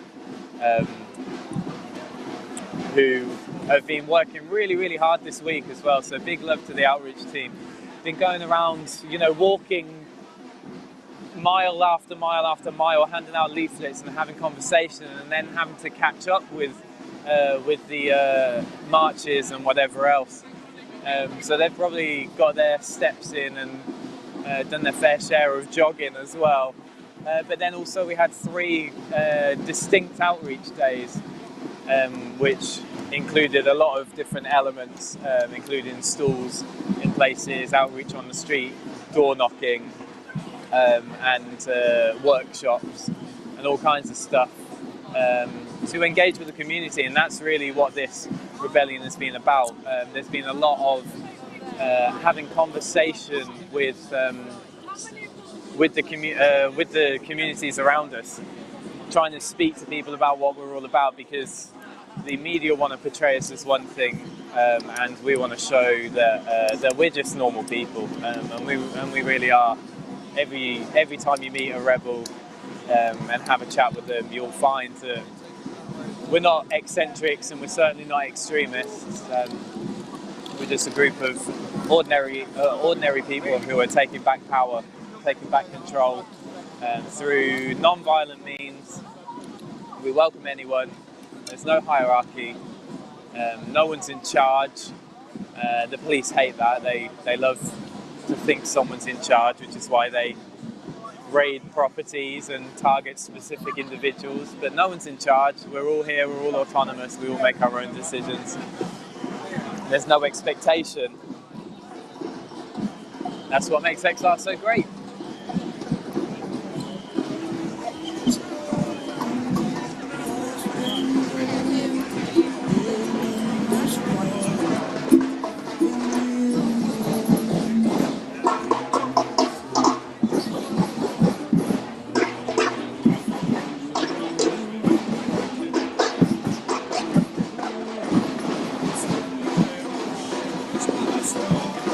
The specialist teams here still working to remove those remaining rebels.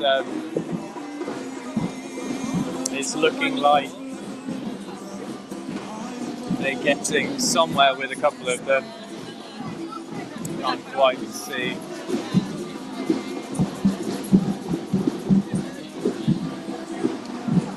But I think things are really starting to quieten down in terms of the number of people here at this point, the support as well. A lot of people have been out on the streets since, well, we met at Hyde Park at 10 a.m, so we've been out for a long time at this point. And so I think some people are going back for some much needed rest, but for those of us who remain, oh, I'm stood right on a light there. For those of us who remain, it's there's still a lot going on. Just come back around here. We've got a sign from XR Youth that says, "I really need to fart." So I thought I'd bring that to you. You know, some very creative signage that we've seen throughout this rebellion, but that might be a first. But that's the cheekiness of XR Youth, and that's what they're about. Well, not that specifically, but we love them because they are just undeniably themselves, and they're really powerful individuals, and they're really outspoken, and they hold us to account. Those of us that are a little bit older than them, they keep us in check, and that's really important. At the end of the day, this world that we're trying to create is to pass on to the next generations. It's not for us. We're just sort of, you know, temporary custodians of it. It's like how when we talk about the indigenous peoples that are taking care of the planet for us, and they're the ones that are defending the Amazon, and we're here locked on in London in full recognition of our privilege that we're able to do this without fear of being killed. And it is as dramatic as that around the world. There are indigenous peoples all over the world that are disappearing at the hands of the likes of Jair Bolsonaro, who's hell-bent on destroying the Amazon for profit and allowing extractivism to run rife. And this kind of thing's happening all over the world, and the people who have stood against it their lives are at risk. And here, our freedoms might be at risk on a relatively temporary basis, but our lives aren't at risk by the authorities here, and that's because of the privilege that we have to be living here in the UK. But that privilege is a tool to be used by us to help generate the change that will hopefully save lives all over the world. I think as things start to quieten down here, I'm going to pass over to Nico, who's been really, really helpful. Thank you so much with the remaining live streamers here on the scene. And I really appreciate having him here, so I'll pass over to Nico. All right, fantastic, Marley. Thank you. Yeah, I add to what you were saying about the terrific work that has been doing by indigenous groups in Brazil, for instance. For all of those watching, check out COICA. They're the biggest alliance of indigenous in the Amazon rainforest basin. Go ahead, check them out. Check out the work that's being done by XR Brazil. I've worked with them in the past. They're a terrific crew and they're just growing, and it's more important now than ever as it's going to be election year in Brazil. So why don't you guys pop over, everybody who's watching this right now, here's your homework. Go over, follow at least 5 or 10 different groups in the global south, give them your attention, make their voices heard. Also, XR Uganda, we've done some terrific work with. They're absolute legends over there.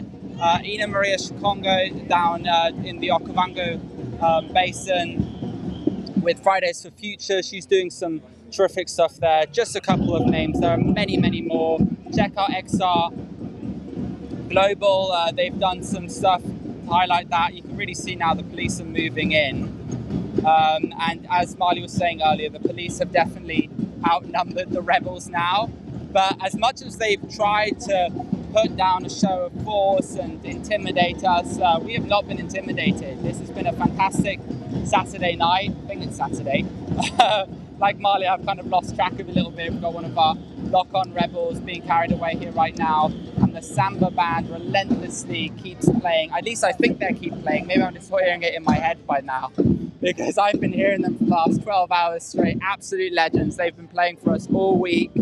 If you guys are into that, come down, join the samba band for next Rebellion. It's going to be bigger, it's going to be better, it's going to be epic. Don't be a bystander. That was the message from this Rebellion. Don't be a bystander. Join XR, join Just Stop Oil, join any of the civil disobedience groups out there. We need civil disobedience. It has been the only way that we have made change in our society. Everything that we have in our society, from social welfare to the rights to protest, was fought and fought on the streets with civil disobedience. If you think anything's going to change, climate change, that we're going to take care of this, that the rich oligarchs and the benevolent leaders, that they are going to do the right thing, you are fooling yourself. Civil disobedience is the way forward. That's what we showed this week, and that's what we'll be showing again in September. Between now and September, there'll be tons of local actions. So join your local group. Get ready for September. And on that note, I'm going to hand over back to Marley to round us out for the end of the evening. Thank you, Nico, who you can see just over here next to me. So this is the live stream team who've been bringing you all of the pictures of this evening. Big love to the rest of the live stream team that have joined us throughout the day and throughout the week, and to the team behind the scenes that helped put all of this together. This is the end of a historic week of action from Extinction Rebellion in London, our April Rebellion of 2022. It's been an amazing time. This stream in particular is actually the longest live stream that Extinction Rebellion has ever done. So I hope you've appreciated it. We've been here for a very long time. But we're here, like Nico's just said, because we're really passionate about this. And yes, we're giving to it what we can, and what we can give is sort of our understanding of technology and how it works. And it's one way to contribute among many. So if you have a specific skill, then hopefully you can come and join us at our next Rebellion in September. But the way we'd like to sign this off from the live stream team is to hand over to the most senior diplomat on the planet, Antonio Guterres of the United Nations, the General Secretary, who effectively gave a call to action recently after the most recent IPCC report was released, and we wanted to finish with that tonight, and hopefully that might inspire you to come and join us, join in with your local group, and to come along to September Rebellion, where we'll be there ready and waiting to speak with you then. So without any further ado, we'll hand over to Antonio Guterres. The jury has reached a verdict, and it is damning. This report of the Intergovernmental Panel on Climate Change is a litany of broken climate promises. It is a file of shame, cataloguing the empty pledges that put us firmly on track towards an unlivable world. We are on a fast track to climate disaster. Major cities underwater, unprecedented heat waves, terrifying storms, widespread water shortages, the extinction of 1 million species of plants and animals. And this is not fiction or exaggeration. It is what science tells us will result from our current energy policies. We are on a pathway to global warming of more than double the 1.5-degree limit agreed in Paris. Some government and business leaders are saying one thing but doing another. Simply put, they are lying. And the results will be catastrophic. Climate activists are sometimes depicted as dangerous radicals. But the truly dangerous radicals are the countries that are increasing the production of fossil fuels. Investing in new fossil fuel infrastructure is moral and economic madness. But it doesn't have to be this way. Leaders must lead. But all of us can do our part. We owe a debt to young people, civil society, and indigenous communities for sounding the alarm and holding leaders accountable. We need to build on their work to create a grassroots movement that cannot be ignored. If you care about justice and our children's future, I am appealing directly to you. Demand an end to all fossil fuel subsidies. Today's report comes at a time of global turbulence. Inequalities are at unprecedented levels. The recovery from the COVID-19 pandemic is scandalously uneven. Inflation is rising, and the war in Ukraine is causing food and energy prices to skyrocket. But increasing fossil fuel production will only make matters worse. Climate promises and plans must be turned into reality and action now.